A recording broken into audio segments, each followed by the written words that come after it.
Since I was born, but now I am getting youth. Hakuna motang, hakuna toga book. I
going to be president of this country, whether you like it or not. And I will preside over the affairs of this country, including presiding over you.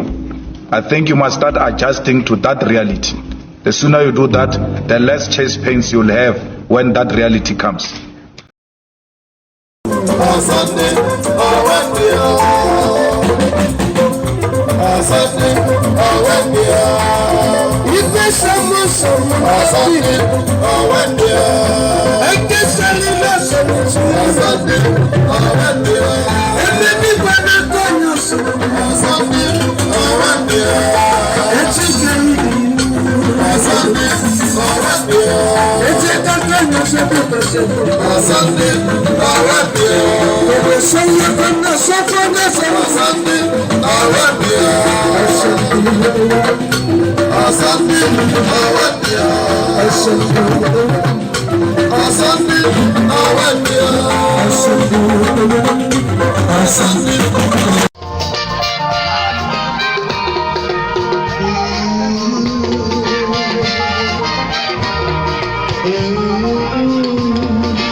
And there it is right there. Pardon me. And there, hopefully my system doesn't drop again. Usually when it lands now, it drops. So I wait in anticipation of that, but not in expectation of it. So good day. Good to have you again. I always feel nervous still anytime I suddenly see my ugly mug on your screens, but there it is. You just have to endure it. I've endured it all my life, so you can endure it for this session. So good day. So that was a joke, by the way. I'm a very handsome guy. So good day to you all. Good to have you again. Always a delight in your company. Never taken for granted. So of course, with gratitude, you are always received. So good day. Good to have you. Also, before we get into anything, the usual protocol. Please click on the like button as you're coming in, because anytime I look across the viewing and the likes, they never look anywhere near, not even half, which is quite soul. It's not soul destroying, no, but it's somewhat depressing. So if you have no reason not to click on the like button, then you have every reason to. So click on it if you don't viscerally object to clicking on it. So click on the like button. And whilst you are clicking on the like button, if you're not already subscribed, correct that as well. Now, if you want to come and join me on the screen, the hyperlink in the comment section that says StreamYard. So that's your open invitation. So let me repost that hyperlink so it's immediately to hand. So if you click on this hyperlink that I'm posting now, it will bring you into a studio space. Soon as I've finished delivering the talking points, I'll let you onto the screen, engage you in a conversation. It's a first come, first serve thing. And there are no designated seats, no reserved seats, with the exception of Ajale Koko, of course. When Ajale Koko turns up, somebody gets kicked out. But no, first come, first serve, of course. So click on the like button.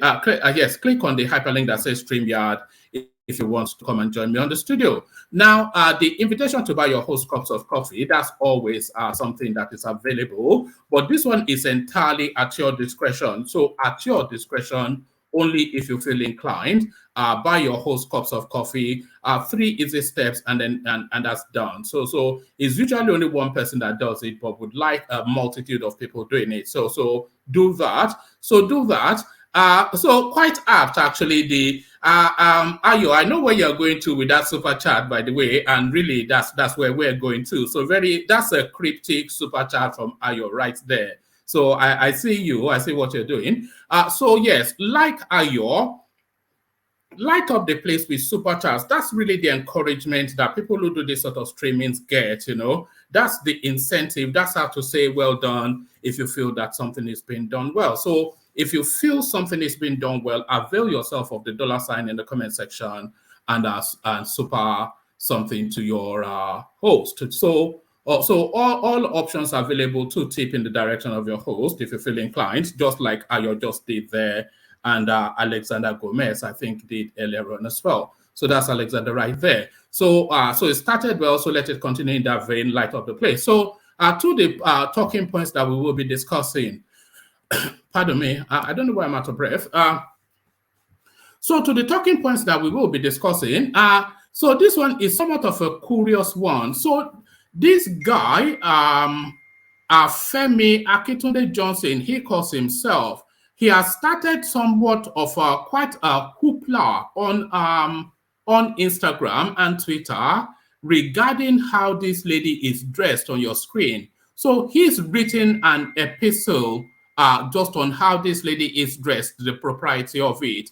And the senior intellectuals in Nigeria, they are having quite a long and involved debate around just look at the lady on your screen. He objects to how she's dressed. So that objection and what it means, we'll explore that. So we'll explore that.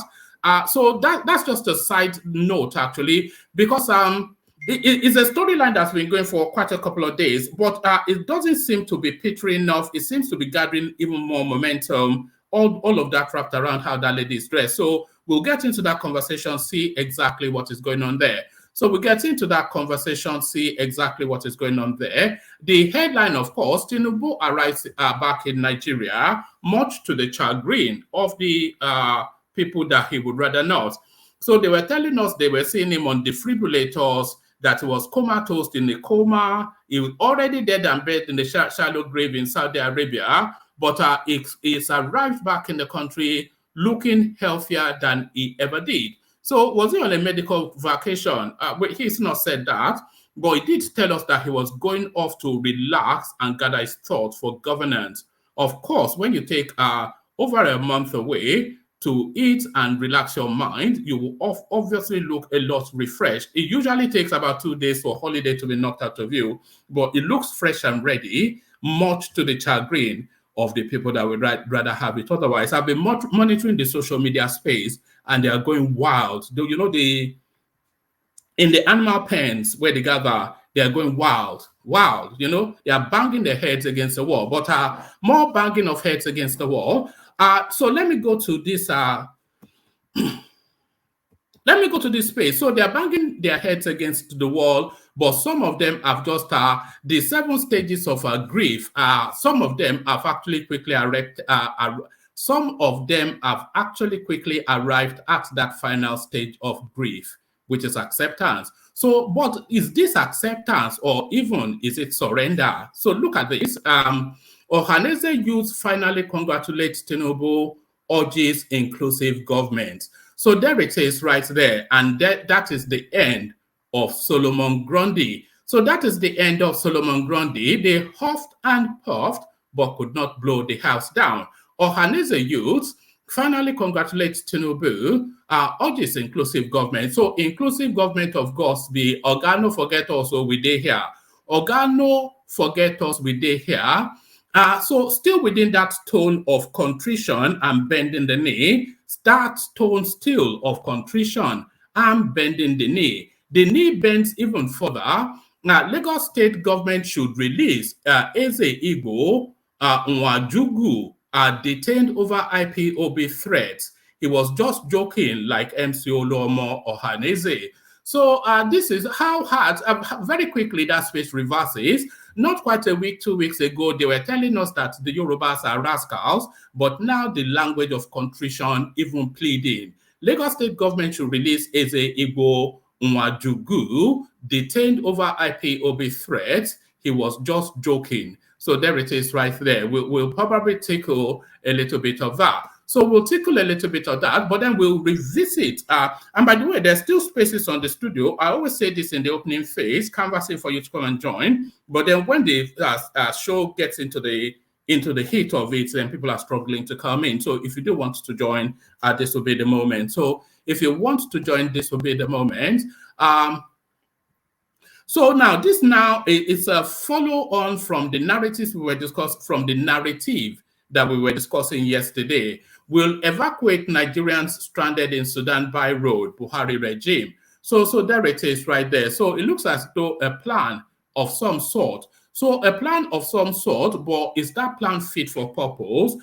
You have to hang around, then we'll find out just in the readout. Will evacuate Nigerians stranded in Sudan by road, Buhari regime. So does that mean then they'll be driven all the way from Sudan to Nigeria, or they'll be driven out of Sudan to the nearest safe country and flown back home? So progress reports then on that story that we did yesterday. So now this a face that a lot of you may be familiar with, but I wonder if I should even bring this. Maybe it's over laboring that space somewhat. Candidate challenging Tinubu's victory also committed lots of irregularities. Their petition will be dismissed, says SDP Adebayo. So SDP Adebayo, of course, he's been circling around the media spaces. I'm definitely not reading this because it's too lengthy, but he's been circling around the media spaces. He's even congratulated Tinubu and said, look, whether the election, whether there was a comma out of place or whatever, the election has come and gone. And ultimately, that is where it will land for everyone. This is what he's saying. Candidates challenging Tinubu's victory also committed lots of atrocities. Their petitions will be dismissed, says SDP Adebayo. So SDP Adebayo. So now this headline. So all of these headlines, I may not give you all of the readouts because some of the readouts they can be a bit long-winded sometimes, and I don't want to be labored by it, but we'll still go with the headline anyway. So this is an international dimension. A lot of you, of course, you know the face of this guy on your screen, Don Lemon, one of the main anchors of the CNN. Don Lemon fired from CNN following allegations he mistreated female colleagues. So he mistreated female colleagues, but this is not likely to be a yes. This is not likely to be a Me Too, I should say. This is not likely to be a Me Too narrative because, of course, we know that his sexual preferences is not inclined in that way. Don Lemon fired from CNN following allegations he mistreated female colleagues. So that guy, I've always found him overly dramatic, somewhat. I'm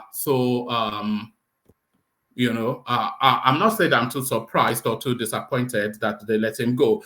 He and that other Italian guy on CNN, they've always irritated me. So we're going to abandon maybe one or two of the headlines that I've already read you, but we'll certainly not be abandoning this one. Disregard anyone saying, I hate Northerners.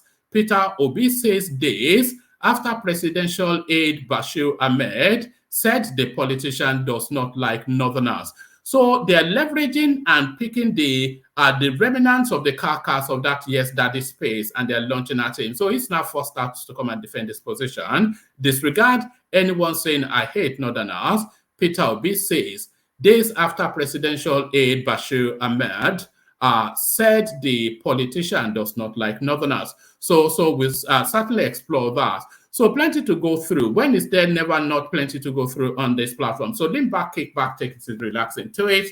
So as I said in the opening phase, click on the like button just as you're coming in. Subscribe if you haven't done that already. The hyperlink that says StreamYard, your invitation to join me on the screens. And then, of course, your invitation to buy cups of coffee for your host. That is ready if you feel inclined. So that's entirely at your discretion. Yeah, I encourage you, of course, to do it, but you're not being pushed quite aggressively to do it. So all of that, let's take a micro musical break, and then we come to the fullness of it. You know where we're going, of course, the Kegites. The Kegites. Water, only water, water, only water, where they see ma. Water, water, water, water, water, water, water, water, water, water, water, water, only water, where they see ma. Hapa o naido.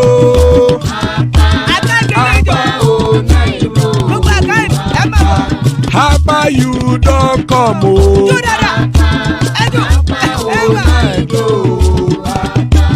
Hapa o naido.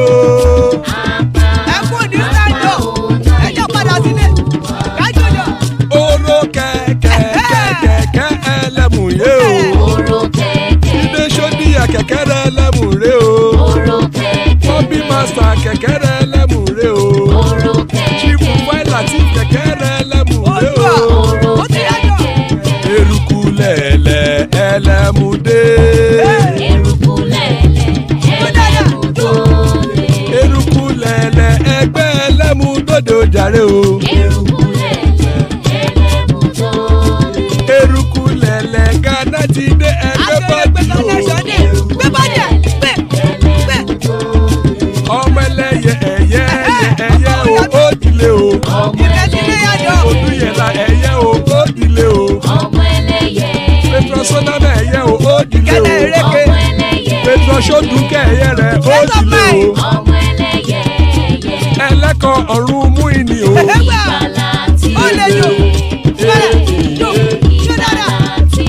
Àkùkọ ọ̀run mẹ́kọ̀.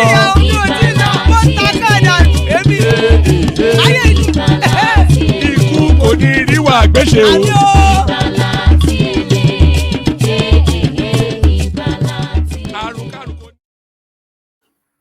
And there it is right there. Ikoko Neriwa Agbeshe, may death have nothing to do with us. Amen to that on behalf of myself and you, my friend. So there it is. Ikoko Neriwa Agbeshe. Now, is there a prayer more important than that? I always say.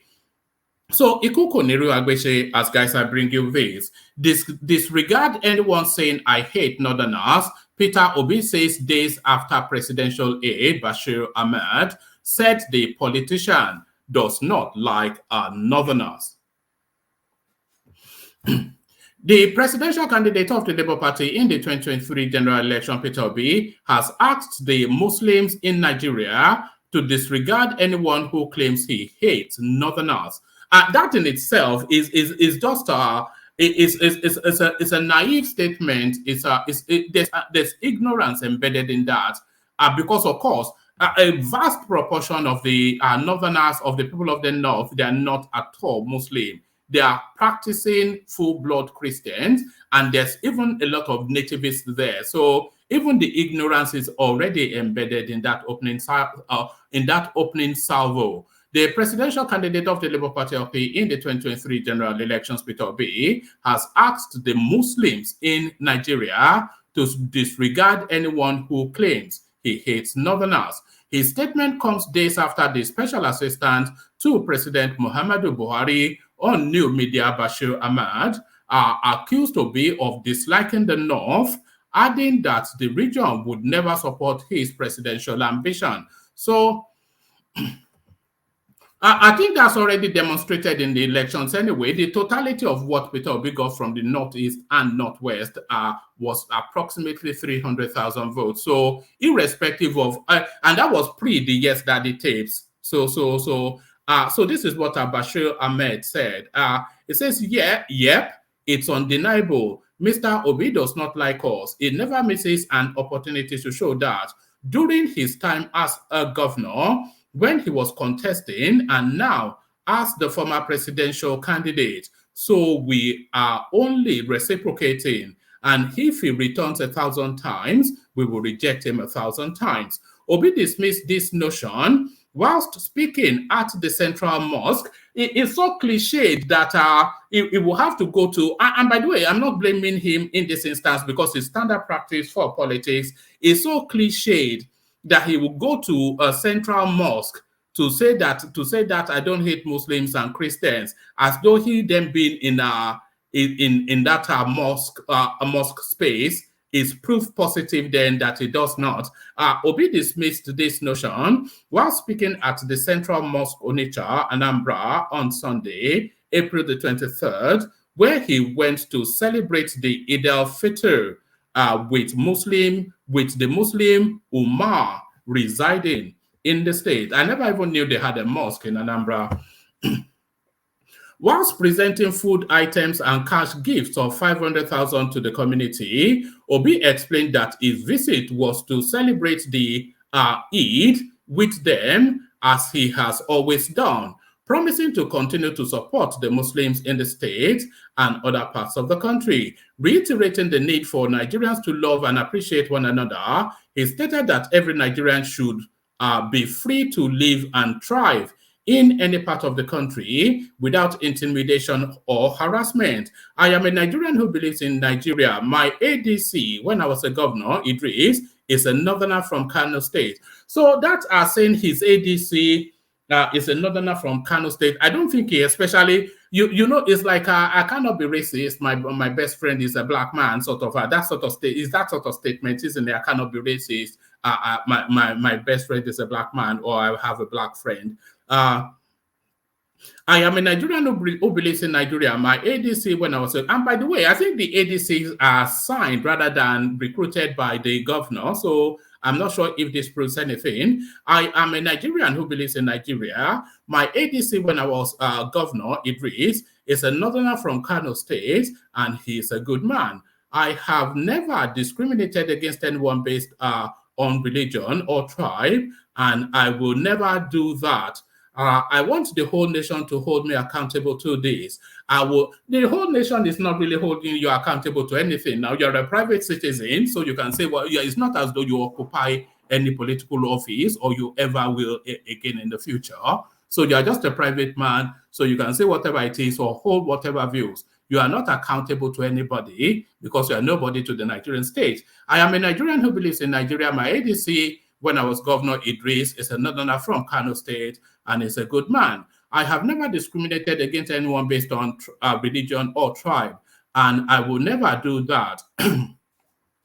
I want the whole nation to hold me accountable on this. I will never discriminate against anyone. I will continue to support you, especially in areas of education, health, and your worship.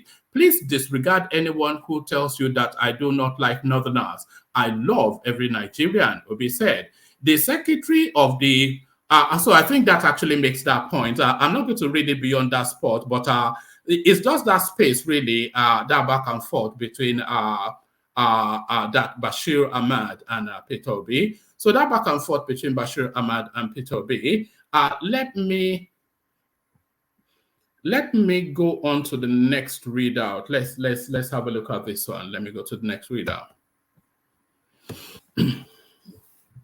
So I want you to pay attention first to the lady in blue, and just as an immediate thought, as I ask this question, I think immediately what comes to your mind. The lady in blue, the presenter, is she appropriately dressed or inappropriately dressed? So this is the conversation that is going on then amongst senior intellectuals in Nigeria, led by Femi Akintunde Johnson. So these are his thoughts, Femi Akintunde Johnson. It says, styles on a rise.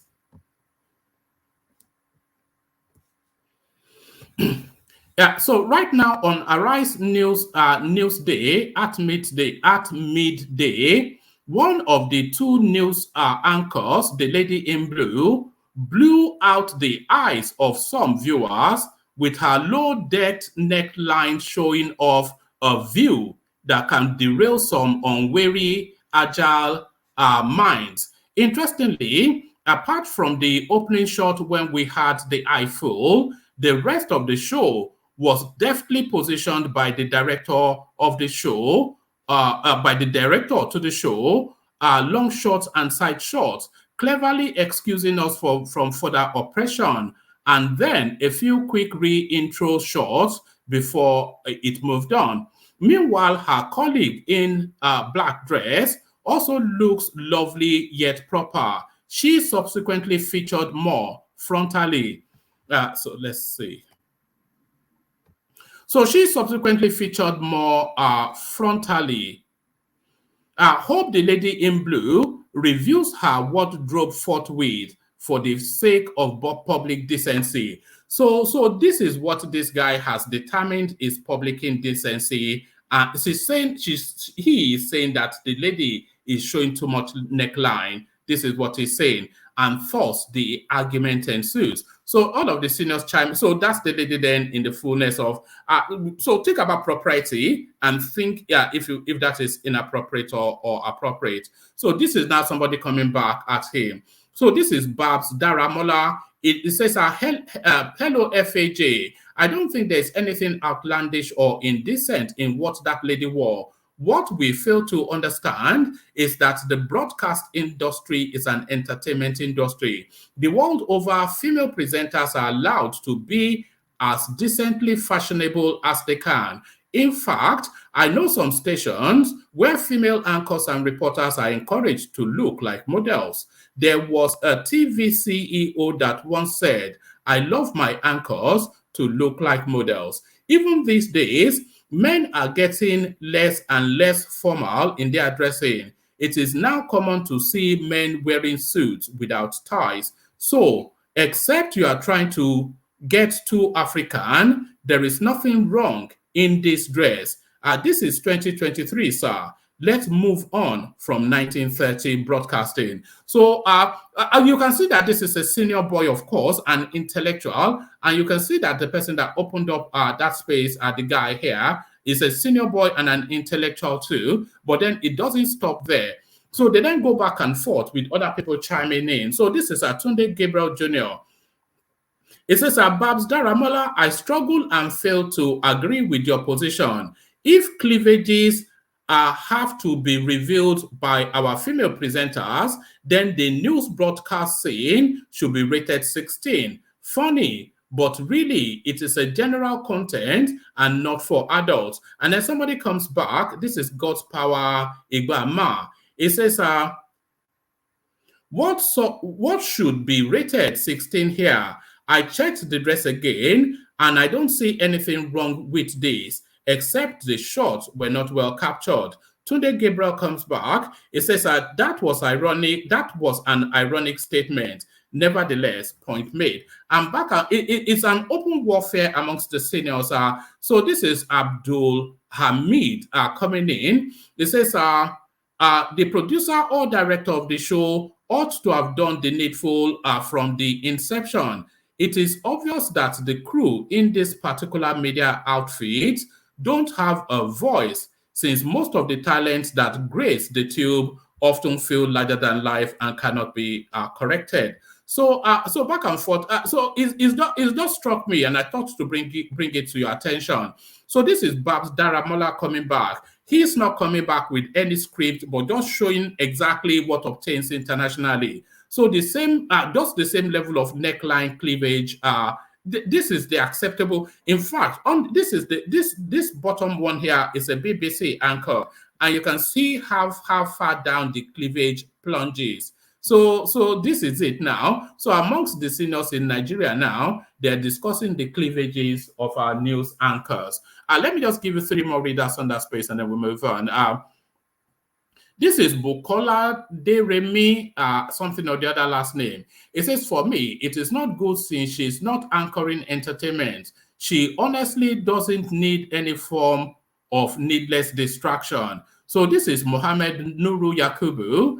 It says, is entertainment an excuse for shameless nudity? So it's now transmuted to nudity. Now, wow, children are reading what we post as comments. So Bukola comes back, you're entitled to your views. And these are senior people, by the way. These are some of them CEOs of companies, etc. But what's led to all of this? Let's just say now.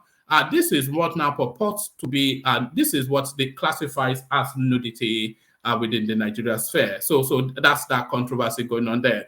That's just a side little dish. I saw it in the news cycles. It struck me, and I just thought to bring it to your attention. So thoughts on that. Let me bring you the next. There's still spaces, by the way, in the studio. So whoever wants to join, click on the hyperlink that says StreamYard. Will evacuate Nigerians stranded in Sudan by road. This is the Buhari regime. President Muhammad Buhari's regime says Nigerians stranded in Sudan will be evacuated by road. Obviously, what you need in a situation like this is a place where everybody can congregate before you start moving them out, because the airports, as you pointed out in your report, it is out of commission. The only viable way out is by road, said Foreign Minister Godfrey Oyema Sunday on Channels TV. Earlier, the Nigerian embassy in Khartoum had asked Nigerians, particularly students in Sudan, to remain indoors as the bloody fight between rival military forces rages. The embassy, in a statement signed by Garko for Charge d'Affaires on Sunday, said it was still dangerous to embark on a journey towards the borders of Sudan without security clearance from the country's authorities. No fewer than 4,000 Nigerians are trapped in Sudan as the battle rages between Sudan armed forces and the rapid whatever it is. So there it is. They are looking to evacuate by road, but what from?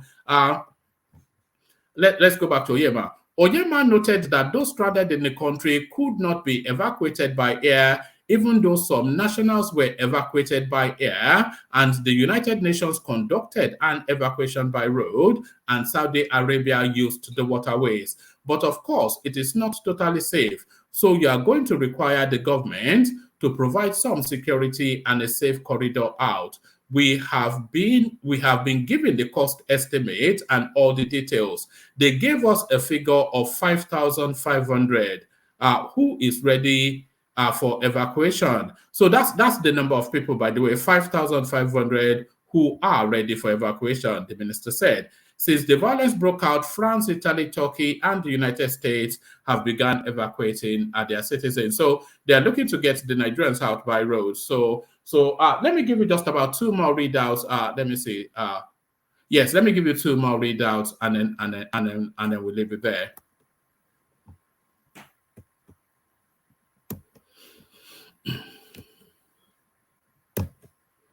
All right. So let me give you this. Ohaneze youth finally congratulate Tinubu, urges inclusive government. Apex Igbo Social Cultural Organization Ohaneze Indigbo Youth Council Worldwide has finally congratulated President-elect Bola Ahmed Tinubu. Tinubu of the All Progressive Congress APC defeated Atiku Abubakar and Peter Obi of the PDP and Labour Party respectively. Both the PDP and Labour Party candidates are before the Presidential Election Tribunal seeking to upturn Tinubu's emergence. In a statement made available to correspondents on Monday, the national president of Ohaneze Indigbo Youth Council Worldwide, Mazi Oku Ndabuike, said the time of electioneering was over. Oku said the Igbo youths congratulate Ahmed Bola Tinubu on his victory at the keenly contested election, adding that it was time to close ranks and work with the president-elect to restore the lost hopes and glory of the country. The time for politicking is over. He noted that it was a hard-fought victory. The election shook emotions across the country, and at the end of it all, Bola Ahmed Tinubu emerged victorious. We heartily congratulate him and urge others to do the same.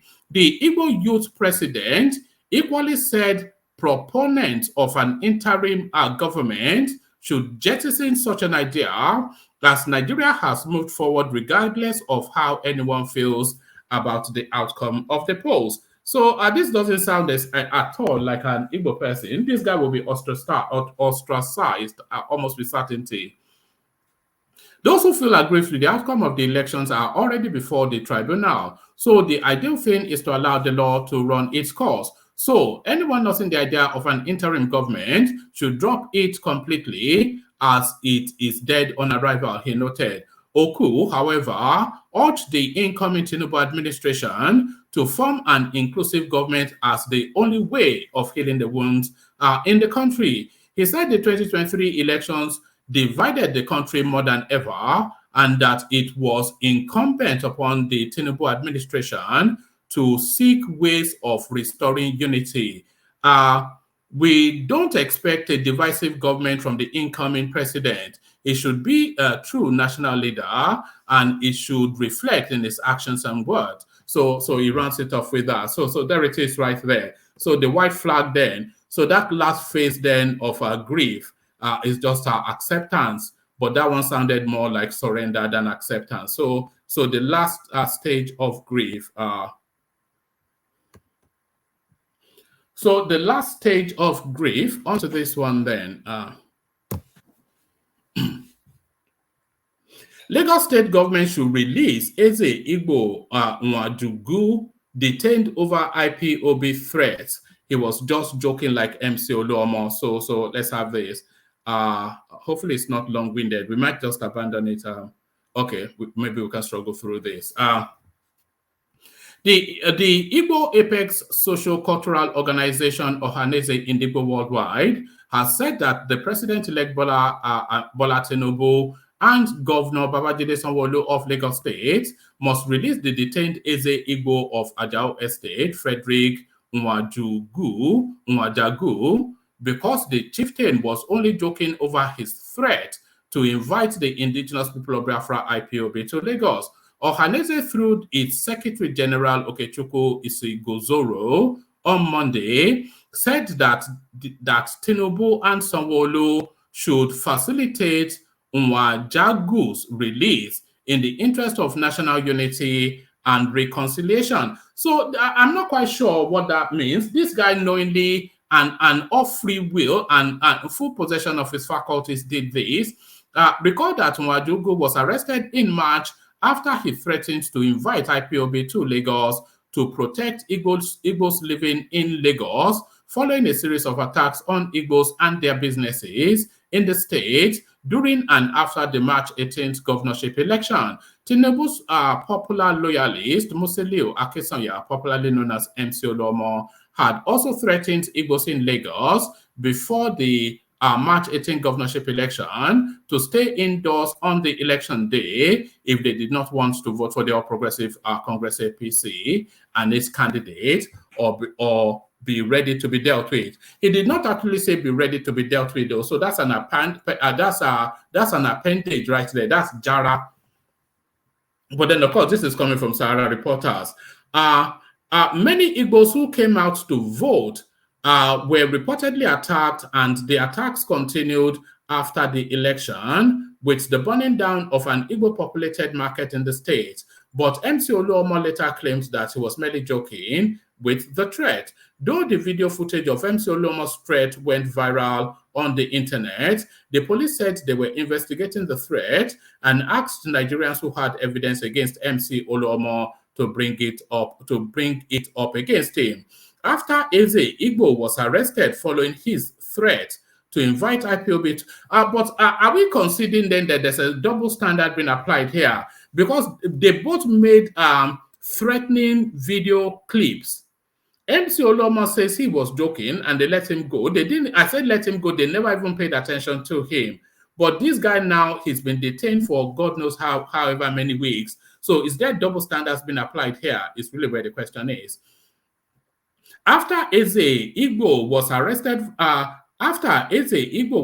following his threat to invite IPOB to Lagos, several attempts and appeals have been made to secure his release, but the chief has spent weeks in detention. Calling for Nwajagu's release, Osugozoro said the detainee only cracked a joke like MC Oluomo did during the elections.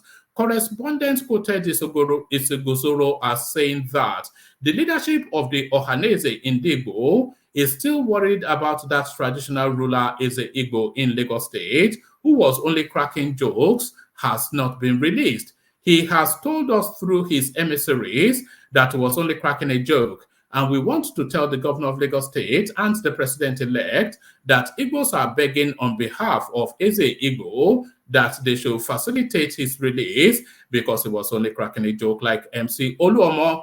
what was that?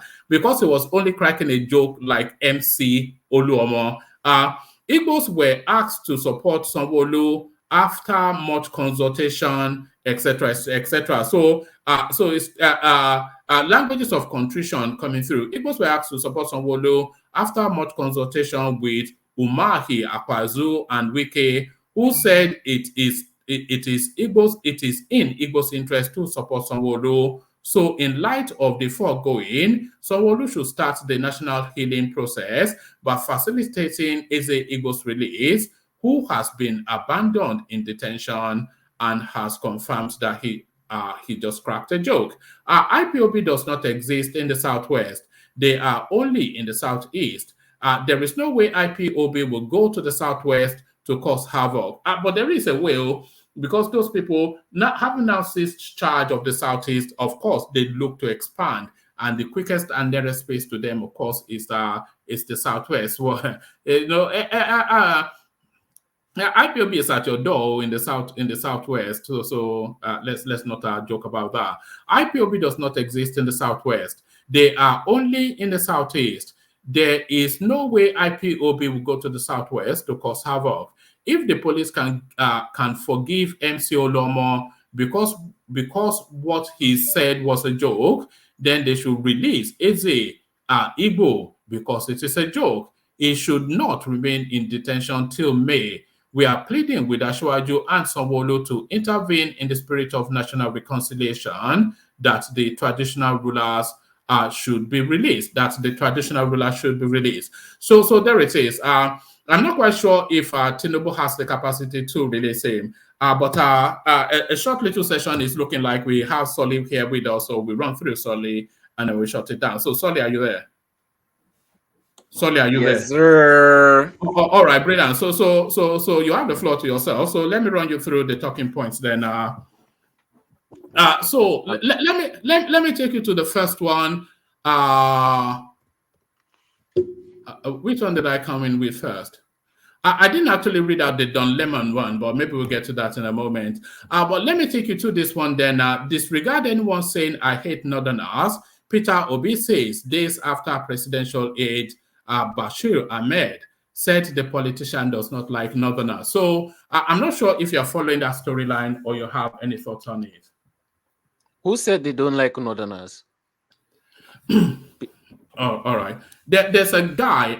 If I'm going to have to explain everything to you, then it'll be there's a guy, Buhari's presidential aide, one of his media aides, is in charge of new media. He was saying that that Peter Obi does not like Northerners, and if he comes to contest 1,000 times, they will reject him 1,000 times. So he was saying this off the back of the Yes Daddy tapes and all that. So Peter Obi now has felt the need to come out into the public space to come and address that. Well, I don't think he needs to address that. You know, this just shows how poor of a politician he is. He never said he doesn't like Northerners. He never showed anything to say, you know, any sign showing that he doesn't like Northerners. I don't even think he hates Northerners. You know, he doesn't need to apologize for anything. Those kind of comments, you don't reply back. When you reply back, you are entertaining the person that is saying it. He shouldn't be in all those kind of narratives. Doesn't he have somebody that can guide him? Doesn't he have somebody that can advise him? Doesn't he have somebody strong in his team? You know, he came from, anyway, I always say PDP too, they are poor politicians, but this just shows his lack of, you know, political skills. You know, he didn't need to reply to that kind of silly comments. And the election is already over. What is the comment going to do? You know, the Northerners are not going to believe that he likes them if he replies. The Northerners are not. They are going to think what they are going to think. You know, and his yes daddy comment was. I don't think people took it that serious until he took it serious. Until Labour Party people started taking it serious. You know, all these kind of things are just like funny comments. So somebody like Ashiwaju would Yeah, never the yes reply to that all they these kind of comment. things. The yes that they comment, they don't really, like you said, it's almost, it's just something really to use to laugh at him, because it's post the election, so it doesn't affect anything. If people will not, the vote has already been cast, so it's not as though people will not vote for him because he was saying that it's a religious war. But people will just say, "I'm glad I did not vote for him because this is what I saw him as." But like you said, it has no impact. The yes that the tapes. So then that means there's something else. You know, he has an agenda. The fact that he's still trying to keep face means that this guy is still trying to, I believe he's still trying to siphon somewhere from some money from somewhere, which are his fans. You know, he's going to try to milk every single penny and cent he can get from his fans before all these things dies out, and then you disappear. Me, I'm still saying it, one man. This guy is going to disappear after a while. We will not hear about this guy again. Just watch. If it's 1 year or 2 years after I sucked everybody dry. No. We will hear from him. Or I don't think it's going to. Why would it disappear? Of course, he'll be in circulation. But it will not have the prominence that he has. But of course, he should still be Yeah, in yeah, but circulation. yeah, that's what I mean by disappear. You will not have the Mhm. prominence that he has, and he will just be doing whatever he was doing before all this went down. All right, brilliant. Let me take you to this space then. The Eze in Lagos that was arrested because he was saying that he would invite IPOB to come and to come and protect Igbo assets in Lagos. So he was arrested off the back of that. But what people are questioning is if double standards are being applied, because MC Olu almost said something of equal measure, if not worse, but he walks the street, a free man. We even see him flying around in private jets and all that. Well, it's not worse. What MC Olomo said is not worse. MC Olomo is just talking. Did he really go on the streets and start threatening anybody or fighting with Yeah, but anybody? this Eze You was know, also just talking. This Eze was also just no, talking. no, one man. He was talking with one of the top 10 terrorists in the world. Uh-uh. It's not a joke. Top 10 in the world. You know how many countries there are in the world? And you are threatening it on a city that is innocent, threatening the lives of over 20 million people with terrorists. It's not a joke. It's not a joke, you know. But the person that is representing him, it sounds like a Yoruba person, you know. That's the kind of silly comments they would make. Say, Shebi, this one is joking. I mean, no, I'm on joke now. No, no, It's a no. very, very funny No, comment. it's the Ohaneze Indigo that is leaping to his defense. But No, I feel there's double standards being applied here. Because no, I don't feel so. no, I think what MC Olomo was actually what he actually did was worse because he was looking to subvert an electioneering process with violence, and what this guy was actually speaking to was self-defense. It was MC, so yeah. one man. If they invite Boko Haram into your house, no matter what self defense that the person is doing, will you accept the Boko Haram in your house? You won't. We're talking about terrorist group, not some riffraff agberos in one area in one small corner in one local government area. It's not the same. If you try that in US, they will probably lock him underground somewhere where you'll never be able to see the sunlight again. But are we? Is anyone not seeing the threats? Terrorist group. Ha! No, it's not the same. One man, please. It's just not the same. We can't take it as the same. I You want to draw can't your compare. You can't compare Agberos to terrorist Shega is group. Can you hear me Yeah, I at can hear all? you. Oh, Yeah. all right. I want to draw your attention to this comment by Tunaija. I would never, under normal circumstances, do that. But I'm drawing your attention to it only because it speaks to something that somebody sent me on Instagram. So look at this is what Tunija is referencing. So as you can see, there's some sort of can you see that? Yeah, I see it. There's some sort of whatever it is tube attached to Tinubu's hand there as he raises his hands up. So so this is what Tunija is. What does that tell you? What's that? What do you think that is? Nigerians are very funny people. Once they see something that they've never seen in their life, they relate it to the worst. A lot of rich people get drips in their hand. When you are tired, it refreshes your No, body. no. That is Photoshop. Really? It is. They've started again. Yes, of course it's Hey, Photoshop. oh my goodness. Oh my, what man? No, it's not Photoshop. Tinubu has a tube attached to his hand and is waving it around. That's clearly Photoshop. Is it not? Is it not Photoshop? And this is what this is why you don't rate this. And this will be the talking But there's this a will be video. the I think we can watch the video. There's a video also. We can watch the video of this tube. In the video, I didn't see it. I didn't see No, it. how can you see it? It's Photoshop now. It's not. It's Photoshop. How you can't see it in a video?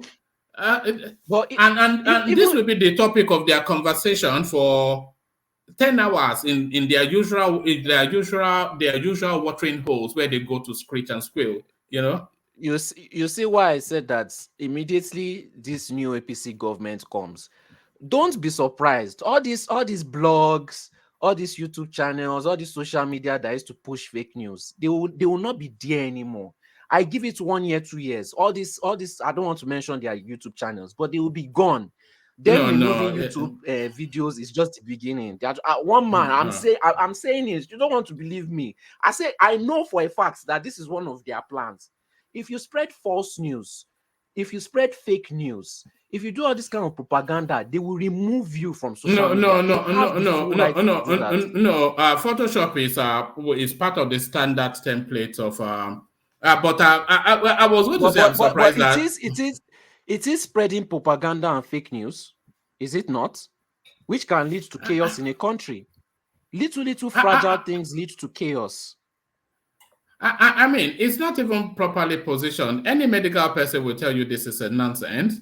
In between his elbows and whatnot. So is it then anytime he raises his hands, he presses against it? It's Photoshop now. But then this is what the obedience are. There is no reason for it to. And people like Tunija will hop from platform to platform, screaming about this. It's just it's unbelievable. Because he's the one saying, look at it's unbelievable the way some of these people are.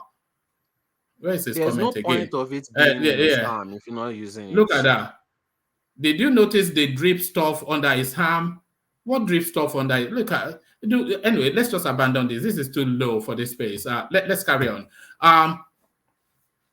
All right. It's unbelievable. We're headed towards Jubril at Sudani with these people. We're headed towards Jubril at Sudani. One man, fake news will not last all these fake news places. They will not last 1 or 2 years in the next regime. I'm almost 99% sure. I'm telling you, all these channels posting fake news, all these blogs posting fake news, they are enjoying their time now. Do they really think, if they are being realistic and they are using their brain, do they really think a government will allow this to continue to happen? Does it make sense in their head? But they will continue to do it because that is what is bringing in views right now. But it's not last. It's just common sense. Well, nobody wants to listen to me now. Well, we will see. 1, 2 years, we'll see who is still lasting. All right. Let me take you to a different space. So let me take you to this space. Actually, this a lot of our debate wrapped around this this image that you're seeing on your screen. You heard me read it out. Senior people describing the propriety of this lady's dressing. Is this inappropriate for a TV presenter? Uh, she's obviously using it to gain attention. Is it inappropriate? I don't know. I'm not the judge of that. Nigeria is kind of a conservative and very, how do I put it?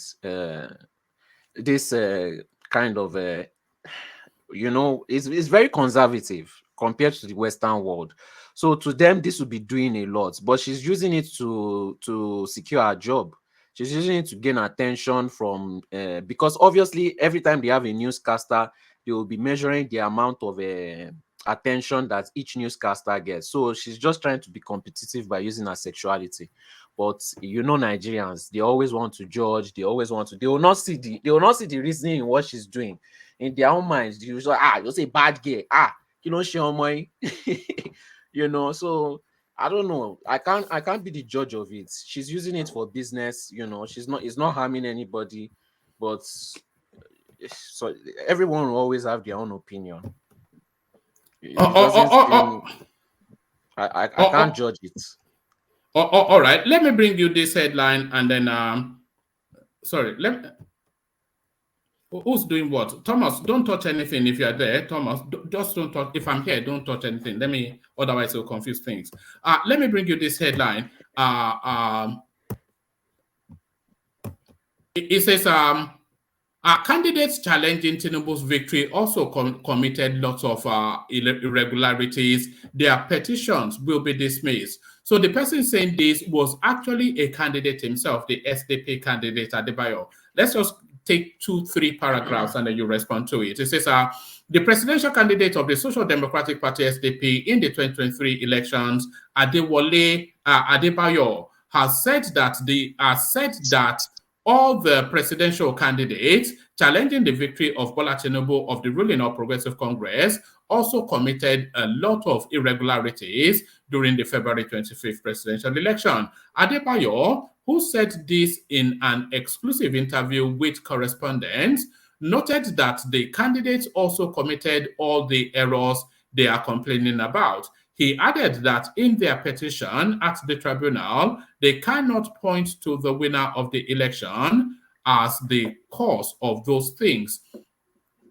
He said one of the petitioners complained in their petition, saying that Tinubu was not qualified to contest the election, is nonsensical. According to him, the petitioners cannot say that because the results were not uploaded on the result viewing portal of INEC, it was Tinubu that stopped them from uploading them. Adebayo further said that the petitioners' argument on the 25% of 2/3 in 36 states of the federation and the FCT factor is just a comical relief, saying that though something good might come out of the petitions, he is very sure that all the petitions filed to challenge Tinubu's victory will be dismissed. So it is quite pertinent that he's saying because it will be dismissed is quite different from that the judgment will be found against them. So what are you making? Because this seems to be the sentiment of quite a lot of people as well, that all these petitions they're just meaningless distractions from what we should be anticipating and having the expectations of the incoming administration. So what are you then making of Prince Adebayo's cursory dismissal of all of the petitions against Tinubu? Is just the way any educated person, especially someone educated in the political space, would see it, which is kind of obvious.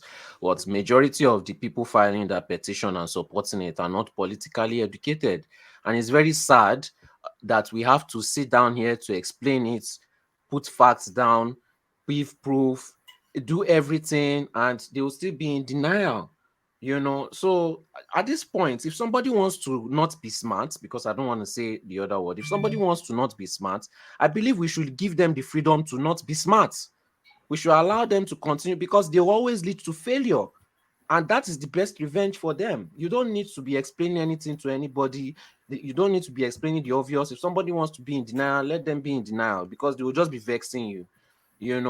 And it's just going to keep on affecting them. This guy is using them, and this guy is playing with their head, and I can't believe how easily they are falling for it. you know, but it's just stating the obvious that all of us would know on this panel if we are not being biased. You know, at this point, we shouldn't be explaining it to adults. All right. I'm highlighting this super chat by Ayo only really because it was super chatting to this next clip that I am about to play you now.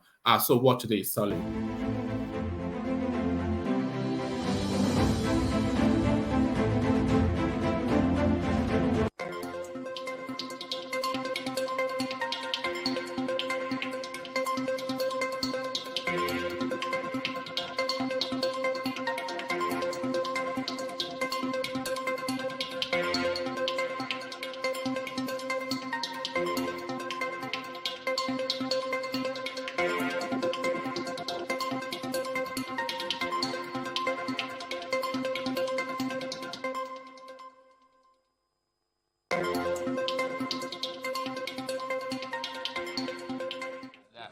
That is very, very important. Don't isolate one date. No one date on the calendar doesn't mean anything. It's just an event. Yes, people are already talking about your administration and what it will look like. Can you give us a glimpse into what you have in plan? I can't. I've not consulted people yet.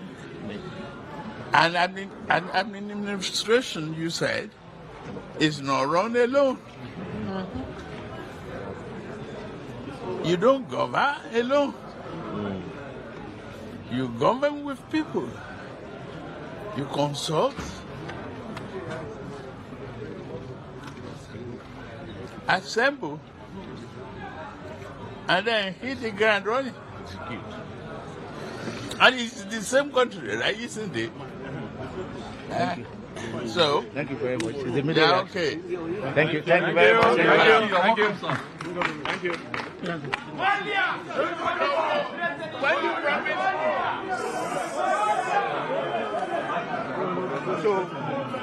When you when you promise me that you are leaving, then I will go inside.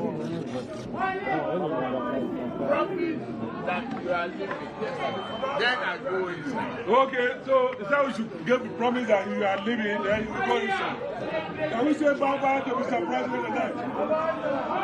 Okay, thank you. Thank you, sir.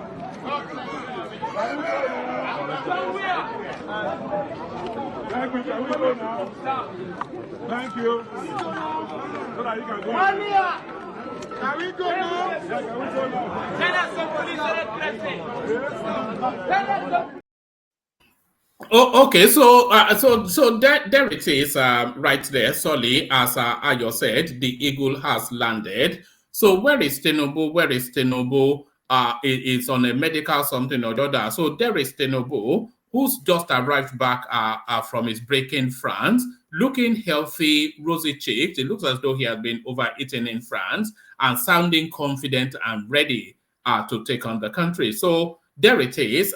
So quite not the shallow grave in Sudan just yet, or Saudi Arabia. Sorry. Did you see the smile on?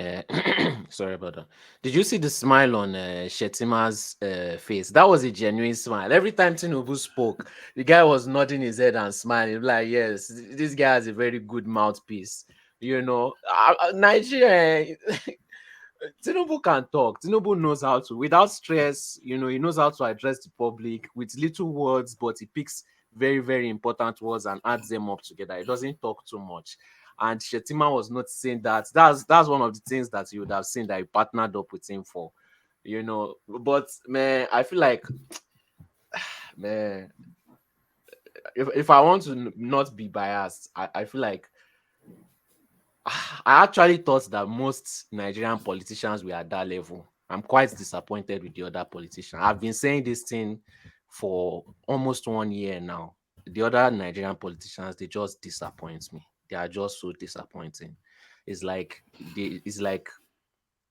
they were giving their positions. They were just giving their positions. They didn't really do anything to get there. They didn't really do any hard work. They just did gra and got to that position. They are very disappointing, unfortunately. That's what I can say for that. All right, brilliant. And finally, to this space, Actually, let me take you to the Ohanese space. So, do you want to respond to the Ohanese space or to the Sudanese space? Let me take you to the Ohanese space. The Ohanese youth finally congratulates Tinubu urge inclusive government. So, people talk about the stages of grief. Is this now the stage of acceptance? Although that one sounded like a surrender.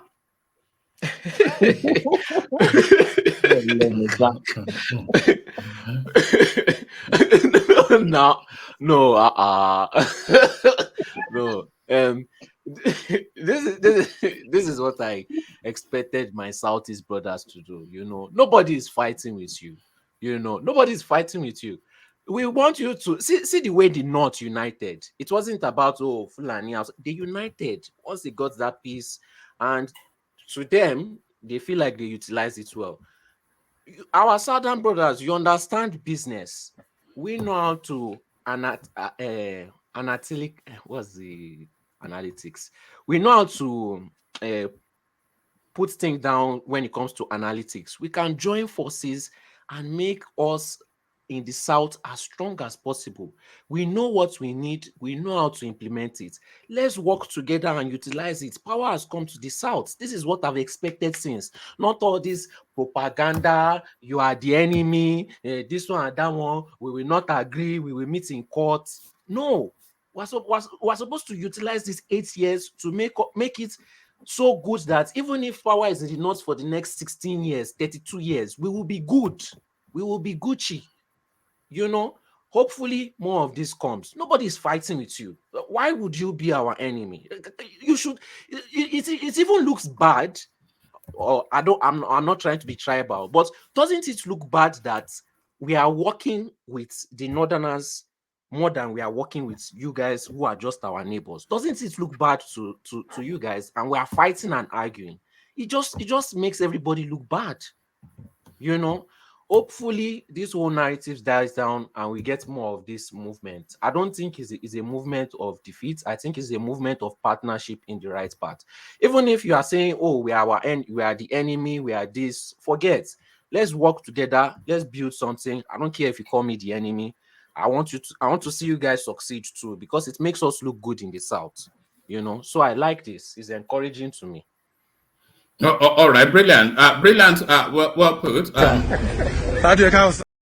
All right, brilliant purpose. So well done, Solly. You rescued the session because I was just about to bail out if you were not there, but there it is. You held the situation until others joined us. So thank you, It's Solly. because I wanted to talk about that military situation that Ajanli Koko was talking about. Yes. Is it in Sudan? Yes. Okay. All right. Just speak to what you wanted to speak to then before I go on to somebody else. Go on. We cannot force military on top of. There's a reason why Israel does that military thing, and that's because they are threats. Almost everybody around them wants them. You can't force everybody in military in Nigeria to join military. Even me, when I was in Air Force, I knew what those people in army barracks used to go through. Some people cannot survive it. Some people don't survive it. It's not for everybody. Oh. The whole of Nigeria cannot do it. Please have mercy on us. But if this is what you want for us, then everybody that wants this should join first. And Nigeria doesn't need to worry about all these kind of things. If we want, we can take over Niger, Chad, Benin in just a few months with the weapons that we have and with the military that we have. I think we are one of the top military in Africa. We were sent to South Africa to help those ungrateful South Africans. We helped them. Oh. Till today, I still regret why Obasanjo sent jets to go and help those people. But that's for another day. We were sent to Liberia to help the Liberians. And Nigeria is still strong. Even this Sudanese issue, if we want to go there and clear that place and make it and clean it up, we can do it. There's nothing we need to be scared of. And what Ethiopia did, all those Ethiopians, I'm not surprised. All those people, I don't think we should be, in my opinion, I don't think we should be helping all these other African nations. They are always very, very ungrateful when we help them. Once we help them stabilize, once we fight for them, who do they target? It is us first. And I agree with Madam Zita. One man, if you know how many people Even when I was in Ekiti State, if you know how many people were coming there that were not from Nigeria to come and make fake passports, in all these small states, all these small states like Ekiti, all these states that are not, that you don't really hear things from, these people come from different countries. They come, they are even collecting more passports than Nigerians. From what I saw the last time, they are collecting more passports than Nigerians. When they commit crime, it is better for them to say, okay, it is Nigerian, it is okay, it's expected. They seize their Nigerian passport, and these people go back to their country and start actually utilizing their real passport. They use the Nigerian passport to commit as many crime as possible because it's unlimited to them. Once they collect the passports back, and that's it, all their sins are washed away. And someone was saying Nigerian passport is strong. This one, I've seen one guy, he used his brother's passport to travel from Turkey to Nigeria and back to Turkey. Not his own passport, though, his brother's passport, just because they looked just a little bit similar. So Nigerian passports, and a lot of people can manipulate it. A lot of people can use it to do a lot of rubbish. And all these other African people, they are using Nigerian passports to do a lot of rubbish. And I believe some people are collecting bribes to give these passports too. But that's just what I wanted to say about it. All right, brilliant. Well put. Well put, Solly. So brilliant, well put. So let me go on from you, Solly, and let me go then to D prime dot. So let me come to you, D prime dot. Are you ready? I think I'm ready. Can you hear me? Yeah, perfectly. So do you know what Rankadede means? D prime. Rankadede. I think Rankadede is more like hailing. All right. Long live. Yeah. I don't know. I don't speak Hausa. Yes. Do you know what Oraisa means? Yeah, those are the kind of Agbero kind of things. All right. Watch this. How do you count, sir? Mr. President.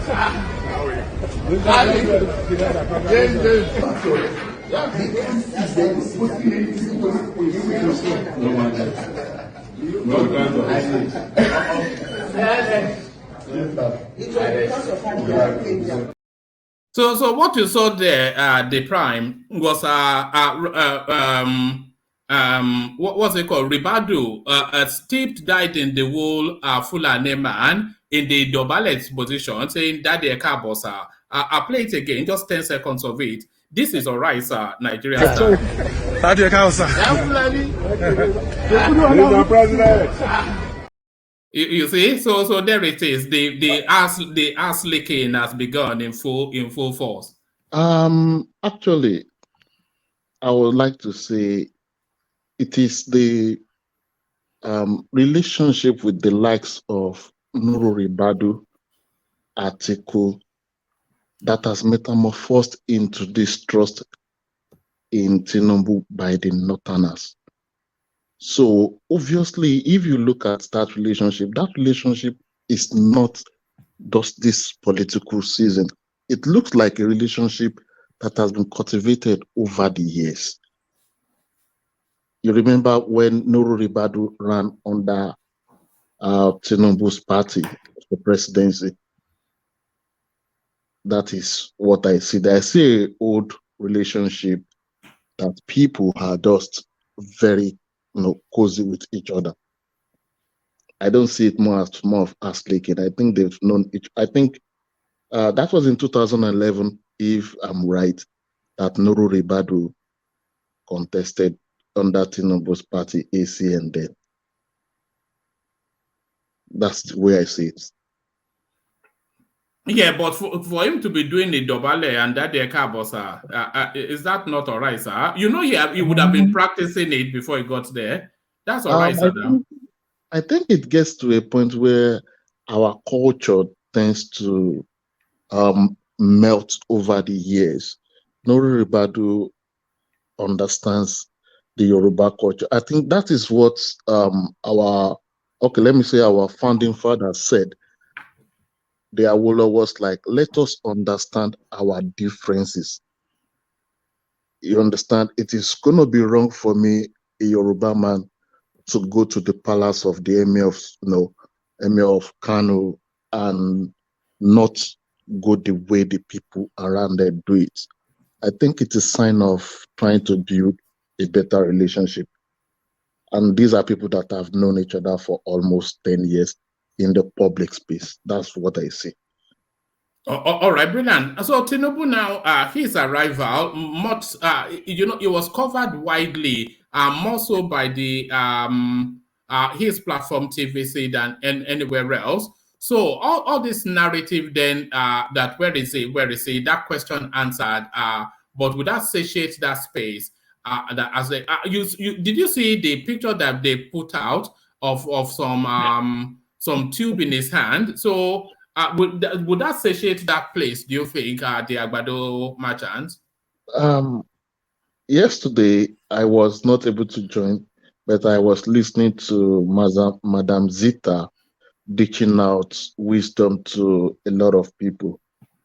Um, Obviously, when people try to make jest of people's health and age, I see it as a very naive way of doing things. A lot of people are moving around with sicknesses they don't understand or they are not even aware of, and it cuts them off just like that all of a sudden. That be that as it may.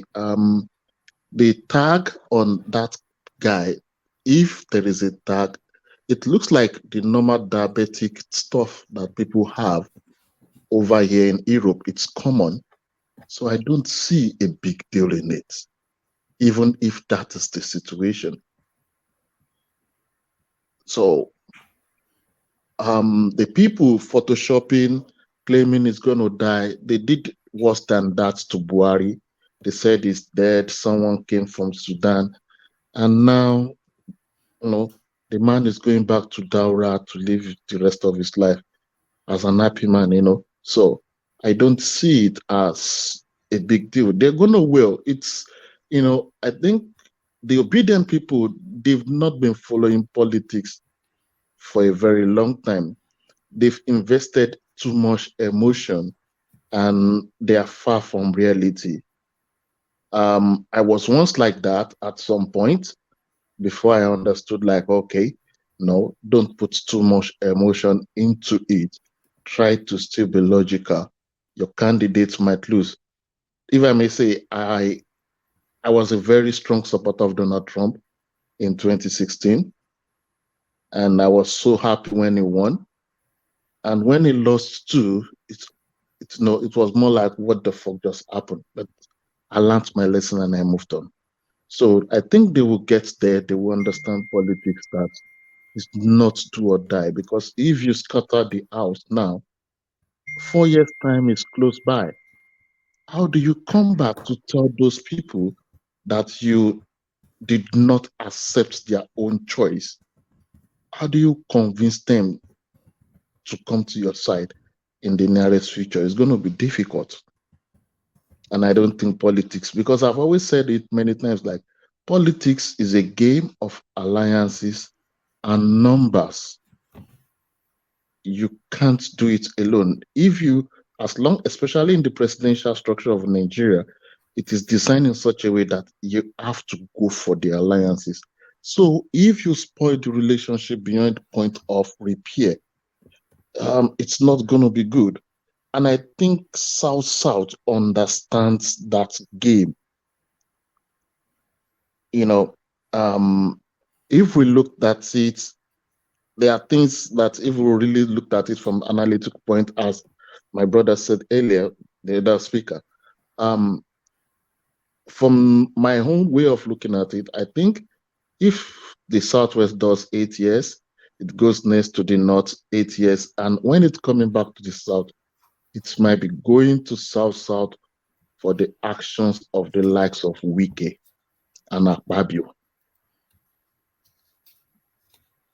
So, because they've not spoiled the relationship.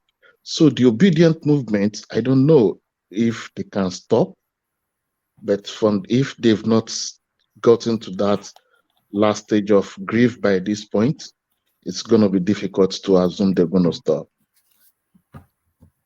All right. You are asking if they have not, you are speculating if they have gotten to the last stage of grief or not.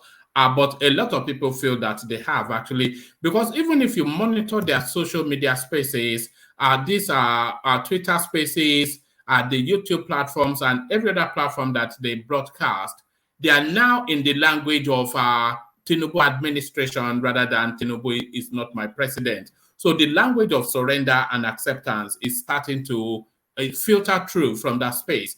And more so with this headline, no less than this headline, Ohaneze Youth finally congratulates Tinubu, urges inclusive government. So is that it then? So there is nowhere else to go. So if there is nowhere else to go, then you just put your hands up in surrender. So is that the language of surrender then, this Ohaneze Youth? I think for the fact that we are a nation, this period shall pass. I will want to not use the word surrender. I will want to put realization, because they will eventually realize that this is not going to go down well. Over time, they've grieved, they've shouted, but I think some of them are beginning to realize that we're not doing the short-term future any favor by continuing this fight. This fight has been fought and lost. Let's look for someone else. Let's start building bridges. I think the Ohaneze is getting to that point of, okay, let's start building bridges and let's move on. But there are still some die-hard fans among them. I take time to survey social media. Once in a while, I drop some stuff, and they still more thinking like, oh, they're going to remove him, the court is going to do this. I'm like, hey, wake up, bro. It's not going to happen, So that's the way I see it, sir.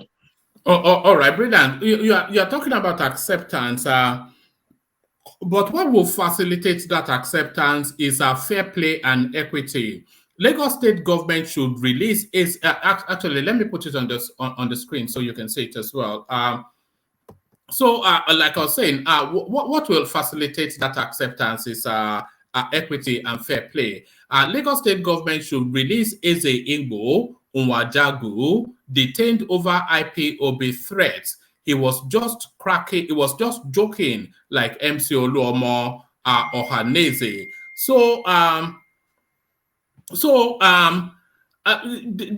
There's a sense of a double standard with this narrative. Because, of course, I think you recall that this Eze came out and was blowing hard that he was going to invite IPOB squad to come and protect Igbo assets in Lagos State. So, like I said, it was just blow hard. It was just exasperation at the situation that he found himself in. He was just lashing out. But similarly, MC Oluomo threatened that if you're not voting for his principle, don't come out. So he dismisses that as a joke, and nobody did anything about it. But this Ohaneze, this Eze Igbo, who expresses a genuine frustration, he has been locked up for weeks. So is there double standards being applied here at the prime? I think if we really want to look at it, it's not a double standard. MC Oluomo is a political rhetoric. It might not be palatable. IPOB has been prescribed as a terrorist group. So that is really a serious issue. Like, if the statement was like, we will mobilize our supporters from all over the state, I think that could have been okay. But a group that has been prescribed as a terrorist group, saying you're going to invite them over, I think it was closer to ethnic, kind of ethnic civil war kind of thing. And that would be very disastrous for Nigeria at this point. And I think concerning the situation, I think time will have to cool a lot of things down. It is still volatile at this point. The Ohaneze should still cool down with the state security services for the meantime. After it, it takes time for people to come down to. But why were they even imploring Tinubu's intervention? Tinubu has not been sworn in yet. To all intents and purposes, he's just a private citizen. I think it's more of political lobbying. If you don't, my mom does say, if you don't know where you're going, a fool will take you to where he's going. At this point in his pre-presidency, people will want to set different agendas for him. He has to decide which agenda he has to follow. Is it what he felt, or he should allow overflows to take him over? So they have the right to say, they have to play, they have the right to make demands, lobby. He reserved the right to make those decisions that he believes is going to be best for him. Releasing that brother at this, look at what Buhari did with Kanu. He has held Kanu in his custody, just like that, saying, keep your enemies closer. He has held Kanu closer to his government, like, hey, bro, since you want to be a leader in Nigeria, we have to be in close proximity. And he's running his government. Life is moving on. With the way Kanu's rhetorics were going back then, about 2 years ago, I wasn't sure they would have been in Nigeria if that guy was not called closer. Like, and I hope nothing happens to him, is fine. But for the sake of the larger population, because some of us, we stay abroad here and we don't understand that if that country catches fire, it's going to be a disaster. Just Syria, 45 million, shook the whole Europe in 2015. So Nigeria cannot catch fire. It goes beyond the interest of any single person. All right, brilliant. So, do you have a screen in front of you, the Prime? No, I'll have to on the system. I was just talking to my phone. All right, it should still show on your phone. I'm just showing you the picture of this lady who did not strike me as anything more than your standard news presenter presenting herself in a standard news presenter's way. So I say that if you look at these other images, this is exactly how female newscasters present themselves, except of course they are broadcasting from Saudi Arabia. I don't even think they allow female. But the way this lady dressed has now caused a lot of controversy, kicked off by this guy, Femi Aketunde Johnson. He says, right now on Arise News's News Day, at midday, one of the two news anchors, the lady in blue, blew out the eyes of some viewers with a low-decked neckline showing off a view that can derail some unwary, agile minds. Interestingly, apart from the opening shot, when we had the eye full, the rest of the show was deftly positioned by the director to show long shots and side shots, cleverly excusing us for further oppression, and then a few quick re-intro shots before it moved on. Meanwhile, her colleague in a black dress also looks lovely yet proper. She subsequently featured more frontally. Hope the lady in blue reveals her wardrobe forthwith for the sake of public decency. So, does this strike you as a conversation as something that should ignite a conversation around public decency? First of all, Arise TV presenters or Arise TV, I think I don't have much interest in them because obviously they've gone from the point of being objective to being a social justice warrior. So that's my first take on them. However, we live in a society that is, we have many religions, and fortunately, or let me say fortunately, we are kind of conservative people, either from the tone of religion or by cultural dictates. From religion, probably to the north is a conservative Muslim, and to the south, especially to the southwest, we are more of cultural kind of less old balance or Moluabi concept. If that is the case, who are the audience, the major target of Arise TV.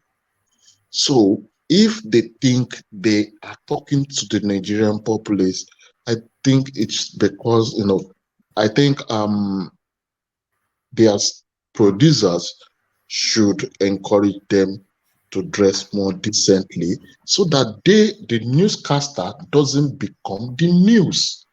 That is the issue I have with someone like Rufai. He becomes the news rather than saying the news is trying to say. You are presenters, we are not idiots. Give us the facts and let people decide. Now, whatsoever show she had is not important. I believe you don't probably remember any of the stories she said today. It's her that turned herself to the news.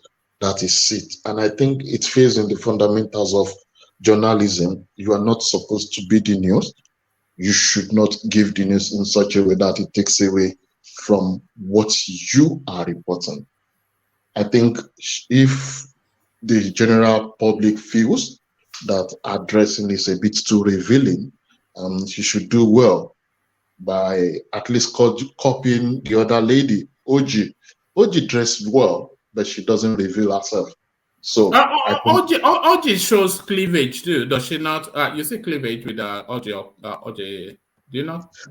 I think she doesn't go that deep. She does it within the realm of okay, she looks good. I think that's my opinion of her.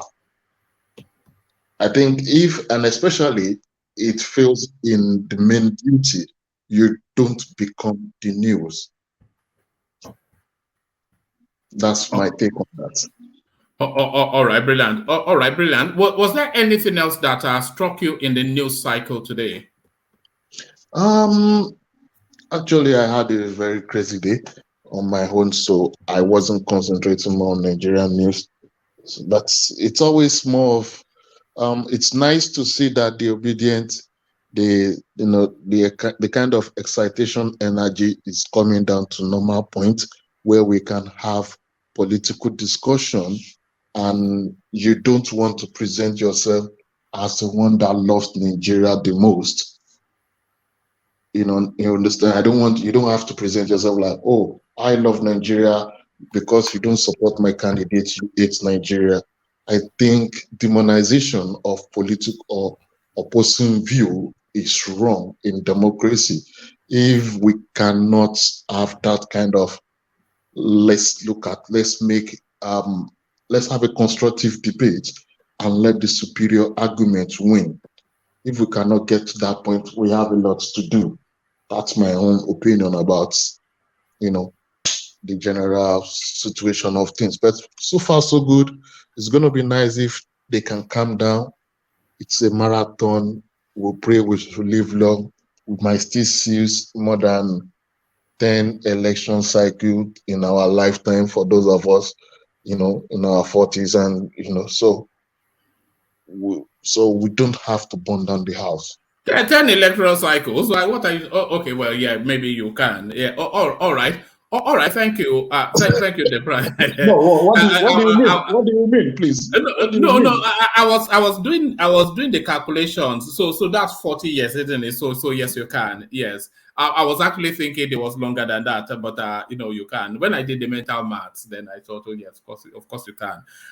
So thank you, the Prime. Stay with us. So that's a new champion voice right there at the Prime. We've not yet heard from you fully, but I'm glad we did today. But gentlemen, permit me to skip to Niger, who I think may have come in to address a particular matter. So to Niger, I saw you in the comment section speaking to this image, which a Photoshop image put up by your people. So how do you justify this to Niger? I didn't justify it. It's just what they did, what they saw, and it turns out that the guy went overseas for treatment. And how did it turn out? Sorry, how did that turn out? Where was that information gotten from? Well, it's gotten from the videos. I actually checked it. I don't normally believe this type of stuff. So I went to the TVC channel video that they provided for him returning, and the stuff was there. As a matter of fact, it was more exposed. I'm surprised this one is more this thing hidden. It's more exposed. And to be fair, you know, it's not a surprise that he's ill, and you know, it's sad for Nigeria that. Sorry. Do you have the link so we can see it? If you do, Let me see if I can find that. Let me see if I can find the video. Yeah, because normally if I see these things, I don't just take it at face value. I would just have to check to confirm other stuff. Maybe I've moved on from the page already, but I can pull it back up again. Let me see. I think it should be in history. Let's see. I think that should be it. Yeah, that's from TVC. Yep, that's it. So you see it there. Let me get that for you now. Yeah. You know, so I've got the link now. I'll send it to you. Yeah. So sorry, what minute is it? Do you know the minute? Let me see if I can pause it now. I never did that. I was just doing it for my own verification. Oh no, it's actually only 1 minute, so we can watch it. Okay, carry on. I'll see if I can get it into the studio. Yeah, carry on. Okay, so yeah, it's just that if you remove this in Goodluck Jonathan, we've elected back. As a matter of fact, all the presidencies that have been elected, we've elected ill people. Nigeria is like sitting on top of the black race, like an old lady that refused to move her backside, so that the old people can get past the queue. And this is a problem for us. And we always say that just because our side, our own person is in office or the person that is winning, so we now have a stake and we say, oh yeah, it's okay. But we are not looking at the bigger picture. Look at Sudan now, they are fighting each other. All this is because everybody is thinking from their own point of view. They're not having honest conversations about the state of their affairs. You know, one of the things I saw in that video, you know, it's all good that they are happy that they are saying their leader has returned home.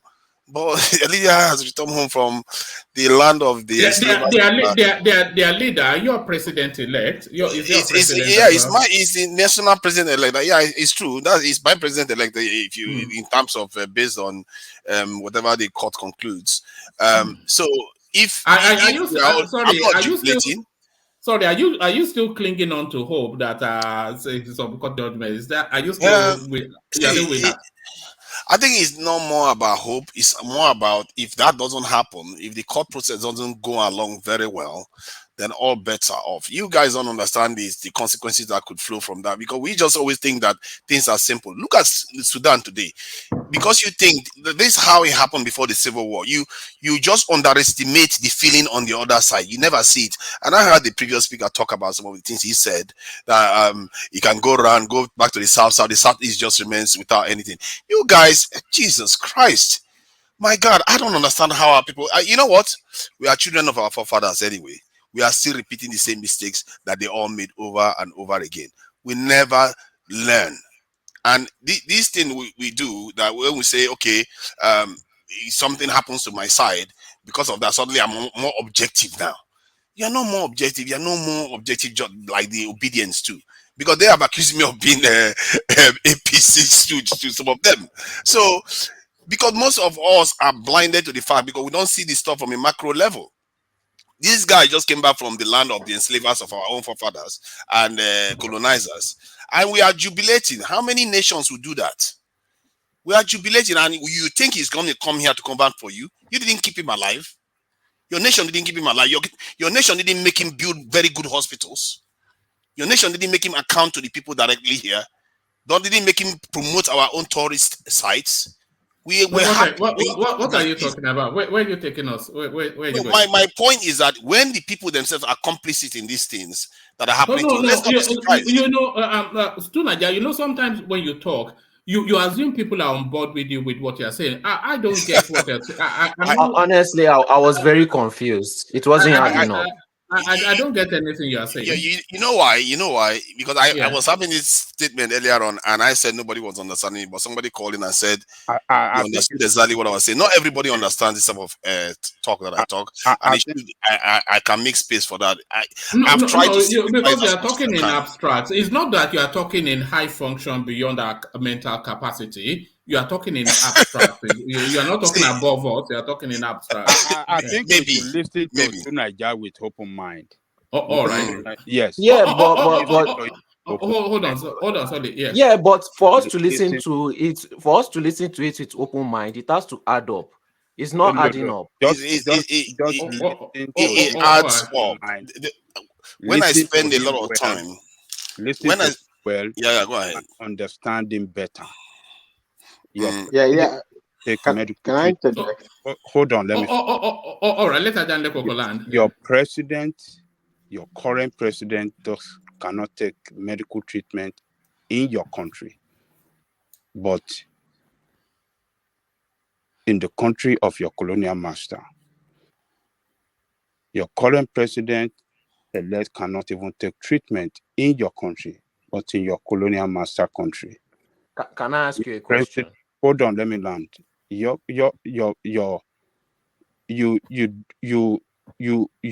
military doesn't have, you don't produce a military equipment on your own to fight, but you have to rely on them.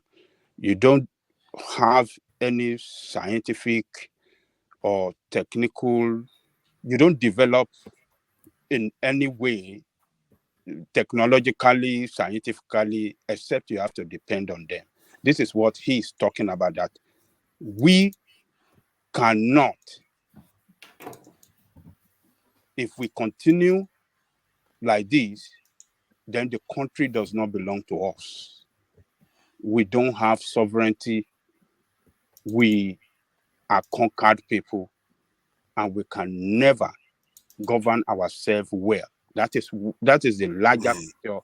That is what he is telling us. So listen to this guy with open mind, and maybe you can understand him better. All right, before we listen to him with open mind, let's just Tunaja sent in the clip. So I want everybody to watch this with a keen eye to see where that tube is attached to Tinubu's hand. The 21st of March to rest and plan for the transition program ahead of his inauguration on the 29th of next month.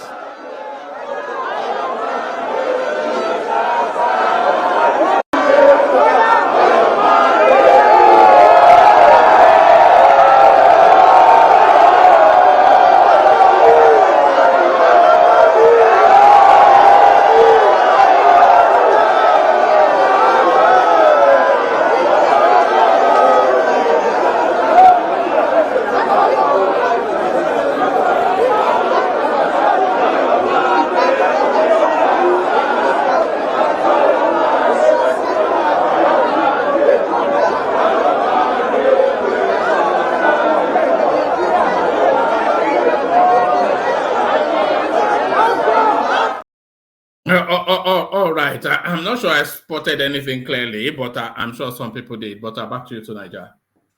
Yeah, thank you, and thank you, Ajan Lekoko, for trying, because these things that I tend to talk about, I fear sometimes a lot of people don't understand, because sometimes I talk fast too. So, but the idea is that we have to somehow try to become dispassionate about these things. And sometimes when I criticize our Southeastern brother, they say I hate them a lot. I said, but you guys did things that you led to the problems that you are facing right now. Your people kept quiet when they should have said something at the right time, and that would have stemmed that conflict that happened. But no, our people, like what they always do, they pretend as if they didn't see. They just keep quiet. Then the consequences flow. Then later on they start complaining that our whole nation, because we are all suffering for the same actions. Even if one side makes a mistake, we will all suffer for it, because we are all linked, we like it or not. It's just the way the world works now. I wish you people didn't arrive and we were just doing our tribal stuff. Pardon? Is it possible? Is an interjection possible? Yeah, carry on, Fatai. Yeah. Well, one more. I think your first intuition, I don't think it's totally off. I see a little bit of something. I don't think it's the position where the photo is showing. It's deep down. What I can see under there is almost deep down, but it's not very clear. It's not clear like it might be a drip, but there is something white there under that situation. But my own first situation is that photo that it's seen, right? I think, if I don't remember, I think every obedient or whatever, when you see that photo, I don't understand why the first intuition wasn't like, oh, isn't it a deep fake or doctored, right? Somebody could be there according to this, but it looks like the photo is clearly doctored to make it more whatever is there to make it more visible. But what is under here could be anything. It could be drip. I don't know what it is, but I think there is something. But far down, not at that level. Even if it was a drip, so what? What does that add or Yeah. remove from anything? I just wanted to. I just wanted to make. I just wanted to make that clear that the hypocrisy. I always say there is no hypocrisy. There will not be obedience. Right. The first intuition was, is the dead man walking? But when there was an audio, the first thing, oh, okay, it could be a deep fake. It could be, well, why didn't you question whether that was a deep fake first of all? But anyway, that's by the way, what when I actually wanted to interject before was really I didn't really get clearly the relationship between Tinubu is president and then Darfur and what is happening in Sudan when you made that that leap, right? Yeah, no, Because that's why I was querying him that the coherency of it, but yeah. it's quite a leap. Like I mean, I understand the simplicity. Like, okay, if you are following Peter Obi, I am following Tinubu as as an example. Then okay, we are divided. Okay, but that's like very simplistic to say because somebody supports Peter Obi, somebody supports Tinubu, then it's going to lead to Darfur. When somebody supports Joe Biden, some people fervently support Joe Biden, other people fervently support Donald Trump. It doesn't mean America is going to become Sudan in 2 days. So I didn't really get that that link. It doesn't. The jump. I get what you are trying to say, but what I'm saying is that given that we don't, our group. Okay, let me put it this way: our group IQ is not very high because we tend to do things as a group. Sorry, Yeah. I beg your pardon. Hold on.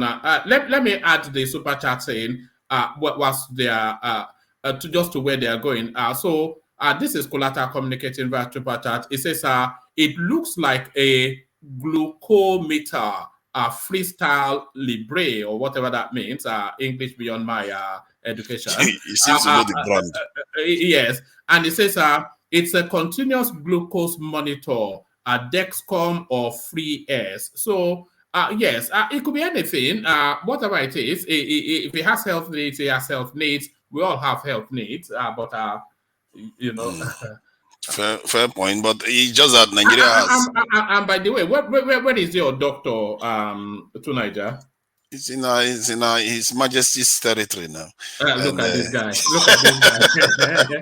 His Majesty is taking care of business. So see, it's just that we've elected 3 presidencies. Apart from that of Jonathan, the one he won has been that of people that are ill. Nigeria, you would think the black race deserves a bit more than this. And in terms of why I highlighted Sudan is the fact that both sides, our people don't learn to have good discussion with each other so that they can be able to work together and build. And you know what? Sometimes I don't blame them directly for it. It's because of events that are happening around them. They don't know that they have greater threats out there that are resulting in their current state of affairs. Because if you look at all the other nations that have had this type of experience, very, very bitter experience where they were alive, they saw it, they often work together better. That's what I mean by group IQ. Their group IQ increases because now they'll put their differences aside and say, you know what, we have to fix our mess. But because even if, let's say Tinubu today wants to change things, our people will resist. You know why? Because they have not felt what the consequences of not doing those things would mean. They have not. When Lee Kuan Yew did what he did in Singapore, it's because the Singaporeans experienced what it was like for the Japanese to invade them. He himself was almost executed. It was by accident. He didn't even know. He walked out of there, and all the people that was with him, they took them to the beach and executed all of them. The Chinese saw what happened to them when the Japanese invaded, and they were willing to support Mao Zedong to transform the country within 30 years. But no matter what Tinubu does today, the people, Nigerian people, will not let him do it. Because we are all... hold on. Because you see, it's that sweeping statement, you know. You say Nigerian people. You know, I don't object to Tinubu. Solly doesn't object to Tinubu. Fatai doesn't object to Tinubu.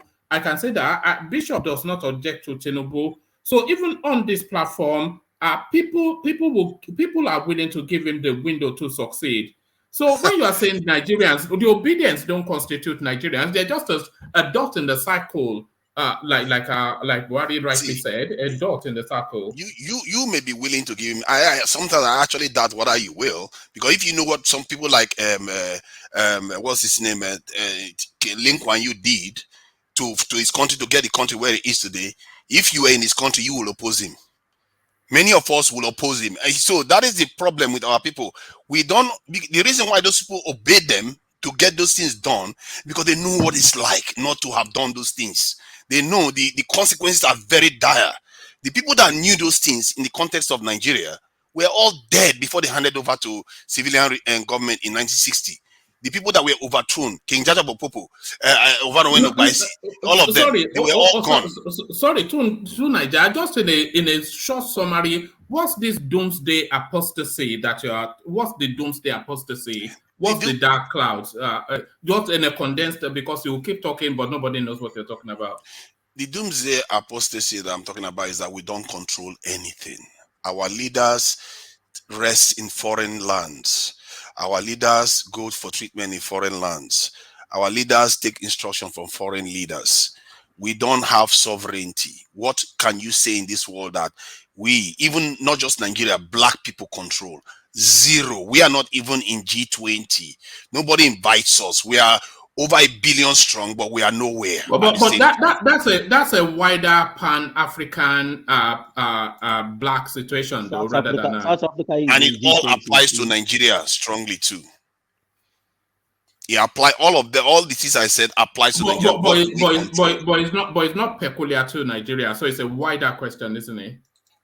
It's a wider question, but Nigeria is sitting at the top. You see, the thing is, even African Americans, you know that they all testify that they are all looking up to Nigeria to change things. And Nigeria is giving them one ill leader after the other. And can you even believe what's his name, Kwame Nkrumah and his cabinet? Do you know that in the 60s they were laughing at Nigeria and they were insulting Nigeria, saying Nigeria is like they always take instruction from London, and the behavior has not changed till today. We see these things happening before our eyes. We pretend as if we don't see it. No, forget. Don't go too long on that. Something is Ghana not taking instructions from London? Oh, now Nkrumah has been removed now, and even Nkrumah, where was Nkrumah trained? He was trained in London.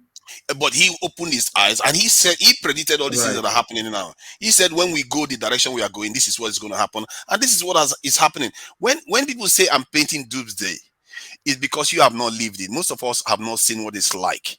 But it's the truth I'm telling you. Look at the countries that have experienced all this so-called doomsday you're talking about. They are all doing better than us today. We have not even been gifted with this curse of being invaded by a first world, where our generation get to see it and know what it's like not to control your sovereignty. We don't know what it's like not to control sovereignty until that penalty comes and we pay it. We will not know it. Can I interject, please? Yeah, interject and then round off that space to Nigeria, because I think you're taking us to deep territories. I know.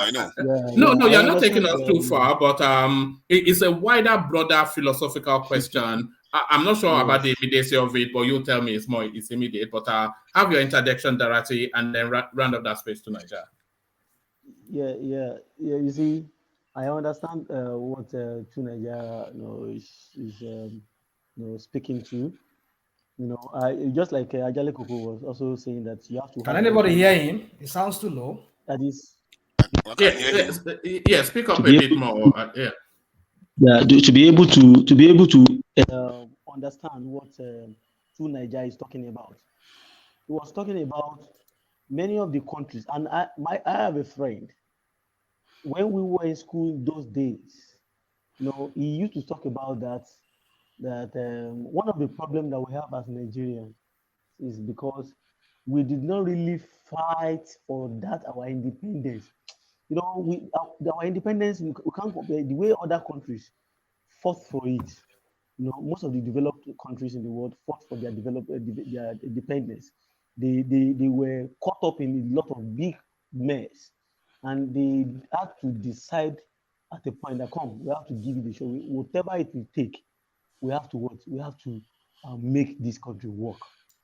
Having said that, I just said that just to We're make struggling to hear you, by the way, but so Well, I said that so that two Nigeria can know that we understand where he's coming from. That probably because we did not fight, we did not lose many people like that. I mean, probably we didn't fight a big war. We didn't lose so many lives. Like look at the apartheid, look at the Singaporeans, look at the Chinese, what they went through. Even America itself, look at the price they had to pay before they're able to stabilize themselves. So probably that is also affecting us. It doesn't make us to value what we have. It doesn't make us to make the right decision. But I still want to say this, that go and write this down.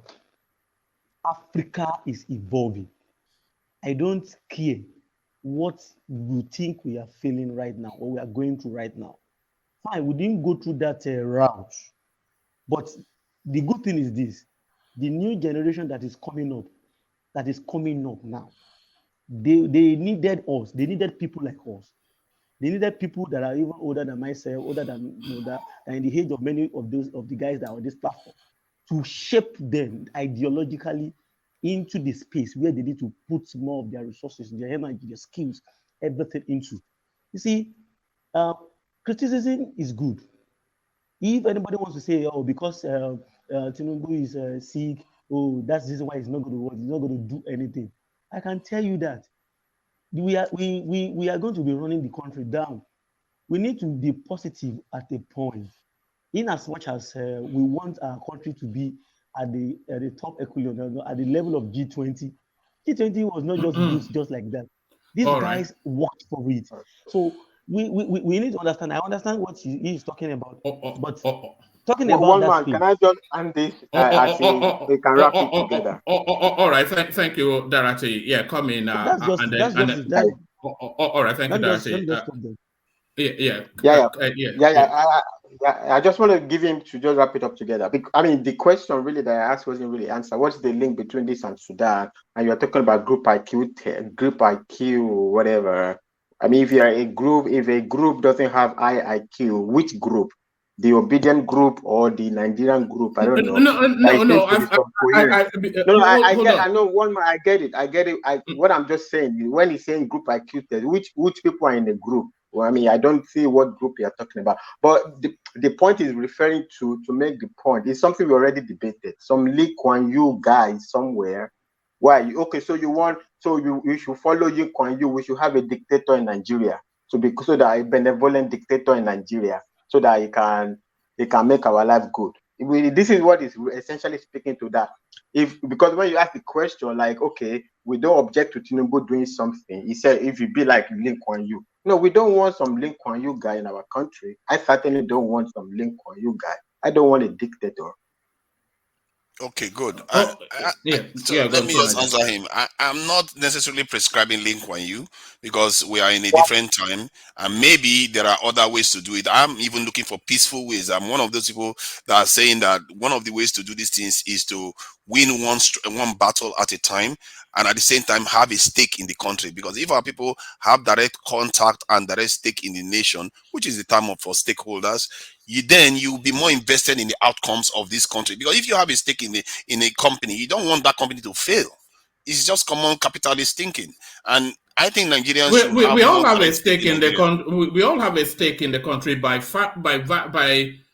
virtue of heritage and citizenship. So, what do you mean stake? We already have a stake in the country. The stake we tend to have, it tends to be property, not necessarily because property doesn't invest. When there's upheaval, No, it I doesn't didn't. I necessarily didn't say affect property. I said by virtue of heritage and citizenship. you see, that's almost abstract to most people. They don't. Also, you don't. The reason why That's where you come from now. What do you mean abstract? I can say that from myself. I know for sure because I started directly investing in Nigeria. My attention to what is going on there increased because your money is there. You're putting your money where your mouth is. Hold on. Before you started investing in Nigeria, where did you consider home? Nigeria is considered home.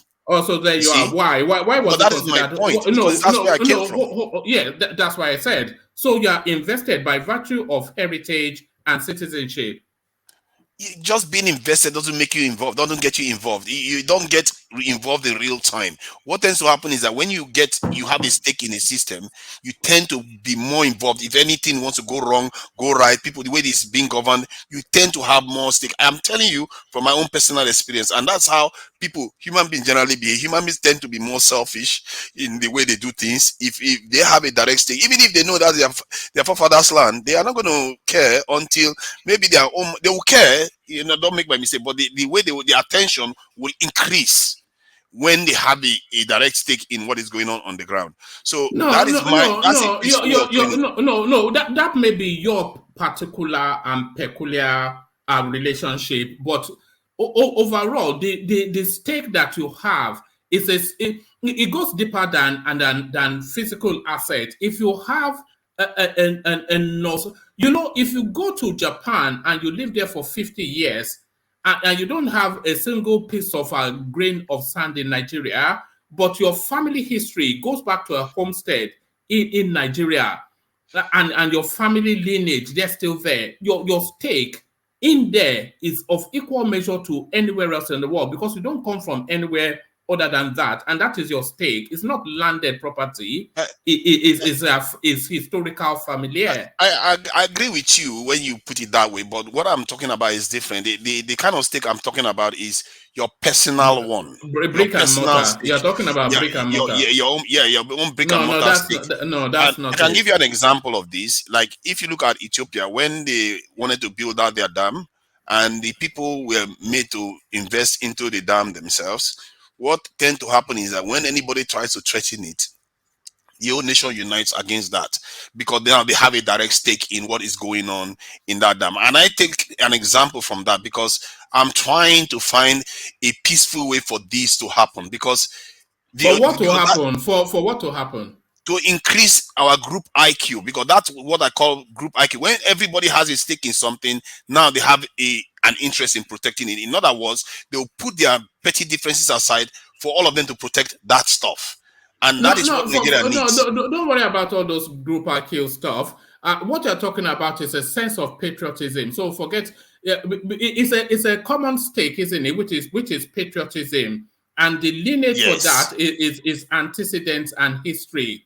So yes. You know what because I know you like to use all those little terms, group IQ and whatnot, and I hear it in Kazorian space as well. So I know where that conversation is coming from. But the group IQ one is mine, not Kaiser. No, you did not conceptualize it. It's something that is already in discussion. So I'm not quite sure if you think you conceptualized it, but you did not. Where I was going is that what you are really talking about is a sense of ownership, and that is really what they call patriotism. But in Nigeria, even though we carry the green passport, we carry it differently because we're still embedded within. The group IQ that you talk about is vested and invested in ethnic groupings within the Nigerian space because they have, especially within the Southeast, they have a collective goal which they pull all of their capacity towards achieving. And this is what we're seeing playing out in this particular cycle. So you can see it at that micro level. But in a national level, there is, even though we carry the green passport, we carry it differently because we carry it from an ethnic base. So that's the problem, isn't it? That's the problem. Yeah, but no. It's not the problem. It's where we are. That's where we are. So it's a process of evolution. Nigeria is a relatively new construct. It's not a process of evolution. I can assure you. Nigeria is a relatively new construct, and people are still trying to grab. Okay, tell me why it's not a relatively new construct. It's not a process of evolution. It's something about what you carve out. If you choose to carve it out, or it's imposed on you. Because in most of these countries, it was imposed on them. Some of the countries I mentioned, it was imposed on them based on very, very traumatic experience. What was imposed? Their unity to change the trajectory of the nation. The Chinese, one of the but there is homogeneity somewhat, largely in those countries. there's always a dominant ethnic group in those countries that constitutes about 70%. So that Igbo example that sorry, I think I think you're on the Let me wrong track. answer your Yeah. question directly. Yeah. You see, you say that now, but you don't understand that even the Chinese, they had a civil war just that not that very long ago. Before that, there was a Christian, somebody that wanted to spread Christianity in China too. They had a civil war too. So the problem was that when you They get did not have invaded, a civil war. They had a skirmish. okay, if you want to call it a skirmish, the point was that So even a Nigeria Chinese wants us to go and fight war. let me I don't finish know. my point now. Let me just finish the point. Okay. All right. Sorry. Carry on. A Chinese official actually thanked a Japanese senior official and said, "You know what? Thank you for doing this because now you've woken us up and we'll never go to sleep again." And since then, they never looked back. The reason why that he was saying that because he understood what I'm saying now. He understood that there is no way the nation would have had the resolve to do what needed to be done until somebody inflicted it on them. Our problem is that who will inflict when they inflicted it on us, they defeated us outright and ruled us for over 60 years before they handed over. So the ones that experienced it all died away. If they have been left 5 years after, 10 years after, the ones that experience it will show symptoms of what happened to them and they will not forget and they will do what needs to be done. Look at South Africa. That just when they handed over to Mandela, they were still experiencing some level of appetite. If you look at how South Africa is behaving today, they are one of the biggest skeptics in Africa of foreign powers. They are skeptical against America. They are skeptical against Israel. But no, that is not how Nigeria behaves. That's not how Ghana behaves. If you look at Zimbabwe, Zimbabwe was fighting them till almost 1960. So because the people that experience these bad things that can happen to you when you don't have proper sovereignty, when they remember it, they have the resolve to set their differences aside. Or even if they cannot set their differences aside, I say enough. I'm not going to have this. I'm going to slaughter the other side. That's what they do. Look at Stalin did the same thing. Chairman Mao did the same thing. These people, they mean business, but as evil as what they did was, but by the time they were done, their nations were superpowers. Their nations were a lot stronger for it. That is all I'm saying, and I'm trying to get us to that point, or I'm trying to find arguments. No, you're not even clear. No, you're not getting anybody. There's no coherence. There's no. Hold on. There is no coherence to anything you said that you are trying to get anybody to. Because I'm trying to find a peaceful way of doing it. That's what you have not said anything now, and you're saying you're finding a peaceful. Uniting the country on a course where we do what we need to do to gain our sovereignty back. We can't control anything. We can't even control our backyard. What needs to be done needs to be done. To fight war? Do you want us to fight war? No. See, if people bring war to you, you fight them. I'm not saying we should fight war, but we should secure ourselves. We should be able to speak on our own issues. Our leaders should not have to be bowing to foreign leaders all the time. We should be able to manufacture. We should be able to trade amongst ourselves in Africa. Can you even believe we can't even trade in Africa properly? This is madness. We live in a cage. Sorry, what do you mean we can't trade in Africa?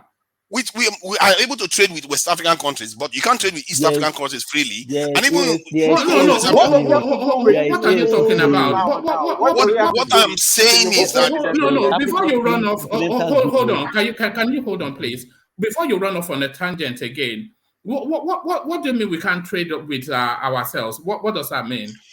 The level of trade within the African continent is about 16-17%, while in Europe it's about 70%. Right, no, don't go on, like I said, don't go off on a tangent.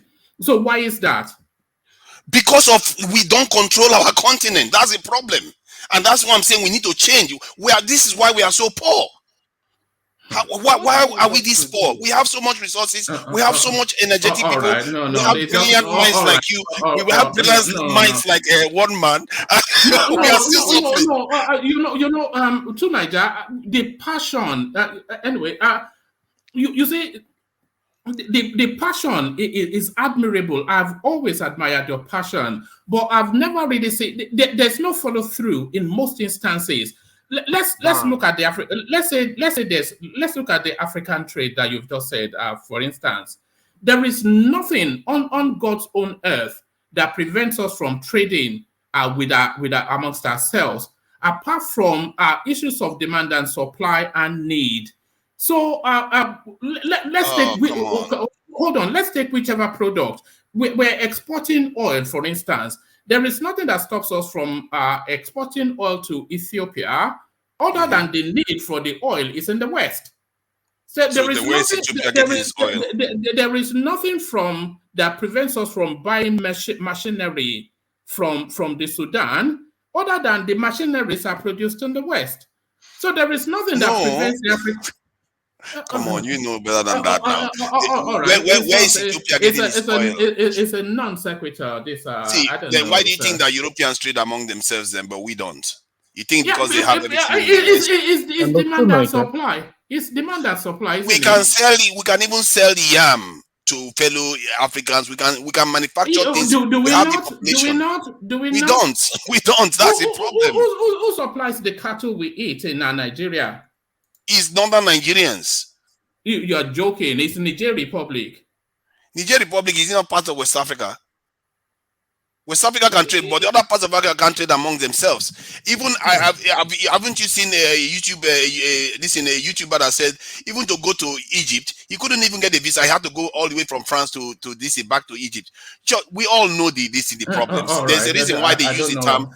You know now, one man that. No, I don't. So it doesn't cohere. It's just what you are saying that the reason. I listen to you often, and like I said, I've often admired your passion. But I've never really found any coherence. Our life expectancy is around 52 years. Why is Somalia that has been fighting war for over 20 years have a life expectancy that is higher than ours? You think there's no serious problem? There is a serious problem with the way we have been doing things. Brother. No, I'm just trying to highlight that we don't control our environment. That's why. True Niger, please, can I have a few conversations? Excuse me. What do all this have to do with current discussion? Stalin, you mentioned Stalin. You mentioned do you want us to have a dictator in Nigeria? See, I mean, you are mentioning dictator. What is the point? I don't want a dictator. If anything, I'm arguing for the opposite. And I'm trying to find new solutions to old problems. In other words, I'm arguing for high level of transparency in Nigeria. Here's solutions that I'm proposing before you say I'm not trying to propose a solution. I'm arguing for a high level of this transparency beyond what we have seen anywhere in the world, because Nigeria will have petition to Tinubu, to the federal government to be more transparent, to pass a transparency bill or whatever it is. I don't understand. Look, you have mentioned Stalin, you have mentioned West Africa, you have mentioned East Africa, you have mentioned everything. Anybody can say what you are saying. You are not tying it together, but pretend as no, you are not tying it. You are okay, they cannot be tied together. Number one, there's nothing Stalin, the Russian dictator or whatever, has to do with East African trading. What does it have to do with each other? What do they have East to do African with trading is because we don't control our environment. He does. And what does it have to do with Stalin? What does that have to do with Stalin? Because he was able to do what he needed to do for his country to prosper. Sorry, you can go ahead. So this is the situation. So that we can trade with East Africa. Is that what you're saying? We have a Stalin. I'm arguing that we should have a highly transparent system and even a more advanced democracy, so that we can do away with it. What does that What is going to do with the current discussion is that because these people were jubilating that this guy is coming from a country that colonized our own forefathers, and they are not promoting our own country. We are not ruling for ourselves, and you wonder why we have a life expectancy one of the lowest in the world. It doesn't add up. What you're saying doesn't add up. Because you are not. I don't know what I say. It's not for you.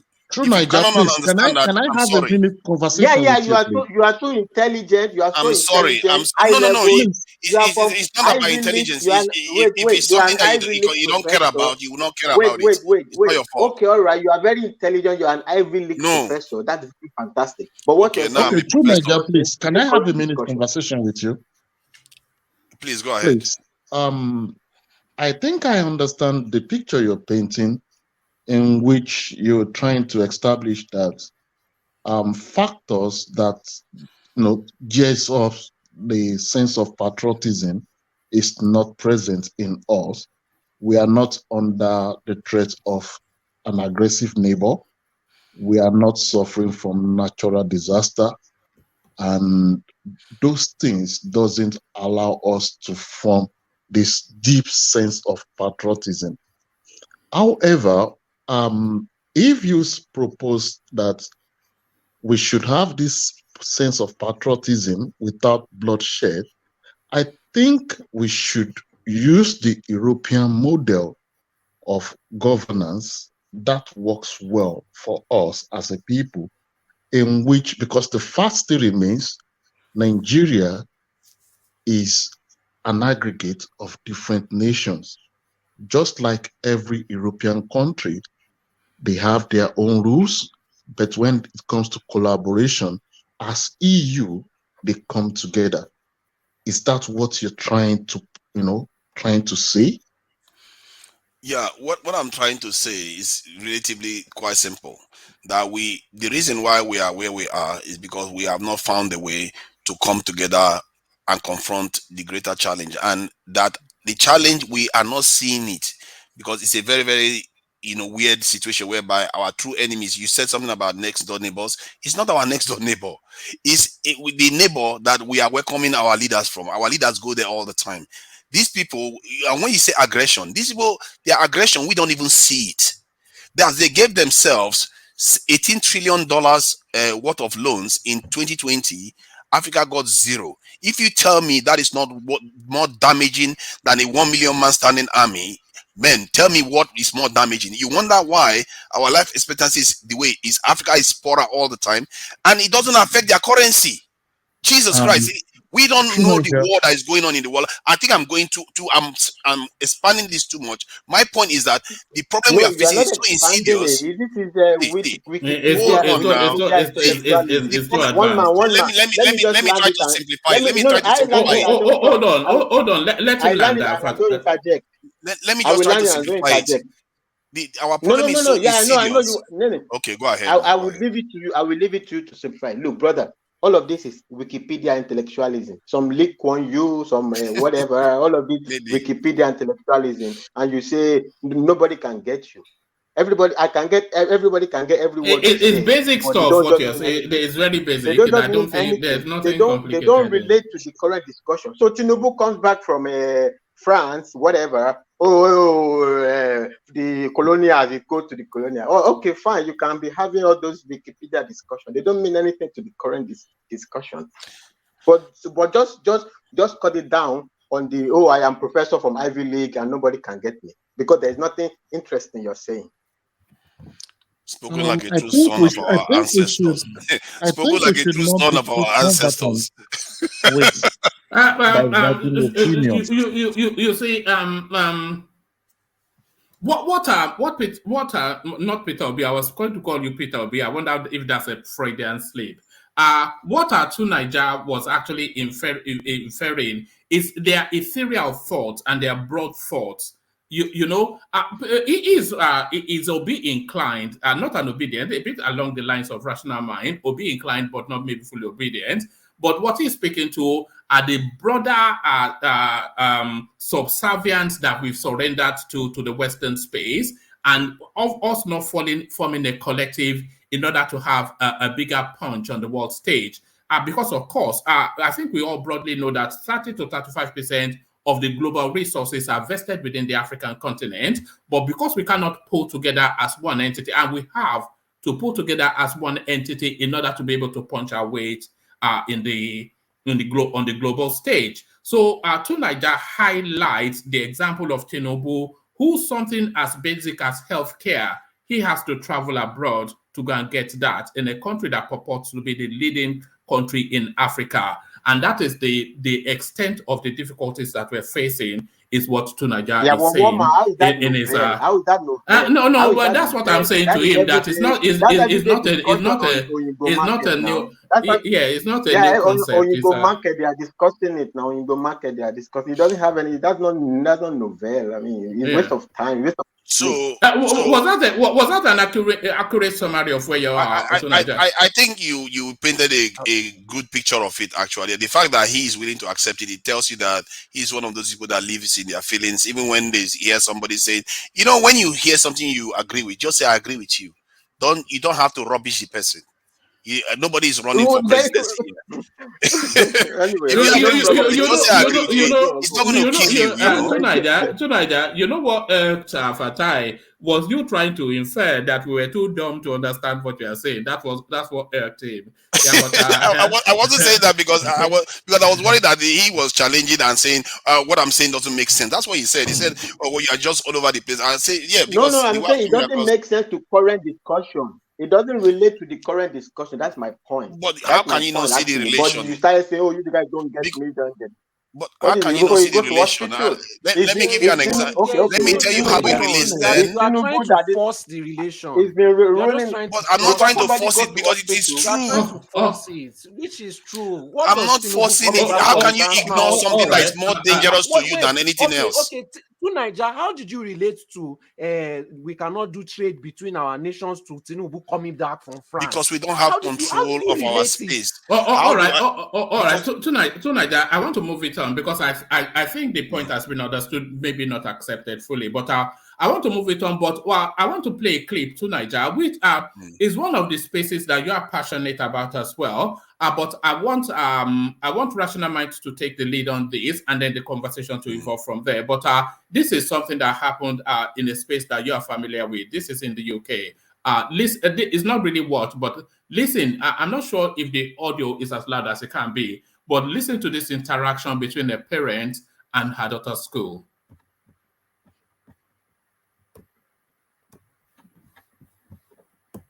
Said in that tutorial time that being gay is a sin. She has been given a day of 2 days in the inclusion room as a sanction for this. Why? So please, can you send my child home? She is not going to observe it. Now, let me ask you a question. It's a faith school, right? And you try to, like, and I'm just paraphrasing now, balance different and accommodate different should I say individuals, right, with sexual orientation, which is fine. But let's not forget that she goes to church. It's in the Bible. So what else? What if it's a faith school? Then what are you? Then what is being preached on here? So she's not making this up herself. For God's sake. Hello. Yeah. Hello. Hi, Miss Lynch calling from Run Academy. I'm Olivia's head of house. How are you? Hi. Is that Miss Sophie Lynch? Yes, speaking. How are you? I'm fine, thank you. How are you? Good. I'm good, thank you. I just wanted to give you a quick call about Olivia. Is now a good time to speak? Yes, please. Okay. So I just wanted to speak about something that happened in tutorial time this morning. Okay. So students were discussing, because in tutorial resources we kind of speak about lots of different topics, and today's topic was about the decision of Uganda introducing the death penalty for kind of aggravated homosexuality. And so Olivia's form tutor kind of was encouraging discussions and asking the students, what do you think about this? Do you agree with it? And then Olivia said, oh, it's their country. They can do what they like. I agree. And so Mr. Benet challenged her on that, about why she felt that way. And then Olivia then proceeded to say that being gay is a sin she was referring to. She said it's a sin. So she said when she was challenged by her form tutor, but by saying that being gay is a sin, that is a homophobic comment to make. Her understanding of being homophobic is hating gay people and kind of being violent or acts of hatred towards them. But Sorry, I'm just clearing my throat. No, it's okay, no problem at all. But basically, because she was in tutorial time, and Olivia has outwardly said in that tutorial time that being gay is a sin. She has been given a day of 2 days in the inclusion room as a sanction for this. Why has she been? I'm sorry. Okay, sorry. Carry on. I'm listening. Sorry. I'm just about to explain. Okay, right. So I'm trying to. I've had a conversation with her this morning, Yes. and I'll have another conversation with her at the end of the day today. Okay. Because we're trying to really explain to Olivia. I said, break it down for me. What what is a sin? Can you define what a sin is to me? And she said, oh, it's something kind of negative, it's something bad, and that if you do that, then you go to hell. And she explained it in that way. And so I was trying to make her understand that I completely respect her religious views, but by saying in the tutorial time that being gay is a sin, that is showing prejudice, and it's saying a negative thing about being gay. And as a Christian school and a Christian academy, as you're aware, part of our ethos is being kind and accepting of others. And so you have to appreciate that in that form room, you know, there may be students that are gay and they would feel quite uncomfortable in that situation, and for any kind of homophobic language or racist language, it's the same. We give a sanction of 2 days, and that's the reason why she's got a sanction of 2 days. Okay, all right, okay. Have you finished, Miss Lynch? Yeah, I Okay, finished. all right. Olivia is she's not having the inclusion, right? First of all, right, she was asked, right, her opinion, and she gave her honest opinion. I, for one, do not encourage any form of discrimination, right? And again, when she said it's a sin, she's coming from a religious perspective, as opposed to, okay, this is what I personally feel. Now, if Mr. Barney, is that his name, did not want an opinion, then he should not have asked her. So basically, right, and don't get me wrong, I do hear what you're saying, right? That there may be some pupils in the class that may be, gay. I do get that. And they may feel offended, right? But a question was asked of her. And I'm sure in your tutorial classes, right, or just generally with your pupils, you encourage them to speak their mind, right? Now, if she wasn't asked, she would not have said anything. So it's not like she's gone and she's, insulting, left, right, and center, be it a black person, a gay person, or whatever sort of person, be it whatever. She's not doing that. She's giving her honest opinion, and she's being penalized for that. And it's coming from a religious background. Because if I'm not sure if you're a Christian, right? Now, this is my take, right? I'm a Christian, and we know in the Bible it's a sin. Then again, I'm not God. God judges. That doesn't mean we cannot love everyone, gay, straight, or whatever. God judges. But she was asked a question. So why is she being penalized for answering a question honestly? So I'm sorry, but I'm refusing that she does not do any inclusion. It's not fair. It's not fair. Mr. Barney should not have asked her that, and she's been saying to me for a while now. And when she comes to me, and hold on, please, let me finish speaking, because you and I, we've talked about Mr. Barney the last time we spoke, and even before then, Olivia comes to me and she says, "Oh, Mr. Barney, she doesn't like the way he behaves. He's always in her face, and it makes her feel uncomfortable." Now, this is not even to do with Mr. Barney. It can be anyone. Olivia she doesn't like it when people come into her space, even with her sister. If her sister gets really, really close to her in her space, she gets easily irritated. You understand? And out of respect for Mr. Barney, she may have a look on her face. She probably would not want to stand. Like I've told her, you dare not disrespect any of your teachers. You dare not. Right? I've said that to her. Right? But she may have a look on her face of how will I put this now? Showing that she does not appreciate what is being done. So to me, it seems like she's being picked on. So, Miss, I'm sorry if I'm sounding this way, but I'm not happy and I'm upset that Olivia, right, is being given inclusion, which she's not going to do, and I will put my foot down on that because she answered a question honestly. Then why ask her? Why ask her? Why ask her? No. Simple thing. Hold on. Do you know what? I would appreciate if, okay, do you know, you did, you called her to the side and you asked her to try to understand, right? Then, okay, do you know what, Olivia, you need to be sensitive and have that one-to-one with her, and for it not to repeat itself again. And she wouldn't. But for her to just get inclusion, 2 days inclusion straight off the back like that, I'm sorry, she's not doing it. And I will tell her not to do it. And I will send an email to school because it's not fair. Right, okay. I do hear your concerns. I do understand what you're saying. And I just want to make it really clear that it's not saying at all that, you know, Olivia is homophobic. It isn't that, but it's just trying to make her understand, because this morning she was very clear. Well, in her picture of being homophobic is, oh, you have to hate gay people and show them That's not sense, true. but I don't believe that. I'm sorry, but that's not true. That's not true at all. Olivia, my daughter, right, is very aware of different how will I put this now, sexual orientations. She's very aware. And Olivia, right, will not show any form of hatred, right? No, I'm not saying that at all. I'm saying that was her. Sorry, if you let me finish. Okay, I'm not go on. saying that she was showing hatred. I'm saying that was her understanding of what homophobia is. However, we're trying to make her understand that by saying in the tutor group to, you know, in front of the whole class, by saying it is a sin, that is, you know, inferring that being gay is something negative, and it is for that reason. I understand. I understand your point of view. However, in line with our academy policy, we do give 2 days. She's not going to observe it.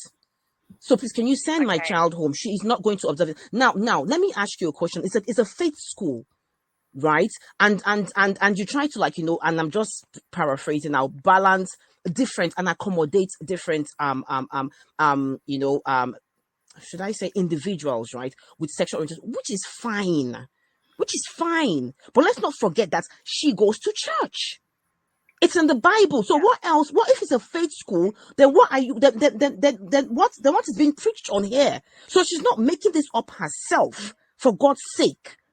And can I correct you? Can I correct you, please? If you let me finish. No. I was saying something. I'm going to have to end this conversation now, because I really don't appreciate your tone. No. Okay, you don't appreciate. Okay, all right. It's not a productive conversation, right? I've informed you of the incident. Okay. Okay, she's not going to observe it. She's not going to observe it. So please, can you send that? She's not going to observe it. Can you please send my child home? She's not going to observe it, please. I'll speak to you soon. Okay, bye.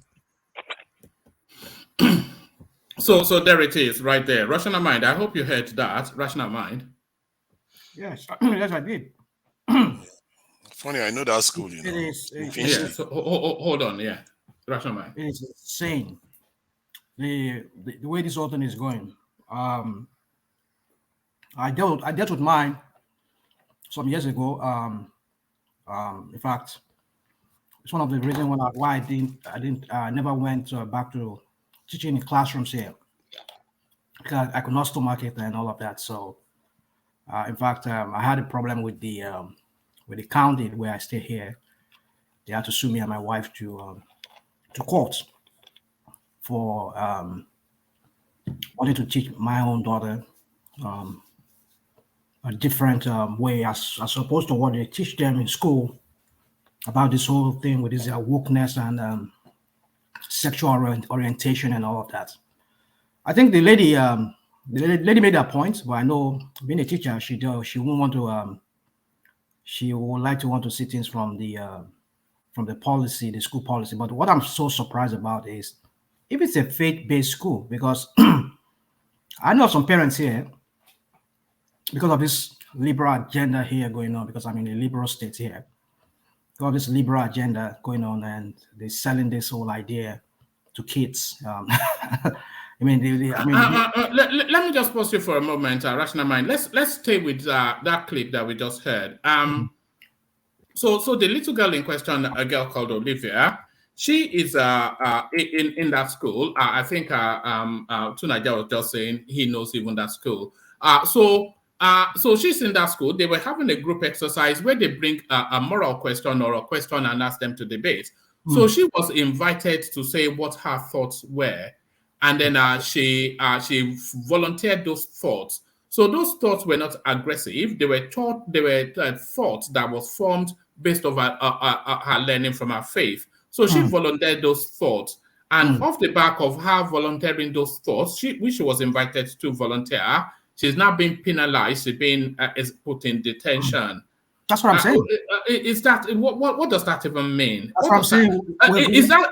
Is this not indoctrination? You are saying that's happening to you in America. this is happening. Is this not indoctrination that we're looking at? We are gradually entering a new phase in this whole wokeness, because they want to shove something down your throat. They don't want you to shove your own down your throat. If your opinion, like you said, I mean, like the from the clip, like I was about saying, it's a faith-based school. Like I was about saying, so many parents here, they withdraw their kids from public schools to private schools here because of all this crap. And if it's a faith-based school, they know how to handle those matters there. Some schools here, they don't even allow it. They don't even allow you bringing those things into their school. Before you even get enrolled, they tell you their policy. But then if the child was invited to express her own view, because she was invited and she gave her opinion based on even the school being a faith-based school. So I wonder then, what is the faith about then when you say a faith-based school? Because there must be a faith. There must be a system of belief, because talk about faith here. Faith is the faith you profess to champion in that school will be based on some kind of religious beliefs. So what is that religious beliefs? I want to assume if it's Islam, then I know what it is. If it is Christianity, I know what it is. Islam condemns it. Christianity condemns it. Condemns people who want to live alternative lifestyle to both religion, from what I know. And I know Judaism too does the same. So I don't know what it is. I said maybe it's just a commercial purpose. You just want to make money. Nothing really taught that is faith, that is based on whatever faith they claim to. It says a faith-based school. So but the thing is this, you invite a child to express her view or his view. I think it's a girl, if a view as to what does she think, and she says, well, based on the Bible, it's condemning the Bible, it's a sin.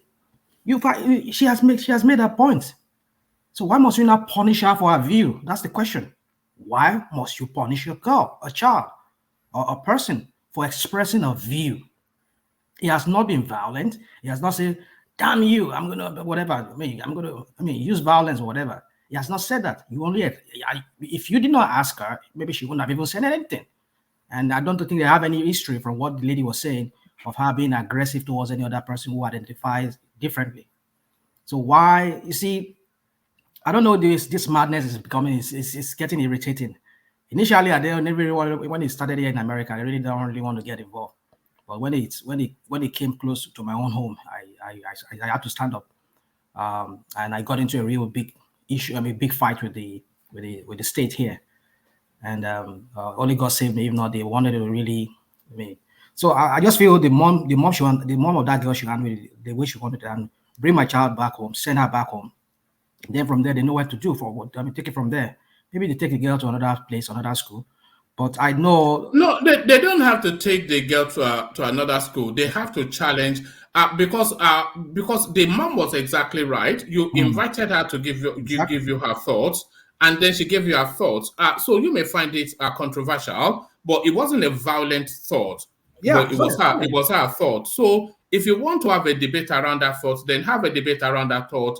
And people, but you cannot punish her for having those thoughts. Exactly. Is that what's going on? That's the same way if a child who says I identify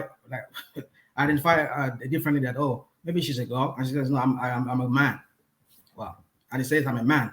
I don't care if you are a girl, I'm a man. And if she expresses, then you don't have anything. Just let her be. So my point is this: you see, they just want us to conform. It's just this conforming. They just want us to shove this thing down our throat and expect us to accept it, and just keep quiet about it and never say anything negative about it. I don't get it. I don't just get it. We're gradually entering a new phase now, and it's going to get ugly.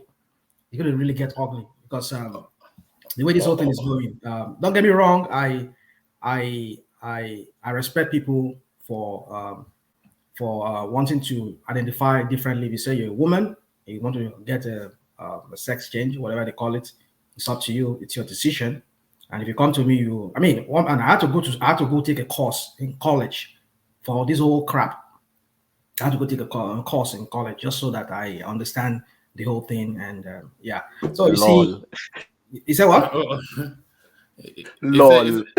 It says lol. Laugh out loud. I can't live in that America. I can't live in that America. Yeah, but this incident is in Europe, though. This This incident Yeah, is but in in Europe, though. Europe, they don't force it on our face. They don't force it on No, us. did you not hear? Did you not hear the clip? What do you mean they don't force it on your face? That, Did you that's hear? that's in Was UK, that in right? Europe?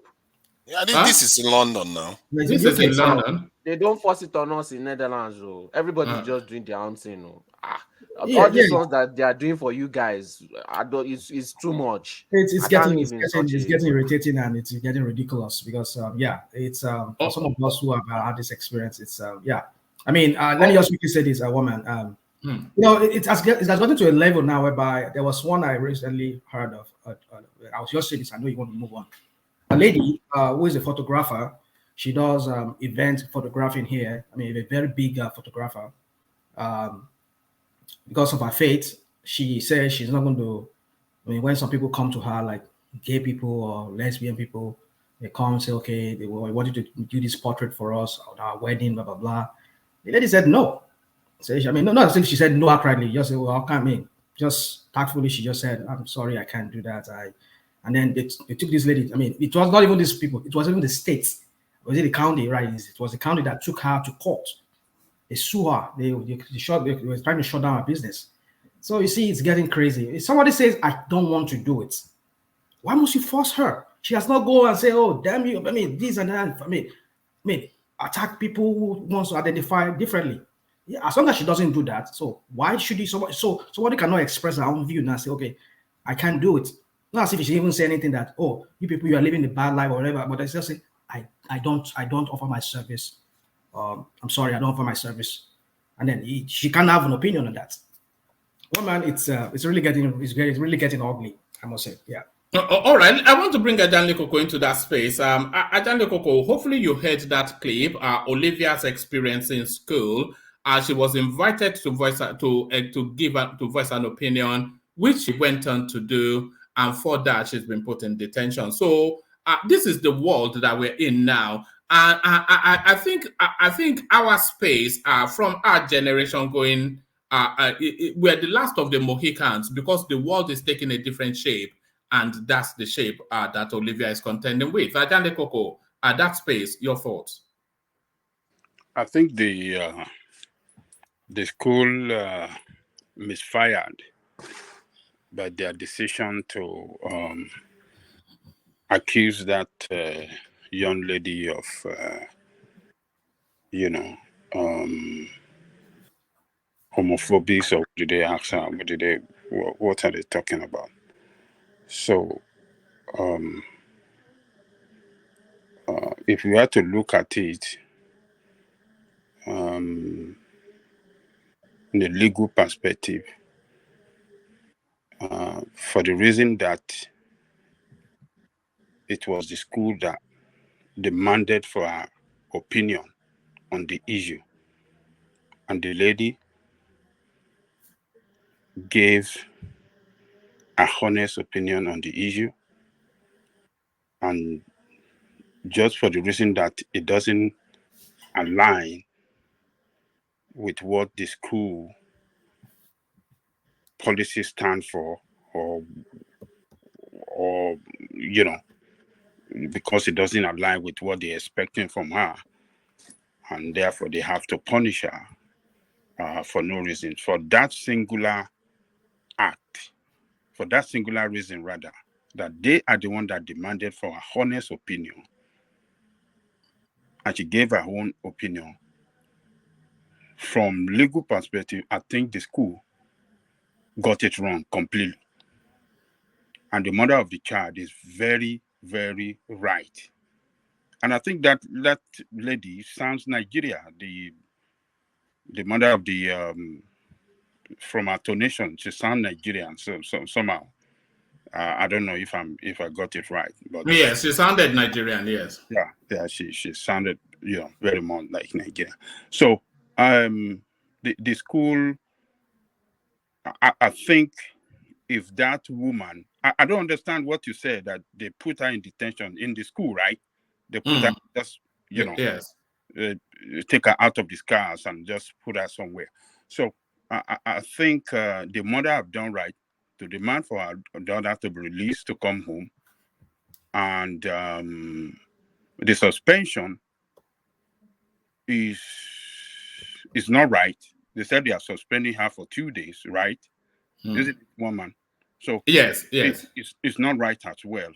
And I think the mother have to pursue this thing by going to the school board in that locality, in that district, to file a complaint immediately and seek for redress. This is totally wrong, and children should not be treated like this, because in the school you're teaching these children to they teaches them to develop their own mind, their own, individual mindset, and not depend on anybody, and not look forward for people to dictate to them. That is the way children are raised in this school, particularly. Children are raised in this country in the school. That's the way the school system, teaches. You are right, Alajelegogo. You are right. Yes, that is the way the school system teaches the system. They teaches them to develop their own mindset and not depend on anybody dictation. So when we have a school system that raises children to develop their own mindset, and this lady haven't raised through a Christian religion, and the religion preaches to her in the Bible that the activities of these gay people is anti. It's not biblical. Let's put it It's that not way. biblical. Yeah. It's not biblical, and this lady is expressing it, and because of that, the school have to punish her. Is totally wrong. The mother, I think, because of the way she pointed this to that teacher, the teacher was not, was not happy about that, for the reason that she pointed to them that they were wrong. They asked for her opinion. She honestly delivered her own opinion on the issue, and because it doesn't align with them, and they have to punish her. So for the fact that she was telling them, you are wrong, and you cannot punish my child, and she got frustrated, and she was trying to run away from the phone conversation. So this is the way they act in this country. But when you can stand up and let them know that they are wrong, and they can easily know when they know what you are saying is very right, and you point it out to them that, look, you are wrong. Look at what you are doing. Look at what you asked for, but look at what you are doing. You are very wrong.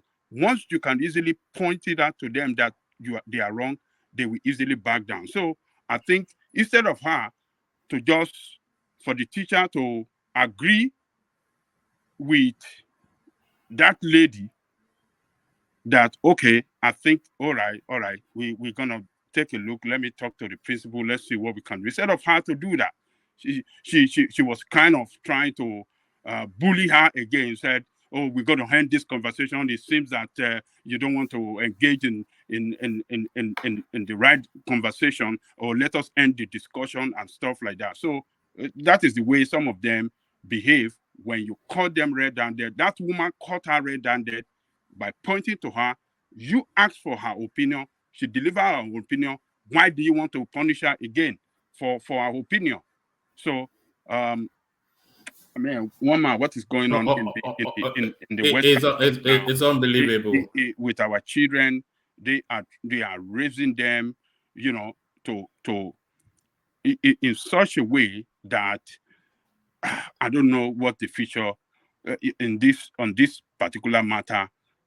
Our children mindset, they are batter them so bad, on this particular issue. So let me leave it there, woman. All right, brilliant. Well put, brilliant. Well put. So, to Niger, I know that this is a space that you've been somewhat talking to over the course of time. So you can have the final word on that space. And by the way, that clip was sent in by one of our subscribers for us to discuss it. So this is what I always say to you: if you want us to discuss something, just send it to me via Instagram. But you have the final word on that space. To Niger, but be very delicate with the language so you don't trigger anything. So manage the language carefully as you give us your thoughts on that clip. Yeah, yeah, thank you on that. And I think Ajane Gogo spoke my mind on most of the stuff, and I think he's conclusive on that one. I funny because I know that school. It's not so far from the area I'm in, and I know the school particularly well. They were even shut down recently because of some violence, but it's a very, very good school. It's got a good Ofsted rating. You can see now. Ajane Gogo said he saw how the subtleties, the way they behave. These people, when the lady, she saw that lady got her, she just tried to use a kind of excuse to say, you know what, stuff is not going on very well, and we'll go and get back to you. In other words, she's going to take this in her tail behind her legs and probably go and beat a retreat. And I think the lady is right to hold her ground on that one. This is the thing I get concerned about, because it's one thing to do it in the West, because, you know, the people that went to the West, they signed up for it. But this stuff is going to flow to the continent too, because we are all using their tools. We are all our this thing. What is it? We are on Instagram. We are on everything. The culture. Somebody told me yesterday that it's too late. That it's already in the Nigerian space, and the leaders don't control it. We don't limit anything. Any self-respecting people will limit access to some of all these things in the West, but everything is open. And what it does to us, because, you know, in this life, I always say it, you use your tongue to count the number of teeth in your mouth. What it does to us is different from what it will do to them, and they know that. And these people, whenever they like, arbitrarily they change the rules, and they know the people is going to catch. You know, probably if they ask a poor child a question, she answered it, and suddenly she has to pay for it. This type of stuff, you know, this is one of the things I don't like our children to have to be going through. We have to be able to control our own environment and control our own narrative. You know, when you watch our programs now in the West, it is almost, I don't understand anymore. I feel bad for our people in many of these countries in the West, because they just portray us in a way, something we don't believe by and large as a community. That's how they portraying us in the media now, and our children are consuming it, thinking that that's how the larger community behaves. And Nigerians, you know, other countries, they're going to be having the same problem now. They're going to be taking it on board and thinking that this is how we are supposed to behave. Look at Uganda now; it's facing a lot of problems because of this same topic. You know, so this is something that has impact not only on our community in the West, it also has an impact on our community in on the continent. In if you go to courts where all these sort of issues come up, you'll be surprised we are overrepresented all the time. And I don't know, that lady is extremely clever. If I was the one speaking, I'll probably fall into the trap a big time. She was so clever, she made it clear. She separated the fact that they asked the daughter the question, and she gave her opinion. And I think she's gonna win the argument. And except they just want to ride roughshod over her. In fact, you know what I was thinking as I was listening to it. I was seeing pound signs and big checks. If she gets a good lawyer, she could get a payout from that. Especially like she Yeah. recorded the conversation, she could get they asked her for her opinion and she gave it, and Yeah. you're throwing her in detention. What does that mean? It's ridiculous. And sometimes some of these things we think, this is another angle I just want to add onto this. Sometimes we think that this is only them that do these things. Our own people that work for them will do these things too, because we, for some reason, we become so part of the system. We think is the way to be, that our own way, something is wrong with it, is the way to be. I've seen it happen, and they've even done experiments on these things to say, okay, is it only, you know, the other groups that target our children on all these other things? It turns out that it's not the other groups. If they put a black woman and the other people to watch mixed color children, you see white child, black child, and they were all there. They monitor their eye movements. It turns out that even the black lady was targeting the black child. to find out what she's doing, or she wasn't looking at the white people. And the white women, that one is a given. They were targeting a black child already, but the black one too was doing the same thing. So this thing runs deep. So that's all I'm going to add to this. But I think in that case, if I was her, I would be looking at the possible legal ramification, especially if they actually punish the child first. Because if the child has experienced that she is being targeted just for her own view, that is not good. There are consequences to that. And if it's going to come in the pound currency, that is not always a bad thing. All right, brilliant. Brilliant. Well, can I please have a quick input in this, if it's possible? Yeah, you can, but you have to be very delicate with the language because it's a sensitive topic. So the language really has to be tight. But let's hear from you. I'm not even going to go that direction. I mean, I had a conversation very well. That's the recording. And they've reiterated it. What I want to ask is this: how do we protect our own from this simile? I don't want to use any word. That is in the diaspora. And how do we, protect ourselves back home? Because this is really becoming an issue. I know some countries have stamped their foot. One of the things I really admire Jonathan for was signing that bill, even though the implementation have been a little bit somewhat problematic, because you have people that are fighting it from all directions, and they are getting fundings from some of these international donor organizations to fight that law in Nigeria, just to rescind it. They keep going to the National Assembly, because whether we want to accept it or not, don't let me say how broken my heart is at this moment. So the question basically is, how do we shield our own? How do we protect our children, especially the ones that are in the diaspora? And how do we even prevent this thing from gaining ground on our own soil? I love what the Ghanaian president said a few weeks ago. I had the Ugandan president. A few leaders have said something. But rather than just saying, what exactly in concrete terms can we do to protect ourselves? All right, thank you. So we leave that question rhetorical because the topic is so sensitive, but like I said, one of our subscribers brought it in. So we'll leave that as a rhetorical question as we go back to safer grounds of our Nigerian politics, and we take the Nigerian politics then to Ajanle Koko. So Ajanle Koko, that the bossa. I didn't know that. Listen to this, because is well worth hearing again. Listen to this. This is, by the way, a steep died in the Fulani man from Futajalon as the RIP former Afenifere spokesman. What's that guy? Yinka Odumako or something. He used to call them from Futajalon. So a steep died in the wolf from Futajalon. See how he greets Tinubu. It's even the accent. The accent was even perfect. It was a Yoruba accent. And that's Ribado, by the way, Daddy Ekabosa, just like you and I would say to Daddy, or somebody, or younger ones would say to us. Daddy Ekabosa. So what are you making of that there? Daddy Ekabosa. So there it is right there. The language of the future. The Orisas, they've gone from Adam Mariah Doors to Dauda from down the road. Adanle Koko.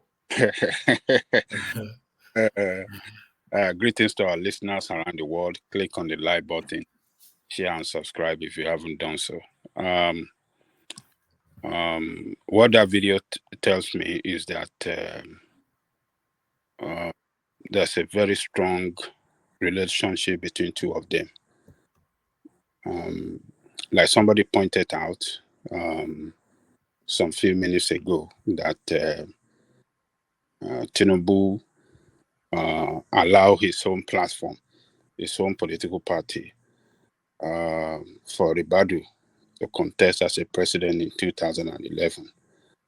And I think since he has been in political partnership with Tinubu, and in this APC as well.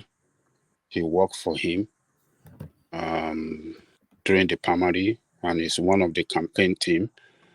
And because of Tinubu being an elderly person to him and a leader in his party, I think that is why he's showing that respect. It is normal in political circle people respect themselves. Even Tinubu himself, you can see Tinubu many times when he's meeting with Buhari, you see him bowing down his head. That is how it is practiced in Nigerian political environment. The associate show high respect to their leader. And the way that guy sounded, the way he sounded rather, and spoke in Yoruba to greet Tinubu, maybe he schooled in Yoruba land, or he did some, because he spoke it very well. He didn't. There's no sign of. It doesn't sound like somebody that is learning Yoruba. He spoke it excellently well, sounded well, like a Yoruba person. So, you know,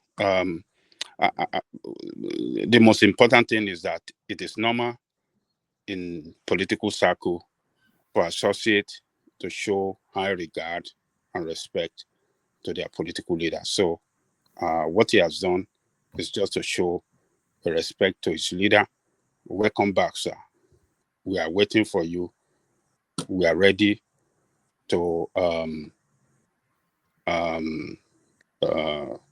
for anything that you want to commit us into. So, and that is what he's trying to do there, you know.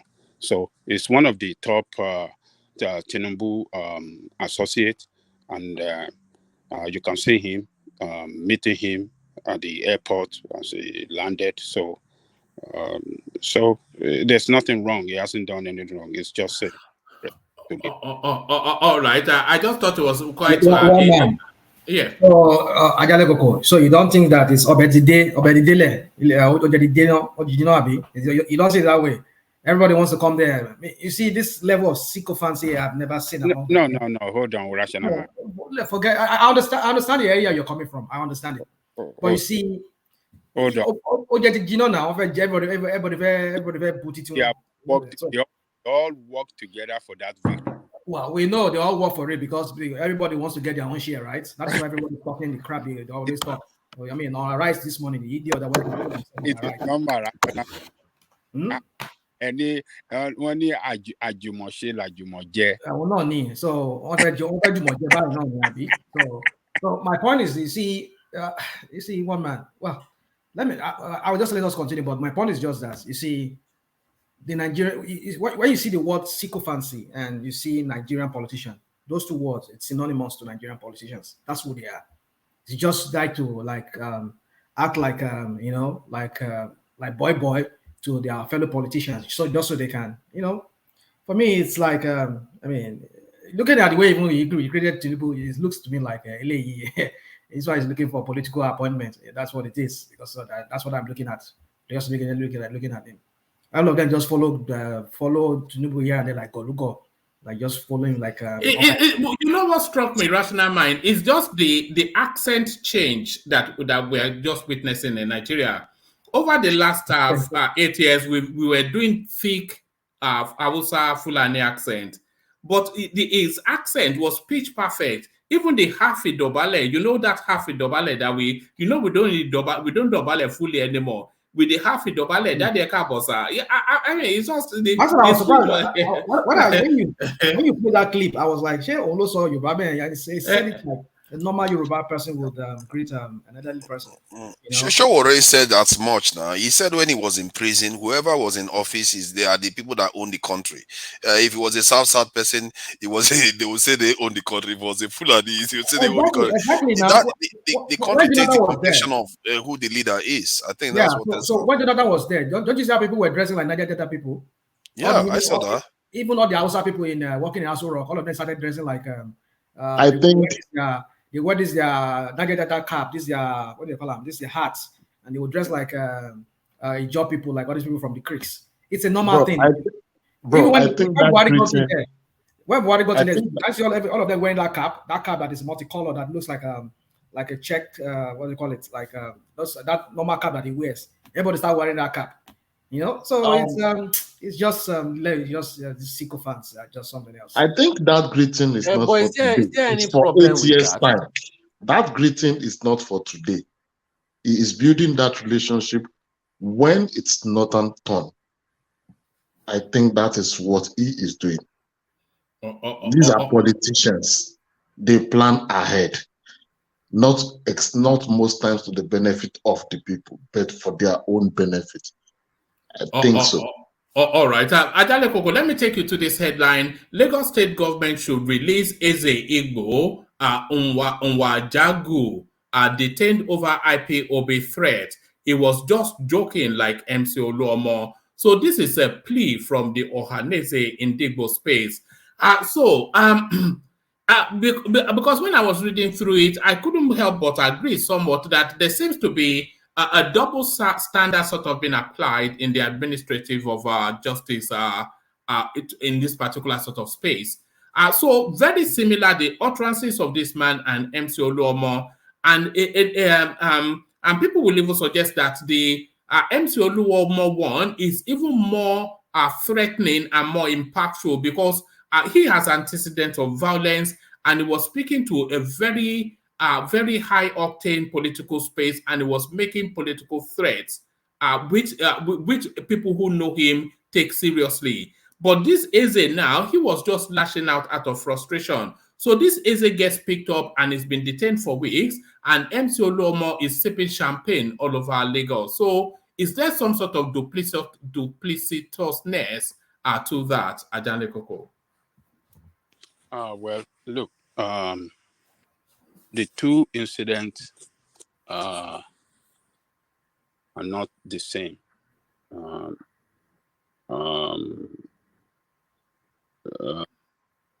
Two of them offense are quite different from each other. The offense that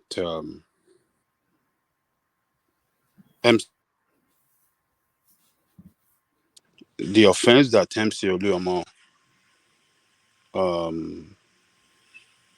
made can be classified under voters intimidation,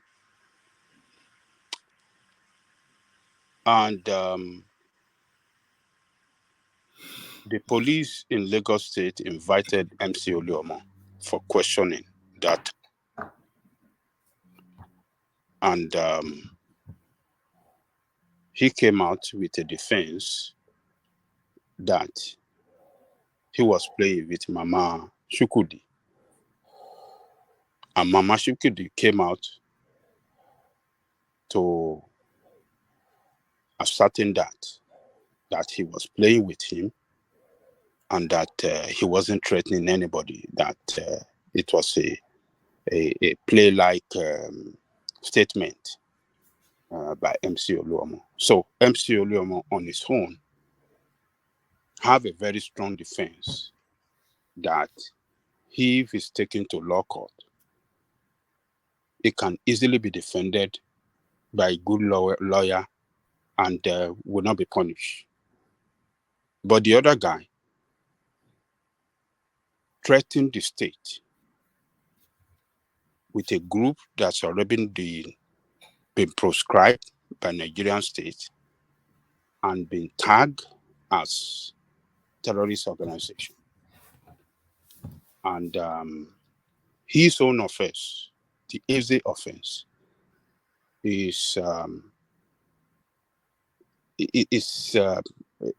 grievous offense that is capable of setting the state ablaze. Capable. But the same applies to MC Oluomo's utterances, though, Ajane Koko. I have just told you that MC Oluomo was invited by the police for questioning, and MC Oluomo did his own smartly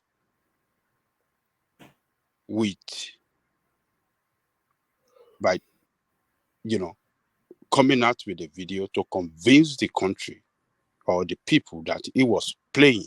He was just joking with Mama Shukudi. And Mama Shukudi, in that video as well, confirmed that he was joking with me, that it wasn't he was not making that statement in reference to anybody. that statement was directed at her. So under the law, if MC Oluomo is taken to court, it can it might not be punished. It might get out of any legal problem easily. It might get out of the any legal, if at all there's any legal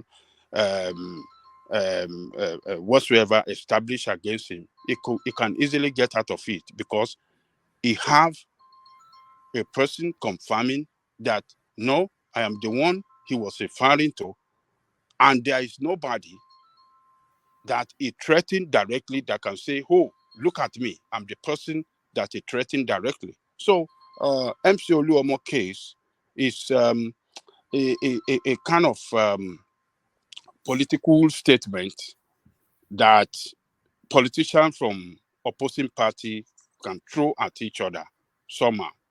But the statement of Eze was a very, very dangerous statement.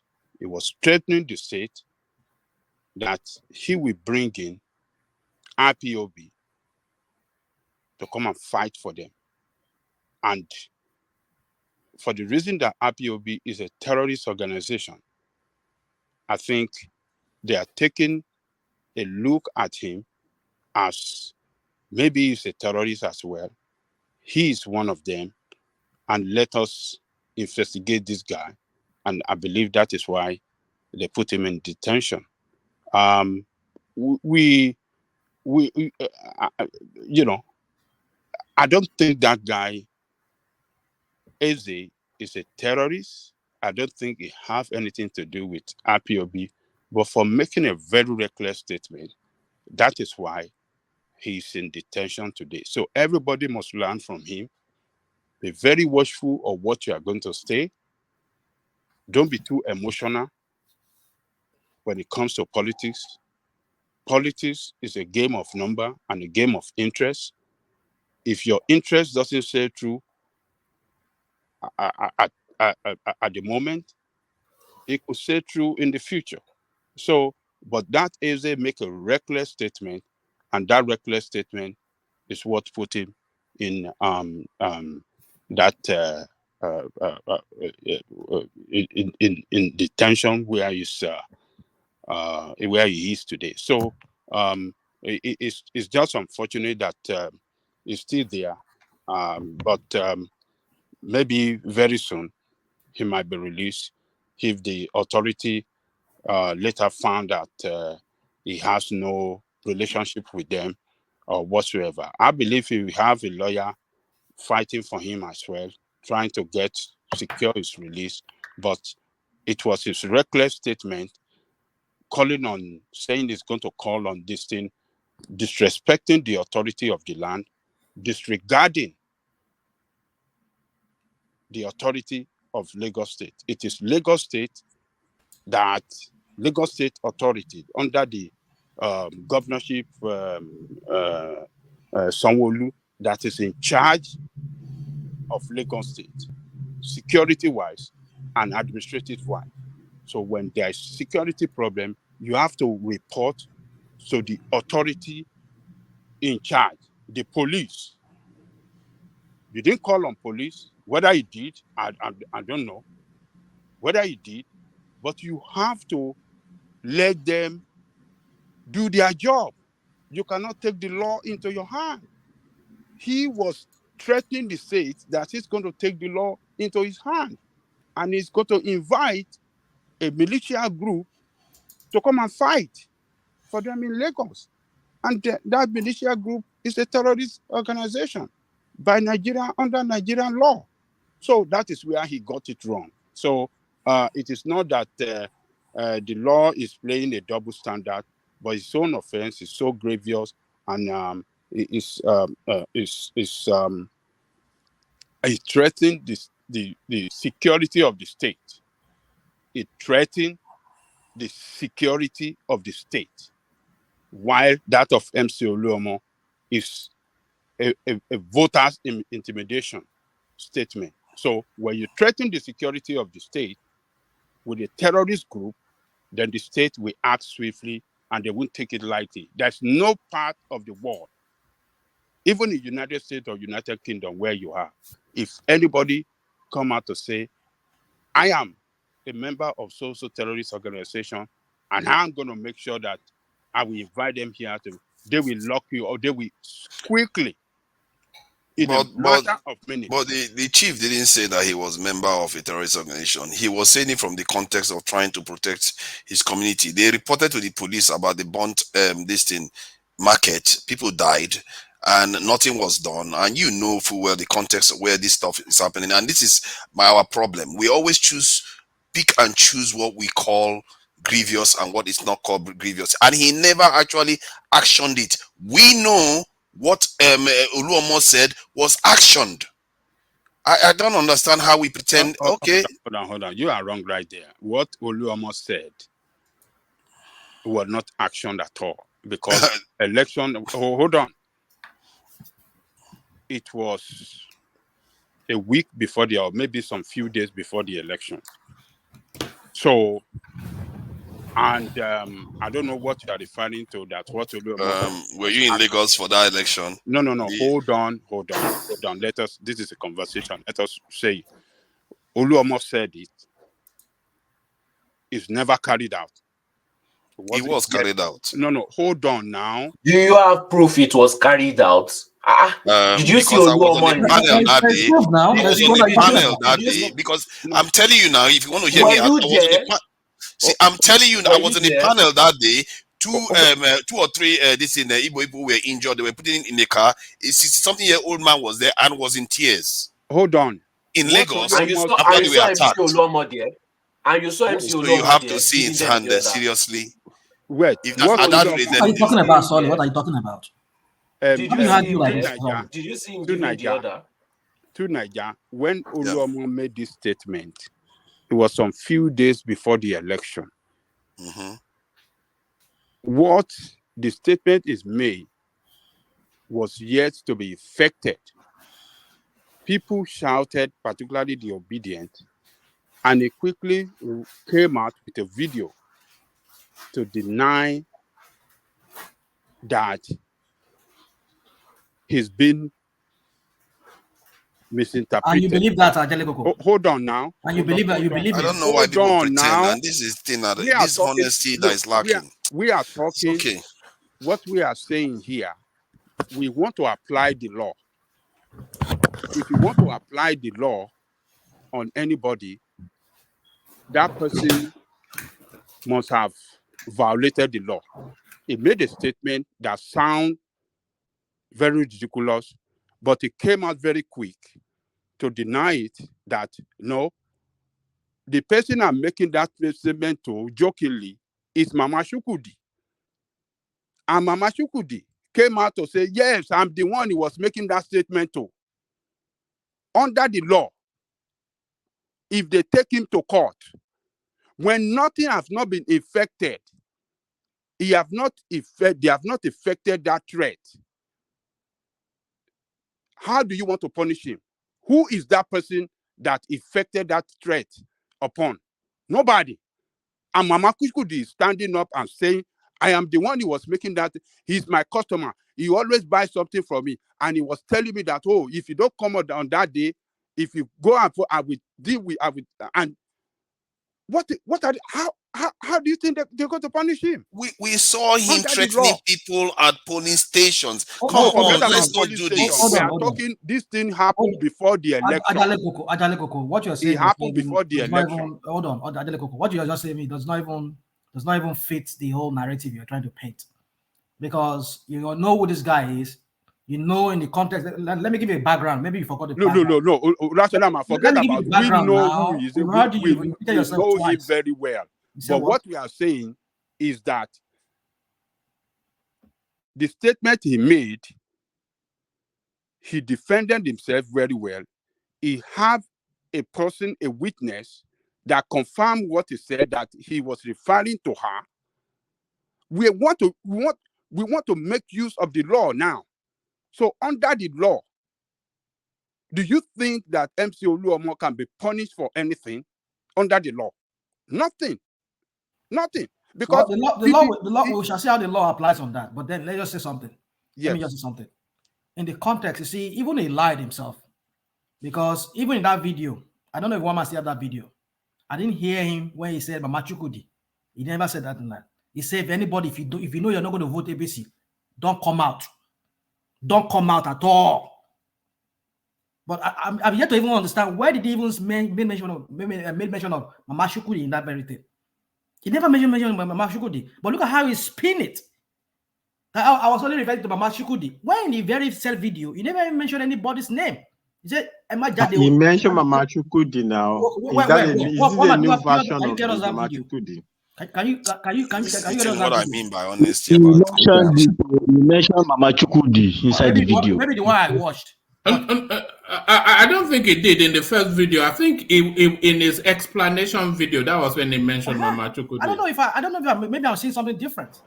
So you see, let's not come here and start painting a narrative that is not. He mentioned Mama Chukwudi in that video. That is what he said. Mama Chukwudi mentioned it. Why will Mama Chukwudi be a controversy if he didn't mention it? That's what I'm saying. He spinned it the way every 35 people they spin things. Very good at one man, there's no rational man. There was no spinning. He said Mama Chukwudi. There was no spinning. No. This new adoption. I don't understand this conversation. Let me speak to as Nigeria will say, with all due respect. I don't like even using that stupid due respect thing. With all sincerity, I want to say to you, I listened to that video.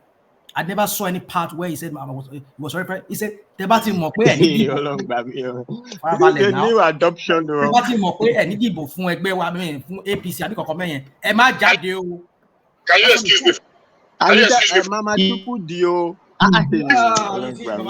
This is another amen. One man. This is another amen. You remember deep fake amen. Can you play that? Can you get us that video and please play that video? I didn't hear Mama Chukwudi in the first video.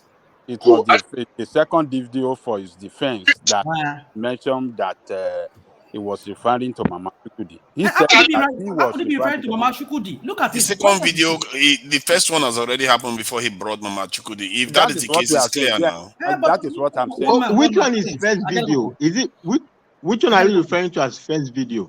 The first video where he was talking to the group, and waving his hand. He mentioned Mama Chukwudi there. He did not mention Mama Chukwudi. He mentioned Mama Chukwudi. And it's what happened on the ground. That's what you should be more concerned. I don't worry too much about what he said. It's what happened on the ground after that. One man will bring us that video. Let's just Thomas, if you can get us that video, please play us that video. See, the point is this. The point I'm making is this. We know how it all happened. He was talking to a group. He was talking to his group of NWRT people, and he was giving that direction there. But if you know you're not going to vote for us, do not come out on that day. And what happened? Now, what did we see? Whatever. Let's forget whatever he said, or he tries to cover his track, or try to undo the old whatever he has already said. All is just medicine after death. Because on that very day of election, we saw what happened. We saw, if you remember, there's this guy, what's his name? Remi Tinubu's, I think his cousin or his uncle, one of his uncle like that. This guy, this flutist from, I think it's half Nigerian, half T-Mark. Yeah.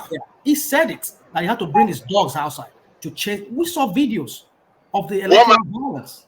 He said, Can I have hold on now. I think I have that clip. Hopefully it's this one.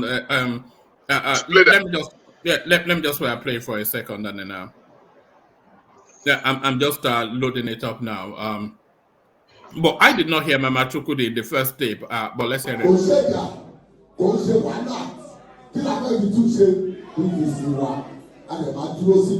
Yorùbá wa kò má tètè dìbẹ́ láàárọ̀ kí ògo Yorùbá wa kọ́kọ́ ṣe kí ni àkọ́kọ́ dìbò tán. Tàbá wá dìbò tán, tàá máa wòrán yín pé a ti bẹ̀yìn. Ẹ sọ pé ẹ ti gbọ́. Tàbá ti ṣe mistake, ó má ti yé yín. Tẹ̀sí ní pé mistake ti ń ṣẹlẹ̀ lọ́dọ̀ pé ilẹ̀ nídìí lọ́wọ́ ẹ ti yé yín.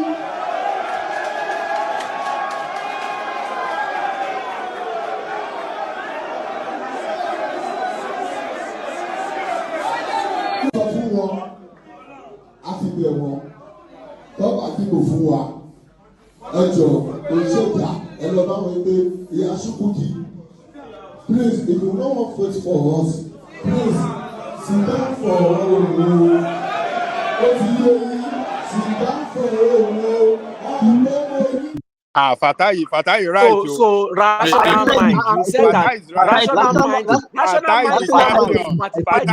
Fatai won. Okay. What that guy was speaking was downright hatred. Hold on. But you are spinning things. But you say it's bad. You are spinning. Hold on. And you are the one spinning.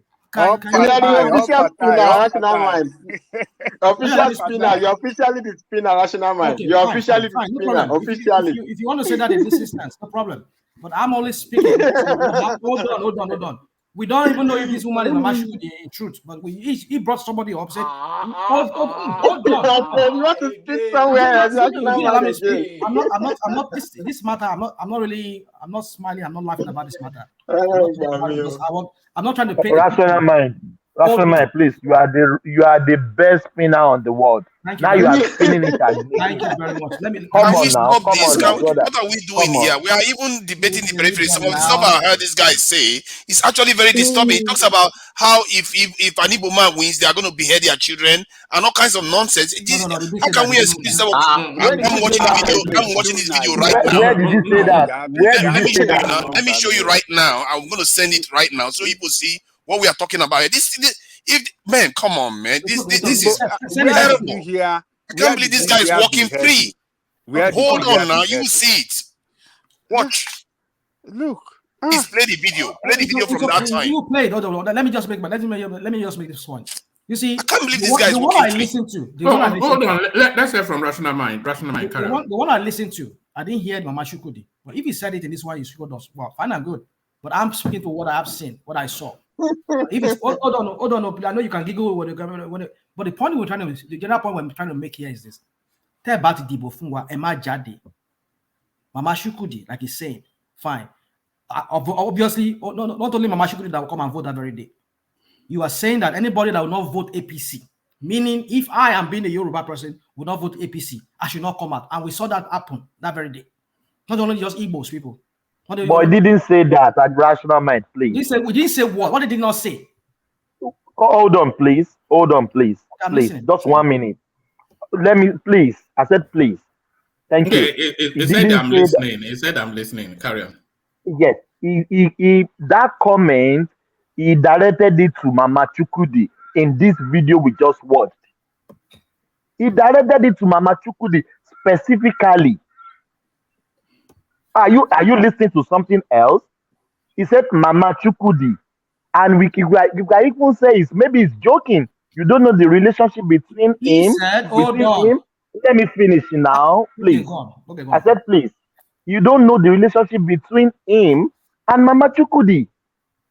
And on that video, I can see maybe it's just joking that Mama Chukudi, Majadeo, don't come out. So if you don't vote for us, he specifically highlights Mama Chukudi on that video. He didn't say if you are not Yoruba, if you are not Igbo, don't come out.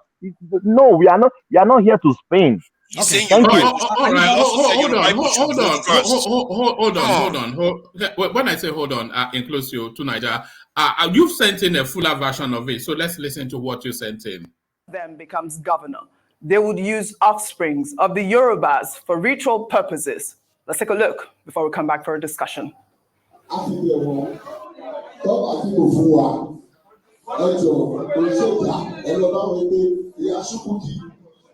Please, if you don't want vote for us, please sit down for sit down for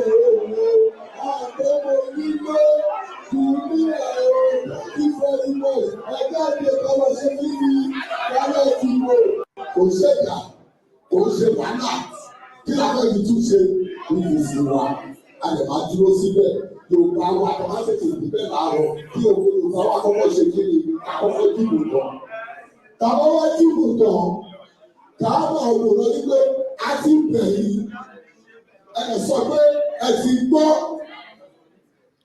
Tẹ́lá ti ṣe mistake, ó má ti yé yín, tẹ̀sí ní pé mistake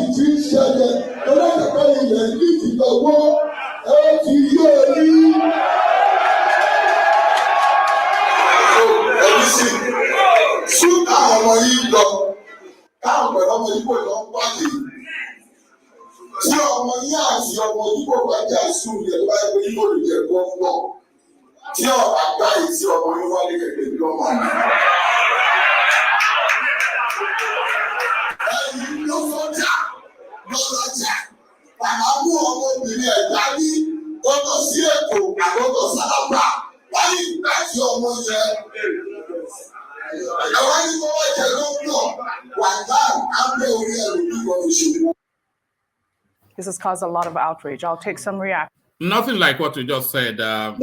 He said it. He said. Come on, man. No. One man. Hold on. Let's hear it again.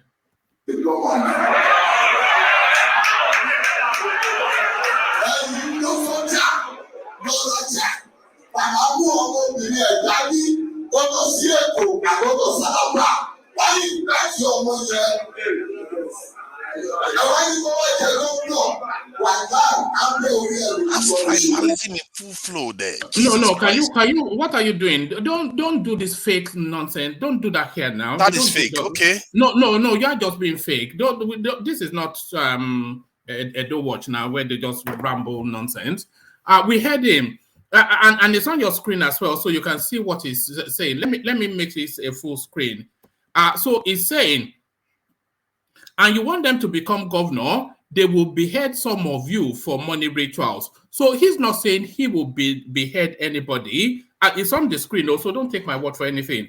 He's saying if they let the Igbos become the governor of Lagos State, if you take your daughter to Alaba Market, they will smack her on the bum and you can't do anything about it. And they will behead your children and use them for money rituals. So that he's is not threatening. Even worse. No, can you not do that? My guy, don't do that now. People are intelligent enough to form thoughts here, like I said, you know. So we have to be exact though. He's not threatening anybody. Is telling them of that dark clouds that forebodes. So yeah, he's whipping up hate. Oh God. Can you not look? Tunaja, hold on. Tunaja, you doing that is not guiding anybody's thoughts. People will form their thoughts independently anyway, so let them form it. They hate the guy. Yeah, come in. All right. You see, that translation. I won't say that translation is exact that we're saying on what I'm reading on the screen, because it says something about if I'm Igbo, because we're saying about this now because we have only had Mama Shukudi. But now, when we had a fuller version now, he mentioned Igbos. That tells you a lot. What did he say about the Igbos? What did he say about the Igbos? What did he say about the Igbos? One man, have we not heard in the video where they are saying Igbos they are going to Lagos to go and let's take over Lagos. Let's go and take over Lagos. Let's not bring that in. Let's not bring that in yet. What did this? So rational mind for the moment. What did he say about the Igbos? He said they want to make an Igbo person to become governor. Yes. In Lagos. Yes. And he went about rambling. Some of the ramblings are not really because of the right. But stick to what he said, though, not your interpretation. Yeah. Stick to what he said. What did he say? Because I still have it. All of us here, we heard him. All of us here, we heard him. We can form our interpretation based on whatever we understand from what he said. No, what did he say exactly? When he said that they want to make an Igbo person the governor in Lagos, and then the next day I heard when he went rambling and talking about my idea and me this kind of thing in Alaba Kokome. Then the next thing I heard from him was when he said, "Wallahi, on my bet." I don't want to say it because maybe I don't know if YouTube understands the Yoruba I want to speak. They would, you know what I mean. On my bet, So that area is what I'm not too clear about. Was he saying that if an Igbo person becomes a governor, that the Igbos will take over Lagos and start, taking people's head off, or is he saying that they would start a fight by chopping off people because of they took Lagos from them? Is that what it's? It's quite clear. It's quite clear. It's not clear. All right. It's only a minute, so let's hear him again.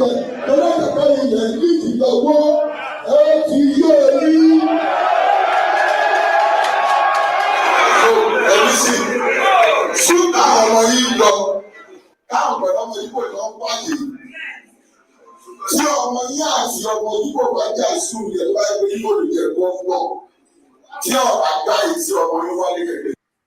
So that's the first thing. So is what is doing it is striking fear into the hearts of its gathering that if an Igbo person becomes the governor of Lagos State, this is what will happen. So the first fear that it tries to strike is that if an Igbo person is the governor and your son, your Yoruba son, gets into a fight with an Igbo child in school, they will slap your child back home, and you will not be able to do anything about it. So that's the first one.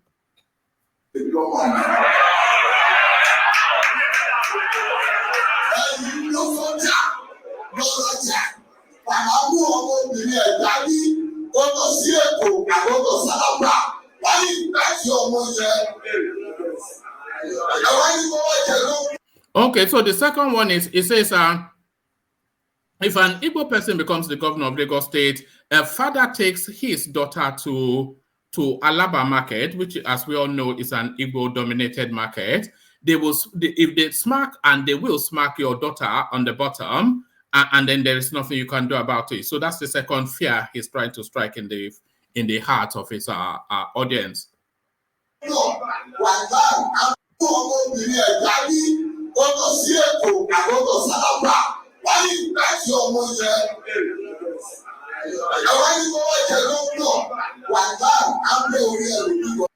And there it is. It says, and if they become governors, if they become, it said, the governor. So that is, and you are saying they should become governor. It says, Walai, they will behead the heads of some people and use it for money ritual, and you cannot do anything. He never mentioned money ritual. It's on your screen here now. It's on the screen, but you never mentioned it. One man. All right. Hold on.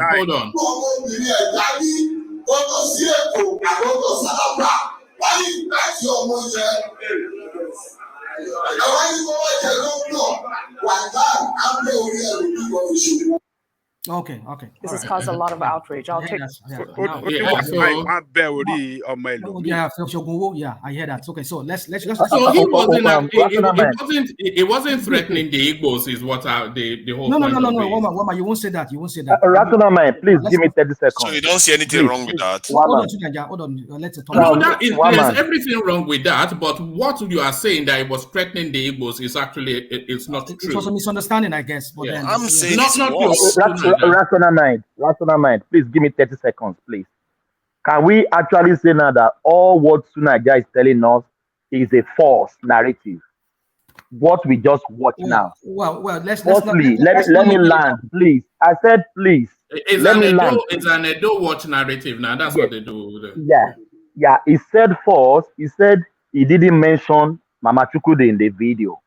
We watched the video. He mentioned Mama Chukwudi and he specified Mama Chukwudi. I never said anything about Mama Chukwudi. Let me finish, please. Let me finish, please.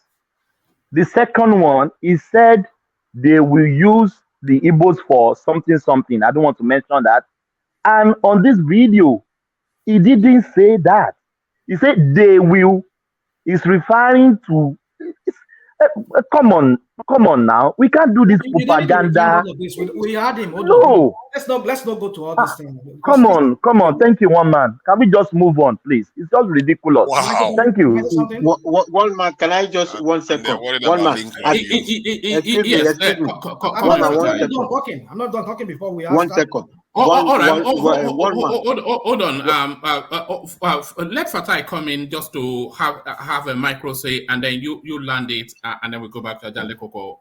One man, one man in this space. One man, you remember yesterday I was saying, Manwa, you have to protect your panelists, so don't stretch rational mind too much. In this situation, even one Nigeria is a lesser threat. What rational mind was trying to do there, look, one rational mind, you might be trolling, but don't take it to that level.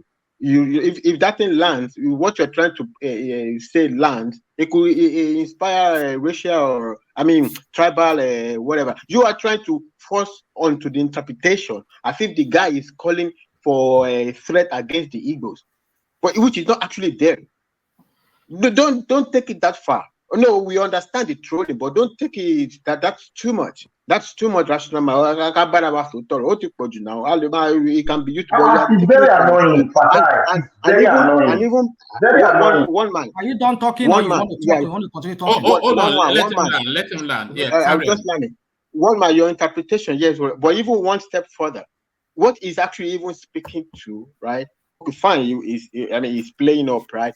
He's playing up, like, but what's even speaking to is the divide between the cultures, right? The Yorubas fashion themselves like, if you see an elderly person, you prostrate. If you say this, you do this. But when he said about the father, like, it's everybody. I mean, if the Southeasterner don't have that culture to be prostrating for people around, okay, it's their culture. Like, it's like, okay, like, let's say even the Yoruba person, if you see a father and a daughter, you will not go. I mean, like, it's just making that cultural divide. That's what I see there. Like, okay, the Yoruba. Come on. All right, What that's is your. that? Hold on. No, you are giving him a soft landing, somewhat Fatai, but no. One man. That's Are you done talking or you want to continue talking? Excuse me, can I just land my point? Okay, can I just land my point? Please. Let me land my point. What I gave it is an interpretation from the cultural divide. I'm not saying that's what it's a soft landing. Okay. That's what you, yeah. No, it's not a soft landing. It's my interpretation. If you don't like it, you don't like it. My interpretation from what I heard there, it's a cultural divide, and that's it. You might take it, you might not like it. It has nothing to do with cultural. But he never said what Rational might say. And what Rational was trying to say, actually, if people take it like that, that could inspire tribal conflict, and that is not good. No, we can't take this thing that far. This trolling is too much. Are you done talking? All right. Yeah, Rational mind to you. Condense it, and then we go back to the woman. I mean, for your information, Fatai, and for the others, I'm not a troll. If I'm a troll, I won't come here. I have other better things I could do with my life. If I turn on this camera here, you see where I'm here. I'm doing a lot of things here. I'm making money on the side here. So you don't give me. I could concentrate on doing whatever I'm doing here. I'm not trolling. It's because I speak to the things that I see there that needs to be corrected. For the fact that you're Tinubu or whatever, you okay, don't no problem. Hold on. Let me speak. No problem. We'll take it as not a troll. We'll take you seriously. Don't worry. All right. Carry on, Rational mind. Now, if I speak to issues, it's because I speak to issues because I want to see a better Nigeria. And if I see people who are not doing right, I will tell them that they're not doing right. Now, whatever you're saying here, in the context of what this guy said, and when he said it, it was in the context of an election. You obliterate the whole that things he said previously, talking about election. That talking about Madibo Koma Jade, Mama Shukudi, do not come out. And then the next thing we hear is the Igbos being brought into the matter. And he was saying that if an Igbo person should become governor, even in your school, what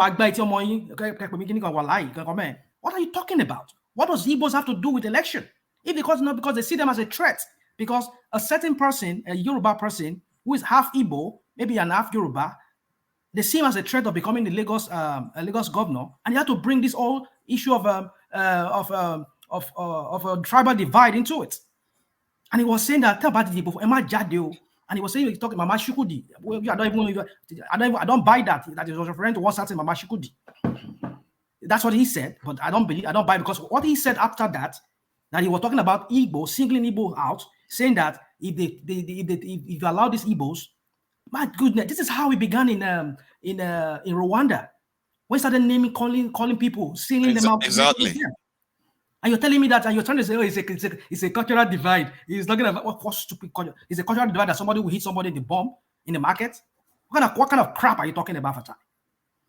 I'm not talking crap. If you okay, sorry. That's my interpretation. If you don't like it, don't like it. Don't take me on. I will take you on back. I'm not talking crap. You are talking crap. I said crap. You are talking. You've been talking a lot of crap. No. He's withdrawn that statement. He's withdrawn that statement. It's okay. If he wants to go on that. But my point is this: let's not do this whole thing like making like one man said. You're trying to trivialize and make it look as if give me a pass on that. No, it's in the middle of an election.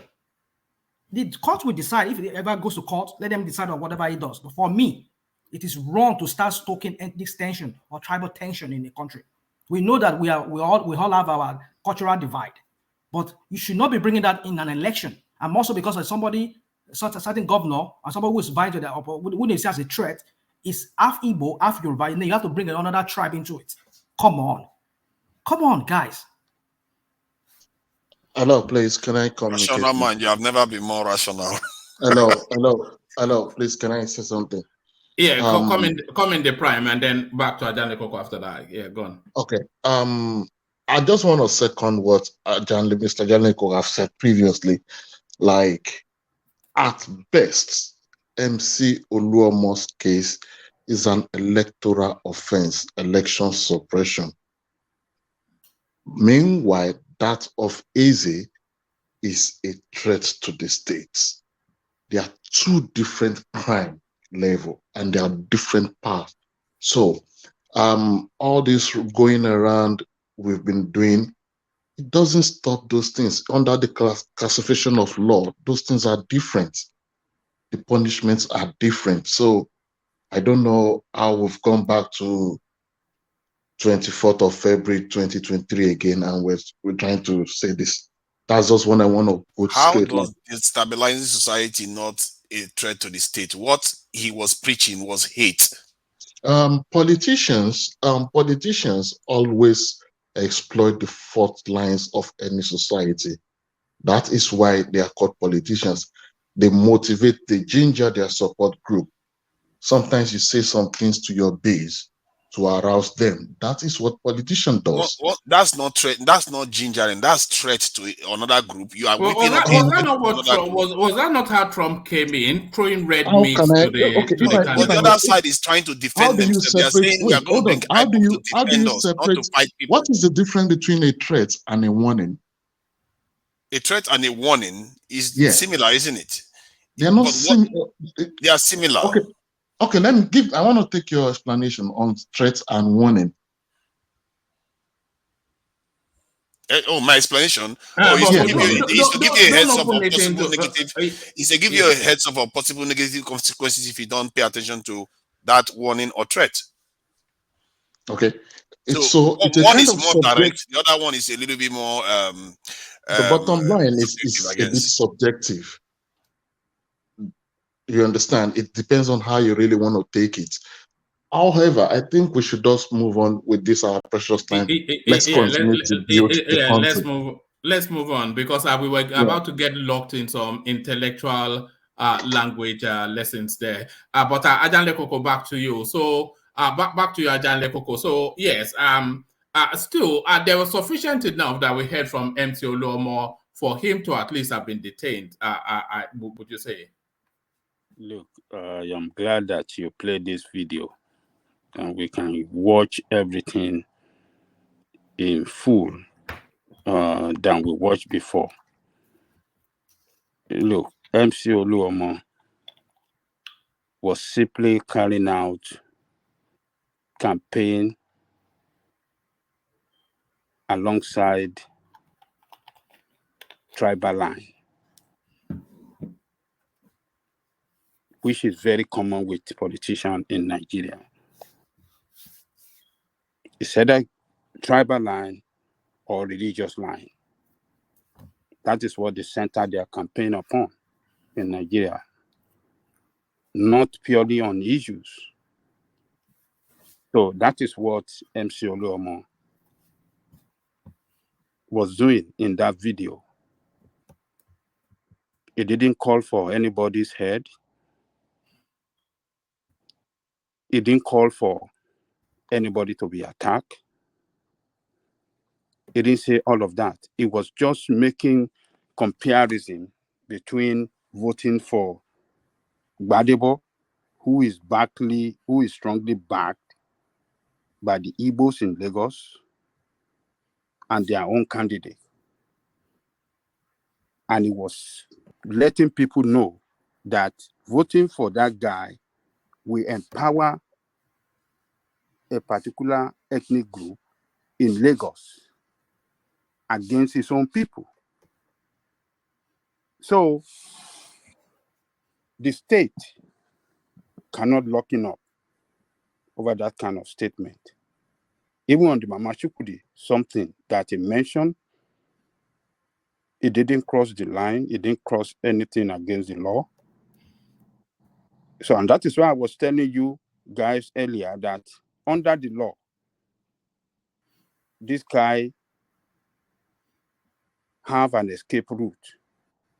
He have his defense. All the statement he made there, he did not cross the line against the law at all. Voter suppression is not against the law. Okay. Hold on. Look, when you get to the law court, then you have to come and define what is voter suppression.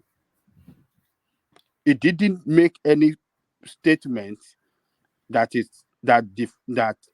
can be clearly defined as voter suppression in that video. Nothing.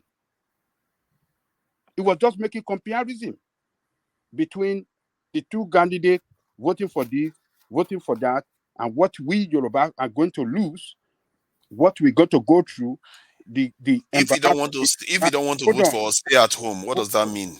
Hold on. The embarrassment that you're going to go through.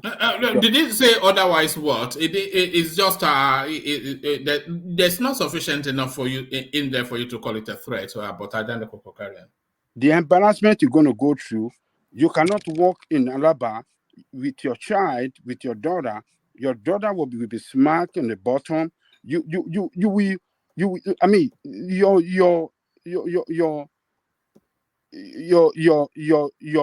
going to lose your identity in Lagos as a Yoruba person. How does smacking a child in a bomb make you lose your identity? You don't understand what I'm telling you. Is I'm just telling you that he's telling them that you're going to lose your identity. I mean, your strength. Why would you lose that? Hold on now. Hold on. I mean, if you can follow the way he was explaining things, he was clearly telling the Yorubas that he was speaking to that, look, your strength today as a Yoruba in Lagos will be diminished if you allow the other guy to win, because a particular ethnic group are the ones supporting him, and you'll be nobody.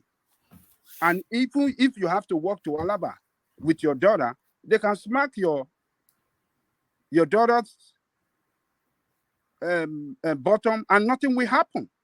You see, there's a way that you campaign to your people along tribal land that we chime with them. That was what this guy was saying. He was whipping up hate against a whole people. We had a lot of campaign from the other side too, saying we want to take over Lagos. Lagos is important to us. We must take it. So that is wrong too. Yes. Hold on. What we are saying here is that you see both sides carrying out campaign of calumny against each other along tribal line. It is a tribal. Look, in Nigeria. So does that make it right, Ajan? It doesn't make it right. Then you should condemn it instead of you trying to be explaining it. What I'm telling you is that this guy did not violate any law at all. But he did. It's voter suppression. It is and not they carry it out on the It is not voter suppression. It did not say, hey, if you Igbo people dare come out on that day, we are going to lynch you. Sorry, Ajan Lekoko. Tonight, we listened to that clip at least 3 times. What he was saying, it was that if an Igbo person becomes your governor, this is what will happen. Yes. He was just telling Yoruba people that you have a lot to lose against a whole people. He didn't even distinguish between some of them. He said, this is what Igbo people are going to do to you if this guy becomes governor. Then he says, Mama, listen, tell them if they don't want to vote for us, they should stay at home. He's telling people not to vote. You are stretching, man. But that's what he said, Mama. No, it's too tenuous. Where you are going to and what he said, it's too thin, it's too tenuous a link.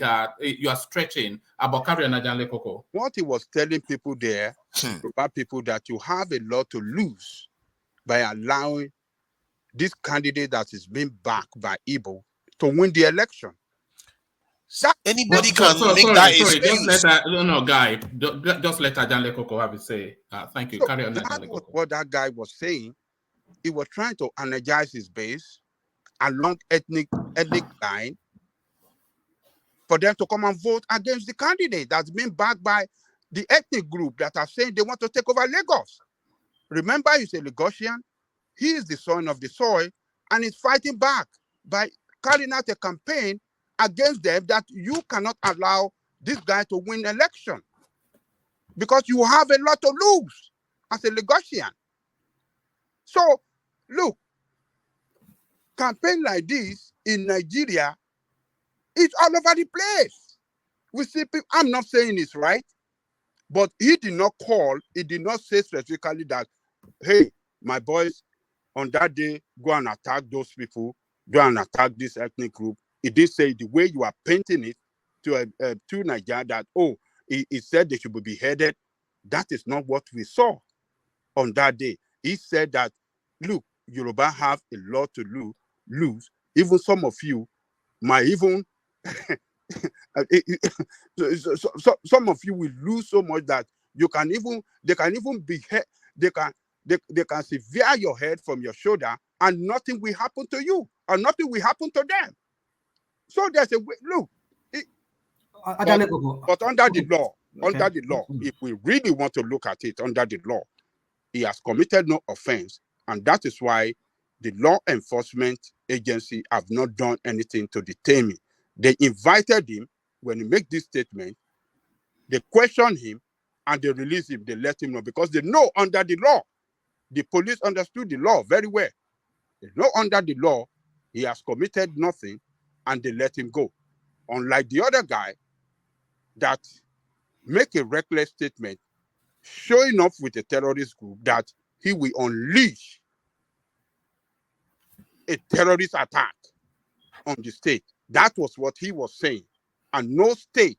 Did he say we will unleash it on the state, or he said he will invite them? Hold on. Did he say he will unleash it on the state, or he would? Hold on. I just want to ask a question. Okay. Did he say he will unleash it on the state, or he will use them for protection, to protect their businesses? A banned organization. No, we understand it's a ban organization. I get you, but the way you're making it sound like he's going to unleash. He didn't say he was going to unleash it. But it's inviting. It's inviting. That was what he was inviting. Yeah. I'm going to invite them for defense. And what does defend his people? I mean, hold on. We have to look. We have to reason in a rational manner. When somebody say I'm inviting a terrorist for my defense, what do you mean? What do you think? How do you think the state will interpret that? That means you are inviting a terrorist to come and attack the state. He is not invited. He's just saying they may have to. You know that he was reacting to the frustration that they were not being protected. You always talk so much on security to Nigeria. Yes. So if somebody tell you, I will invite a terrorist to come and defend me because the state is not acting in the best way, I'm not protected well by the state, how do you think the state will perceive that statement?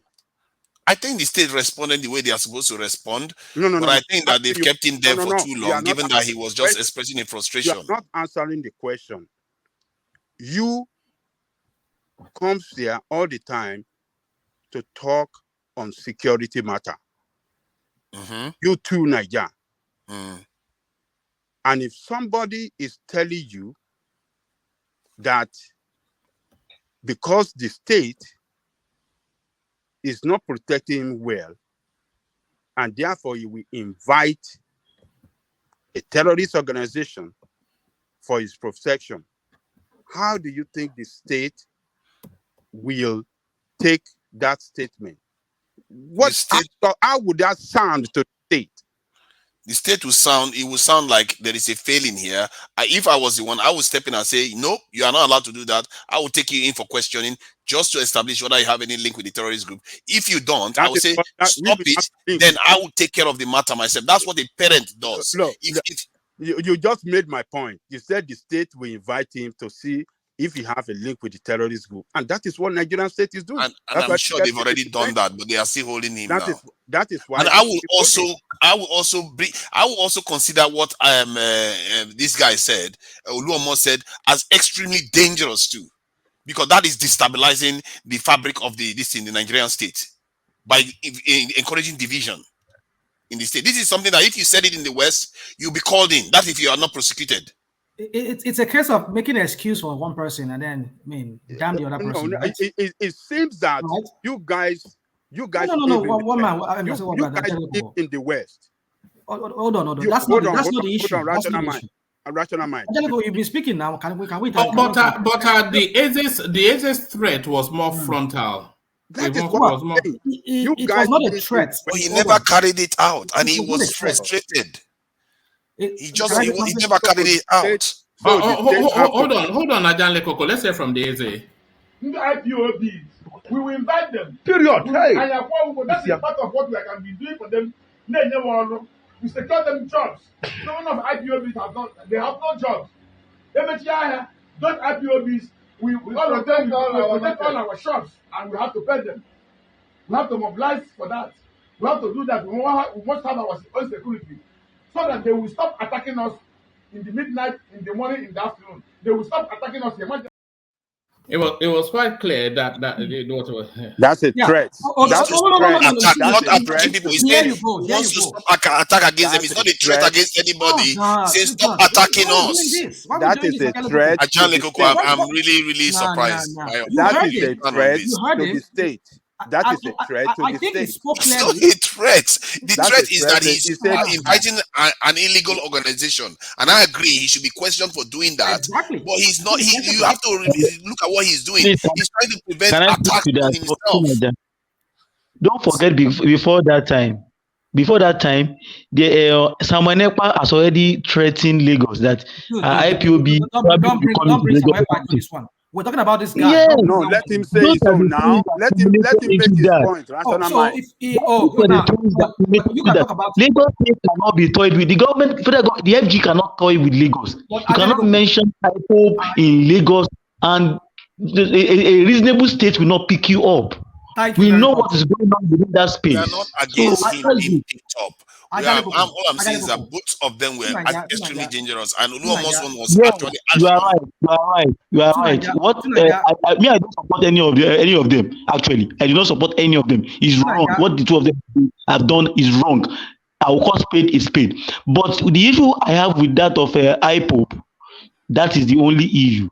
That IPOB is what the government lashed on to hold him by the jugular. If not because of that IPOB, they would have treated it lightly and dropped him.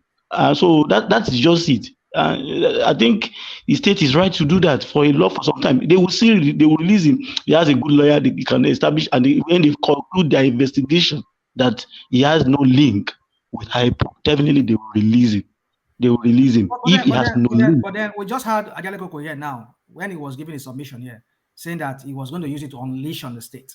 But you heard what one man just played to us, and we're trying to bring an external evidence to corroborate what I am talking about. My goodness. Can you allow me to speak? Can I speak? We're trying to bring an external evidence to show that what this guy was saying when he was saying, you said we should not bring that one. He did not go and do it. Now somebody can bring what's his name? Samuel Ekpa now, right? I mean, let's not start doing this. So my point is this, that you heard him. He said our shops needs protection so that they will stop attacking our shops. We'll give these guys job. We'll make job for them. A lot of them, they are jobless. And if they are jobless, and maybe probably that's why they're taking arms against the state. So I'm not saying, don't get me wrong, I'm not saying I'm against terrorists being used, but we saw what your government is doing in Nigeria. We saw what Nigerian government is doing. So-called repentant Boko Haram. People were being integrated back into the society. So don't get me wrong. Anyone does not is not right. But I'm saying that let's call it spade a spade. Whoever has violated the law needs to face the law. Let's not trivialize one thing when one person did as making it like, I'm not saying what MC Oluomo did was more than what this guy did. However, the law interprets this, let the law take its course. That's what I'm saying. But let's also justify what somebody is doing and then try to like condemn the other person. That's just what I have to say. Well said. I Okay. cannot. I don't need to add to that. What I was just saying is that no citizen will be taken so lightly when he said he's going to bring terrorist group to come and defend him in the country. Sorry, no government rather will take it lightly with any citizen that say, "Oh, I am advising terrorist group to come and to come and protect me." Okay, to you, with what? With arm? To fight who? To do what? So you don't believe anymore in the constituted authority of the land anymore. So you believe that those terrorist organizations that is the enemy of the state are the one that can give you that security. Definitely your enemy within. That is the way the state will take their judgment. That is the way they will conclude that this guy is an enemy of the state within, and let's take him. But you cannot say he's an enemy of the state now. He has not brought, there's no evidence to what you're saying. He only said it. Oh Lord, we are talking about reckless statement. You Yeah, can't but we know. But you cannot condemn him based on that because it's not been proven yet. Look. Until DSS comes out with evidence that say, okay, we've linked him, we found where he was sponsoring or sending money to them. You don't know that guy was saying it with all sincerity of passion that we are going to give them job. A terrorist organization? We are going to give them, doesn't mean he has given them. We are going to. Exactly. He had not actioned it, not even close. The other one was actually actioned. All right. Sorry, Ajale Koko, let Bishop come in and then round out that space, and then we'll move on. Wish we can move away from this, but I want to just give a perspective to it. Will we be reacting this same way when that woman was killed with her children in Onitsha for the whatever of the Hausa community to say they are going to invite either Boko Haram or Fulani headsmen to come and be protecting them there since their people are being killed? Are we going to be reacting the same way we are reacting now? Exactly the same way. Any threat to the stability of the state should be dealt with. So what are we talking about? Back in this, I think we should move on and discuss some things that are more productive, please. Well, so I think it's just I don't know why we cannot get it that when a citizen make a reckless statement like this, a reckless statement that sound as a threat to the security of the state, I don't think the state should just let it go like that without taking action. They have taken action. I believe they are still investigating him. At a point, if they found, nothing wanting against him, they will let him go. So people should just not run their emotion to say that he has not done anything wrong.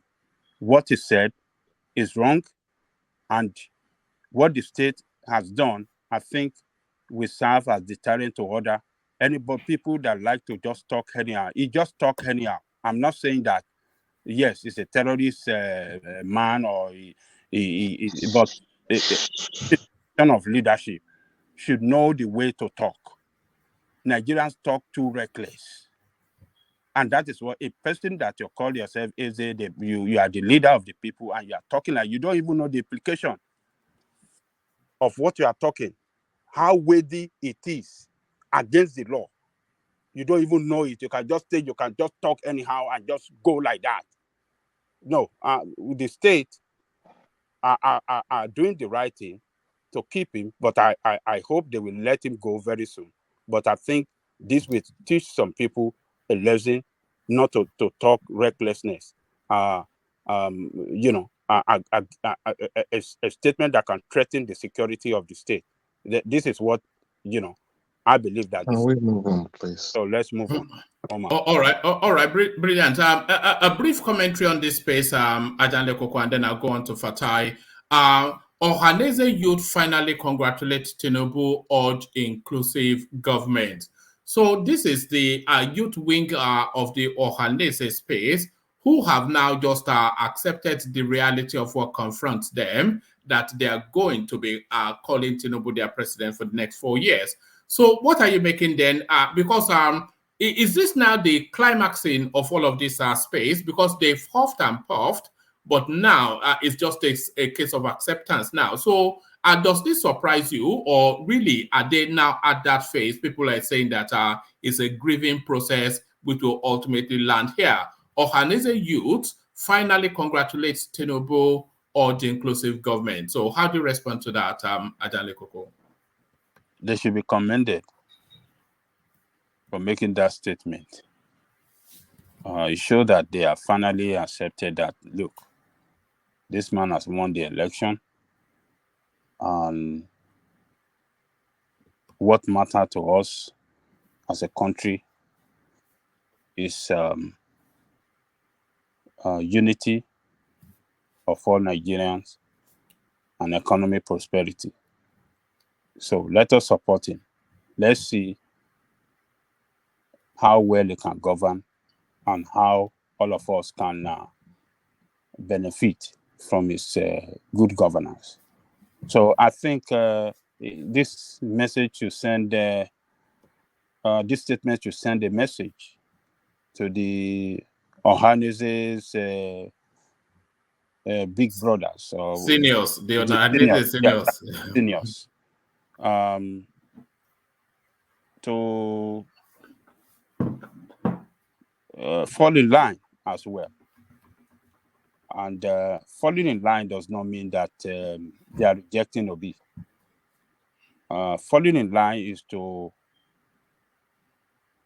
demonstrate that, yes, unity among us as people, particularly those of us from the South, is very important. Whether we like it or not, Tinubu is a Yoruba man and is a Southerner. We all in the Southern space. Why can't we support each other and see how we can, support him to achieve success that will benefit all of us in that country? So if Tinubu succeed, the nation succeed, including the Igbo people, including Obi himself. Obi as a businessman, his business will flourish. So what are we talking about? So I think these guys deserve to be commended. I mean, for the youth to quickly see it, that, look, election come and gone. It is time for the new administration to come in and govern for the benefit of everybody. I think they deserve to be commended. So the senior should do something quick as possible. If possible, they can, just release a statement as well that, well,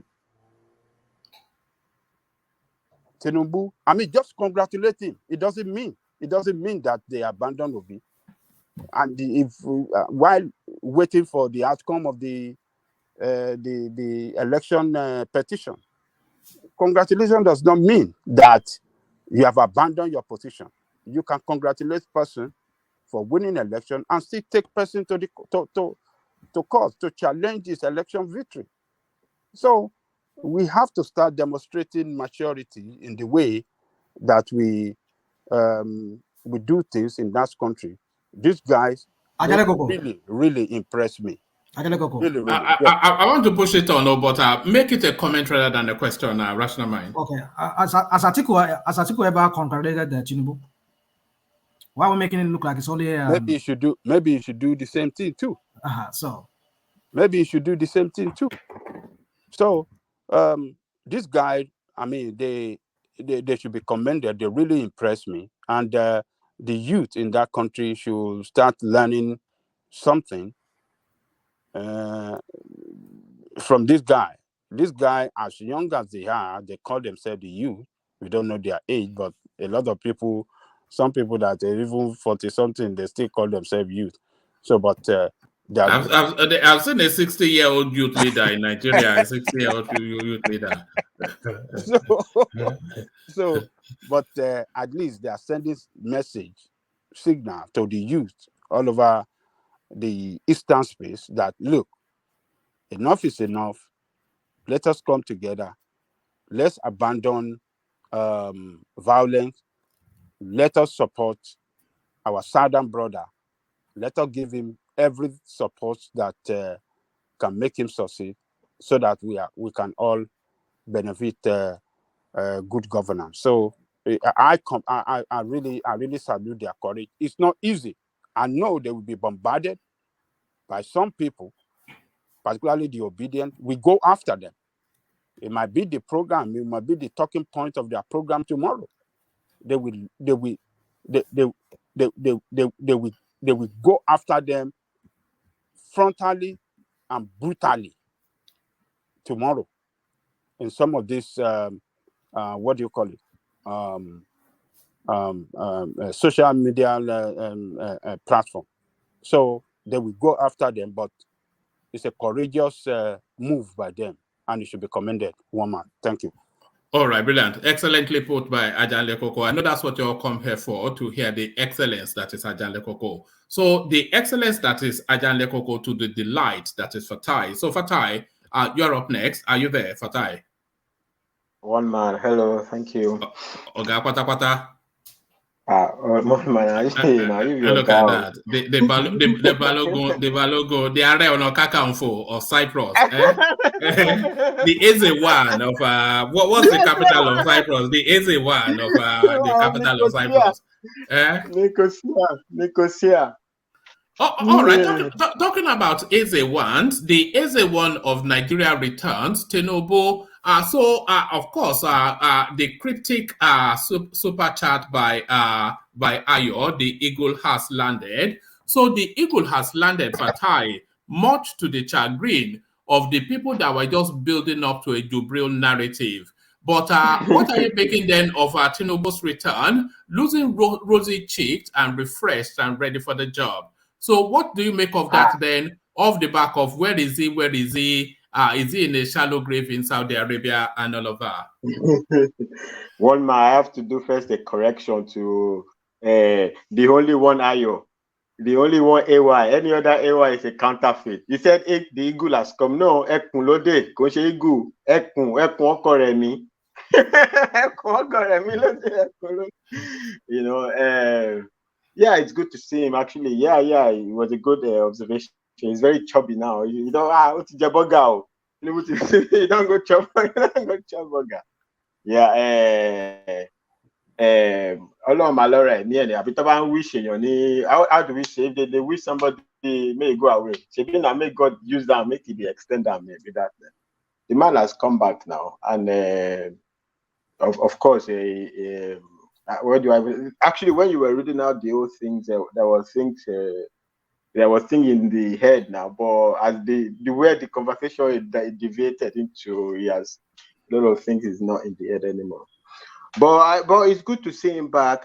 What do you want me to speak to? Actually, one man. Sorry, with regard to it's just really it's just the counterweight of the narrative of all of this. Where is he? You know, we've had that you know, sometimes you scratch your head. Some of the conversations we've had the conversations that this guy gave you his retinue, he gave you his itinerary that he was going to XYZ. And he'll be back shortly. So he is being spotted in all of those spaces, but that space continues to say, where is he? and then they are telling us is on some defibrillator, is in a coma, and none of this. So here he is. If he's in a coma, then I want to know where that coma is. So his cheeks were fuller than when he left.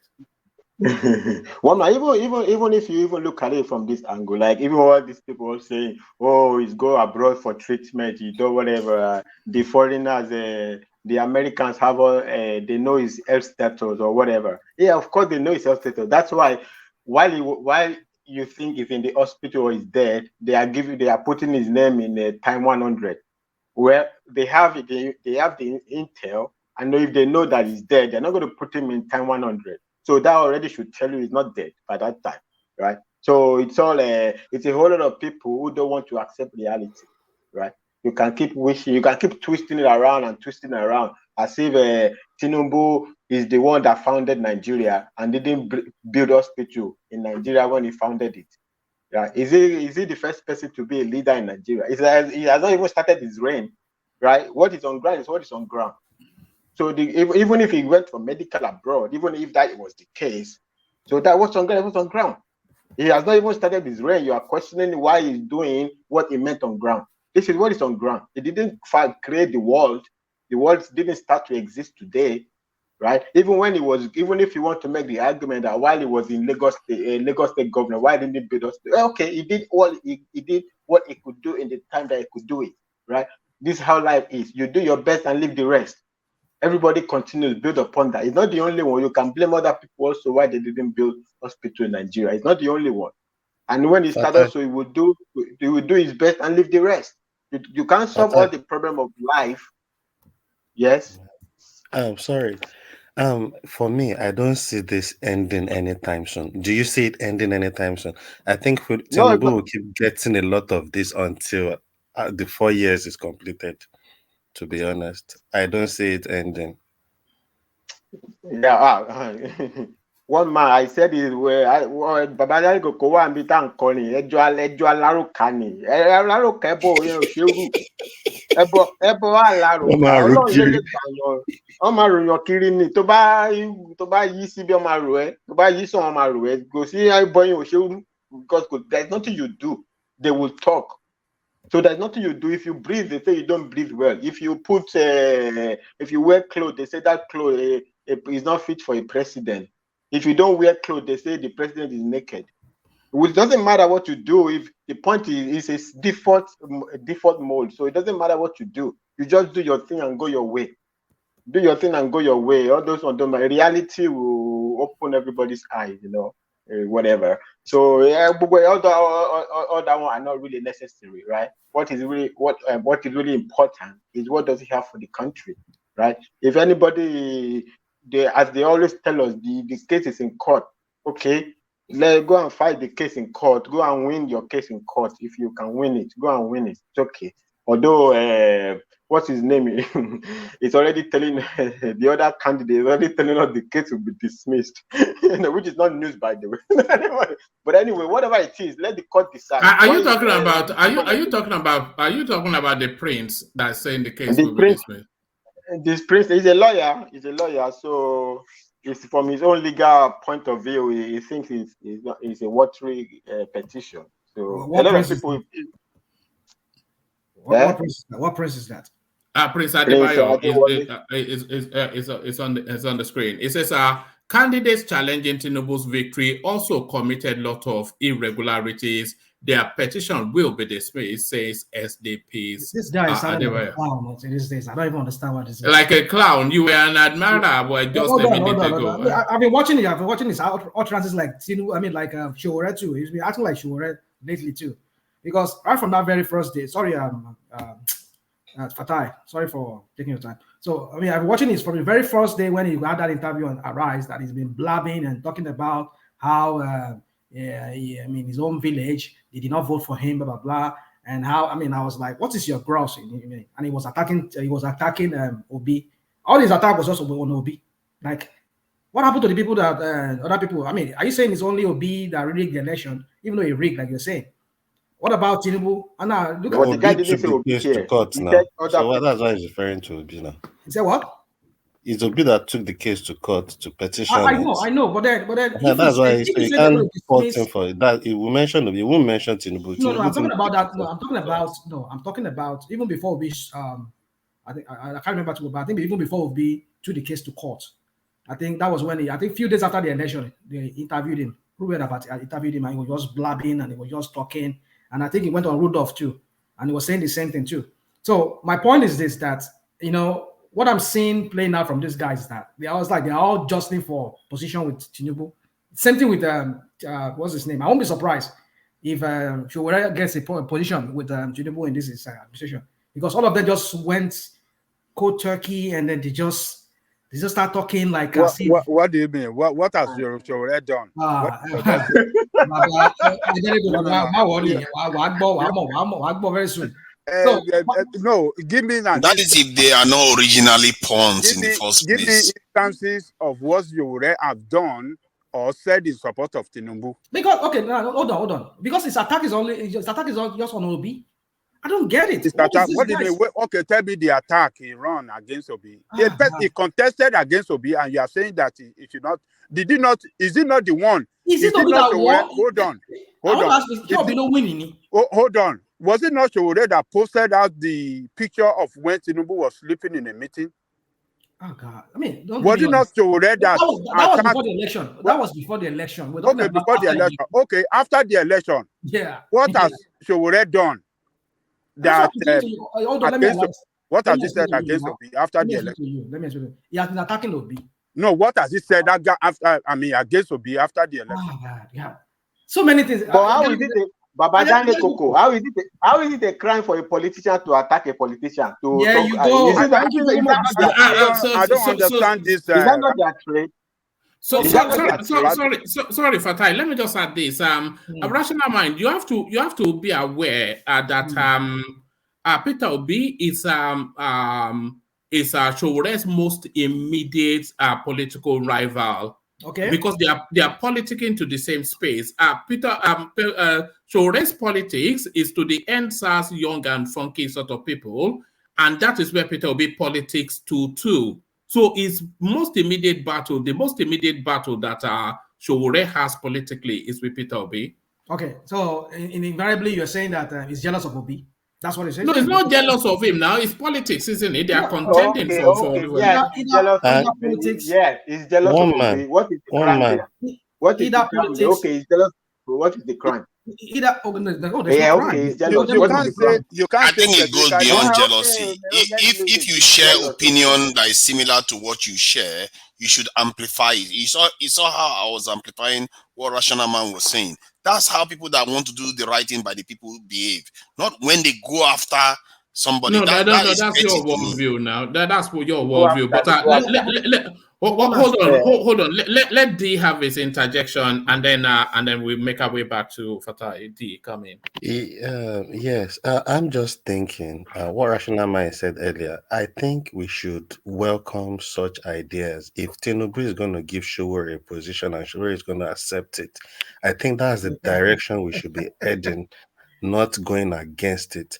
Because Rational Mind is sounding like, oh, so if Showore accepts a political appointment from Tinubu is a problem. I think we should welcome such ideas because we believe in Showore. Even if Peter Obi will accept a ministerial a position, a political appointment, I think we should welcome it. If you believe so much in these guys, let them put what they can do into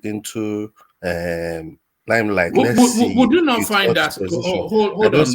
Hold on, D. Can you hear me? Hold on, yeah. D. Would you not find it hypocritical if Showore accepted the portfolio from Tinubu? He has criticized this guy and people of his ilk that they are the worst thing known to mankind. They are the antithesis of what should be. He said if he had any authority, the first thing he would do would be to send these people to jail. And then he accepts the portfolio. Would that not damage him if he did that? I don't think so. I think it will even help him. Hold on. I think we can if Bola Ge could take, even though I would say that was what actually got him say it's more like he sacrificed his life by taking that position. But if Bola can take a position from opposition party, I think this is the direction as a country. If you mean well for your country, even if you have a opportunity to get a position, what you do in that position is what people will hold you on to, not what the other people do in their position as the Yeah, president yeah. or the other ministers or whatever position you are. I don't know if you get what I'm trying to say. I just think all if right. we believe so much in these people, No, they you've can made the do point stuff. now. You've made the point. Thank you. Yeah. Back to you, Fatai.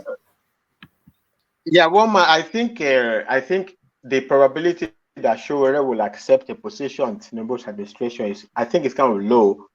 And if you want, because essentially its currency is not, its political currency is not in that direction. It's not impossible, but the probability is low. But this is not even where the hypocrisy is. One man, the hypocrisy is the people criticizing. If we assume that he's trying to get a job in the administration or whatever, and then the people that are criticizing that, they are the one hypocritical. They are the one that is saying this guy don't have experience.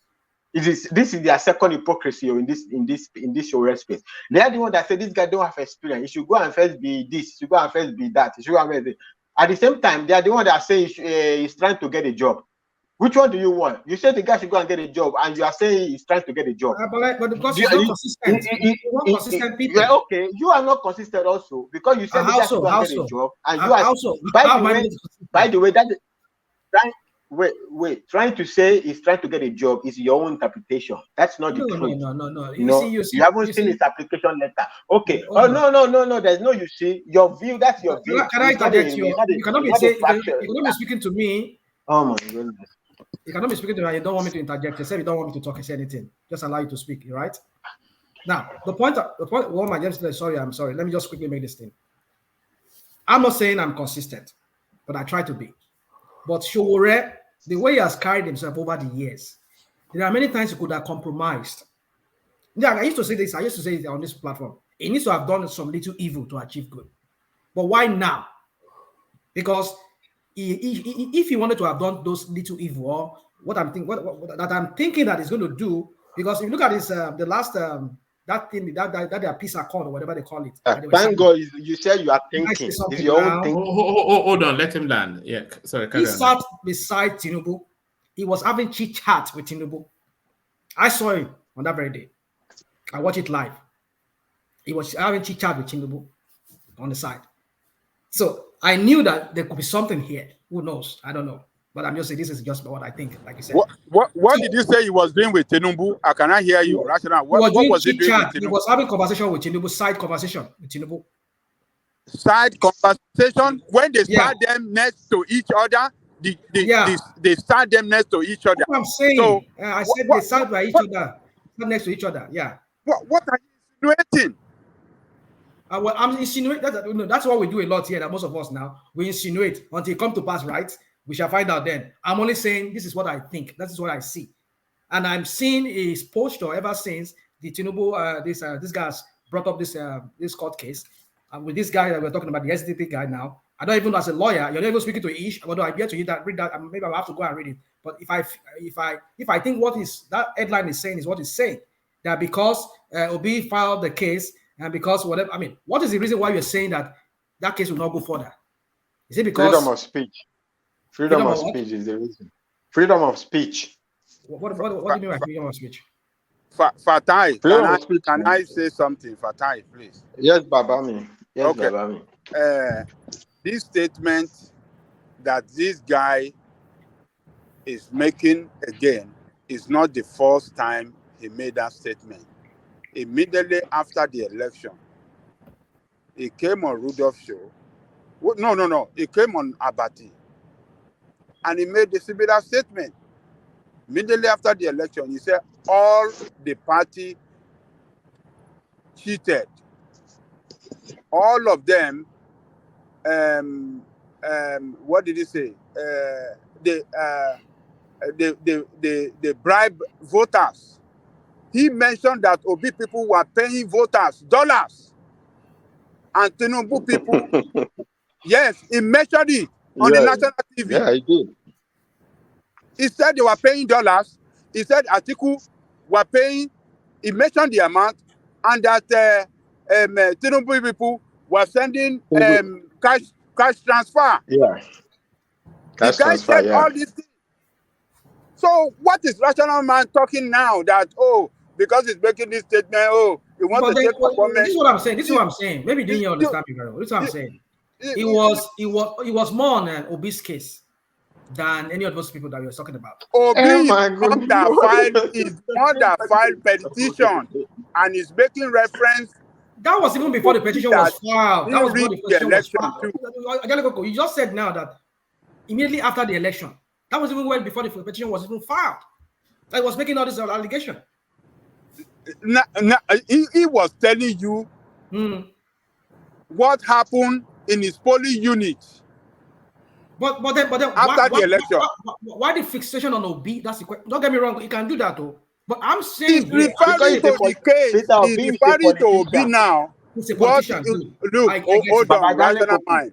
I have never seen him criticize Tinubu. That's what I'm saying. I've never seen him, ever since this election. He has never criticized Tinubu. Rational mind. There's no need to yield ground. If he's facing Obi, he's facing Obi. Obi is a politician. He's supposed to be faced. Why? No, He's only is Tinubu the only politician that must be attacked? Is Peter Obi not the politician?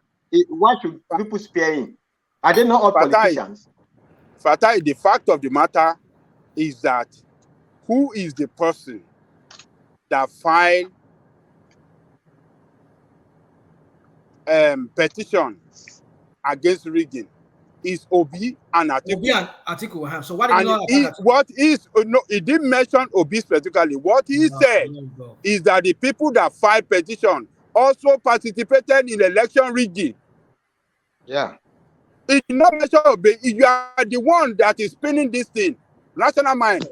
Why are you enjoying spinning every time you are spinning? You see, maybe I have to remember my name because this you tí a bá ń ta òkòtó tí a bá ń ta tó bá ń róòlù nílẹ̀ lẹ́yìn bẹ́ẹ̀ ló ṣe ń spin. We have to change the name to Okoto then. You see, one man, don't say rational mind, rational mind, ọmọ àfìdíjọ rọrin rational mind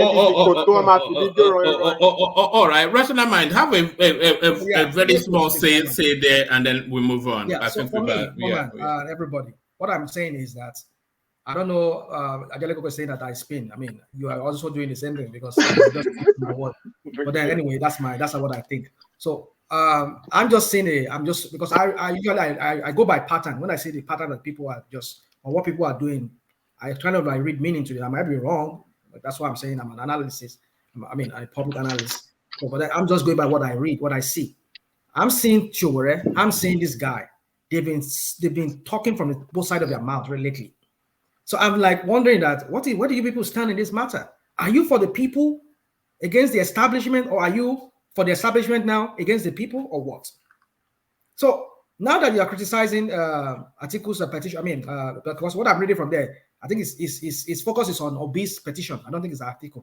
But I don't know. Did you read that article to us here before you started? Before we came. Which one? The one you just showed us now about this guy, the prince. No, I only gave a few paragraphs. If you wanted to, you can have it. Let me bring it. Let me speed through it.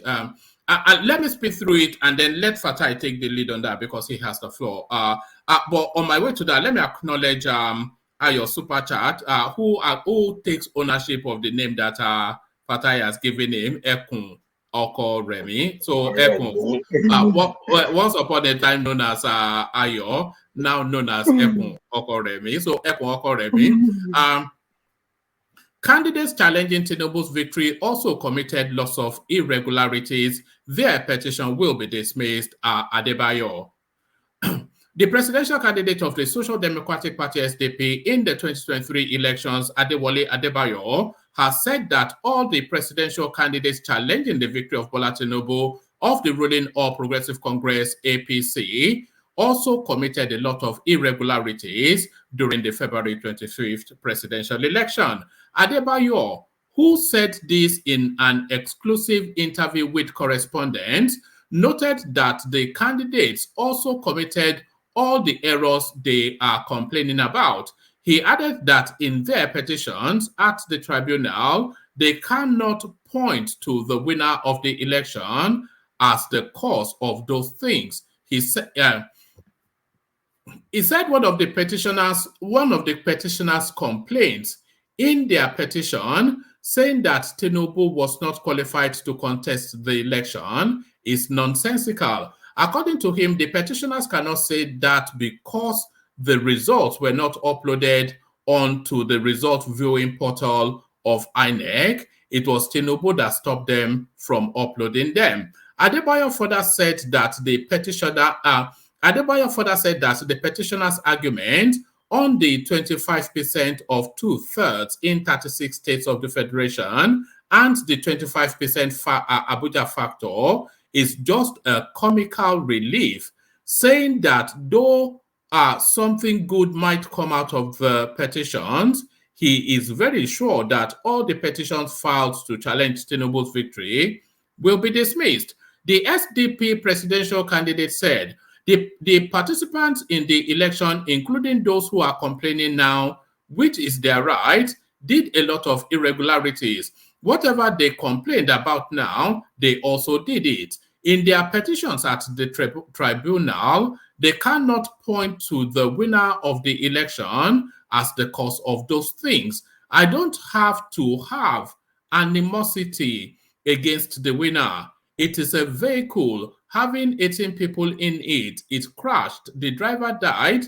You were injured, and some people got out unscathed. And you are now blaming those who came out alive as the cause of the crash. You cannot say because the result is not uploaded, and so it is this particular candidate that stopped them from uploading it.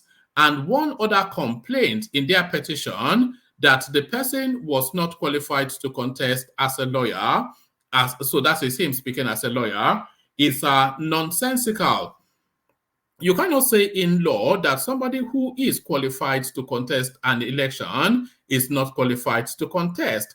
I don't have a problem understanding what 25% of 2/3 means in Nigeria. I am not a dunce. That is just a comic relief. That is just a comical relief. I don't do things for show. The area I have genuine complaints is the area of bribery of voters. That, I think, is very bad. And in the area of the INEC staff helping to change results in some places, that also is very bad. If you look at it, it is not as if the person that won did it more than others. If you look at the legal limits of finance for campaign, they all exceeded it. Only 3 or 4 of the 17 to 18 losers are in court, but you can never tell. Something good might come out of it, but I can guarantee all the petitions filed will be dismissed. When you go to court, you should present to the court something that makes sense because the court is looking for a criminal conviction.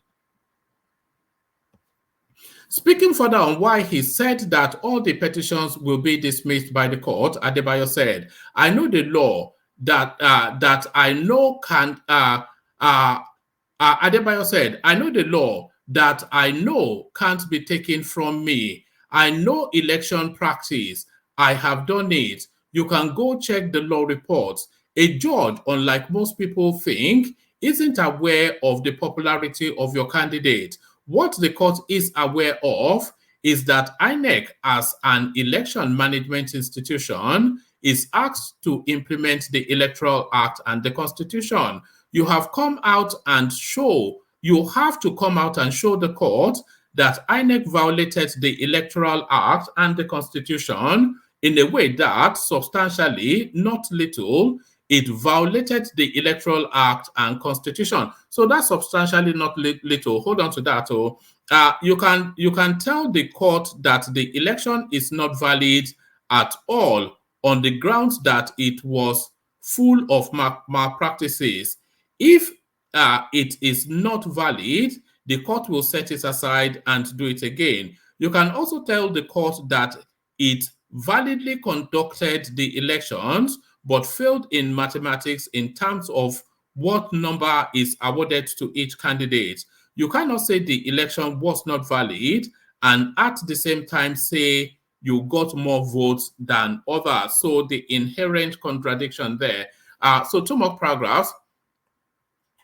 Again, it is not every error that you see that would matter to the court. If they go to 1,000 polling units and kill 1,000 people and still brought results from the PU such that the INEC chairman could be fired and even prosecuted, but the court will not set the elections aside because the court acts according to the law, which says substantial compliance, which if it is so, the entire elections will be contaminated. If a ship carries 176 passengers, if a ship carrying 176 passengers sink and one person dies, will you say the captain should not sail again? If 176 students write an exam and one fails, will you say that the teacher failed?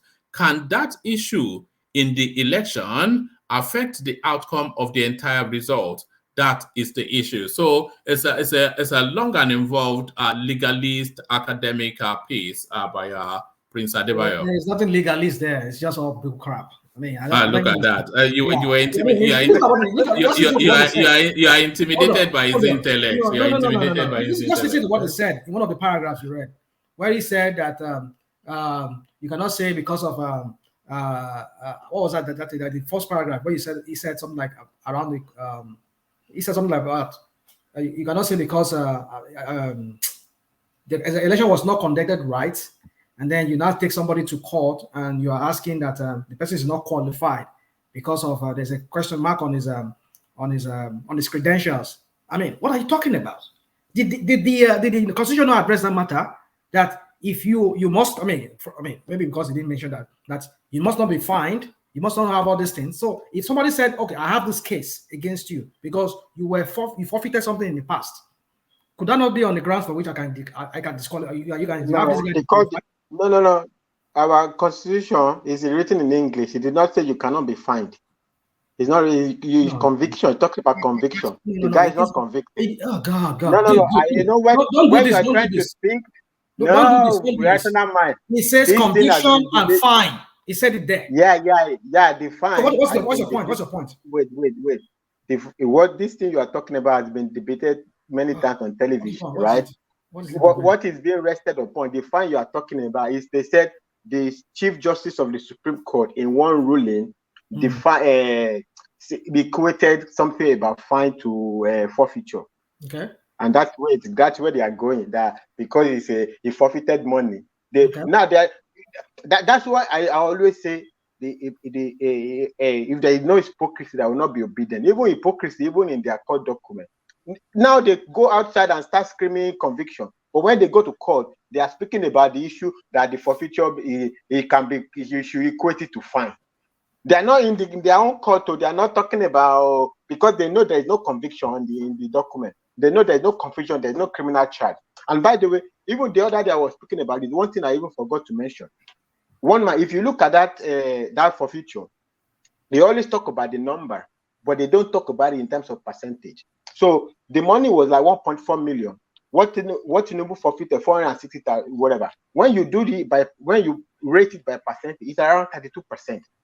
Now, but most places you go, 32% sounds right like a tax. In addition to the fact that tax was mentioned in the document, in addition that there is is purely IRS investigation. There is no FBI. Don't mislead people on that. All right, let him land, then I want to move on. Yeah. So you see, Fatai. Okay. Well, no. There's no misleading. Rational mind. Don't take my time. You can go on the document. There is no FBI. No. Or you can debate. You can David Udeyin, you can be gaslighting everybody around. There is no FBI involvement. David Udeyin is trying to link the FBI investigation of Akonde. They are trying. They take the the owner of the man. Show me platform the said money that time. I could have One my man. say. Show me the money time. One man. Show Show me me the money time. the owner of the platform said, "Let me land my point." Then I continue. No, Okay, I was land. actually saying I was saying that Fatai should land, but you land rational mind. Oh, no, hold on. You land rational mind, and then Fatai round off that space, and then we'll move on to another topic. So my point is that I don't know where Fatai is coming from. He can address it later, but then that's up to him. My point is that when he was saying that this guy, you see, all the things just to me, it sounds like gibberish to me. It sounds like somebody who's just I don't fantastic. know. Yeah, it's just. See, maybe I just need to take a break out of this whole thing because it's just sounding ridiculous to me. Most of this thing just sounds. What I hear sometimes in my ear is just like it sounds to me. So what's the point, rational mind? What's the point? Please, don't leave me with anything. Let me carry on. Let me say what I want to say, please. So it's just it causes me headache sometimes, but it's okay. Everybody have their mouth, and everybody let Rational mind. One man funya le diki. Land your point. Let Fatai land So my point is that I don't just understand what he's saying when he was talking about somebody his past was being. God. He won't land if you don't let him now. Go on rational mind. Bring it home. Yeah. So when he was talking about his identity and all of that, and then he now says like, oh, and now equated to the election not being conducted right. I was like, I mean, did you address that issue? Is that not an issue that even the Constitution talk about? That you must not have been fined or have been convicted, and that even in your forms that you filled, your EC whatever, according to the electoral law, you have to fill those forms. For rational mind, at what jurisdiction did they happen? All right. I must move on, but land it or not, then I'll move on. Yeah. Just go on. All right. Let me move you on from there for Fatai. A very brief commentary on this, and then I'll move the conversation on actually to rational mind, or maybe to Niger, just to break it up. This space then, the Ohanese Youth Wing congratulating Tinubu and urging him to form an inclusive government. So are we now in the language of surrender? There's no way, there's no escape route anymore. So Tiwaju Obase Lomo Enye Fatai. One man.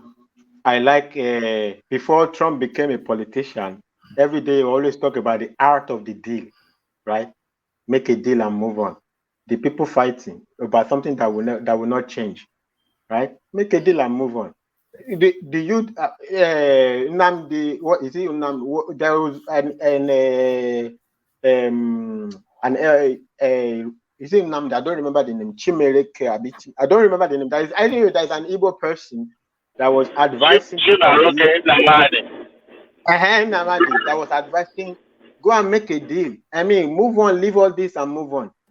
I think the youth are listening to that one rather than the other movement. So when things happen in life, when reality is striking you in the face, you make a deal and you move on. But if you don't want to make a deal, okay. The youth, and also is to also break up the narrative. Every time they tell us the youth. Well, even if we don't want to accept that the youth of Nigeria means the youth of Nigeria, the youth of the North, the youth of Southwest, the youth of South, youth is everywhere. It's not only youth on social media that they speaking for all the youth in Nigeria. But even if you want to take that, at least we have there is a split of youths even in the coming from the Peter Obi's area now in the Ohanese. So the Ohanese, certainly now they cannot tell us again now that whatever they are saying is what the youths are saying, because now that's an obvious reality that not all the youths are not saying what you are saying. There are some youth that are not saying that. There are some youth that understand reality, what is called reality. The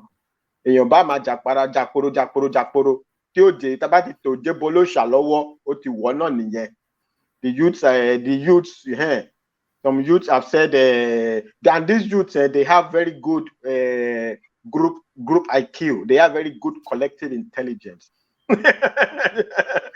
Pun intended. We know what you are doing. I don't know what to say, one man. Yeah, I mean, open up to reality. Make a deal and move on in your life. Even if you have issues, when you make a deal, your issues will go away. Make a deal. Everybody is a big boy. It's not going to change. They're not going to remove Tinubu and put Peter Obi in this thing. It's not going to happen. That is the reality. Doesn't matter how much of agitation, right? The Prince Adewa is spoken very well. They're not going to say 25% Abuja. If you want the rule of 25%, then Peter Obi will be the president of the Federal Republic of Abuja, right? You cannot tell me that if I win 100% in 36 states and I win 5% in Abuja, then I can't be president. The person that win 25, let that person go and be president of Abuja now. Let them go be president of Abuja. You know, the Prince has said intellectual. Actually, he's not really saying that much. It's something everybody is saying. Even in the worst case scenario in this thing that we are looking at this election, the worst analysis is called Olegba. Everybody, if you complain that the election is bad, you all contributed to the badness. If you say there was fraud, everybody was fraudulent.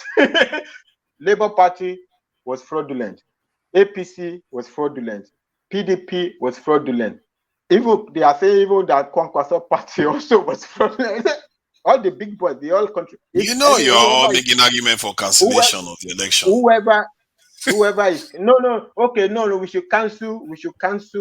That's why they also told you about substantial compliance. Like if the election if there is issue of substantial compliance, if the problem is not big enough, you can't cancel the election now. And so we will spend money. So even this is even what drives me, baffles me. They are the ones that are telling us about wasting the new Nigeria. So the new Nigeria is that now you are complaining that INEC spent 300 3 billion or 300 or 30 billion whatever for on the system whatever, and they didn't give you a good result. Now at the same time, you are saying that we should throw away the trillions and trillions we spend on the election because there was some minor infractions big infraction. How big the infraction is, they will go and debate it in court. If it's not big enough, the court is not going to throw away the election. We're not going to throw away trillions and trillions because some people didn't sleep well over an election, right? Of course, there's the court will no, never to Niger, please mute yourself. I want to manage the time a bit tighter. You are not to waste your time. A very, very, very, very, very brief commentary on this. So this on your screen here, a lot of controversy around how this woman is presented on the Rise TV, and to the point that Femi Aketunde Johnson and Aristo, as they call them in the Lagos space, he was calling her to caution that she's half naked on the screen. So would you say this is inappropriate clothing for a newscaster? What he's doing, if he did that in the West, they will say he's mansplaining. What is she wearing that is a disaster in the world that we live in? Does he want her to be wearing a hijab and cover all her face up? I mean, that is why sometimes they say when people are expressing that they want to Islamize Nigeria, when somebody is wearing a coat, a suit, whatever they call it, a jacket, because if you because a line shows down there, why is she going to do what God gave her? Is she is he going to cover what God gave her? And she's covered it. Bad boy, I know you will like that kind of a thing. No, there's not much there now. What is the problem there now? There's not much there. I'm not. There's a big deal there. But there's a big deal there. There's a big deal there. I'm not. Allow me to interject you. There's a big deal. I'm not the one to be telling women how to dress. I'm not the one to be telling them how to dress. You should also be able to control yourself. I mean, you all live in the West. If you all live in the West and you think that's a big deal, you cannot. Have you seen Fox News? The way they will not even show the up. They won't show the mini scale. You know, haven't you seen what Fatai, haven't we? Yes, my brother. what I don't get is there anything that happened during the live section? Because this picture is not showing anything of I don't concern. see what I don't see what the picture is showing. Except You that know, she's you know, praying. for that, if I may interject, when it comes to television, modesty is the word. Modesty. This particular What picture is you it? are seeing, Okay, but you what is the cannot. modest there? Modesty is What this. is what People is take you for immodest who. there? Hold on now, hold on. People take you for who you want to present. All right. If you want to be a tabloid, be a tabloid. If you want to be a serious journalism station, television station, be that. You know what you are saying right there? You can't find it on the channel television. I watched channel television even when I was in Nigeria. Are you looking at are you looking at your screen? You can find it on CBS, you can find it on BBC, and you can find it on CNN. It's on your screen. No, you can't find this on CNN. You know why? No, It's on Because your screen now. It's on your screen now. hold on. Anytime you see an anchor showing cleavage, it's a no. It's a no. You know why? Because kids are watching, and I believe it's part of the broadcasting agency, part of their rule that when it comes to uh, broadcasting, you have to be modern. But however, if you want to be on the cable, that is different because you subscribe to it. But when you have a public television station that kids also watch, not just kids, but have religious people also What are you watch. talking about? You have to. So what I'm saying, that picture, I enlarged it and I see I saw CNN is a you little, enlarge it. a You little, a enlarge it. little You want to cleavage. see more. But I know you guys will not see anything wrong in. So, CNN is on the cable network. I don't know what you're talking about. Fox is on the cable network. even with that, even in America is highly regulated. You won't find any of the anchors Just showed you a picture now of women who are I showing. see the picture. Look at it. How big the government of the V, how far it went to inner breast system. I mean, you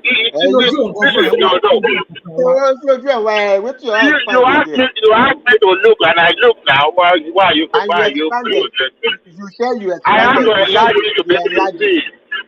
I enlarge it to be able to see, to make my judgment. But nevertheless, when it comes to this, I don't know what they're showing you guys in Europe. Here in America, even the CNN we are talking about is about modesty. There's a way, there's even some words you can't even say on national television about. Just, if you want to be a TMC, be a TMC. All right? But this is, I mean, Arise News, even TVC, they also push the envelope too. They do this because they want to dress, they want to. The sound is okay. Look, okay. You know, one man, when people make arguments sometimes, they will set up a boogeyman, right? They will set up a boogeyman and then they will relate everything to that boogeyman. Say modesty. Of course, nobody argues about modesty. Of course, everybody should be modest.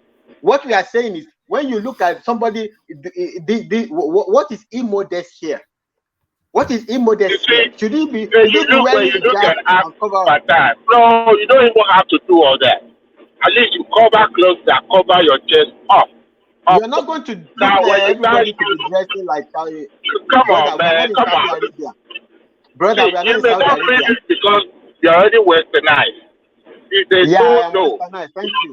You see a new anchor, something like this. Like somebody said earlier, you don't want to become the news. You are just reading the news, or you are anchoring a program, and you disappear because the news system is fashion police now, right? We become fashion police, right? I know you guys would like this kind of immoral thing. God help all of this. Yeah, God help you too. God help you too. You are enlarging. Somebody put a picture. You enlarge it. Your lantern TV station. If you are the president, would you start arresting people dressing like this? I didn't enlarge it one man. We are not in South. We are not. That is why everybody is afraid that they want to do this, do that, do that. How can you somebody dress whatever, and you say until you wear turtleneck, until she wear turtleneck before you Fatai, are happy, don't worry. They will until start she wear arresting all turtleneck. these girls on the streets now Fatai, very soon. the question is Because I even don't this: see what is why wrong. That's didn't what they I'm call saying. There is the only something that went wrong during the live section, but with this picture, there is totally nothing wrong with it. She's but even still looking like an SU even anyway. at that, why call out the TV station on public forum? Why don't you just call the director or one of the people in the station and say, oh, wow, this is your girls, the way they are dressed, but you have to go on Instagram or is it on Facebook or whatever, and yeah, it's an APC guy. So what do you want me to start thinking now? Oh, they want to shut down our TV station because we are this and that. Is that, you see? Is he an APC guy? Do you know him? I don't know. I'm just asking. I thought you said he's an APC guy. Is that what you said? No. I said it's an aristo. No, the guy himself who posted it. That guy. Yeah, Femi Akitunde Johnson. I don't know him to be an APC. I think he's just one of those intellectuals. Well, I don't know.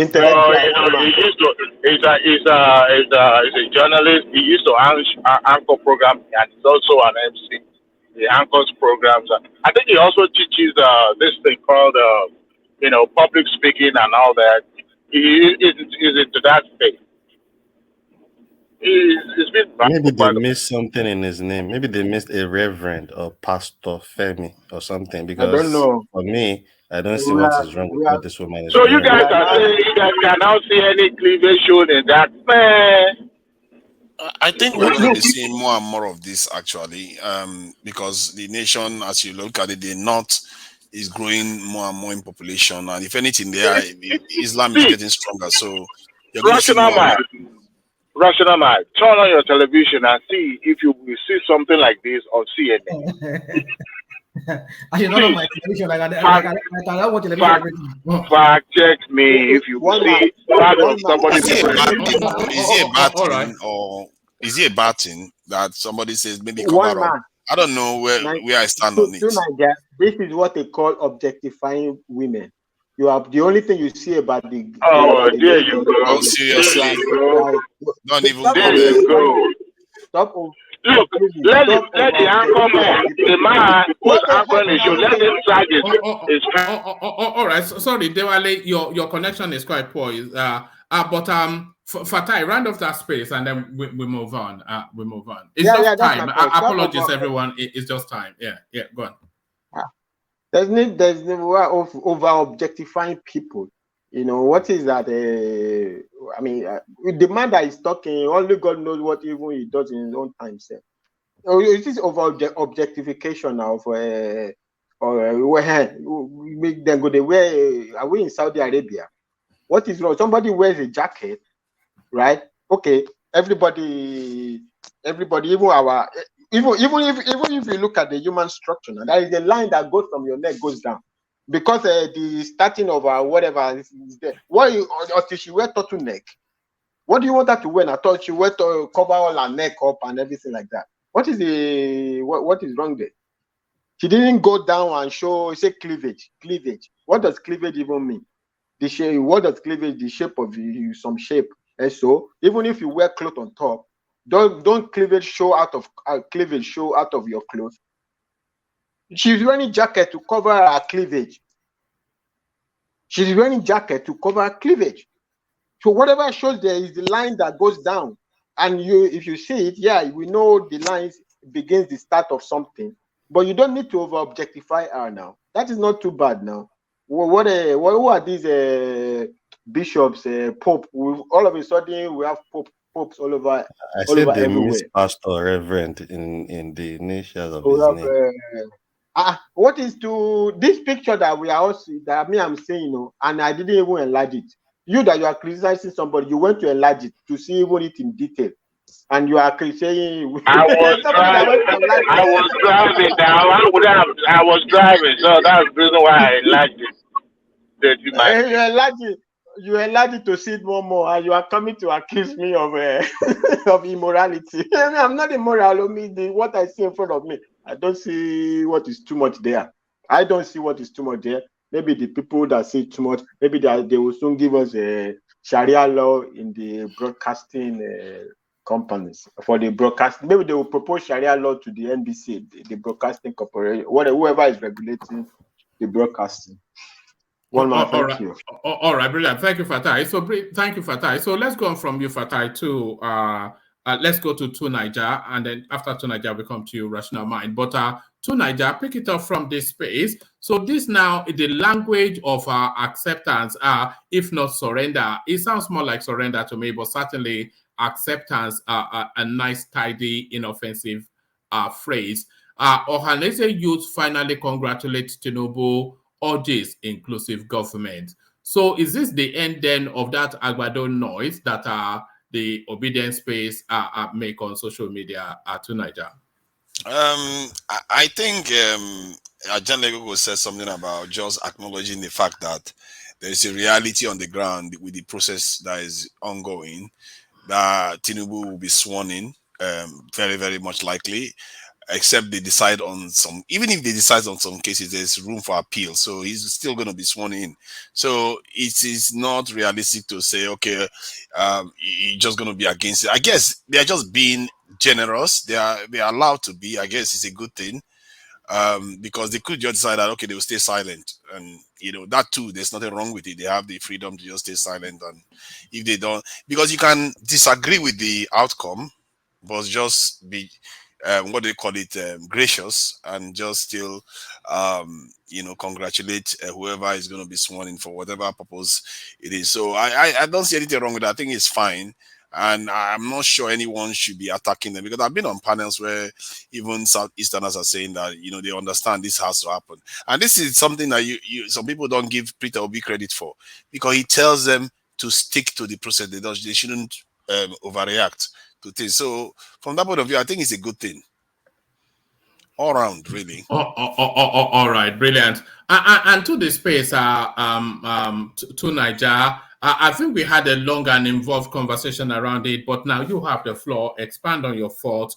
Lagos state government should release Eze Igbo Nwajagu, detained over IPOB threats. He was just joking, like MC Oluomo. So this is a plea from Ohanese in Digbo. So do you see an inherent contradiction, a double standard somewhat being applied in this space to Niger? I see some double standard being applied, but he wasn't joking. Obviously, he wasn't joking, but he may not have meant it. People say things when they are desperate and angry. That we know that for sure. People say things when they are desperate and angry. They will tell you, oh, they didn't mean it. And I think that's what was going on there. You can see that wasn't a calm discussion. That was a man that was angry and was saying things that he probably would have regretted, and which he's probably regretted now. And any threat to stability of a state is a threat to the stability of 200 million people. That is not something to be joked about. So from the point of view that they picked him up, I think it's the right thing to do. And you also want to send a message that people should be careful with the kind of language that they use about things like this. And the only issue I have with the analysis that was provided earlier on was the idea that Oluomo doesn't rise up to that too. It's similar. It's not. So even the issue is that that of the chief has not been actioned in any way. It's just a statement of frustration. But while that of this in Oluomo has all we've seen it on the streets. People got hurt. People stayed at home. This election, the turnout was very low. So these sort of things. This is why I stated that stuff earlier on. We have this habit of not seeing things objectively when it comes to something that we support, which is fine. I think this is why they excuse people when they are about to treat family members in medicine. So, which is fine, you're allowed to do that, but you also have to be aware, because those people, let's say they want to excuse a nurse or a doctor from operating on their relative, they don't sit there and just argue about it, because they know they have blinders on. And it's the same thing when you are discussing things and somebody is telling you that, you know what, objectively, you are actually being out of, you're not seeing it clearly, you should step back, because that's why I said Rational Man was correct. Both of them were threatening the state. That is what you should be observing. Both of them were threatening the fabric of the state. He was stating that the entire Igbo people technically we're going to behead Yorubas when they get into office. You can't do that. You can't say you bring children into it from in schools. The kind of stuff he's kind of trying to visceral reaction he's trying to get from people is awful. It can spill out of control. This is kind of irresponsibility that can spill out of control when somebody just lights it on fire. And who says it's still not there? The division is still there. This is why even Atiku of all people will say is extremely concerned about Nigeria. You can't do these things and lead, because anything, it could even be by accident. Something happens and it just spills out of control and thousands just go and die for nothing. For why? Because you can't control your tongue or you are not being reprimanded. I think he should have been called in at least, questioned, to send a signal that this kind of talk cannot be accepted in the Nigerian discourse. We need stability. Stability is how we grow. Is going to be good for Lagos. If you have stability, Lagos will develop even faster. It's good for all of us. This is why, for me, both of them were wrong, and I think that the chief, except of course they found something on him. Maybe he wasn't just saying stuff, but we don't know. That is the problem. We don't know whether they found anything on him. But the fact that they kept him this long without any explanation, it leads to guessing now that Oluomo is free. This guy is being held. Rufai defied the president. He is free. Any other people do stuff, they are okay. But if somebody from the southeast or maybe south does something, suddenly this justice is swift. And this is a serious indictment. There is a lot of statements going on in that region right now. There is a lot of recrimination. Saying that they are even lumping the Yorubas. Sometimes some people, I mean, not everybody. Let me not go and do exactly what I'm accusing people. Some people are saying that the Yorubas and the Fulanis are conniving to do what they are doing. You see that kind of stuff. And this is why I was stating earlier on in the comment that if you have been Jonathan didn't run for the second time. After he finished the first term of Yaradua, he didn't run again and handed over to a Yoruba guy. Right now, the state we are facing in the country would have been very different. There will be serious problem in the south and the southeast right now, because it looks like it's only two groups that are running the country in this democratic dispensation. And this is something that I feel like people from the southwest should really pay attention to. That area has larger population. They have more resources coming from there. And they don't have any state. They don't near power at all. And somebody went on to say, "Oh, we can even have it. It goes to the north." What do you mean? What do you mean they don't near? What do you mean they don't near power? Goodluck Jonathan was president for nearly 7 years. That's true. That's what I have to. That's why I said Goodluck Jonathan is an aberration, and it didn't need to happen. And maybe that is what the West, the North, wants to pay us back with. So, from my take is that. Sorry. I'm not clear on what you just said. What did you just say? Sorry. That Jonathan is an aberration. He shouldn't have happened the way he did. He caused some problem, and the Northerners were not happy about it. Yes. We know that fully well, and he should have stepped down after he completed the first term, because that was no. That wasn't. You know that when he completed the address tenure. The whole country voted for him, but when he wanted to run again, that was when they said enough. Imagine that. To me, from the point of view of the North, you see, this is why it always is good to empathize. From the point of view of the North, the moment he ran after completing the first time, he's crossed the line already. Because no, but they not voted for him now. Sorry, hold on. Let me be clear. The North voted after I completed Goodluck Jonathan, was that 2011 thereabout. He then ran off his own speed, and the country voted him in. People don't look at things like that. They look at it that it was a Northerner that had 8 years. Now it's a Southerner that has just used up most of it. But if they looked at it like that, why did they vote for him? The office of the presidency had the influence. So that's what happened. But did he not have the influence in 2015? He was pushing it too far, and the North got really, and not to mention the fact that Tinubu came into the equation remember Tinubu came into the equation and joined with this in Buhari to tip it over the edge so that he can remove him from office. To be said, yeah, but he my had own, the power of incumbency now. He could have used the forces. He could have done anything. If he wanted, if Goodluck Jonathan wanted to hold that position, he would have held it. it would have been a catastrophic mistake to have done that. You see, this is kind of All right, bring it on, because I don't want it to be elongated. I want to give you one more topic, but because you are so expansive sometimes, bring I it do on. get that. I do get that. Yeah. But I think it would have been a total mistake for him to have done that, because that is selfish. Because in North, after Obasanjo, the North, it was their turn. Let's face it. You should have just let them have their turn and just move on, so that the stuff will rotate.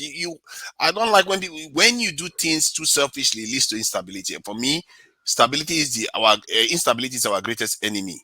And if we get that, we will be able to develop the country No. accordingly. You know what you've just said. I'm not sure that I'm on board with it. Even if he had completed Yar'Adua's tenure and then handed it back to the North, whoever comes in from the North is not going to serve one tenure, because he will want to serve his 2 terms. So and like you said, hold on, and like you said, the power of incumbency. So that's one. But then when it does serve his 2 terms, whoever that northerner is, then the North, then when it comes back to the South, it will still come to Yoruba land, and that is really where the problem is. Is that cozy arrangement between the North and the Southwest that seems to jar the senses of the rest of the country, especially the Southeast. The Southeast, and it would have been, you see, where it would have been very dangerous for the Southwest is if Jonathan didn't exist. If Jonathan didn't exist, the South seats and the South would have come together. And there's a raw resources coming from that region. If that region comes together, they will cause problems. And to be fair, you wouldn't have seen Tinubu probably wouldn't have won. You would have had a more uniform vote in the Southeast and the South.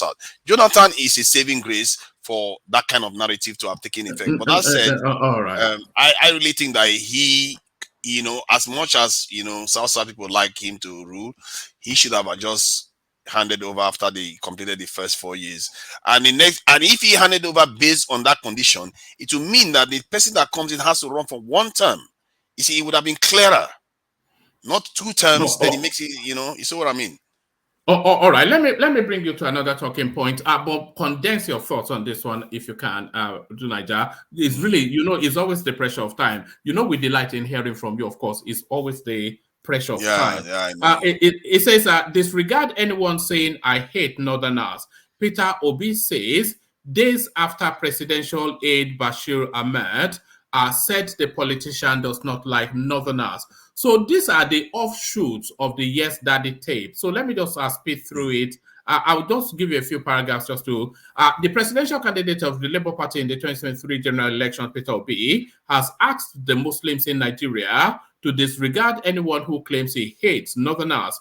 His statement comes days after the special assistant to President Mohamed Buhari on new media, Bashir Ahmed, accused Obi of disliking the North, adding that the region would never support his presidential ambition. So this is the tweet by Bashir. It says, yep, it is undeniable. Mr. Obi does not like us. He never misses an opportunity to show that.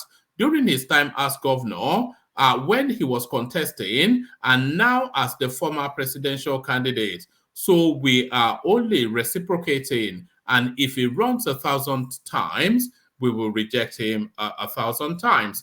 Obi dismissed this notion whilst speaking at a central mosque in Onitsha, Anambra State, on Sunday, April the 23rd, where he went to celebrate the Eid festival with the Muslims. Whilst presenting foods and so let's go to what he has to say. He says, I am a Nigerian who believes in Nigeria. My ADC when I was governor, Idris, is a northerner from Kano State, and he's a good man. I have never discriminated against anyone based on religion or tribe, and I will never do that. I want the whole nation to hold me accountable on this. So I'm not quite sure why the whole nation is holding him accountable. He's a private citizen. He doesn't occupy any political office and not likely to anytime in the future. So, yes, now, because It's not likely to easy, Oh really. God. So, what is the nation? In what capacity is the nation holding him? Is just another private man on the street. I want the whole nation to hold me accountable on this.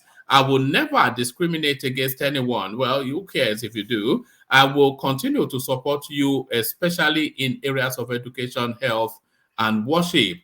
Please disregard anyone who tells you that I do not like the Northerners. I love every Nigerian. So that's Peter Obi then. But as I'm saying, because the Bashir Ahmed tweet, if it is the offshoot of the Yes Daddy tape.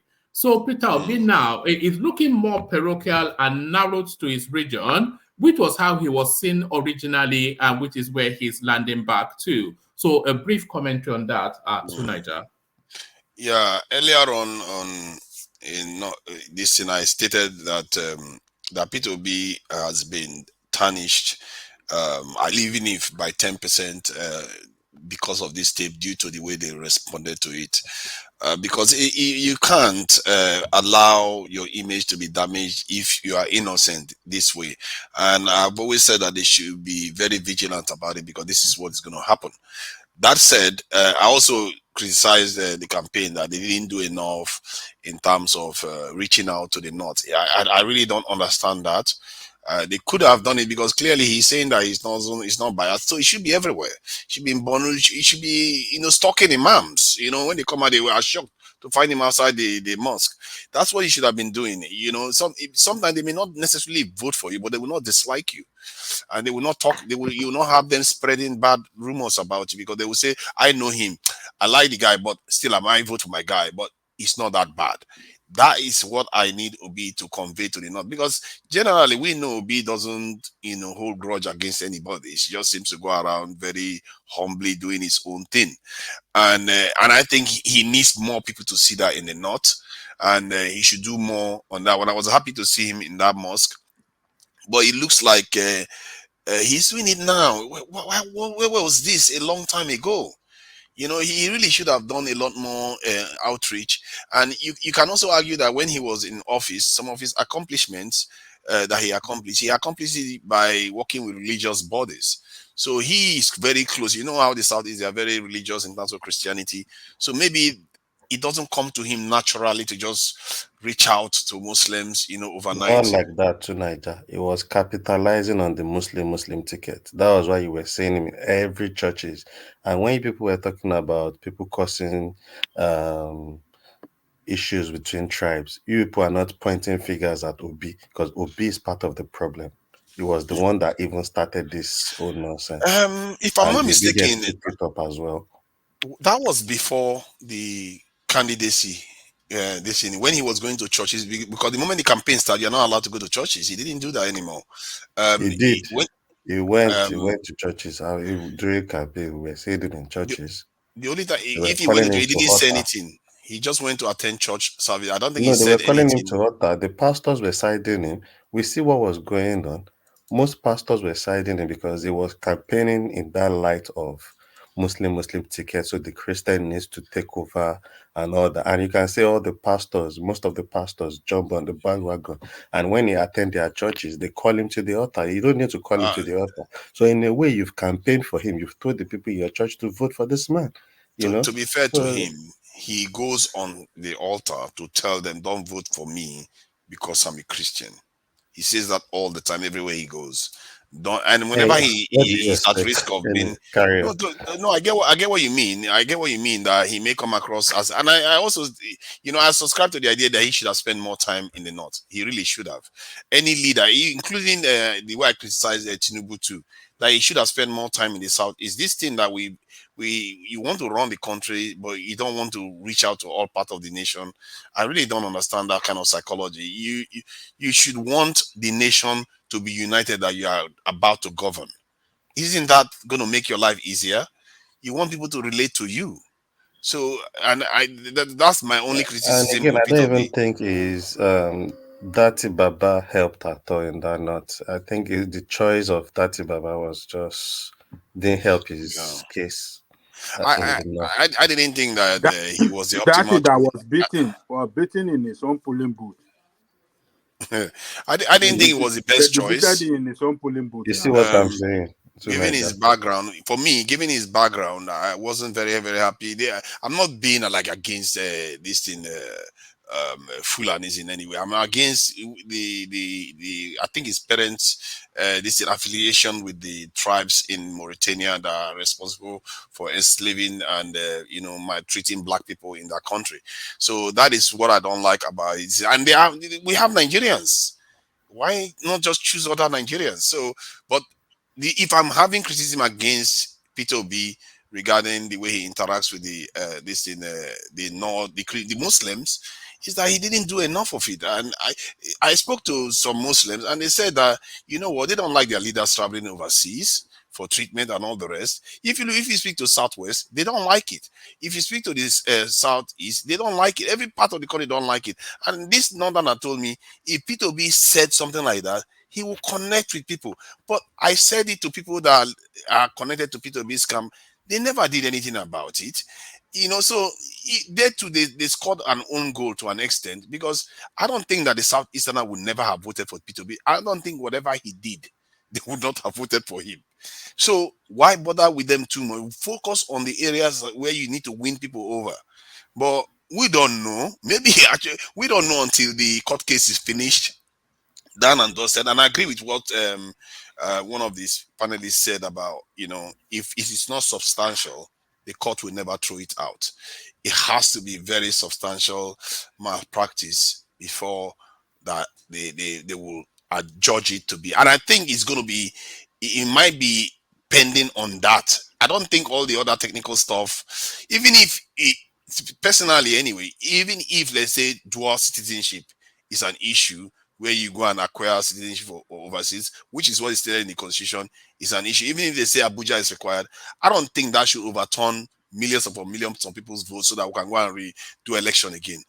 I don't think so. The only thing that can overturn it has to be the vote issue. If it turns out that this vote, the rigging went out, it was just out of control, then they have to, the court will have to do something about it, because that would be tantamount to a coup if they just go ahead.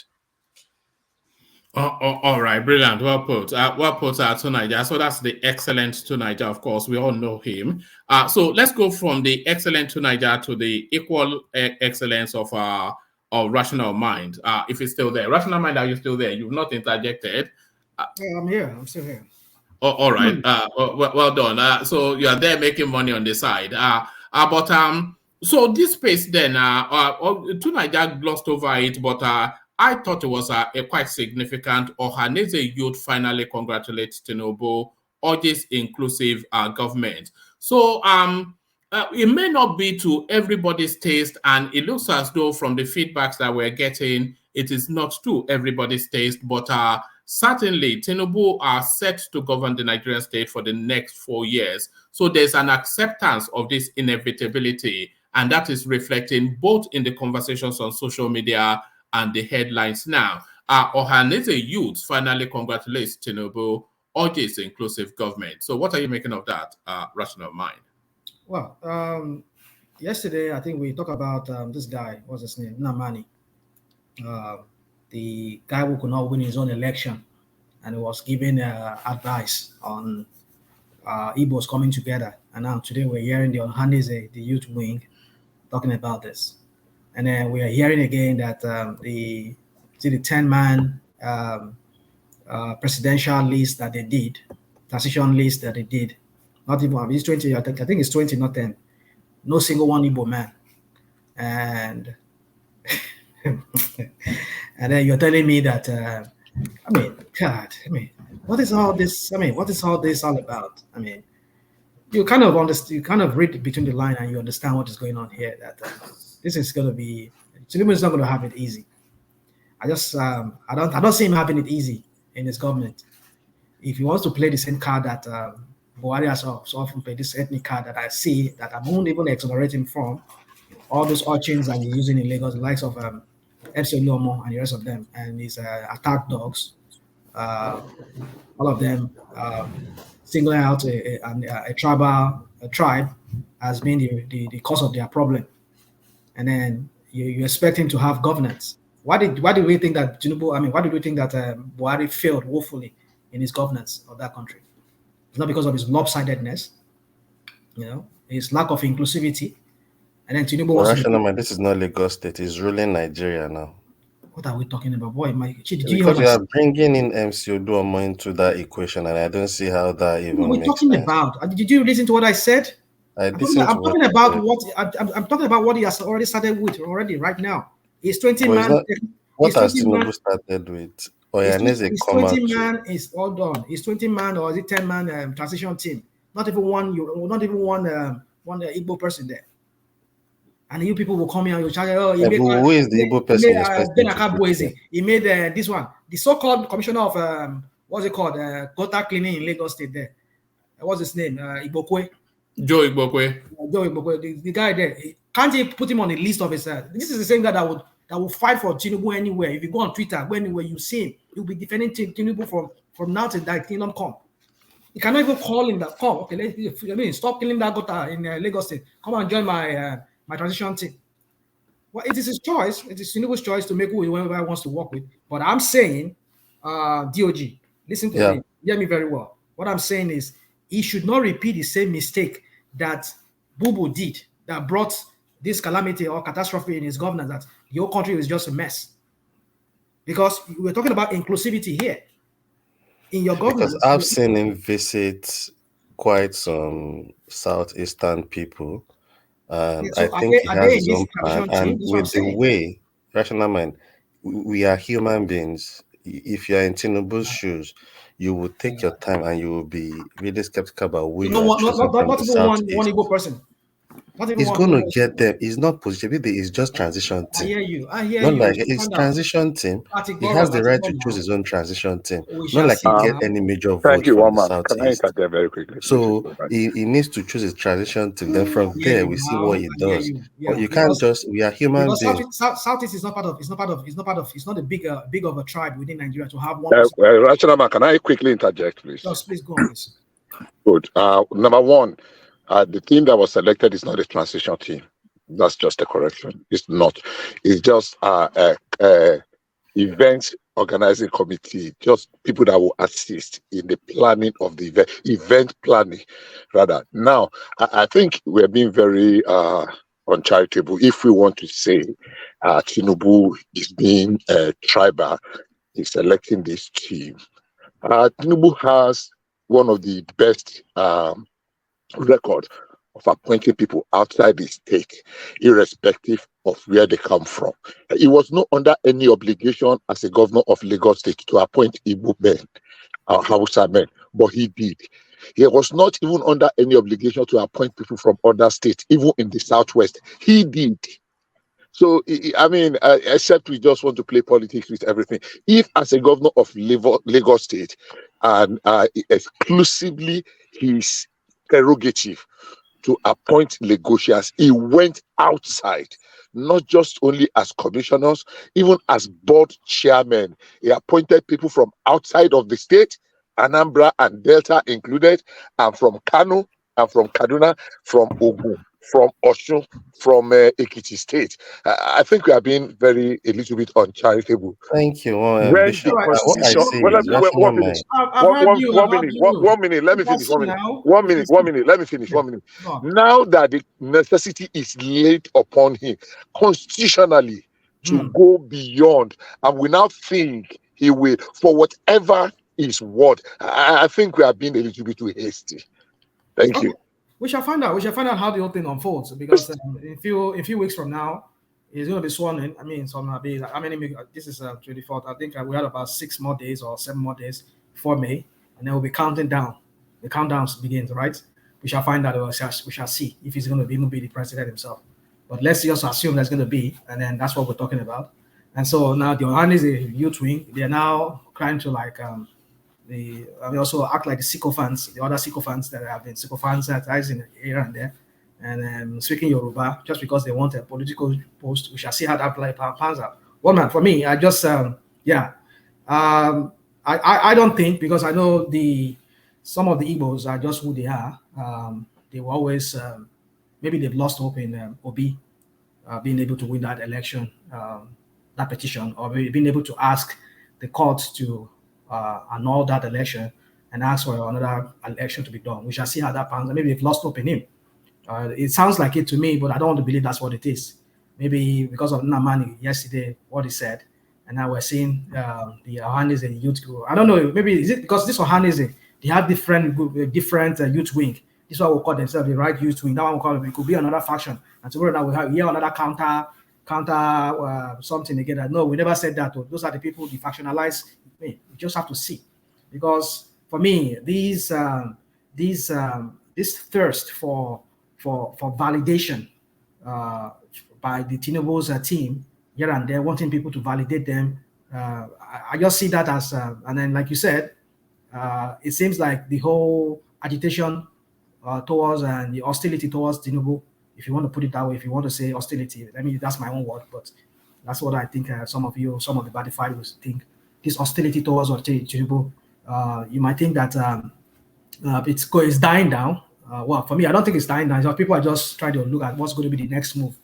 I know there's still much things in some of the things looming in the horizon that will still come up.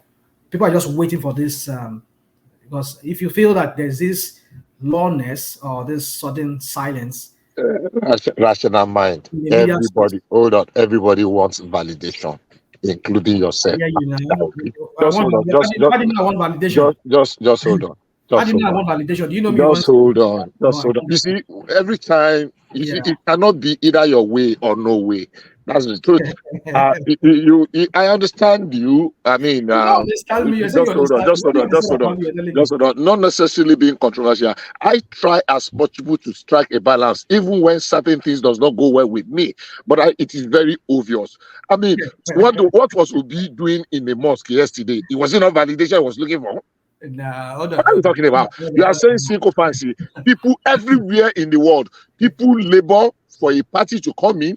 They lobby for position in the parliament. People lobby. That is the whole thing. Apart from deliberating and making laws, people lobby to make people see things from. Let me to finish now, please. I mean, I actually decided to stay on the listening side because somebody commented yesterday that making perfect sense, Bishop. People are not allowing other people to come. So sometimes it does not necessarily need to go our way.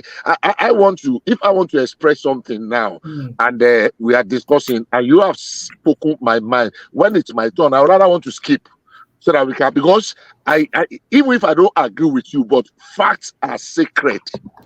Opinions can be, can vary, and that's why objective analysis and subjective analysis can never, ever. I mean, I will always say, I've not seen you, but I know a rational man is a man. But is he a nice man? I mean, that's an objective analysis. But is he a nice man? That's a subjective analysis, depending on your relationship with me. So if I am going to judge on your character, I will be subjective based on maybe I have some soft spot for you. But I'm not going to dispute, never, ever going to dispute the fact that you are a man. Expect the madness that is reigning in the world today. So now the issue is not about me. It's not a nice man to batify us.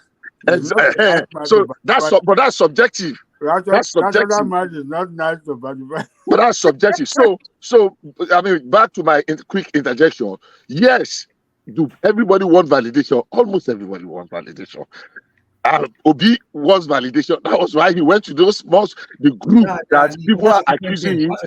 I will end in 1 minute. Okay. The group that people are accusing him, maybe not for now, but for future, trying to build friends where it seemed, in my word now, to have neglected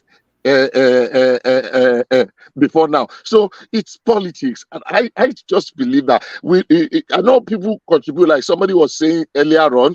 I was not on this space. I mean, I was just listening. Then that about what people invest in country.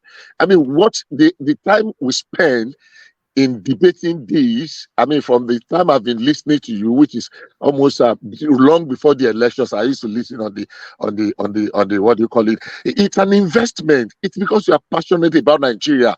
There could be differences, but the fact of the matter is that we want the best for Nigeria. Even though in the enthusiasm and in the high expectation, we tend to expect, our expectation gets a little But you know bit. what, you guys, I really said. So sorry, hold on, rational mind. It's not even had the chance to speak. You said you were interjecting, and then you've.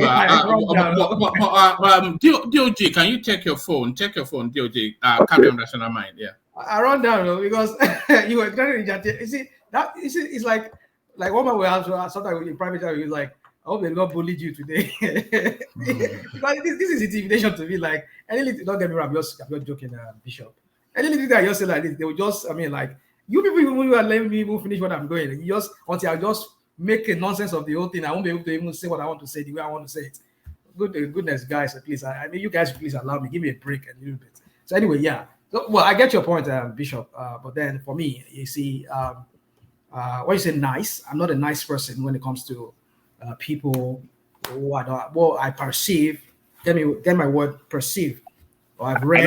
I never said you were nice. Oh, Anyhow. let him speak, please, Bishop. So either you said I'm nice, I'm not nice, but I'm just saying that I'm not a nice person to people whom I perceive as corrupt, as lacking morality. By morality, I know by what is when he said the other day, morality is what did he say? What was that? What he said? Is it subjective or is it something? It's something like. But yeah, I don't think morality is subjective. There are certain things that are morally right and are wrong. So if I see people like that, I won't be nice to them. And any people that supports them, I would never give them my consideration. But however, it doesn't mean I can't break in some ways. I break, like somebody was asking me yesterday about this guy, this Kogi State Senator Milai. But let me go back to what one man was saying. Let me just wrap it up. One man, for me, you see, I just see something playing out here. That's why I see it. Ajekulano, Ajekalano, Okalano, Omokulen, Kalopajano, because Ken Naman just said something yesterday, and today we are hearing a youth wing of the what's it called? Of the Ohanese now giving validation of some sort. Well, we shall see how that plays out. For me, I just hope that this court case would speed up. Because I mean, ever since they submitted their reporter and everything, and then over a week is gone again. Almost 2 weeks is going again now. I mean, what's going on? See, people. That's why you see this loudness, this silence that people are just like wondering, like what's going to happen? Is this thing going to? Because we've been hearing another story now. So propaganda being thrown out there that some people have been sent behind to go and talk to Obi to drop his case, and and that is really. I mean, I'm hearing it from a real strong quarters that. And I think the old tone is like, that's why I think the tone is going down a little bit. I don't know what is going on. Could it be that some people are already cowering or they're already submitting themselves to this whole thing that this guy is going to be the president or what? I don't know. But let's just see how it plays out, one man. So that's all I have to say for that. All right, you said people are reaching out to Obi, but I think Obi is actually you know what I really think. Should I tell you what I really think? Rational mind. You see, all of this will be space. You know what I think? I think it's just a money thing. I think is hustling for a payout. This is what I think. And the whole Obi thing is just it could be, but but we're talking billions of dollars rather than so he's hustling for a payout. Obi has experience of doing this, so let's not be surprised that he's quiet. He knows he will take his time. That's why I suspect, because he has experience. Well, we shall see how that also plays out. For me, you see, I never say no for these politicians.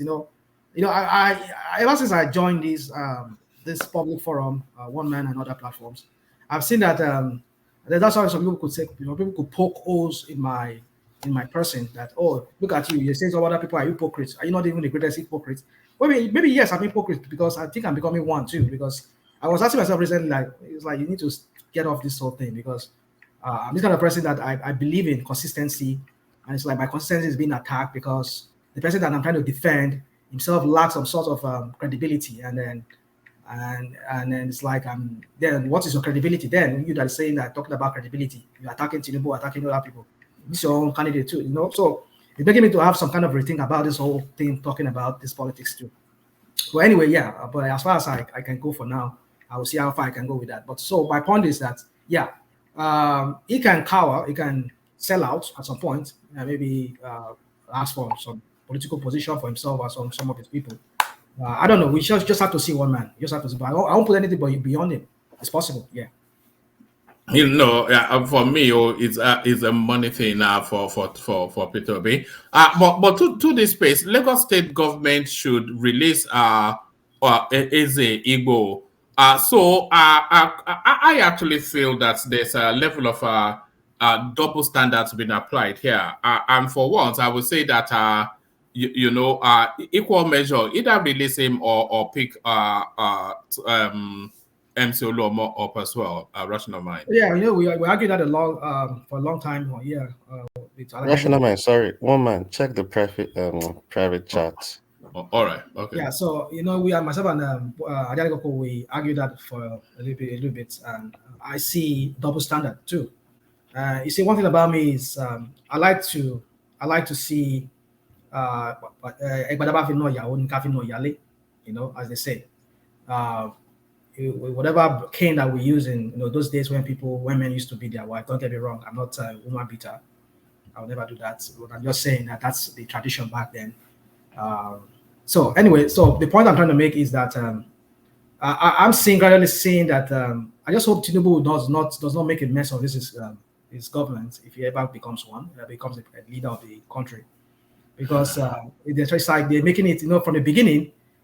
I know you want to say you find a way of taking it to Tinubu, right? No. You were saying if he ever becomes the president, but that's what made me chuckle. Yeah. But yeah, carry on. Yeah. So initially it was swagger, Southwest agenda. that was how they started their political campaign for Tinubu at the beginning. Swagger, Southwest agenda. You see, Southwest agenda, which is this guy's something is about Southwest. According to some of his political allies, that's what I would say. Don't get me wrong. I don't believe Tinubu stands for the Yorubas. His own pocket is Sanibor, and those few minions of his who are Yorubas that are trying to get something from him. From his government. So anyway, but then it's already gradually looking at it that like we see the Fulanis, they were protected when Bubu being the president. How his Marodi clans were just going around doing all kinds of illegality and criminality, and none of them were prosecuted to this very day. Not even one were caught. The one that they caught, Sunday Bubu caught. We know what happened to him. They released him. So what are we talking about here? So now is that not the whole essence of this rotation? That has that's what I'm saying. It is about So Yoruba people now is their own turn now. So Yoruba people can do things with impunity, right? And then they can go. See, we cannot create a society like this. I don't expect. I know the world is not just. We're looking for a just society, a just world where people can be equal. But I don't see that happening. Not even this in my own lifetime. I don't think it's ever going to be. I know. But then you see, sometimes we can create some level of justice where people will be treated fairly and equally. If MC Oluomo is guilty of what he did, let him face the music. If this guy is guilty, let him face the music. But not because you now have to detain him for this number of days. It's going to over 2 weeks now, even more than a month now. They detain this guy. If you find any evidence, charge him to court. But if you don't have it, release him. There's a guy who did stoke ethnic tension before the election. How many of them did you arrest? Not even MC Oluomo. Did you even ask him? Did you even lock him up for even 1 hour? It was questioned now, rational mind. Rational mind. I don't think we should put this thing in the same light, to be honest. I don't see how we are comparing it. I can't say, I can't go, okay, you are in the US. Can you say if there is an election and you talk about, let's say, the Bin Laden group of people, and say you will unleash them on one particular state in the US, compared to you trying to threaten opposition party? I think we are looking at it in a different way. Fine, what MC Oluomo said, maybe he shouldn't have said it in that manner. Maybe he doesn't mean it that way, but he came out, he was able to defend himself. Because I think Ajani was even just analyze the whole thing for us.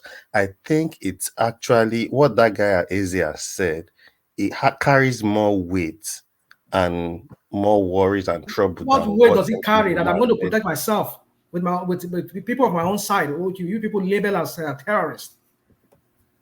The last time I checked, I've never seen any rating in the world where they label IPOB, even not in Nigerian state, because now you don't need the world to do that. The world is not the one that is. I hear you.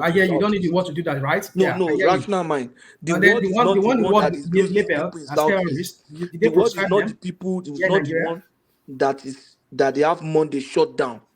That's not the world. The world is not the one that owns the soldier who took her husband home and was killed with the husband to be in Southeast. That's not the world. That's Nigerian. That is criminal. And Nigerian will step in. When has the world helped us? When has the West helped us? When has they stood up to really genuinely help us without ulterior motive? And they are now the one telling us that crap. I am not a slave of the world. You can go ahead and be that. Well, I'm not either. Are saying no. I'm not either. But then I'm just saying to you that no, the world is the one that is defining terrorism to you. Yeah. You see, I'm not either. But then I'm saying to you that it's international norm, and if a country prescribe let me not go there. I don't want to go into that IPOB thing. But the point I'm saying is that woman is let them be equally be treated according to how their criminality or their level of criminality or guilt is. Because if their crime is different, if this guy is incarcerated, what you are calling a crime is a statement that has not been actioned in exactly. You can't. That is not a crime. There should be no. On its own, it's not a crime. So it's not a crime. Yeah, I'm just trying to even put it, because now they see it as a crime. They are trying to compare what MC Luomo has said. But to me, even comparing it, I think you are in the wrong if you are comparing both statements. You can't compare both statements. I can't say I will unleash a kill down people. It's different from when He's not saying it's going to unleash people, and it's a statement. The other one has actually done that. They suppress people. They attack people in Lagos. How can you compare the two? People were attacked during the election. You know that. People know better. You have a proof to show that. DOG. People know better. You can say whatever you want to say. Market was burnt. Hold on. Teenager. You can say whatever you want to say. People know the facts speaks for themselves. The facts speak for themselves. Okay, which one is more worrying?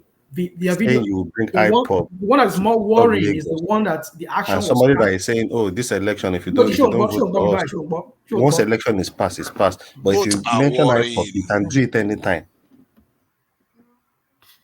Can I continue now? Continue. Yeah. So the point I'm saying is that the facts speak for themselves. Out there, we see a lady who went to vote. We saw what they did to her. All the blood and rushing from her. We see that's why she still went back, because somebody felt that she's not voting for their satanic APC, and then for that reason they should blind her eyes. Oh, see, let's come on, dude. Let's not start. Don't get me started on this.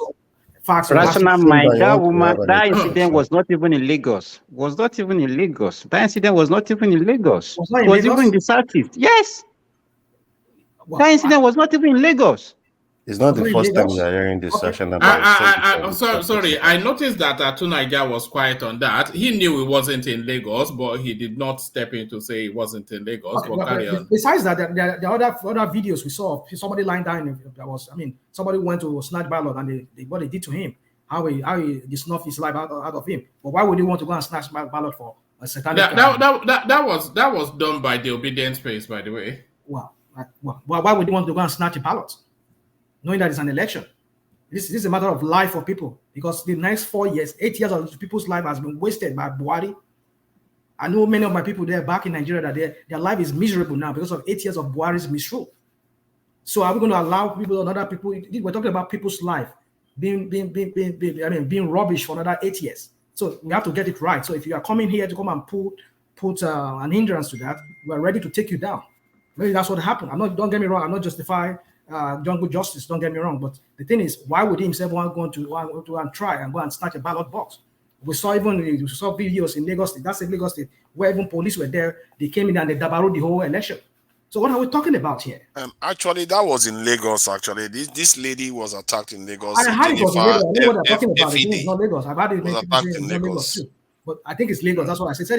It happened in Aguda. That's what I said. They said it happened. They said it happened in Aguda. But you people tell me now it's not in Lagos. We have discussed this matter here before. That incident was not in Lagos. The only person that is supporting is to Niger, so we know where it's coming from. So every other person is silent. I'm looking at it on the Punch newspaper right now. I don't know whether it's the same girl you're talking about, but I can send you the link. This matter before. For the fact that you discuss it doesn't mean that you're saying the right thing here, because a lot of times, sometimes you batified, you just come here and make an echo noise and turn a one man's platform to another echo chamber too of some sort for the batified. I know that. Hopefully not, but I know you don't allow that to some extent, but I know sometimes one man you do that sometimes. I must say, no, but I'm just kidding, one man. Anyway, so no, it's yeah, fine. No, you can say that. It doesn't matter. Yeah. So my point is this, woman. What I'm saying is that it's not right. Let them release the guy. Let the guy go to his family. Whatever we do to A, we should do to B. If any of them are guilty of anything, not because we treat one person as special. You see, so I just hope Tinubu does not do this in his attorney, because if he does that, forget it. It's not going to. I don't see anywhere. We're not going to another wasted 4 or 8 years again. We're going to see. Woman. All right. Hold on. I'm not going to show the image fully because it may flout YouTube, but let me just scroll it to that space. So this is the woman. Let me just yeah. All right. It says photo images of voter Efidi Jennifer are trended on Twitter during and after Saturday's presidential and National Assembly elections. The photo showed her face covered in blood, with others showing a bandaged face after receiving treatment following an attack by hoodlums at a polling unit in Lagos. So it was in Lagos, Simba. I know I saw it before. Some people were arguing it in some space. I know it's not from Lagos. It's not, okay, that's why I don't want to be too. But I know I've heard it somewhere that it said it's Lagos. So it's like two people arguing it among themselves, or two people's platforms. That lady was Lagos. That was why this guy said they are going to pay bills. Vivbo, what's his name again? Chinedu. Yeah, that was why I was saying, oh, they were going to pay for their hospital and all that, the money they've spent on hospital bills. And that old lady was in Lagos. But my own take is, I don't think we should put this on the same level. If MC Oluomo is a political thug, what he can do is minimal to compared to when you say you will bring IPOP. And I think for an elderly person to want to make ultra, it's just like how the other Eze too went on this guy, is he 100 days in office or a year in office? So and you started saying, I think elders, as an elder person, you should know how to put your words together. And when you are in like in the live TV or in a congregation or in a crowd, large crowd, there are things you should know how to say, even if you are angry. The position you are, you should know how to put out your words. You can't say you will bring IPOP, a terrorist group, to a state where you are not from. It's just like the Oduduwas or the Arewa saying they will bring a group member that has been proscribed to the southeast. How would you feel? How would the governor of that state feel? So we need to put this thing side by side and weigh it up. It's different. But one was carried out, one was not carried out. What are you talking about? It's not about the. Did you see any? Did you people not accuse Dati? Can you show any proof of MC Lombo chasing people back to their houses? Carried out if the man was not picked up. He was questioned. Who told you he wouldn't have carried You think he just went to go and bring Amachukundi? They arrested him, they questioned him. That's why he brought Amachukundi out. That's why you have to go to that limit. You think MC Lombo cares? That's why he has to go to that extent, because they questioned him. So if this guy has been questioned, and that means you have affiliate with the terrorist group in the country, and you are threatening a state that you are not from.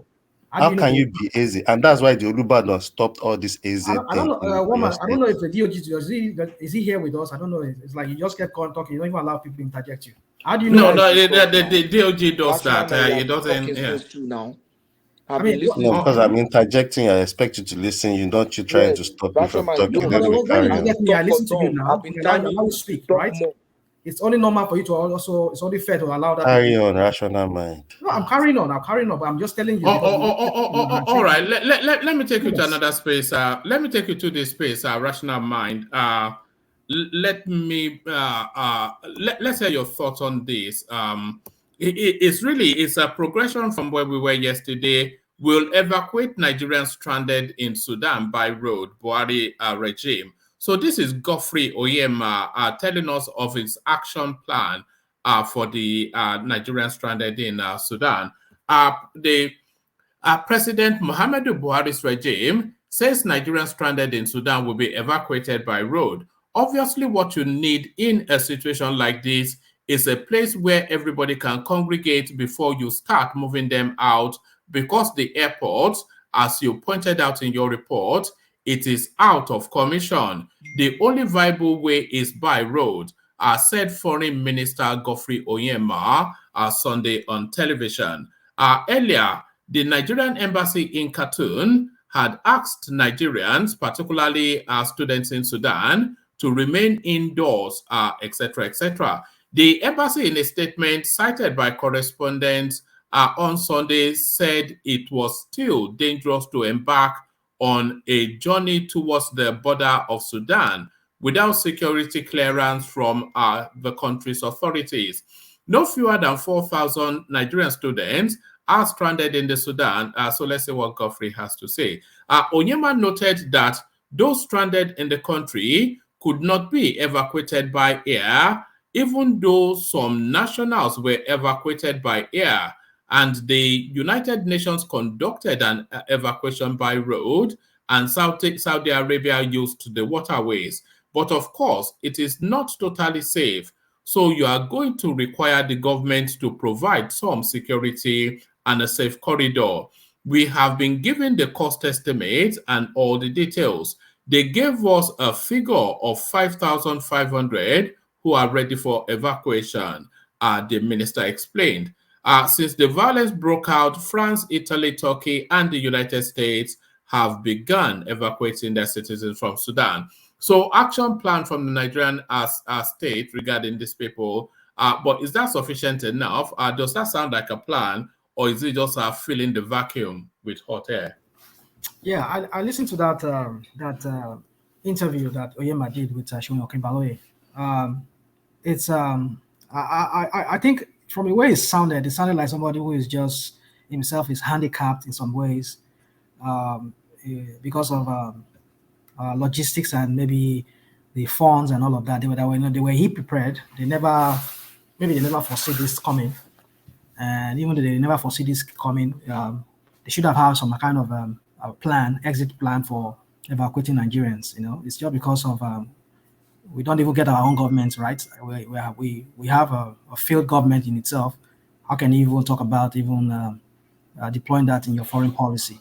So yeah, I think for me, they don't have it's an Herculean task for them to move out all those people, that number of people. They said that some people were saying they are 5 million, some people say they are 3 million.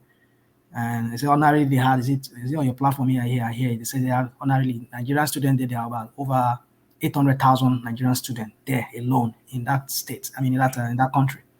So you can imagine how many aircraft they're going to need to move these people. And I know not everybody wants to move out of that place, because some of them they've been living there for all their lives, and so they've had their family, their homes, and every day they don't even see Nigeria as their home anymore. So I don't know how they're going to do it. But whoever they can evacuate, because I think the United States and some other countries, they were able to land in these Khartoum airports. These are what superpowers they have. All their military aircraft is armed to the teeth. They know how to do to land their big birds.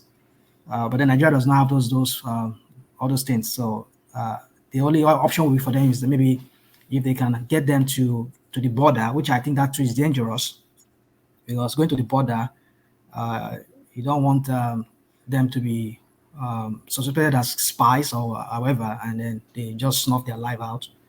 And I think some people were saying they should move to, they said Dabiri, Abigail Dabiri was saying that to them that if anybody can get to Egypt, they'll be able to leave them from Yeah, there. that's the plan. I think the airspace in Sudan is dangerous for them to It take a is flight dangerous. from It there is to dangerous. evacuate. Yeah. That's why they were suggesting road.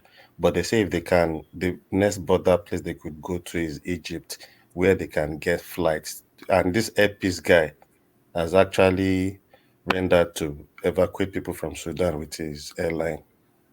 Yeah, but you can imagine the number of people they're going to evacuate. I mean, you know how many That flights, guy how many is trying trips? though. He Yeah, did the he's same trying. for Yeah, he's Ukraine. trying.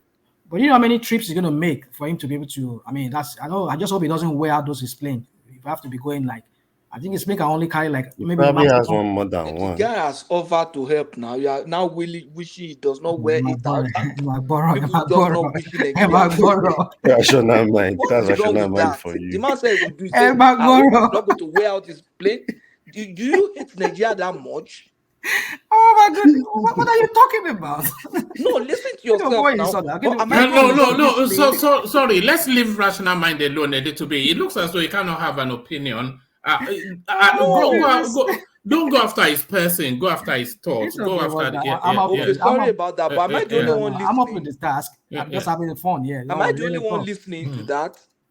No, Patoski. I'm You only say, saying. I hope he will not wear out his plane. The man said he will do it. Hold on now. Now you get the plane. Don't be big at the plane, but I tell you, say, too much of trips, round trip. You know how many people will go carry from there? You know how many people how many trips is going to make back and forth? Brother. Yeah. So you are Coco. Be careful. Maximum maybe 300 people at a time in that plane. You have to even pack everybody like sardine. But I think Nigeria has this super what's it called? This Air Force plane that can carry armor tanks and all of that they use in. I think they have it. They can deploy it now. Why can't they use? I think Nigerian Air Force has about 6 of those planes. Those big super bird, that's super big planes that can carry even another aircraft inside. So why can't they use that? Go and carry all these people. They carry like maybe 1,000 plus people at the time they go without those kind of big big planes. But I don't know. Yeah. So, but then why a private individual with his own private business doing that for them? Of course, it's a good thing if you say he wants to help Nigeria with that. It's a laudable endeavor, I would say. But then, this is business, purely business. I hope they pay him or they gave him some kind of maybe he's able to write it off on his tax. And I don't know if Nigeria ever has those tax incentive, whereby you can write off things like that. If you give out to charity and things like that, you just write it off. Maybe that's another area where he's looking for. You guys better not ask me for tax, because I go carry Nigerians from Sudan. If people don't give me, I don't pay me anything. So I go write them off as my tax. If you do that too, it's possible. Well, it's a good thing, I would say, yeah. But then the Nigerian country, we need to get our governance right first. The governance within Nigeria itself, we need to get it right for us to be able to deploy whatever we have to deploy in our foreign policy and how we treat our citizens and taking care of our embassies and all of that abroad. Well, man, I think there's so much to be said. Let me just end it there. Thanks. All right, brilliant well put. Stay with us. Let's go from you, Rational Mind, and let's take the conversation to DOG, who rejoins us. So, D, good to have you. So, to the space then, let me take you to then. One man, sorry, I want to go to work now. I just want to just give me like 1 or 2 minutes. Go to Simba, yeah. Okay. So, yeah. I just have a suggestion. Okay, like this one that they are talking about this here peace man. I think this is not the first time he's doing it. He did it when the Ukraine war started. The Ukraine war, so yeah. I think yes. So we shouldn't discourage him from doing that. That's one. 2, I think maybe I have a suggestion. If you buy it, the way we are going round and round on the same issue, because this issue, you discover that it's not as if I'm targeting Rational Mind, but you discover that for everybody that you ask question, Rational Mind, if you have spent like 6 hours on this platform today, Rational Mind has talked for more than 3 hours. So, and I don't think we should be asking the same question and the same thing will just be repeating itself. No, don't worry about that. Let me make those decisions. But thank you for that No, feedback. that's what I'm saying. I'm not saying you should. I'm just looking at, because sometimes it looks boring so because the same issue. I'm hopeful that it's not boring. But thank you. Let me go to DOG as I said. So there it is. He wants to run it in his own way. Let me take you then. Let's take you to. We have set topics and we have panelists, so everybody gets to speak on the topic, even though they've interjected. Pick it up from. Where do I want to bring you in? Let me bring you in from this space. Yes, pick it up from that evacuation space that Rational Mind was just talking on. Yeah, I think for me, I just feel this is where the Buhari affiliation with the Sudanese and all these countries should play a part in evacuating his own citizen out of that place. But they have a point. I think the airspace now is very dangerous to fly aircraft and say you want to go and evacuate people. That's why I think they are suggesting the road transportation, but they've given them another alternative. If those people can find their way to Egypt, then they can pick them from Egypt.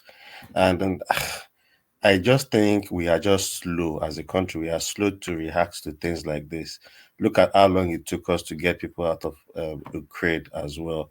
So I think the incoming government need to work on this evacuation thing and emergency to evacuate their own citizens, regardless of what region or what country it is. There should always be a plan because okay, how is US doing it? How are they getting their own people out? So I think we are just not on that level yet, but we need to get there because Nigerians are like almost in every country in the whole world. So I don't want to think we should limit ourselves when it comes to things like this. We need to be part of the country that could act fast and get their own citizen out. Oh, oh, But oh, oh. yeah, but with Sorry, their yeah. plan, I think that there is little they could do. So the only way they could think of is by road, and if that is the case and they can achieve it, why not? If the guys can find their way to Egypt, even makes it more easy. But it won't be easy for those people traveling between all those shooting and all that to get to Egypt as well. So we just need to do more when it comes to situations like this. All right, brilliant, brilliant. So take us then to the Eze Igbo space. The guy in Lagos, Eze Igbo.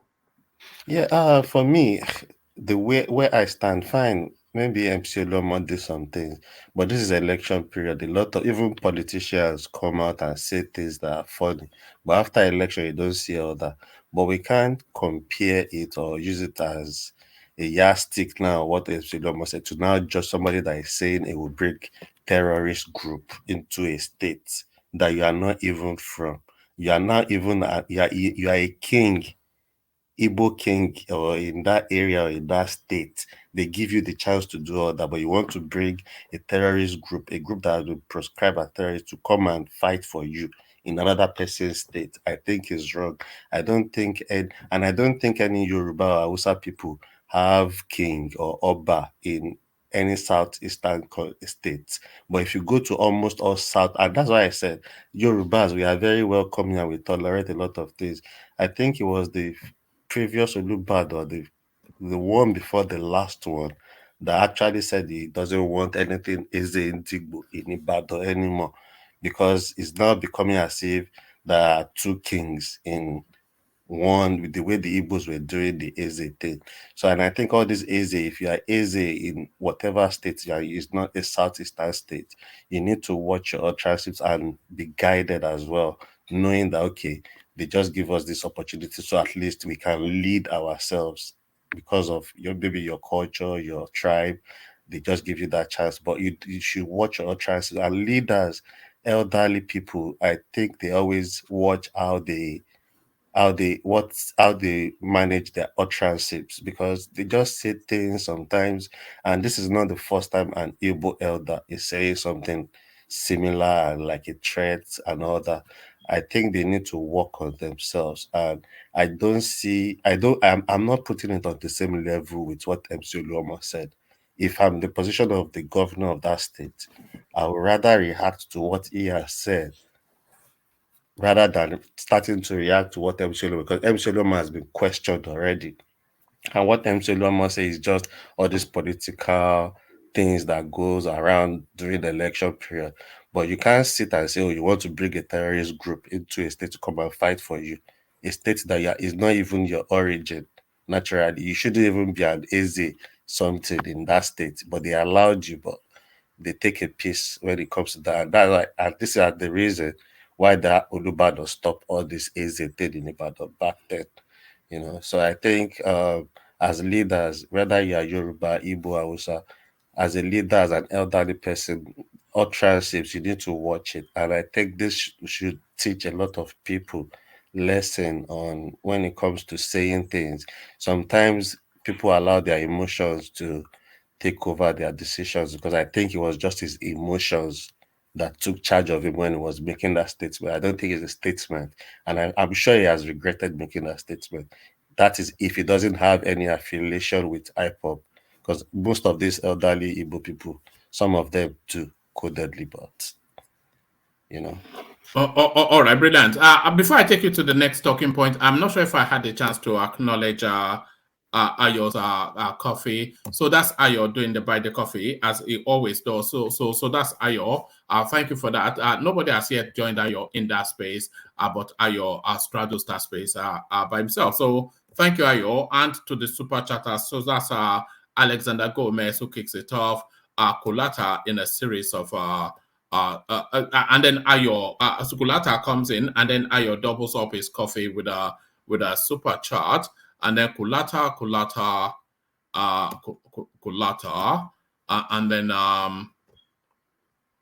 and then Adiola comes in with whatever commentary he's making there. It says, no spiritual power, only they him hand. So that was that picture of Tinubu with what looks like a tube to feed some sort of medication into his system. So he's saying his own day. So if you know, you know.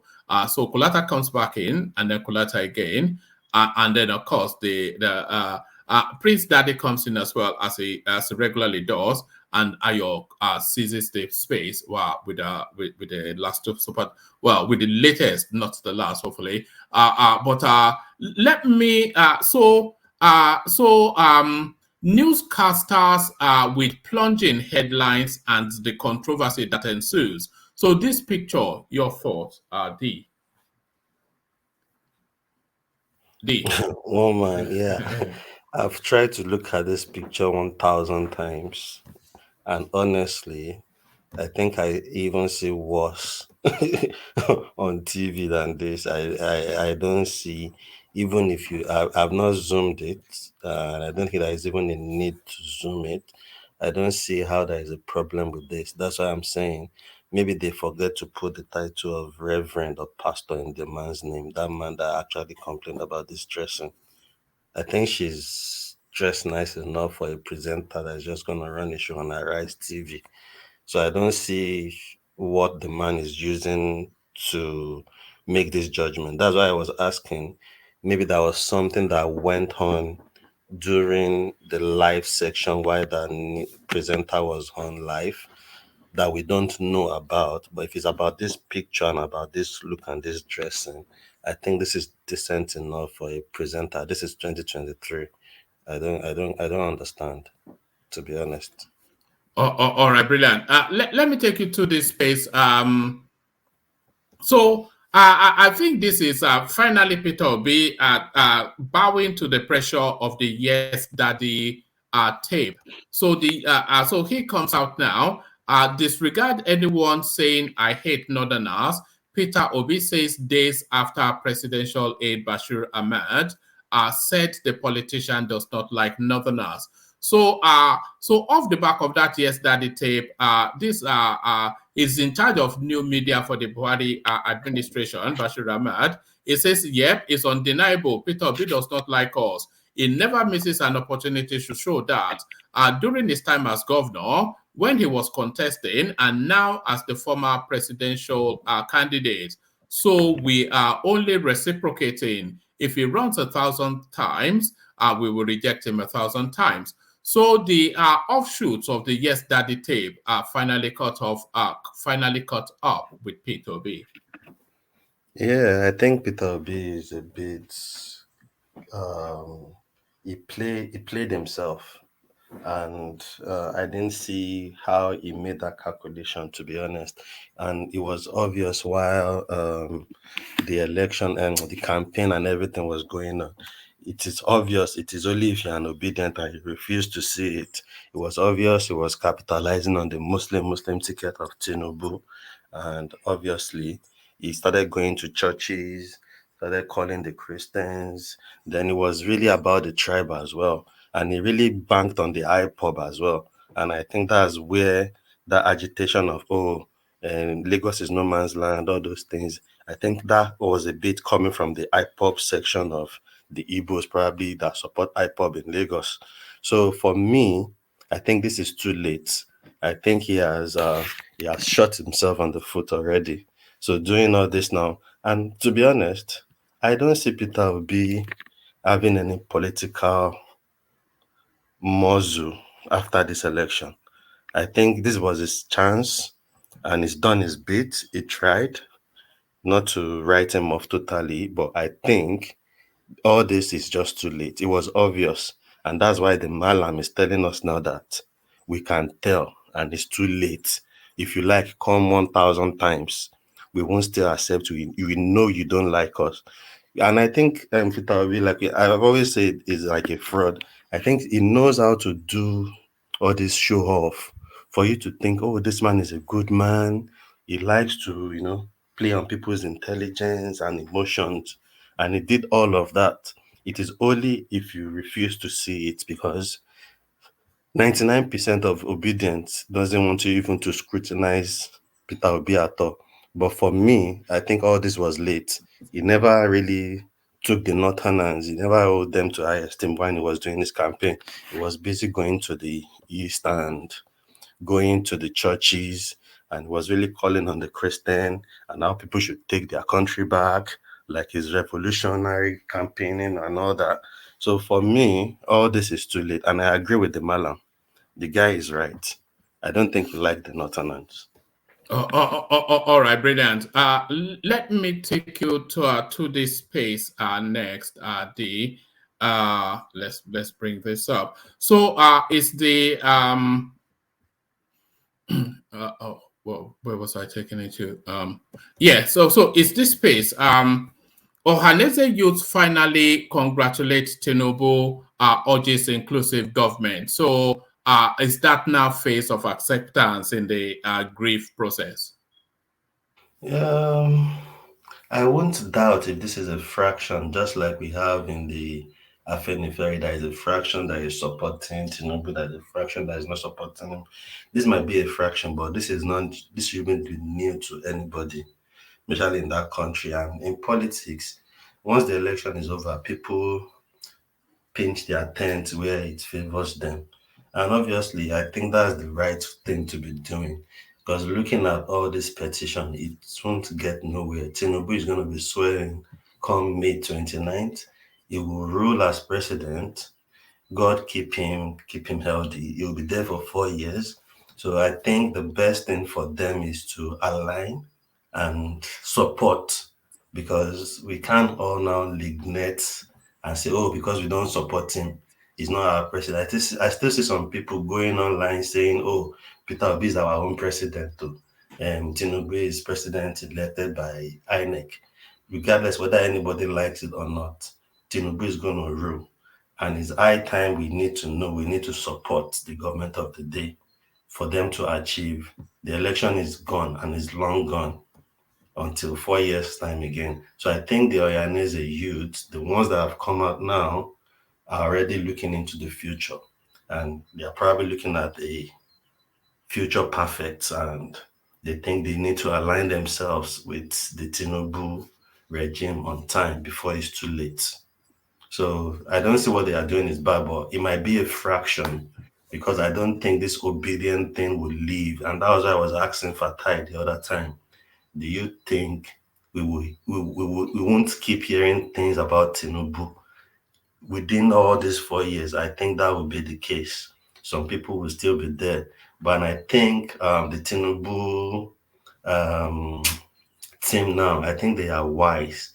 They are really using it to their own benefit, all this backlash and all these attacks. And I think they probably even make him quiet. They want people to start speculating. Then he comes out and show you that he's rosy cheek, he's looking healthy. So I think they are really capitalizing and they are taking advantage of it. And it's just high time we all concentrate and support the government of the day and hope for the best. And in 4 years' time, if it doesn't do well, If you find anybody else, you can as well vote. But nothing will change the result of that election. If for me, it looks like the Can I best quickly ask election a we have so question? far in Nigeria, even though that, and I don't think there will be any election that you won't have some hiccups. I think Rational Mind wants to come in. Rational Mind. Okay. DOG, let me ask a question. You said if after 4 years he doesn't do well, okay, we'll vote him out. Do you think anybody can vote Tinubu out if he becomes president? Case the point. Look at Bubu. Look at Buhari. The first is 2015 to 2019. Is it 2019? The mess he created in that country. Upon that, he got re-elected. Okay. Are you sure Tinubu can be removed even though he messed up? Yeah, you know why? You know why I said what I said. You see, Why? where we are. I'm supporting him still. Hold on. Where we are in our election cycle, when Buhari was coming second time, is different from where we are now, and I think people are more enlightened now. And I think with that, and that's why I really supported the Obi movement, because it changed something. It changed something in Nigeria when it comes to politics and election. And I think that will have an effect. And with the new electoral, the even the beavers and all this process, even though people said, oh, the people are not agreeing with it, I think if we stick to it and perfect it, I think it takes up a step further up rather than taking us backward from where we are during Buhari regime. So for me, I think Tinubu will perform, but I just think people have opportunity in the next 4 years, because there is nothing anybody can do right now to change that. Even this court case, my brother, if it's only if we are deceiving ourselves, Tinubu will be swearing as president. The thing will probably be in court. Then after some time, they will throw it out after 2 years or something, you know. So for me, that's why I said what I said. I think where we are now is we've moved a step further away from where we were back in 2015 when Buhari was coming in the second time. Yeah. So that's why I think people have a chance, and I think people's vote are starting to count. Unlike before, back in the days, bro, you know now, ballots, a polling station, even what they voted there, they voted in that polling station Thursday before Saturday.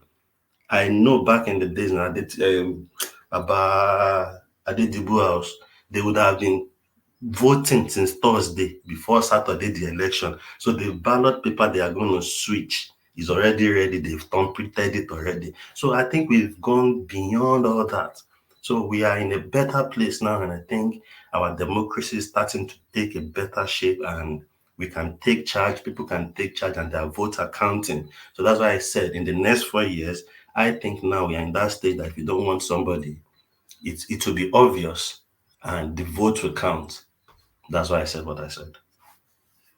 All right, brilliant. All right, thank you, D. So thank you, D. So let's go on from you, D, and go in the direction of let's see if we have Prince Daddy still. He's been so quiet. Prince, are you with us? All right. Yes. We didn't hear him at all. So yes. It's probably One man, there. sorry, before you go on, Yeah. I think just a bit of what this guy, this Simba said. I think we need to interjection, and so because Prince Dad has been here for some time, because I look at all these things myself. It's just like the earlier days when Adewale used to come, even though he comes late. Most time he doesn't really get to talk. So I think we need to work on this. Prince Daddy, I think is the first time I'm saying that name. So sometimes when we have new people on the platform, I think there is something that propelled them to come on the live stream. I think we should recognize it and give them a chance to speak when they come, maybe after the person in line. So you could just plead to the next person and say, okay, let's go to this new person. So at least we can hear their view and we can keep them on the platform. We want new people on the platform as well, people to bring their ideas. So if people are coming and they can't talk, obviously time frame, if you look at the timing, some people are far asleep now. That's why some people are not responding. So I think we need to give space to people, mostly when people are new. If names are new and they pop up, let's give them chance to speak. All right, brilliant. But Prince Daddy has been coming regularly for the last 2 weeks. So, but he's Okay. not. It's not a new voice. Yeah, it's just to keep in them. Yeah. No, but I do agree, and I think we try to do that. But thank you. So let's move the conversation on, and let's go to Patoski, the formerly known as Patrick, and now Patoski. So Patrick, are you still with us? Yes, I'm here. Rational mind. Oh yes, rational mind. He is here, and the rest of you, he's here too. So take us take us there to the Lagos space. The Eze Igbo and the double standards been applied. He locked up MC Oluomo sipping champagne. As much as people may not agree with what the Eze did, there's somewhat of a double standard there. Yes, I feel that Ezedibo, MC Oluomo should also have been questioned.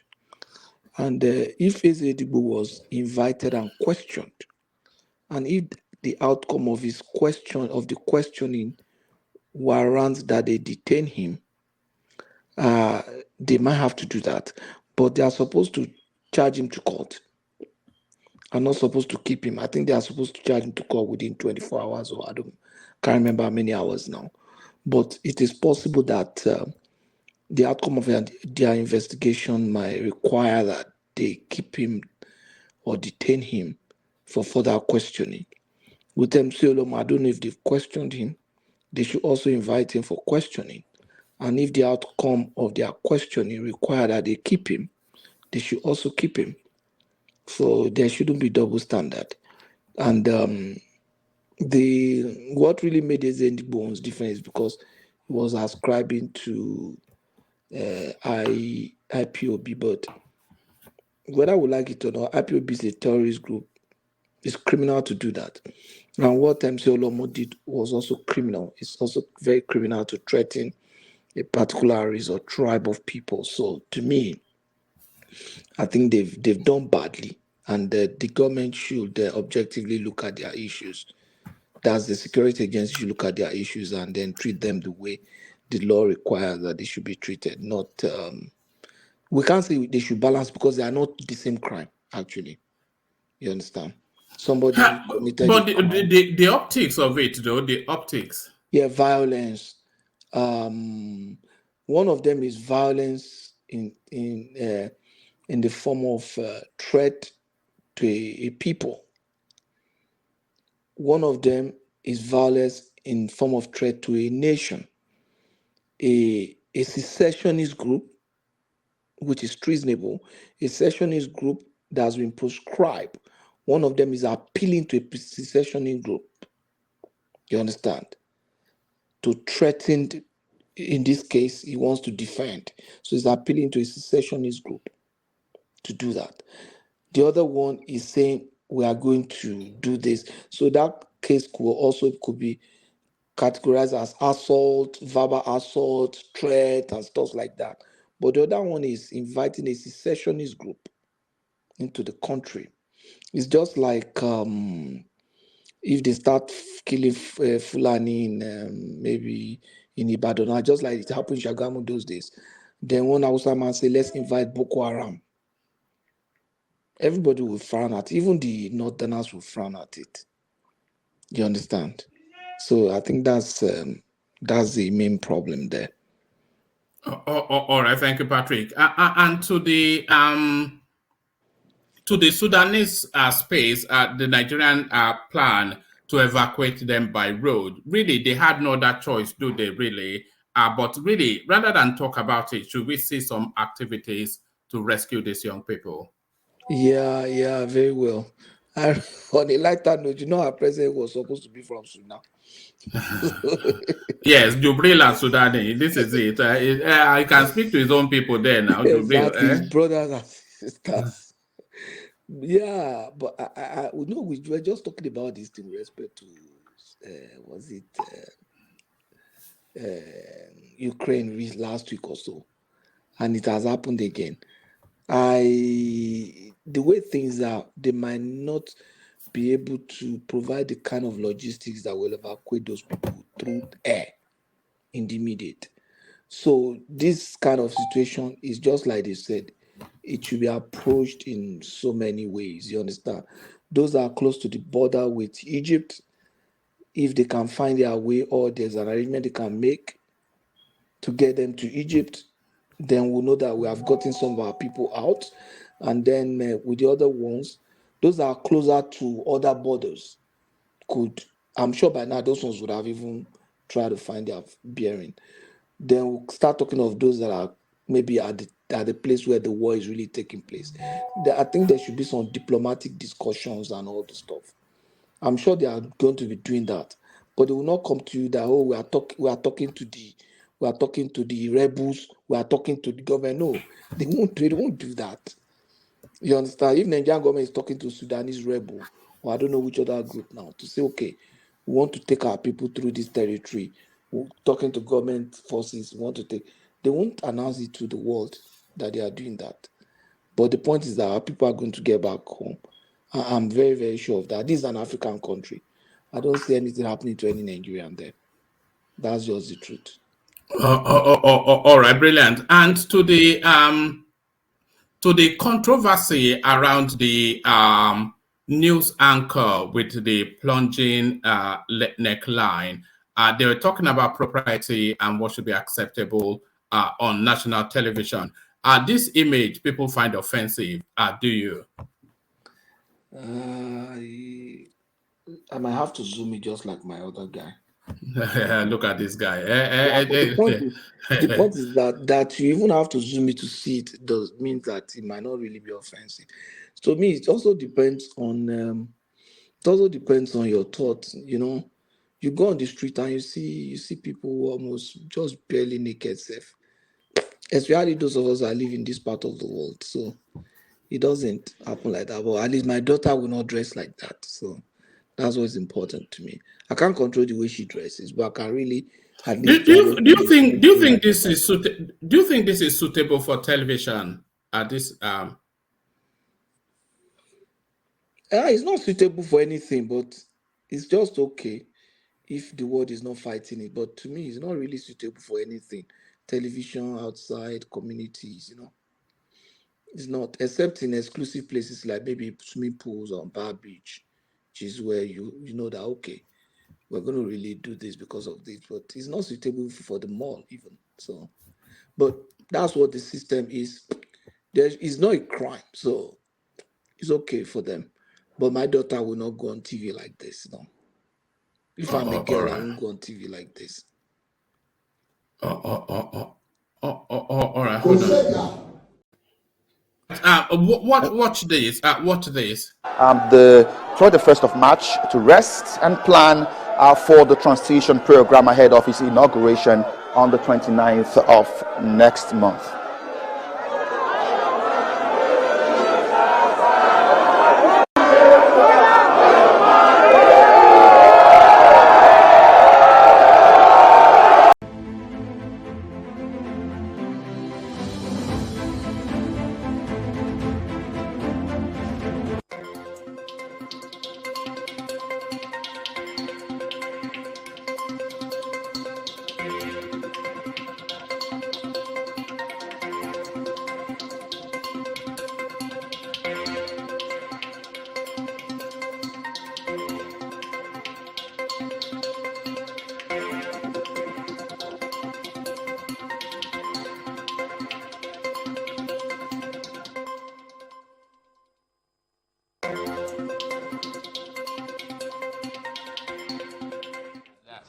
That is very, very important. Don't isolate one date. No one date on the calendar doesn't mean anything. It's just an event. People are already talking about your administration and what it will look like. Can you give us a glimpse into what you have in plan? I can't. I've not consulted people yet. And administration, you said, is not run alone. You don't govern alone. You govern with people. You consult. Assemble. And then hit the ground running. And it's the same country, right? Isn't it? So, thank you very much. It's a yeah, okay. Thank you very much. Thank you. All right, so Patrick, that of course unmistakably Tinubu. So now a lot of over the last month or so, where is Tinubu? Where is Tinubu? You've been hearing that reverberating, even though he gave us his itinerary before he left the country. So the eagle has landed, looking fresher, more rosy-cheeked, and ready to take on the task.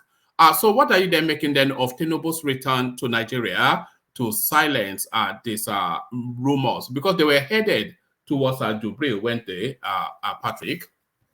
Yeah, to me, I've learned to spend my time with more important things than listening to that kind of statement. That is, it diminishes people like us to think and even to take in such information. You know, when you take in information, if you are not careful, you become like them.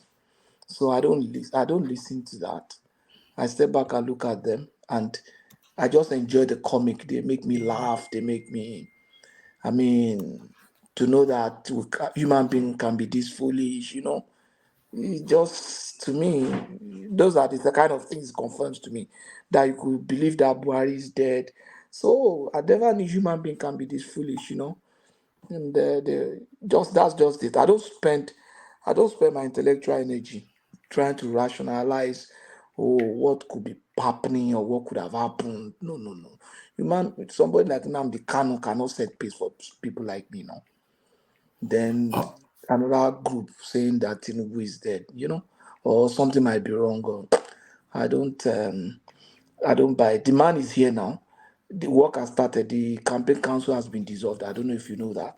Yes, And I know. Yes. we'll start doing some things. And one man from that statement, if you notice something, this is the first time you will see Democrats running the government. You will see Democrats. If you see that, I say an administration is not run by one man. Have you ever heard a Nigerian president like that? Obasanjo was the president. I said, you are my special advisor. Your work is to advise me. My job is to decide whether to take the advice or not. And we all clapped. He's simply saying he's going to be a dictator. That's all. And that was what he was. We all clapped.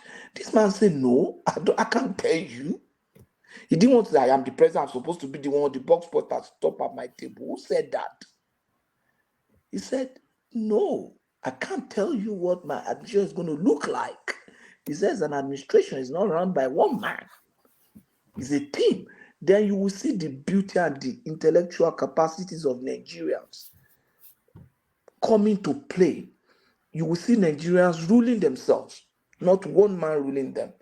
To me, our democracy is maturing, and for the first time, we are seeing somebody is purely a Democrat coming into power, and you will see the difference. I bet you one man. All right, brilliant,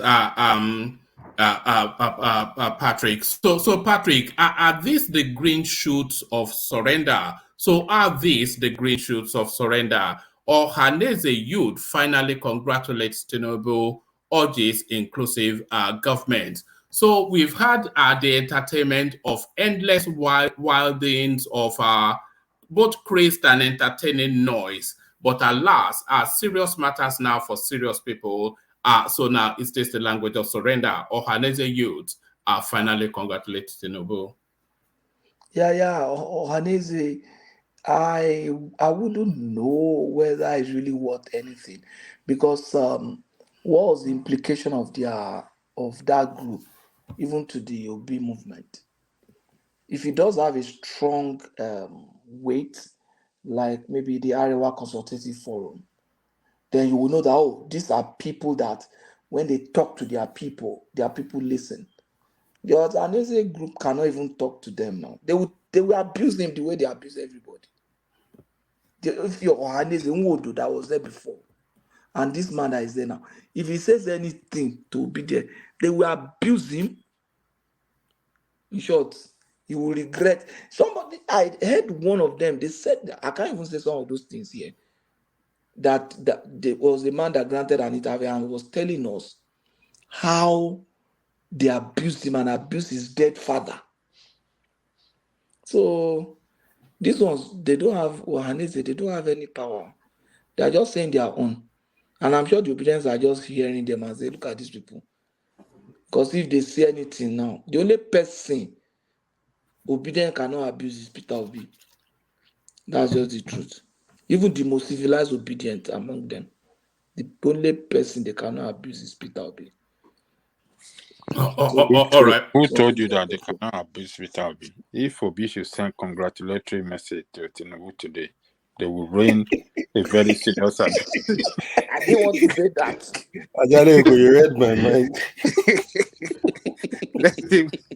I agree totally, honestly. Let him send Just Obedient, no congratulatory sense. message. They will know what Obedient stand for.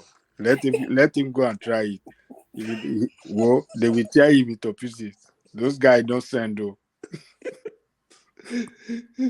So that's what we have. All right, brilliant. Let me present you this talking point. Disregard anyone saying I hate Northerners. Peter Obi says days after presidential aide Bashir Ahmed says the politician does not like Northerners. So these are the offshoots of that Yes Daddy space. So give us your thoughts on that. But Patrick, as you give us your thoughts on that, let me ease myself out and hand over to Thomas. On my way out, saying thank you to everyone. I will reconvene tomorrow. So back to you. Woman. Yeah. I sent you a couple of pictures on your WhatsApp. Do you mind Yeah. uploading so that Thomas can use it for me? All right. I'll do that. All Thank right. you. I'll do that. All right. Cheers. Okay, one man, take care. Yeah. Okay. One man was talking about what was that one say? Obi, whether Obi loves Northern or hate not. Yeah, Obi does not hate anybody. And Obi does not love anybody. Obi loves to become president. It's not as if Obi is so He love passionate about himself that he more loves than Nigeria so anyone. much. Is it now that I he like just the way you suddenly put it, decided to Sha. love Nigeria? He ran as running mate to Atiku now, went to worry and say, see, Governor Kowa is the best. He's doing well. Governor Kowa. He was going around campaigning now. All those government, he say, bad leaders. Atiku was part of the leader he was talking about, say criminals. He said criminal has been running the country. That's what he told those bishops. He said, let's take back our country from criminal. The criminals was one of the people that were supporting him, Obasanjo, writing letter all over the place. That criminal ran the country 8 years as a civilian government, almost about 3 years as a military government. That criminal ran the country for about 14 years. No, 11 years. Isn't it? So he said we should take the country back from the criminals. Which criminal run the country again? Jonathan was one of those who appointed him. That criminal ran the country for 6 years between 2011 and 2000 and The between criminals, 2007 you are and previously part of 2015. their team. I said Is the that? criminals, you are previously part of their team. Oh. And now, no, I'm just reminding him now that Yeah. are criminals too now. He said we should take our country You know from the what criminal who have baffles been me? running it. Sorry, my brother. You know what baffles me about this thing is Mm. before the election, if you pinpoint these things to be, then they will almost slap you. It's like you are saying it, they can't even hear what you are saying. Exactly. It's like Obi dropped from heaven and dropped Mm. inside Nigeria. Mm. Even if he Carry dropped on. from heaven, was he born of Virgin Mary? He I didn't wonder. have the Manners from heaven. yeah. Manna from So heaven. he said take the country back from criminal. If you remove the years Obasanjo around the country from the age of the country, remove the year Jonathan around the country from the age of the country, what will remain? Is it this Buhari that is the only criminal? He was governor of Anambra State for 8 years. So criminal has been running that place now. So the Soludo was part of the criminal that ran the state. So that is Do just you agree? Do you agree that Tinubu is a criminal? okay. In his own term, we say they are criminals, right? So take it from the criminal who have been running it and give it to me, another criminal Okay. who only ran a small place. Oh, So you can How are these people criminal what if is they talking will about. not be convicted? No, that's what we are saying Or now. they are suspects. But you get Are the they gist criminals? though. You get what they're trying to Obi say, is the Abi. one saying they are criminals now. I got the gist. I'm Mm. just trying And whereas to No, Obi it's, say, operationalize. Obi now. When Obi Obi make say, everybody else looks as if they are the devil, but exactly, him is the angel take that your came country all the back way from and heaven. give it to me. Mm. That's why I say, No, take your country back and to give be it to me. honest, it's not Obi that is making himself look angel. It's those people. You see, there are some people that they take matter on their own head more than the person that is the owner of the matter. What Baromi Obi never said, those people promoting him will help him say that. Where Obi, what Obi never explained. Some people they know Obi more than Obi. That's where the problem is. Obi has never called himself a saint. He's only telling you what he's going to do. He's only telling you what he did. No, but Boss. Ola, Obi never said he's a saint, but Obi has called others criminal now. Oh, okay. I don't know of that one anyway. But go then, and that video, Yeah, I saw that video too. Thomas, that video I saw where it. he addressed the bishop. I saw it. I saw it. He said criminals have been running the Patrico. country. It's true. Yeah, he said it. Yeah, yeah. Ajale Koko said it. Then Ajale Koko, Yeah. Pato, if we look back, Obi made a lot of statements in almost all of his appearances. He always make a particular You know, he cause likes to people talk too much criminal. now. Let's take our country back. He uses some word that you think. For me, I just think he's playing on people's intelligence. He knows what to tell this group when he goes there. And he doesn't even have control of these obedient people. And he's enjoying what they are doing. I don't think he has control of it. Because several times they've asked him on TV, "Oh, why can't you control?" They say your supporters are He said abusive. they are angry. DOG. Don't you like when a leader cannot control his people like that? It tells you that they'll call you to another. Can you hold Tinubu to hold on? No, that means if they are not speak careful, well. they will Hold on, elect hold on. You can't somebody that control we your don't people. want. How do you Hold intend on. to lead? If you can't lead your people, Hold on. Let me make my point. The point I'm trying to make is this: Okay. that they do not. If you at least I had Angelico say that they can abuse. They can also abuse Obi if he goes beyond his line. Yeah, they will give in to him water that they say. So the point I'm trying to make is that when you have a leader like that, whereby people are not subservient, they don't see themselves as subservient to you, they will call you out. But No. how many of you can Rational call? mind. No. The only way they How can many of you can abuse call him people out like that? is if he should send congratulatory message to Tinubu, they will abuse him. There's nothing other thing that they will say that they will abuse They him. will just clap for him. Yeah, every other thing they will clap. But You if he should see, say any congratulatory message Message. to Tinubu, look at when he met Atiku at the airport and was greeting Atiku. They say, how can he be greeting him like Not that? just that. Anything. If he does anything that will incite the obedience, maybe he just say not only just congratulatory message, but if he does something that is so foolish from their standpoint, they will give it to him. no, Leave that one. Leave only Tinubu, rational Obi mind. only tomorrow. Tinubu, Rational because mind. Rational mind. he That's called not good enough. Atiku my master. They didn't do anything. They had it clear. They were abusing Atiku. Atiku is a criminal. Oh, it's one of those people destroyed this company. Atiku is a foolish man. Yet Obi was calling him my brother, my master, My my boss. master, my boss. Mm. And but It's not if he like should say My boss. anything good about Tinubu, If you they say will Tinubu is my massacre him boss, that day. they will You, you, finish him. you, you see one thing. Because rational mind, Rational mind. the look to them is you've disappointed us. We are supporting you. They are not saying it, thinking straight like, okay, yes, these people are politicians, they are human beings, they will meet and greet each other. But to them, because he greeted Tinubu, he say he has disappointed. I see some of them you will still see on social media. If they post Tinubu, they will say Peter Obi remains my president. If they post Peter Obi, they'll say, oh, my president forever, my one and only president. And I'm thinking, people are so, I don't understand it, to be honest. I don't get it. rational mind. Rational Rational mind. mind. Let me explain why that your argument about him not controlling his people make his followers good follower and him a good leader.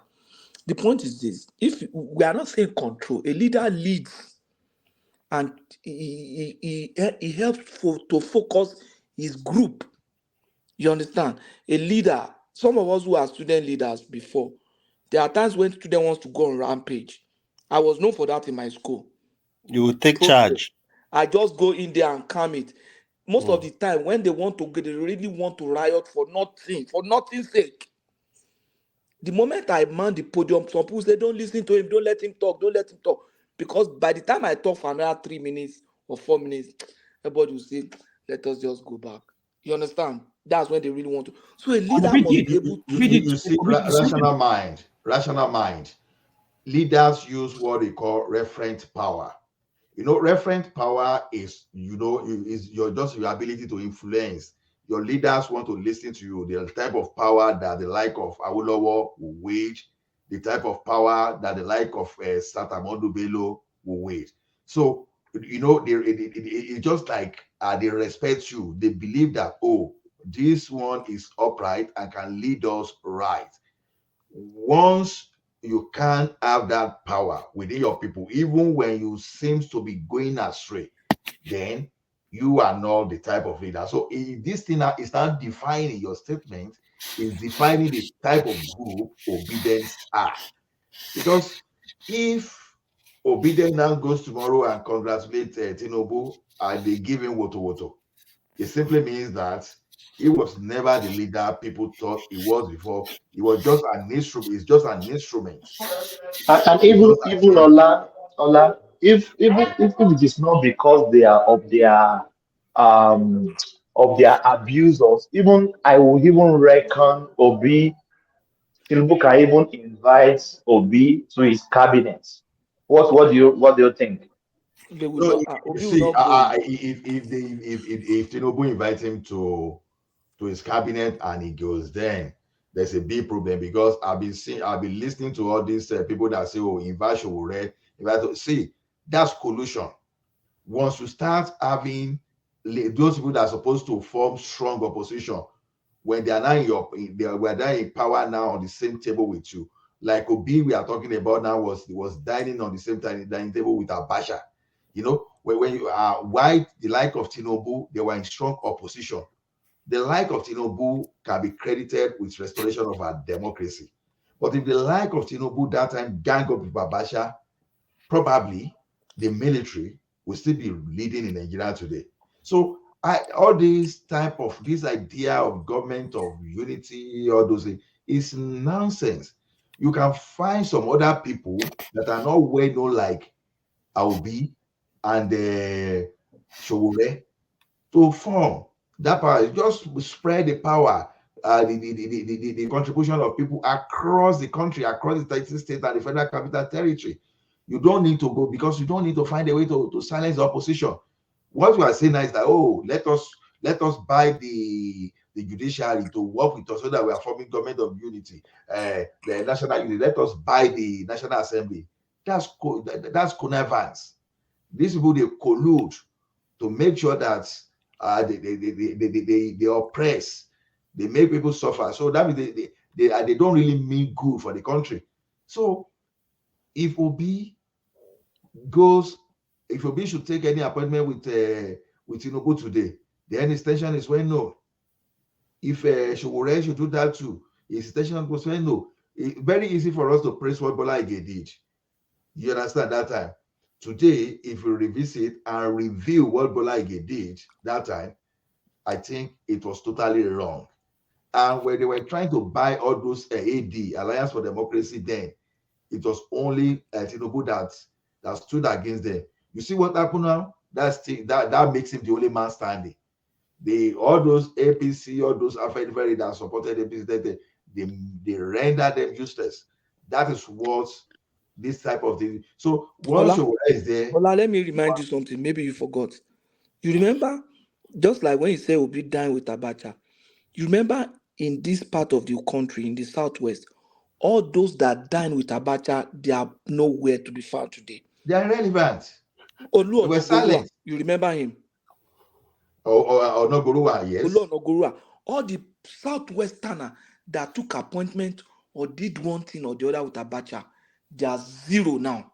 If Professor Aluko is still alive today, for example, maybe Ebenezer Babatokwe. All of them.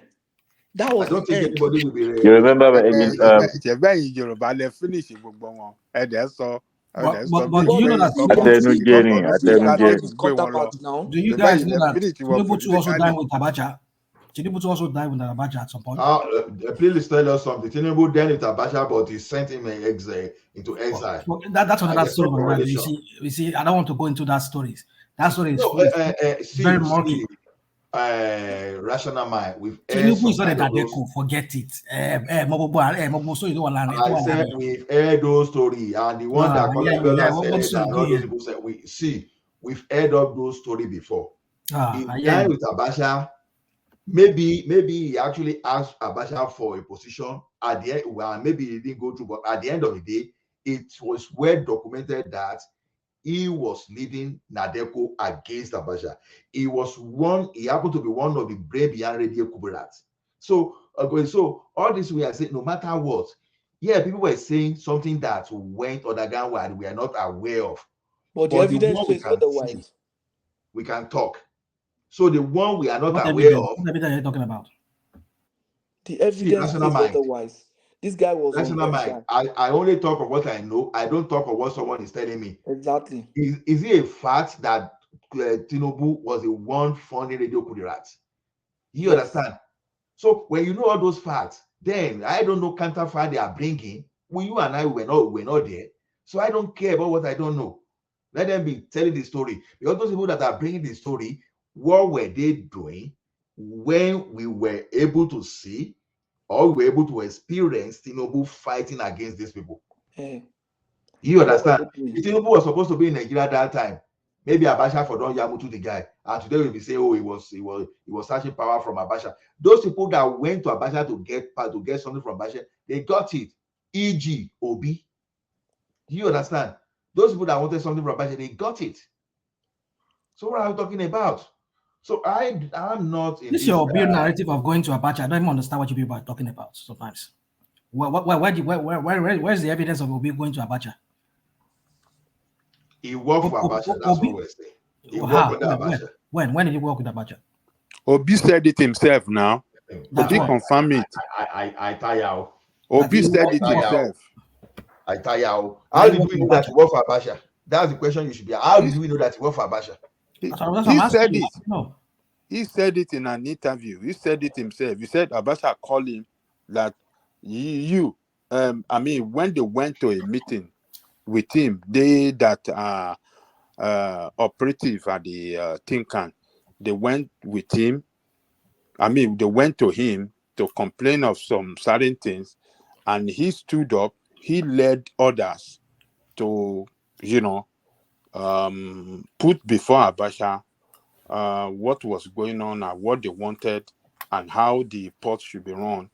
And Abacha was so impressed about his presentation, and he said, "You young man, what's your name?" And he told him. He said, "Okay, I will make you the chairman of the port this thing." So that was how Abacha appointed the port what now? Chairman of MPA. Very correct. Ajani Goko, he said it himself. He said it in an himself said this.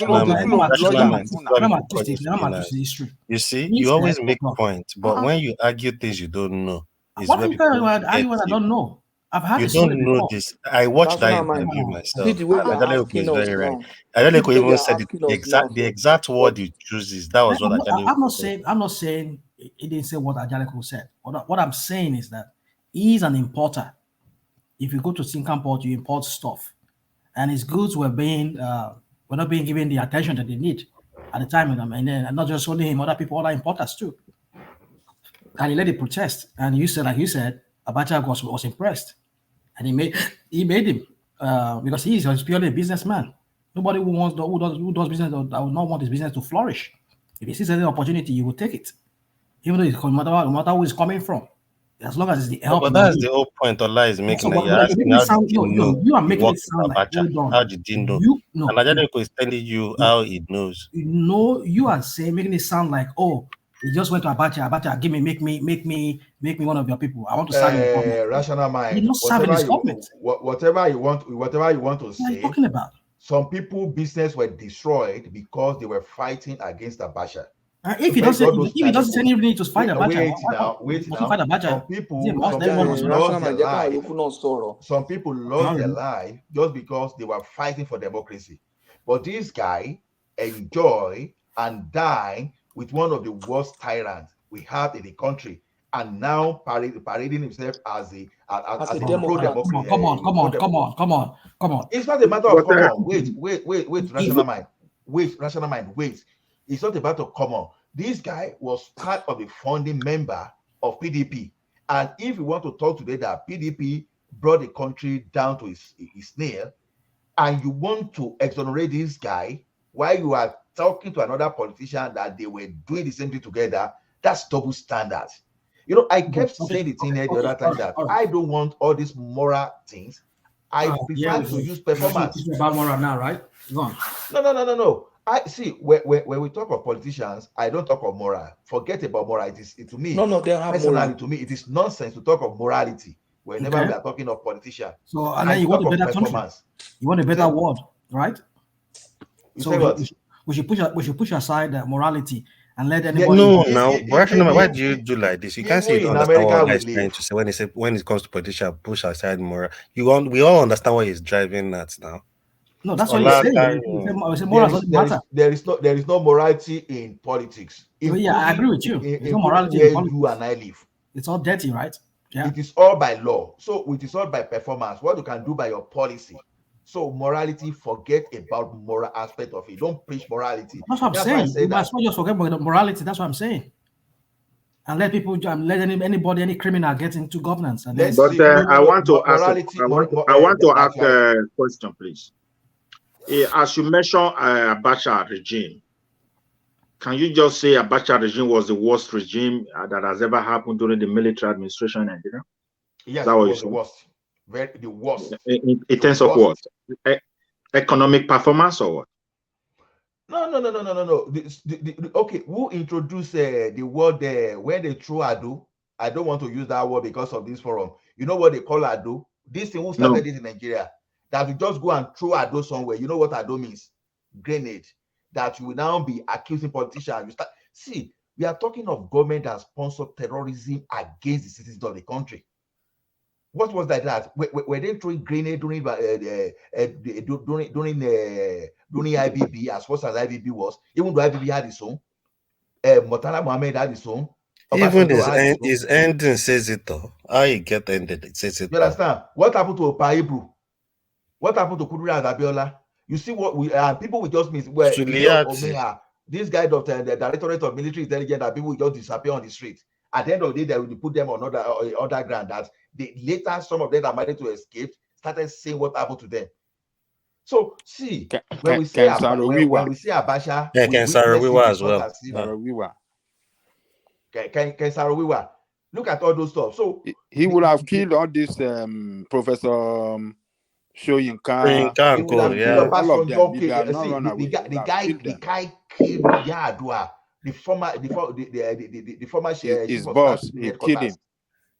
Did he get so you see, Abacha to me to date is the worst tyrant that you can think of in Nigeria. So all this and he created all the political parties to work for him. All the political parties. Rational mind. Let me tell you something. I will fight corruption. I will do that. Anybody that still think about that within the political space of Nigeria or anywhere in the world, the person is not facing reality. Even America, we might as well just surrender them. It's not a matter of surrendering. That one should not be the basis of campaign. No. So what is the basis then for a just society? Let me tell you. Normally, development. Don't do all this thing. These people should stop making this kind of excuse. But just laying land. He's been talking now. No where he's going with all this. No, laying just land so that you clarify other people, please. Jonathan said, I will fight corruption with technology. People laugh. And that guy was actually saying the correct thing. But people will believe someone, I will lock them up, I will do that. Okay, Buhari is supposed to be the Messiah since pre-Adamite. And we know today that the corruption under him is unparalleled compared to the previous administration. Now, look at what the like of Jonathan did without even making noise, without even telling you they are going to fight corruption. Because when he said, oh, the corruption you guys were even talking about is stealing, people were just messing the guy, oh, corruption is not stealing, corruption. And this guy was making sense, but people prefer to, because when you don't like someone, you just use a lot of things to bastardize the person. Now, this guy brought fertilizer. Look at this fertilizer. Look at how he solved this fertilizer fraud. Look at how this guy dealt with subsidy around, although not full subsidy, but let me just call it subsidy. That the privilege that people that import cement. Look at how he eliminated that, handled that angle without even saying that fight corruption. Look at a single treasury account. That policy that he made alone.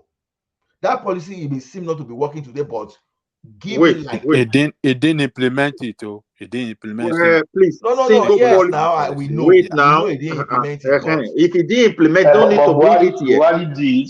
Hold on. Buhari that implemented it. Buhari did the single treasury account. Buhari did. Yeah. It's the Buhari that did that. No.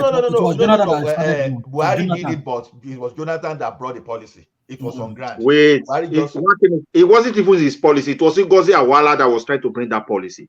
Jonathan was not willing for it to work. It was Buhari who used force to bring it. Now, Midwest. Who appointed Ngozi Okonjo-Iweala? Who appointed him? If you are, it's Jonathan. It's Jonathan that appointed him. Who appointed Akinwumi that saw fertilizing fraud? Appointed her. You said what? Now, who appointed someone that spent how many billions for grass cutter? I don't know, to cut grass or whatever. So this is where we are looking. I don't know. But Ola, corruption was at the highest. I gave you time. I want to learn. That is why I also told you, we corrected you that it is Buhari that implemented single account treasury. It is not Buhari. It's a wrong. You are not correcting anything, my friend. Don't come here and tell us that it is Jonathan that started it. No. It's Buhari. Okay. Let me ask you a question.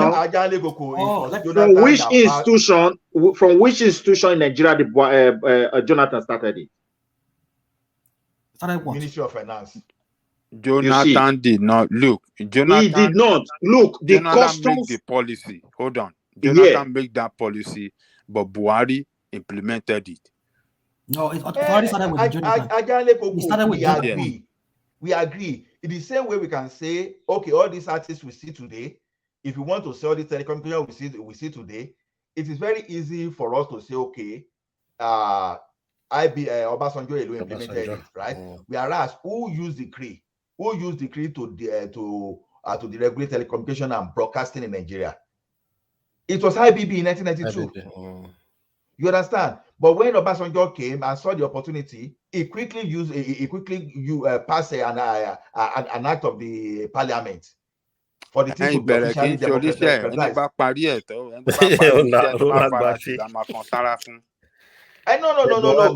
But what Ola is saying is we can't take it totally away from Jonathan's regime because they put down the policy, regardless of who he brought the initiative, but he didn't summon the courage to let us not argue. Ola, what are you trying to say? What are the ways? If somebody is not to fight corruption, if someone is not to fight corruption, what will it do to developers? You go straight to that. Look, it's like second Niger Bridge. Jonathan brought the initiative to build it. He facilitated for fund. He did everything, but all his year in government, he didn't do it. No, and do it. So who do you want to credit? Who do you want to give that credit to? Please, Ajale Koko, let him know. Let us not argue to cover what he was trying to say. He said somebody that is promising Nigeria that is coming to fight corruption is a wasting of time. He should land. Let him just summarize it. I want to get this He point, didn't and I even think fight any many corruption. Don't listeners want mind to get that Olapo. point. Yeah, He but didn't that's even what fight Ola is saying. corruption. That the person that promised He corrupt promoted fight corruption Jonathan didn't fight promoted corruption. corruption. That this guy that Jonathan said he will use technology, people laughed at him, and people started interjecting the Don't media. even Like, go that So side. therefore, Jonathan promoted, any leader that want to elevated. fight corruption, we should not listen to them. We should just accept corruption as a normal norm. Is that what Midwest, he's I trying to say say? it's just who's wall. It's just a campaign wall to deceive people. Ola So don't defend it's Jonathan not possible. It's elevated. not possible to check on corruption, Abi. Is that what you mean? Jonathan elevated corruption. He carried the corruption to next level in Nigeria. I can't let this And is not even Buhari what I'm came and even that one disputing. even carry it further. So This is not what I'm all of them disputing. were I will promoter fight of corruption corruption. is a narcissistic statement. It's just something to tell you what you want to hear, whereas the person that is telling you underneath is just using that one to whip your emotion, to attract your emotion. But Okay, Ola what is are we not a going wrong to do? campaign to say I'm going to Ola, fight corruption. what are we going to do to develop a society if we are not willing to fight corruption? Yeah. Exactly, I'm telling you. I give you an example. I say Akinwumi never spoke too much, and he developed fertilizer the wallet to access fertilizer, products, and he eliminated corruption around fertilizer. What was his method? What was his method to eliminate it? Because he put infrastructure in place, technology that you can see. It's just like, okay, you put a technology in place. So if you access this, you are documented with your biometry. You have this. So you can't come tomorrow because you have the database of those people that are accessing the fertilizer. Unlike before, that one politician will just take everything and come and tell you story. But this time around, you have database. If the beneficiaries, they can access that particular platform directly on their home, and you know the number of people you are catering for. That is an example. So part of what they wanted to achieve there was what led them to single treasury account. Do you know what led to that? Because there are so many accounts by all these protesters that in the bank that even if government aid leave today, they might even forget about that account. That some people in the bank, they just even some of the accounts were opened by the manager themselves, by their name, with their name. That's exactly what I'm saying. It was Ngozi Okonjo-Iweala, Ministry of Finance, that brought that policy, that they already got that policy, but it was toward the tail end of Jonathan administration. And this guy was thinking that he was going to get the second time. And unfortunately, he didn't get it. And Buhari got to that place and he latched on to that. Ola, thank you. Can we go back to the topic of today so we won't be deviating? Who has not spoken? No, I know. I think we have freelancers sometimes too. I don't know. Yes, I was the one that was yes, of course. Yes, of course. We are. That is the main objective of my own section. I think the section is. I think the topic of today is very important. I just want us to. I was speaking before. Oh yes. Patoski. Yeah. Adewale, you want to say something? Yeah. You know, I've been in and out of this show since how long now? Since probably maybe 7 or 6 p.m. here. Nobody ever allow any other person. I always marginalize you now. You are Southeast. We always got marginalized. Yeah. Thank you, double EOG. You know, my man. He spoke up. I was just listening to you guys. Like, when would it even be turned of me or any other person that has not yet to, Everybody is a Milocon now. No, to Everybody be wants honest, why are they fighting I was Tinubu for a Milocon? almost gonna just unmute myself now to say it's Mr. Adewale, because sometimes I will see you comment, but I can see you're on the stream yard, but you're not saying anything. And that was what I was trying to say to one man the other time too. Like, I think we need to make people, a lot of people. For me, somebody like me, I've been on this platform for over 2 years now, so I'm used to it. I might just come and interject and go, but sometimes I think a lot of people coming in the actual sense of they want to input something, but they don't even get to say anything at the end of the day. That's why I say, okay, let's cut DOG, Adewale is driving Uber. Don't mind. He's always busy driving Uber. Uber alone.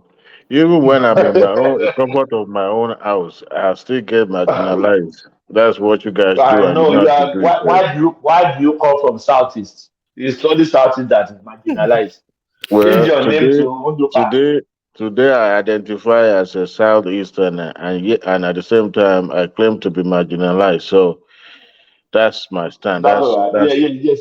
Yeah, let's hear from you. Patrick will get the floor. Do you want to interject? who No, you still have the floor, you can me take or it off from there. I think Yeah, Patrick has the floor. Yeah. take it on okay? from there. Let Adewale take it on from there. So I will take Yeah, it yeah. from the. I'm taking my own submission from the back. Okay. So it's going to be like a cough now. We discussed cleavage earlier. That's where I want to start from. That topic interests me a lot, and it seems everybody was Adewale, against before me. you go on, did you see anything wrong in what that lady wore? Yes, I didn't see anything. I sent some pictures to one man. I told him to upload it so you can help me display some of those pictures. I took a screenshot them randomly. I don't know if you um okay. So majority says they don't see anything wrong with this picture, which is okay.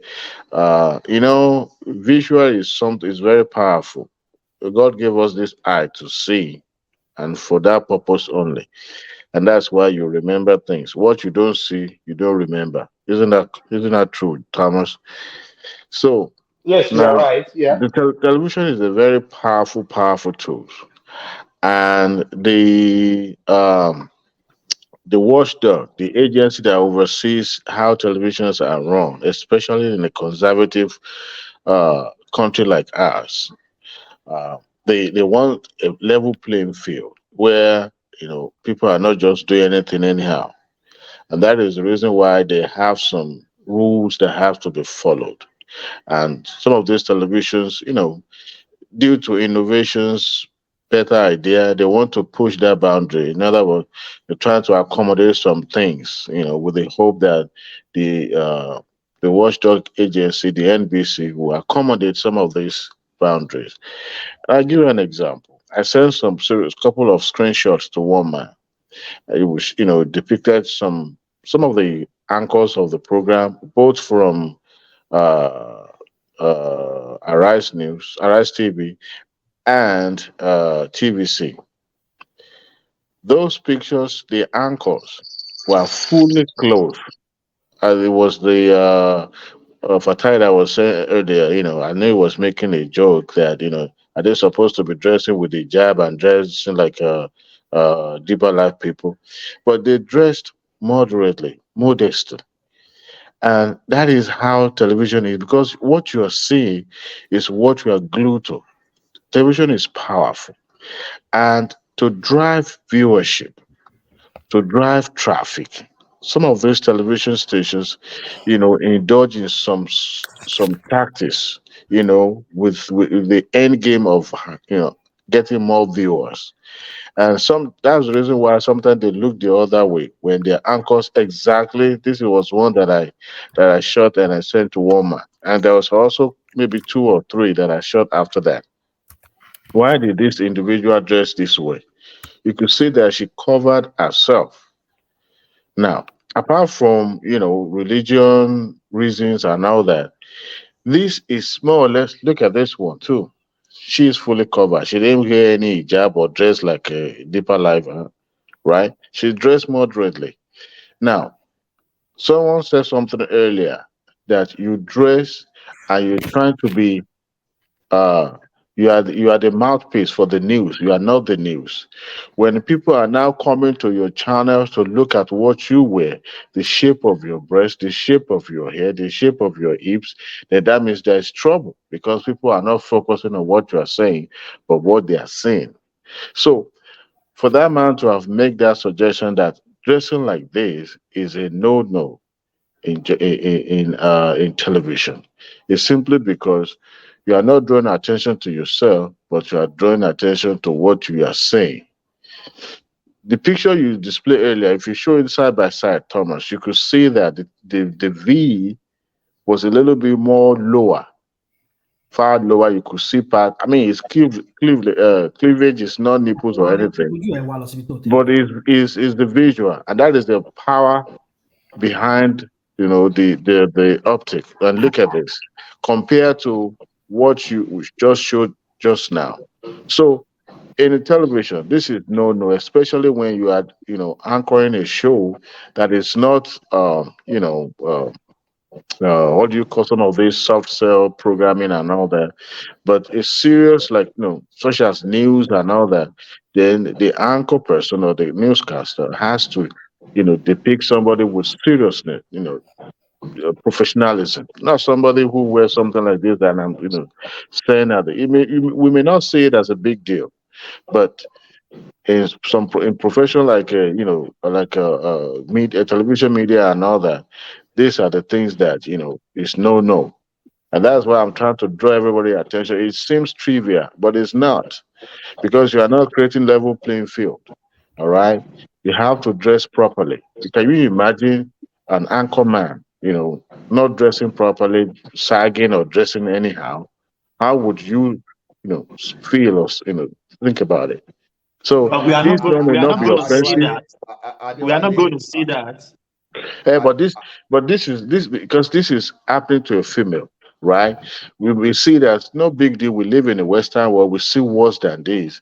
But anytime you turn on television, all right, especially the prominent television stations, and you see their anchor person dressed this way with part of their breast showing, displaying on the television, I can bet you the following day the NBC or the watchdog agency will receive numerous complaints about it. no, So now the thing now is Adewale, this. I have a question for you. Ola, hold on, please. I'm just being comic here. Do you think maybe that guy has wooed this lady before, and anything is possible, but we see and things the lady from turned him you down? know Because Femi Johnson is when you have a guru in your industry. He knows. He trained journalists. He trained people, for presentation. He teaches. I believe, etiquette and some other stuff. He knows, how these things are done. It's about visual. It's about optic. So he Okay, knows what he's saying. can I say something, He please? doesn't. He doesn't know what he's saying. He's just talking See, crap. I don't know. I let, don't know let, why let, we have let the me So just audacity. you ask is a trash, but it's not trash. You can't think what other person Can't be is saying telling is people how trash. to dress. To You can't you be no, doesn't no, make no, any sense to you. That's fine. But no, no. to him, no. This Adewale, lady, this picture we're seeing here, she has not done who anything bad. said this code of I conduct? don't Because know. I don't we even need know to who said get this code something of right. conduct. But this conduct you is bad. know, No, just no, no. hold on now. Hold on. Let me draw your attention to something. This show that we are right now is being broadcasted on uh YouTube, correct? And I also believe that probably one man is streaming it on maybe Facebook and some other platform. Now, even he himself, numerous times he has said it on this platform. There are some words that will trigger for the platform to shut it down or to stop broadcasting this show. Because if you say those words or if you make some comment online, then you also be at the receiving end. Now, you don't expect, as it is right now on this show, everybody turn their camera on, butt naked. How would the viewers feel about it? Even you yourself, that you are part of the show, how comfortable would you be? I know Adewale, that's not even the issue. It is Like, the issue. no. Because we are not butt It's naked not the doesn't issue. mean that See, there are some things that. Adewale, Adewale, it is good to say what the lady has done is not okay, but you can't pick someone at random. I just want you to get that in. Now, what's the ethic? What are the codes they have in the industry? Now, if this person dresses this way and you are not happy, now the employer that are part of the larger organization, what type of policy do they have in their company? If there's anybody to be dealt with, it should be Arise TV directly. Is this allowed within their internal policy? So if it's not, if it's allowed within the internal policy, okay, it's arise, is the way they are presenting themselves, is in a compliance with what they have within the industry. So we have to look with snoring. So we have to look at that, and not just to random pick someone, because sometimes when you pick on someone, sometimes see it can go, it can become an assault, or just beyond. I understand what you're saying, my So brother. I do. if they want to solve this issue, address Arise TV, and let Arise TV now defend themselves. To say, okay, we've not done anything wrong, because they can't claim not to be seeing this lady. You understand? So to me, I'm not in support. Who is snoring? Is it DOG? So It could be I'm not in DOG. support. Yeah, somebody's snoring. I'm not in support of picking on someone at random. To me, it's not good enough. See what like what that guy did in this type of environment. You know that you can pick on someone and you don't even know the mental state of that person, and any other thing, anything else can happen. You know, there are some people that they fear bully like that on public space. The next thing you heard of, they said they are tired of the world. Don't let me use other language. And from there, they went for life. So you see, it's not everything we just come out and try to criticize. We have to be very careful in the way we criticize people. Yeah, So but in no, this an individual. situation, No, I don't believe in an individual setting so you should standard for have someone. just generalized it instead of picking her out. Is that what you're saying? Exactly. There's a way you just talk to the industry generally, the employer, instead of picking on someone. Because picking on someone can But go beyond, because I think we it's have hard so for him many to moral just come police in out that Do all out. industry. you also, my Hard brother? for him to come out. Do you also know that some of these television station also they have people that supplies them wardrobes, these clothes that they wear. Just like Yeah, when you have a hairline, they have a dress code. They have the way that it has to be put in place, right? And if any of those hostesses, goes against those dressing code, they are playing with their job because everything has to be in uniform. Now, when it comes to you being on the television in front of camera, I mean, you will also attest to this. I don't think you've ever seen any news anchor display their full chest while casting the news. Now, this Arise News is a modern television.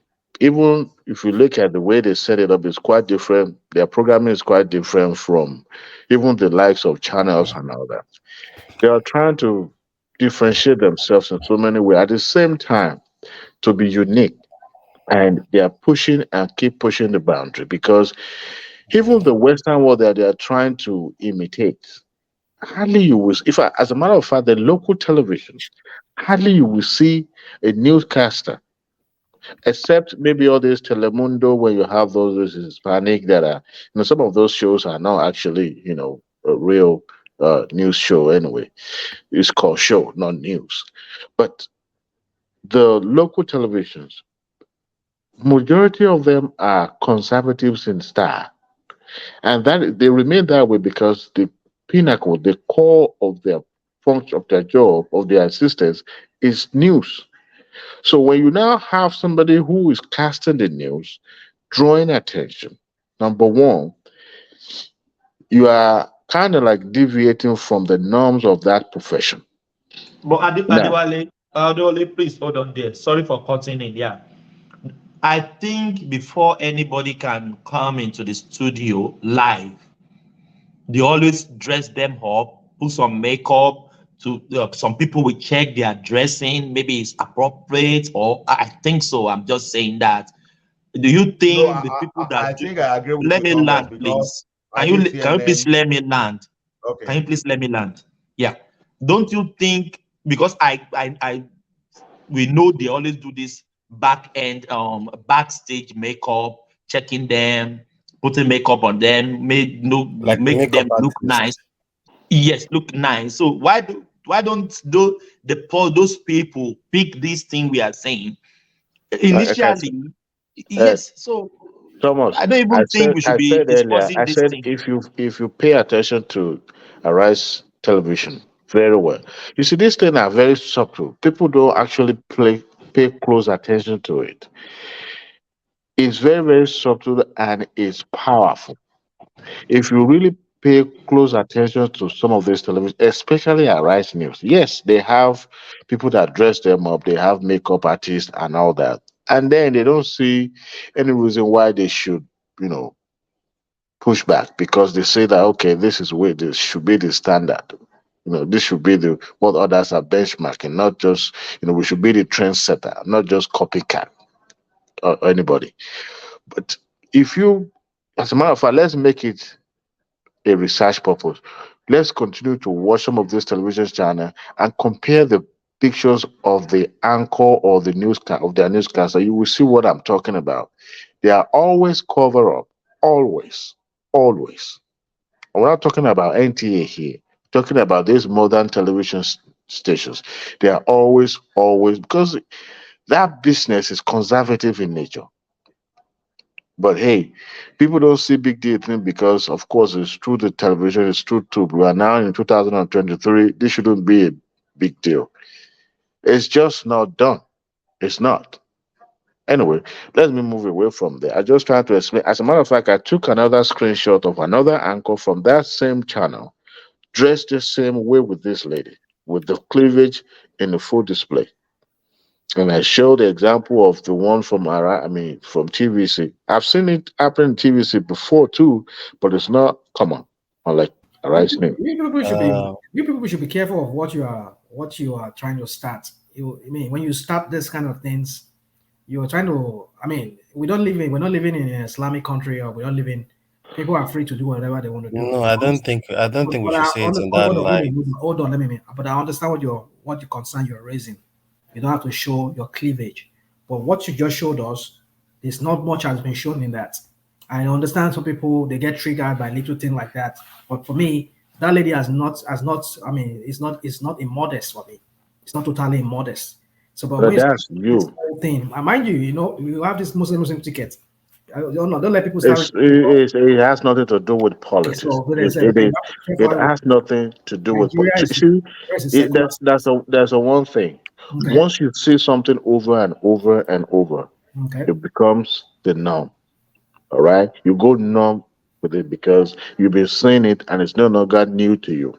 That's what. But What is local new? because what you see there Hmm. to you is not offensive. Why? Because you've seen worse than that, right? But we're talking about the industry now that this is not allowed in that industry. But you don't see it as a big deal because you've seen worse than that. But I'm telling you, if tonight you start tonight, you go online, you check in every television station in Nigeria, even the one where you live in abroad, keep go and look at the local televisions and screenshot some of their anchors, the way their wardrobe, and compare with this one. You would notice that that industry is very, very conservative the way they appear. That's what I'm Mr. trying to draw Wale, everybody's attention. honestly, I see your point. When you especially the screenshot of the lady, the other lady, looking at what they wore and all that. But I just feel maybe the world is moving fast and they are leaving all those standard of dress code for a newscaster and all that. Fine. Regard to some of us, that lady has not to me. I don't see anything that is a big deal. But when it comes to dress code and standard and ethics of your profession, on that point, I understand what you are saying. I won't say I don't get what you are saying, but on my side, I can look at the lady and say, okay, she's what she wore is not that bad, and I don't see a problem because we've seen worse. Even on TV, I've seen people on TV wear something that is even worse than that, that is more revealing. There was a lady that was busty and she was on TV and her cleavage and everything. And imagine somebody that is busty and they allow their cleavage that to be exposed that much. You know how it will look like. So I get the standard, the ethics of the job, but I just think the world we are now, things are moving and things are changing. Even standards to some things are changing, to be honest. I mean, I DOG, agree with you. Adewale, please hold on. DOG, to Yeah. be honest with you, what the lady wore, I can't allow my wife to wear it. You Even that see, small. double Let me tell you standard. this. And this is where what Adewale is saying really makes sense Yes, yes. because there is individual My wife differences. now, my no, no, she will not try it.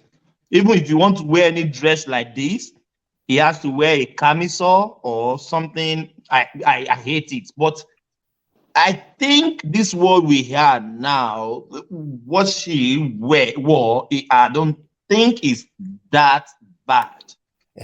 Like With what I'm saying, Thomas, yes, from what you just yeah. said now, is the point Wally Thomas. is driving like some people will Okay. see that on TV and they won't be cool Let with it. DOG finish. Yeah, DOG, yeah, Some finish. people Yeah. will, that's what Adewale is now trying to tell us. Some of us might be cool with it, but some people will see that on TV and they won't be cool with it. And the person in question really even complaining about this pet thing is probably a journalist and somebody that has been training loads of journalists and sticks to the ethics of the profession. So you said your wife. Some people they don't mind their wife wearing that, and that is what I think what Adewale is saying really is kind of important. Like, okay, maybe people should just keep to the standard because obviously you are now in the face of different people with different opinion when it comes to this. So if you stick to the standard, there will be no issues. You see what I'm trying to say? Yeah. But for some of us, it's not an No issue. matter But for what some you people, it's do, an You know, issue. yeah, someone DOG. with I Sorry, have a sorry personal to attitude still question. have something to say. Hold sorry on, to Okay. please. cut it short, DOG. I like to call you DWEOG. It's time so Yeah, rhyme like Snoop Doggy yeah, Doggy. yeah, Look, rhyming, yeah. yes, I want to draw everybody's attention to this also. Have we noticed that not very many television stations in Nigeria allows their anchor to be upstanding while presenting a show? Not ve- not very many stations does that. I know Arise does that. I mean, sorry, um, Channels does that. At the point, I think AIT does that, but I haven't seen Arise TV doing that. So many of time you see their anchors, the newcasters sitting down presenting the show. Anybody know reason why? Some of these anchors, they are naturally endowed. Okay, now they're standing up. We look. This is marketing 101. Visual is very very powerful, and when you have an anchor who is endowed, whether from the front and the back, you realize that look, attention will be drawn. I mean, a sexualized attention will be drawn to this individual. And you don't want that because they are there to read the news or to cast the news, actually. But not people staring at them through the screen, dressing them down simply because of the way their figure look like. So they sit behind the desk and cast the news. They still do that even in the Western world because some of these people, some of them even have deformity. So to shield them from such criticism or unwarranted attention, they make them sit down. So these are the things that they teach them. And some of these stations try to, you know, introduce or some of these little changes we may see that as no big deal, but that is how change is creeping into us. Before you see it, it started. I mean, look at it this way. Some of the things we see our younger ones, the way they dress these days, we'll be like asking question, why are these people dressing this way, right? It's because those changes are coming in just little by little. So but at the same time, people don't see reason. Just as I was listening to this lady's view on the TVC today, the view. Adewale, let me push you Yeah. back, please. Um, Those ladies you normally see on TV, anchoring or newscaster. Can I tell you one thing that you will never believe? If you see how mini or how skimpy their dress is, if they stand up, you can't even you know what I mean. You will know Yeah. that these people. So are they moral? Are they portraying good morality? Even though they cover their cleavage, they did it, they did that, but the size of their gown sometimes it could be provocative, and the office is not talking about that. All these people on the TV, we people saw them outside to work. People know who they are. People knew how they dress. So are they being do like double standard? Like let's just portray ourselves as a moral human being on the Yeah. TV, but outside Yeah. you understand what I mean? Yeah. Personal life is Can I different quickly interject than just for a professional minute? life, right? Yeah, right. Yeah, Yeah, yeah. I just want to buttress what Adewale have been saying for a long time now. I can say in Rice TV, everybody know that OG or what's her name? Ojugo Kalu. Yeah, Audio yeah, okay. OG. Okay. Ojugo There was sometimes that even on TV, on live TV, she will continue to adjust her blouse or her top so that the other presenter like a batty and what do you call it, that Oseni does not look at her cleavage. I think it's not really proper for them to be showing their cleavage because this is national TV. No matter what you are selling there, you are showing to millions of people around the world. Even the so-called people that say, okay, we don't care what is happening. If you go to CNN and the rest, do they show their cleavage? I mean, their newscaster or their major anchor. You will see that most of the clothes or the dress they are wearing always cover their chest. And just like what Thomas said, he won't allow his wife to wear that. A lot of men will not allow their wife to wear something like that, but they can look at it and feel happy. I think it's high time the NBC should do their work. They should sanction them if they are promoting. No, no, I disagree with you there, Remy. I do. I disagree with you. It's not every time, they get sanctioned for these are not big false pass in that profession. It's something that can Okay, easily if be they don't corrected. sanction them, then they can give them a warning. A warning Adewale will be okay Aremikoka, then. let me ask you a question. Do you know a lady called Alice Baxter and there's one Gita Guru, you said Gita Guru Mosi on BBC. Have you taken time to even look at them? Have you No, taken I time? don't know them. On what business reports? When you look at them, because I have as I speak now, I have the picture here. See, I Send it, get send you. it, send it, Okay. so we can at least have the vision. And another thing I want to say is that But sometimes I wanted to quickly add something to it too. I Let's want to quickly. Midwest hold on, please. We can't hear Okay. this. Let me land, then Midwest Okay, can come in. another thing Yeah, thank you. I want to say is that culture or the way we do things are different from country to country. So we are in the age of modernity, but at the same time, we should also modernize with our senses. So you people will always talk about what is going on in Nigeria about obedience about the youth. It's not only about the youth, the obedient youth alone. What about the entire Nigerian youth? The orientation has been fabricated. I mean, everything is not really working very well. So if we really want a change, the best orientation is through radio and TV. And what you show or what you say can bring that positive change in that country. But if you continue to chew division, or you continue to dress improperly, or you continue to say something that is But not good, what else do you have? What do you the expect? orientation of the youth when it comes to the dress code has a little, and most of those You people, can see you think all of them watch all so these many stations? university in You, All you these Nigeria. know, I stations want to you are draw you. looking I at. want to draw you So guys' many universities attention. in Nigeria have come I, out with I want dress I code. want to address your attention to something. When you walk into your departmental store, what do you notice on your way on the entrance? Go inside the store. What do you notice? Anybody? You will Mm, see new arrivals products. mm. Being displayed as you are walking into the store to the point that even what you are going in there to buy, you will end up going home with what you didn't bargain for. Why? It's a marketing 101. It's what you see that you buy. because it's going to attract you. And that is exactly what is being perpetrated here. It's not a terrible thing, but then these are the first pass in a profession that is known to Which be store? very, very A children. grocery or what? No. Departmental store where you Planeta buy store. your clothes and all that. And Adewale, mind you, Adewale Aremeboka, I'm not see, trying to say they should cover their head or be like a ninja or whatever. Adewale, I want to be I'm not personal now. saying that. Hold on, please. Hold on. Let's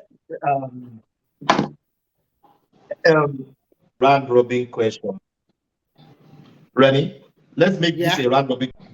This is a personal thing. Will you let your wife wear something like this outside? Yes, I mean in the public. Yeah. Let's start from Remy. Let's pick it from the bottom. Fine.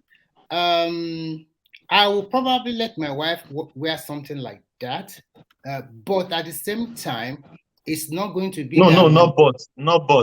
I just want to tell you. Yes or no? I will allow, but not that we are going to be in public 24/7. Maybe most time we're inside the car, we go to a restaurant for a date. It's fine, but not like we are going outside everywhere. Everybody will be looking at us. I will probably check. Our mom, maybe she should wear something to cover that aspect, and then she can wear a dress. Oh, thank you. Do you have Patrick, please? We don't have Patrick. Yeah. Midwest. Yes, Do sir. you hear the question? Yeah, Will you let your wife wear what this lady is wearing? Exactly what this lady is wearing. Just the way Mr. Remy answered it. For example, we want to go out for a dinner, and it's not just going there for any show, any place. But naturally, my wife don't dress like this because I never struggle to tell my wife how to dress. She loves covering her body right from the one. So since we have been here in Europe for many years, and these have been her dressing code. I don't even tell her. She knows that I don't like it from the beginning, and I set up a standard, what I want in my marriage, and that is how we'll be living. The truth of the matter, what I want to why are have. you setting the standard? Let us set a standard. No. You see the problem we have today, most of the marriages. People don't set rules. The woman have a right to set some rules. You have to check, you have to allow her. And you also set some rules for the family, and you let it be the rule for the family. Dressing code, as I said, because of the way she was brought up, that has never been an issue for me at all. That's just the truth. And what I want to contribute to here, let us kindly agree. You see, this modernization that Nigerians are claiming to be part of, we are not modernizing. We are only going backward. I want to reflect to the old days when married women have what is called dressing code in that country. Can you compare the level of adultery in our country today with that time? Do you mean our men were not there? Because of the dressing code, many men don't easily think of such a thing. So the women were less pressured. Place like Lagos, if men should go and do DNA, many homes will scatter more than 60 or 70%. But all these things started with, my brother, I'm just going to be serious here. I don't want to mention pastor name because we're but it started with pastors in Nigeria who destroy. Like I'm from Benin. Why are there no pressure in the Western? I know what is called cultural heritage when I was growing up as a Benin person. There were rules that govern people's heart. It's just there, and it helped a lot. And they were just like a complete structural rules. But when these modern pastors came, they said it doesn't matter. And people gradually, they graduated. Everything now it doesn't matter. You go to our campuses, because of the way these girls dress, that's why the lecturers are having problem with them. I'm telling you the truth. You go to church. I don't agree with that, though. I don't agree. The lecturers my brother, you go to churches today in Nigeria. You hear pastor lie with this one. It was not like that before. But they all graduated to. We understand that, but it's wait now. I will allow you to say your own. He all graduated that. It doesn't matter. Now look at marriage settings that we have covered modernization. There is nothing like marriage here in the Europe. What are you copying from them? They tell you your culture is not good. You are here, you campaign your own is not good, and they are teaching your children LB or what. Can't even pronounce it, what they call it. You know what I'm talking about? They teach them all these things in their schools here. Then what culture and moral are you teaching your own children? You demonize your cultural heritage. Dressing code is no longer there. They dress anyhow. My dear brother, a lot is going on in our country because we have lost it all. And this is an example. Under normal circumstances, this woman is wrong. We need to accept the fact. Based on her profession now, let us leave the so-called modernization outside. So people should not emulate this, for God's sake, because a lot of people are watching you from different backgrounds. It's just round the question. Thank you. DOG. Yeah. Where am I addressing by? Well, she doesn't expose. She's not a type that. But DOG, before you come in, people are trying to play smart on me with my question. Why did I say that? Remy said if they are going for dinner, she can dress like this. Your dinner you are going for is in a public place, isn't it? Yeah, so but if you what I can think wear, people are trying to say is if you that can wear dress. same thing, hold on. Yeah. If you can wear same thing to dinner, your dinner is not in the four corners of your room. It's still outside. But why can't she wear it in a normal day? Is it because you are with your wife, she can dress anyhow, but when you are not with your wife, she cannot dress anyhow? Do you know the angle I'm coming from, DOG? Yeah, I get Thomas, the idea. can I quickly respond? Yeah, Because let's let me respond. They will come back to the DOG. the reason why I said I told you, I said she can wear it and she wears something under it. I gave my wife freedom to do whatever she likes. But I don't also want her to come home and be telling me story that some men are stalking her. I would think that this is none of my business anymore because I have a lot of things to do as a man in the house. So when we go for dinner, if she really wants me to feel happy and she wear that, I know we are inside the car and we just have to step out for 5 or 10 minutes and have our dinner or whatever we want to do. That's why I said. But if she really want to wear, she has the freedom. But at the same time, she can wear something to cover it. If she does not cover it and she came in with a lot of excuses, I wouldn't listen to her because I'm trying to protect her in this manner. Because we knew that most women are being harassed sometimes when they go outside publicly wearing that kind of thing. People might not really touch them, but the eyes they will be using to look at you, it's like they will be they look on people's eyes will tell you that people that are not comfortable with what you are wearing. And you yourself might feel embarrassed or feel not unhappy. Unless you have another mood. Let me just do something. And some will wear it, miniskirt, they will be drawing it down themselves. Yeah, every It's now and coming then up. they'll be drawing it You are down. not Every even now and then they'll be comfortable. drawing it down. You are They not are not so comfortable comfortable with yourself. it. They are not. So, and even they wear something that show they are clever. You can see a lot of women every time trying to use a small jacket to cover it most time or to cover it most time. They don't feel comfortable. Why you wear something you are not comfortable with? Some Why dress code. Some. If I may come in now. Yes. I don't see a big deal with what that lady has wore. That the clip. DOG, Hold on, I hold on. know. Let me talk now. Let me talk. Me, I don't see Yeah, a go big on. deal. Yeah. Fine. That's why I said I agree with Adewale. Maybe for that profession, the ethics of the work, yeah, maybe you have to keep that standard when you are in presenting and you're on TV like that. But for me, for a lady to wear that out, I don't see a problem with it. I don't see anything revealing. I live, come on, man, it's summer. It's not even, the sun is not really out. I know what I see every day already, you know. So, so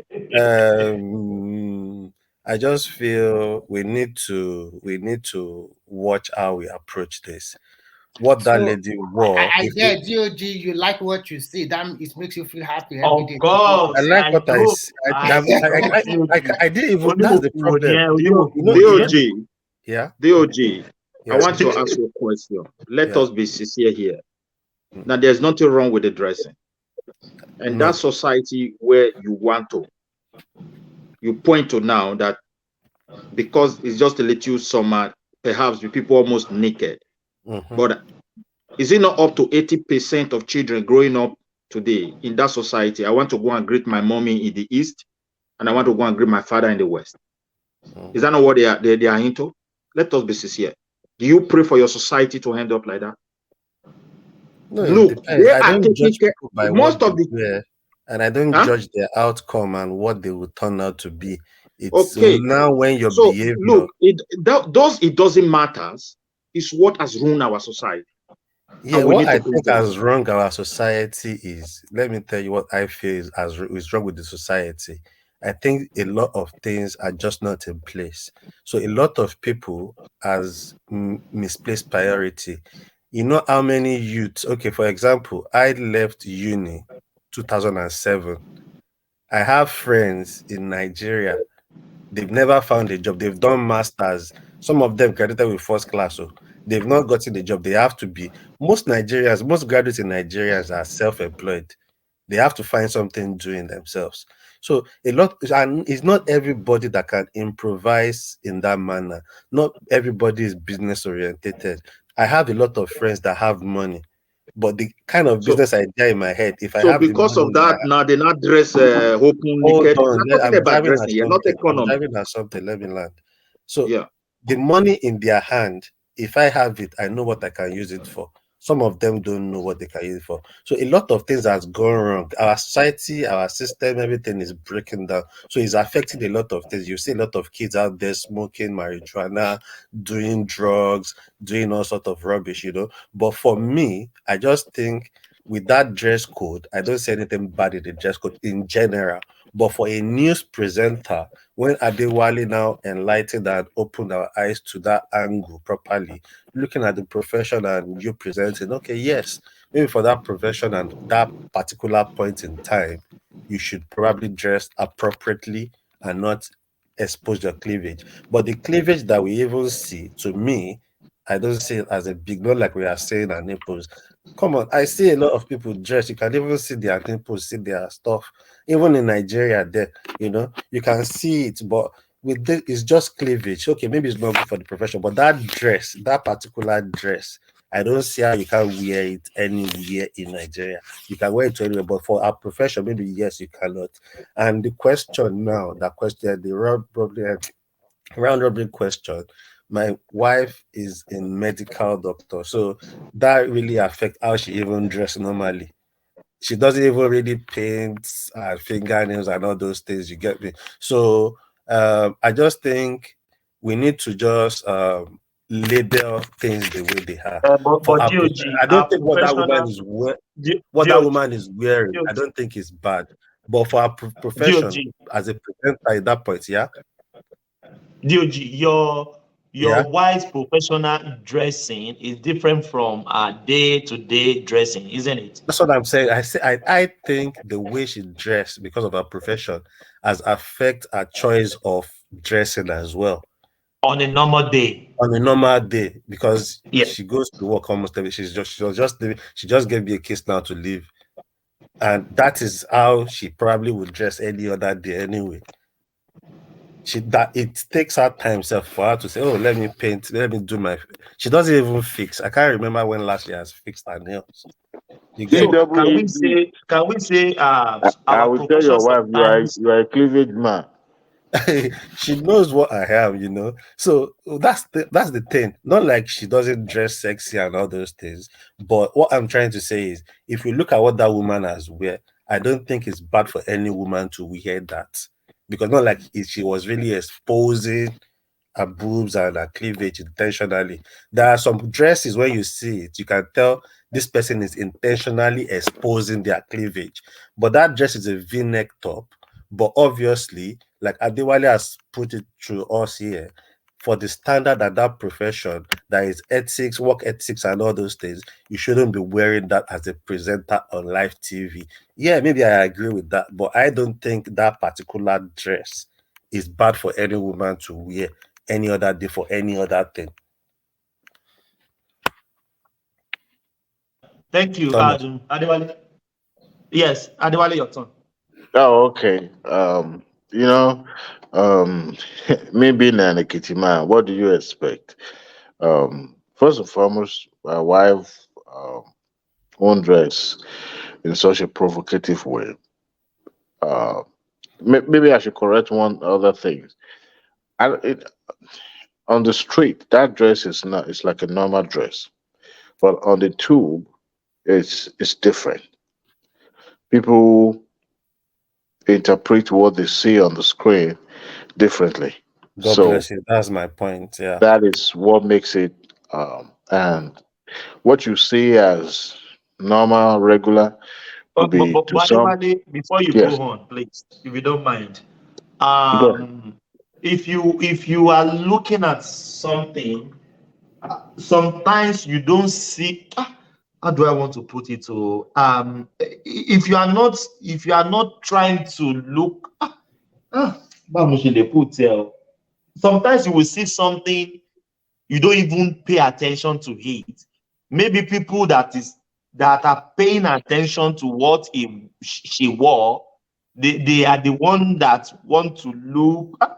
Oh yeah, to understand the you understand Yeah, what I'm yeah. trying to. Everybody gets your Thomas, point now. Thomas, when you go to Nigerian party, But you see Adibade, do you MC. understand my question? I do, Yeah. I do.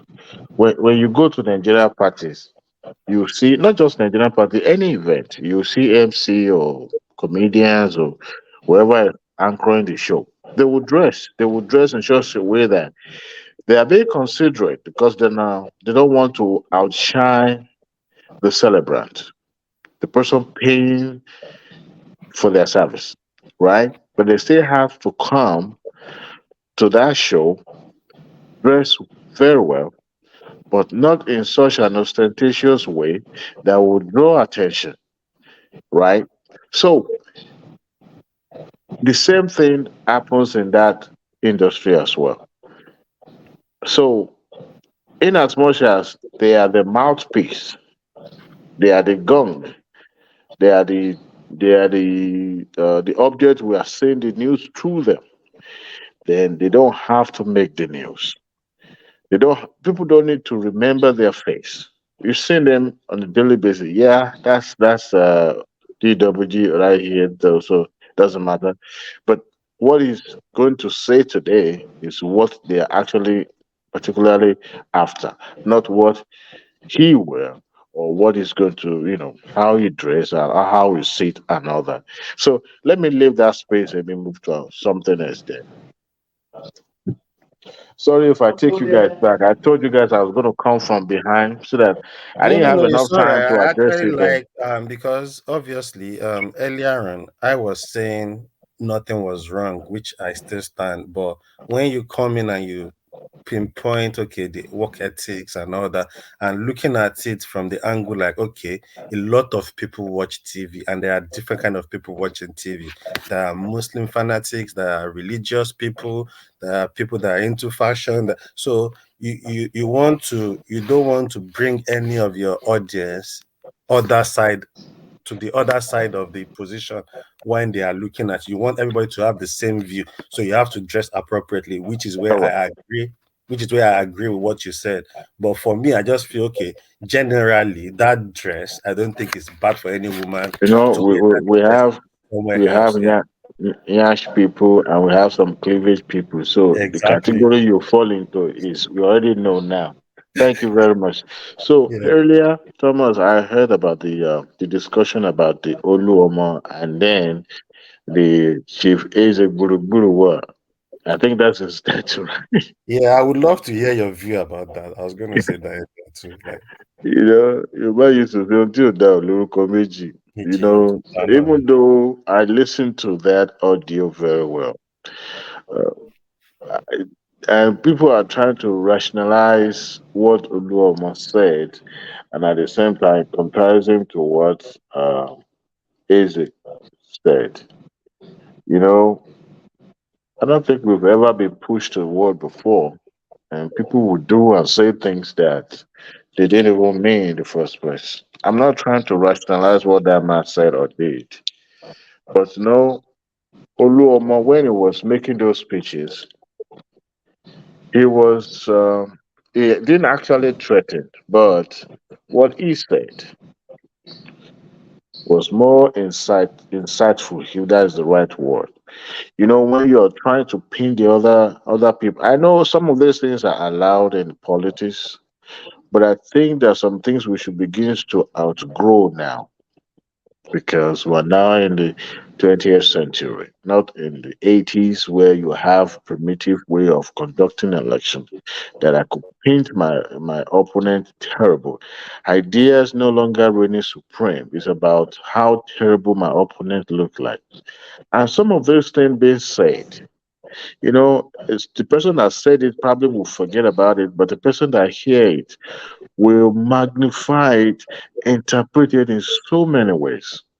So if you hear from somewhere that, hey, Yorubas are terrible human beings, oh, before you know it, guess what they will do to you? They will marry your wife, they will impregnate your wife will be having a Mali everywhere. How would you feel? And here is a man who is living in another man's land, so to say. But he was so angry, he started making some hate speech by saying, look, we are going to invite uh, the most dreaded, or should I say, not terrorist group to come and defend us. He's saying all that, knowing that he's living in the land of those people that he's trying to attack. Now, he got arrested, but the person that said these other people are demons, they are evils, never got arrested. That's double standard to me. I believe by what happens in Lagos, Oluomo should be behind the bar. MC should have been behind the bar. But of course, he's enjoying the Why? power that be. Why? Because what he Why? said during the see, one thing is for you to say something and you don't mean it, and your full soldier take it and run marathon with it. Okay, he may mend it in such a way that it was just being joking about it, like he claimed. But on that But he day, was talking to Yachikudi. yeah, but he was talking to somebody, individual, single person. But on that day, people were stopped, blocked from voting simply because they look And like an so Igbo no no person. no no no. So Okay, can you okay. See, answer? me, I don't agree with all these things. All this, oh, go and arrest this person, go and arrest that person. Something that will not happen in a first world country because of how you feel. You want it to happen in Nigeria, then you the same person, you will come and start complaining of how politicians are behaving. You are behaving Solely, exactly how politicians behave. solely, What you are demanding for, I don't you even are know solely. that behaving, Solly is you are still there. behaving I don't exactly know. how Solly. I'm trying to say, like, where politicians did behave. you come from? Because I don't feel that this is right, he should be arrested legally. Should he be arrested? No. And you know this. But you want people to be arrested because of how you feel. If they are arresting you because of how you feel outside Nigeria, most blacks will be in jail. Mm, He's Okay, Nigerian and mm. I feel he's bad, so let's arrest him. What are you saying? okay, You uh, legally, you know how it should be.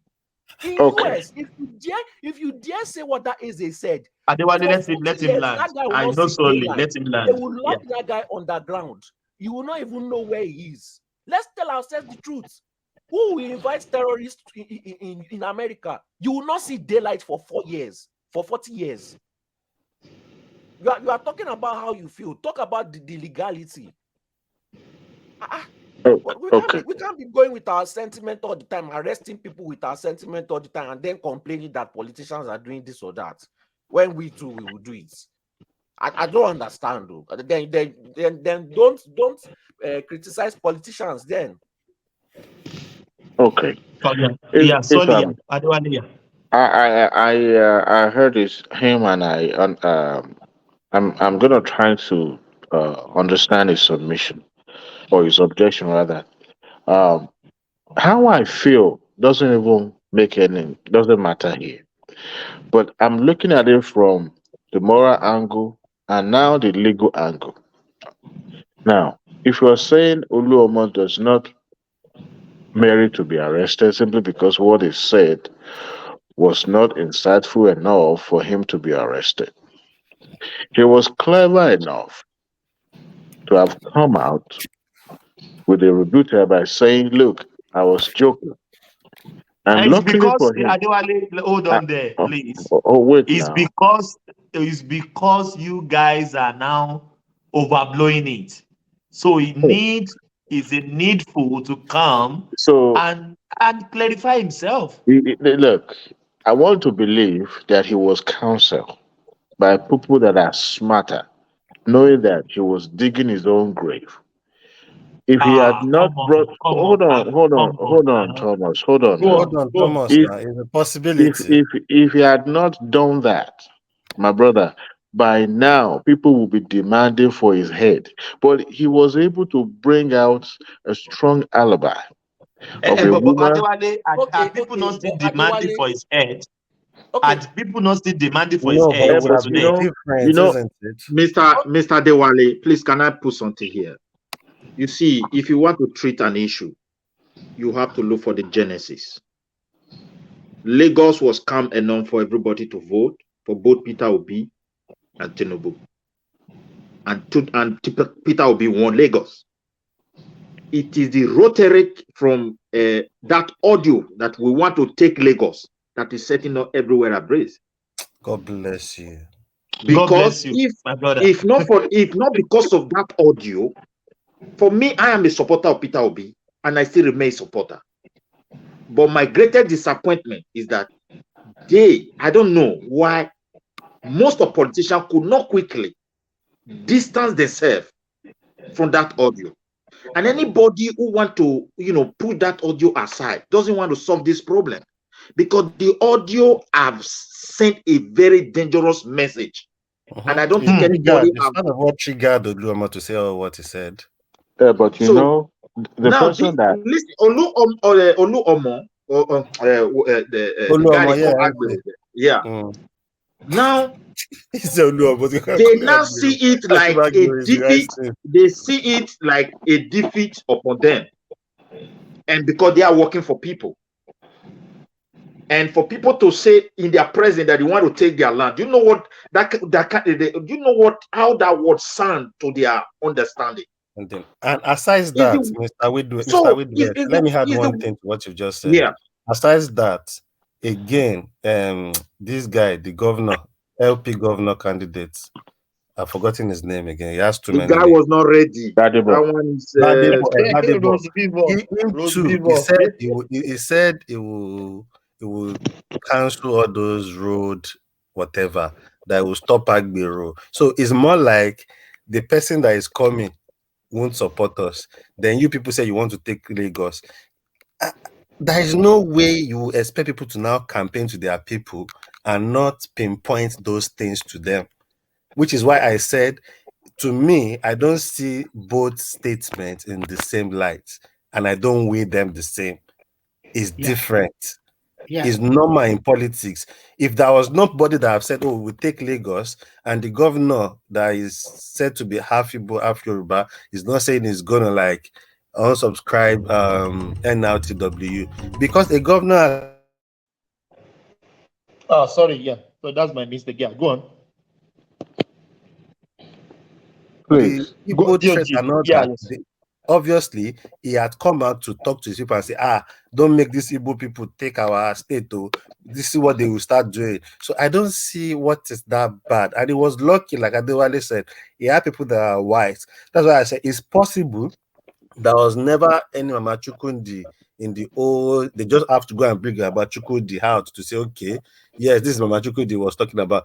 Mama Chukundi could be generally mean Igbos, all you Igbos. It's possible. And it's a possibility that it's Mama Chukwudi as well. But for him to do that, he has created a alibi. It saves his head, even though they still pinpoint to hit till today. It would have been worse if he didn't come out to do all that small snippet to bring Mama Chukwudi out and explain himself. It would have been different. But in this other scenario, can this man actually come out and say, oh, this is the IPOB I'm talking about? So it's totally different. I don't know how you others see it, but it's a different thing. I agree with you. Let's hear from them. Hold on. Everybody to hold say on, what you please. say, I actually respect you. Only few obedience would say what you've said tonight. Thank you. Yeah, in addition to what you have said, Hold on. Let's hear from Remy. Yeah, Remy. in Go on. addition to what you have said, you should also understand that this thing started during the presidential election, where in the southeastern part of Nigeria, the people there harass and make people that you should not vote for APC, and only the LP you should vote for. Nobody arrests these people, whether they are Agberos or not. Whatever you can see, that is why Obi have a field day in all the five southeastern states, gaining at least average of 94% of the vote. And that is what transpired into the gubernatorial election. That, oh, we voted for Obi. Obi is not our son. So why do you vote for only your son? Why don't you spread the vote? And now to make it even more worse, they started with that campaign of calamity that we want to take Lagos. Lagos must be taken. Everybody is. They are empty. They are empty. They can no longer have anywhere to stand. Remy, you are just go on. I thought I have that audio. Politics is that about audio is no need to. But let me finish, please. Politics is about interest. Everybody know where his bread is buttered. For people like MC Oluomo, he knows that if they voted for the Labour Party, they will kick him out of what he has been gaining or whatever he has been controlling. So everybody fights for their own right. So what he said that time, although might be condemnable, but what about what happened in the Southeast? Who condemned those people? Nobody condemned them. Is it because MC Oluomo was famous or because it was Lagos State? Because that election because he was famous. It was Lagos alone. Because he was famous, and those guys who speak in the East, nobody knows them. They are not famous. That's just the truth. Now the Ezenjibo or whatever you call it that speak in Lagos, what he's totally talking about is totally different. He was calling an IPOB. Do you think if IPOB come to Lagos and they started killing our people and telling us that we should not trade on Monday or Tuesday or Wednesday, that is how exactly the first civil war started. That would have been war. There's no way they can come. What are they coming to do? So you cannot say that when they started bombing. Remy, Shebi Samuel never call for. Remy, Shebi Samuel never call for sit at home in Lagos. Do you forget? Yes, I know. But let's forget that guy said. So what I'm trying to say is that nothing like that is going to happen in Lagos. But there are not pockets of crisis also. If they started killing people or bombing or whatever they like to do in Lagos, how would you feel?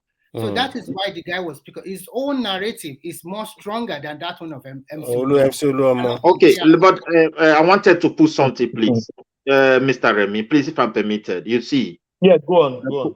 If the position of Eze Ndegbo were indeed Eze, the Lagos government permitted him to bear that title. He would have used that title to go straight to people like the Oba of Lagos and other traditional rulers and tell them, look, we are one. Let us look for peace and diplomacy over this issue. I think that would have gone a long way to benefit everybody. For all this elder, I don't know how they know they think like this. Okay, now he decided to say a no state actor. You know, that is what I don't understand, because even for such a man to mention ESN and all those kind of names, it means people need to pay attention to what exactly is going on in the Southeast, who exactly is sponsoring these people. God bless you. Because God, the land is getting out of hand. It's getting out of hand. And if they don't control it, I am not shy to say it. What you see taking place in Lagos will spread across Nigeria. Thank you. And why is spread? Because what are you people talking about? You played what I'm talking about is this. Hold on. You played a video here that we don't even know the origin of it. APC could fake it. Anybody could fake it. Hold on. Come on, rational mind. Wait. Thank you, rational mind. Thank you, rational mind. Rational mind. Hold on, please. You're telling me hold on. When I'm having the floor, hold on, please. Please. I said please. The audio of "We Will Take Lagos" is that what you are referencing to? Yeah, that's what I'm referencing. Yeah. Yes. Let me tell you this: the station, people know that platform as Peter Obi support group. They are not aliens. They don't come from the mass. So don't tell me that APC fake it. That's what come on now, rational mind. No, I wanted to quickly beg one thing. Let me hear something before rational mind. Rational mind, please. Hold on. He came in to interject. Let him interject, please. He interjected me. That is why I wanted to just And answer I him so said, fast as I hold can. on. Oh, he hasn't even say anything. He hasn't even say anything. So I came in to just address that. So rational mind, go on, please. Yeah, Midwest, you continue. Let me just say this real quick. You see, Okay. you always play these this recording. I don't even know where you people from. Anybody can create a platform or a WhatsApp group and put a name on it and put a tag on it. What are you talking about? As if we don't know this game. Okay, wait. I want So to quickly say something. just because of Can you permit me to quickly put something before you? I've not landed now, Midwest. Okay, no, because this aspect, the words you just said is so simple. What stop Can I those even land? political? I've not even What landed. stop those? Wait, what you interjected me, please. I was even talking when you stopped me. What stopped the political parties, like or a candidate, to come out and say, "This is my fatherland, and nobody can take it from me"? What's stopping? So sometimes we need to polish issue to one side and not look at generally how people will feel over a single statement. What are you talking about? Look, so okay, what stopped the candidate himself not coming and saying this audio, killing his own party, killing his own career, and say, "I am a son of this soil. My father is from here, 100%, and that is his right, and nobody can take it from us." With the atmosphere not that, they all kept quiet. We What are you don't. talking about? Are you talking about the governorship candidate, or are you talking about Obi? Well, the whole thing played to that party. It played to the party, and it destabilized everything. And until today, the tension is still there. It's just that people try to play over it. No one is serious to address it. The Yorubas are like someone that feel insulted. The Igbos are people like they don't welcome us here Yoruba was again. insulted. It was the politicians, the Don't Tinubu take it that way. The whole people who voted for Peter Obi, in a trick of eye, they change their mind.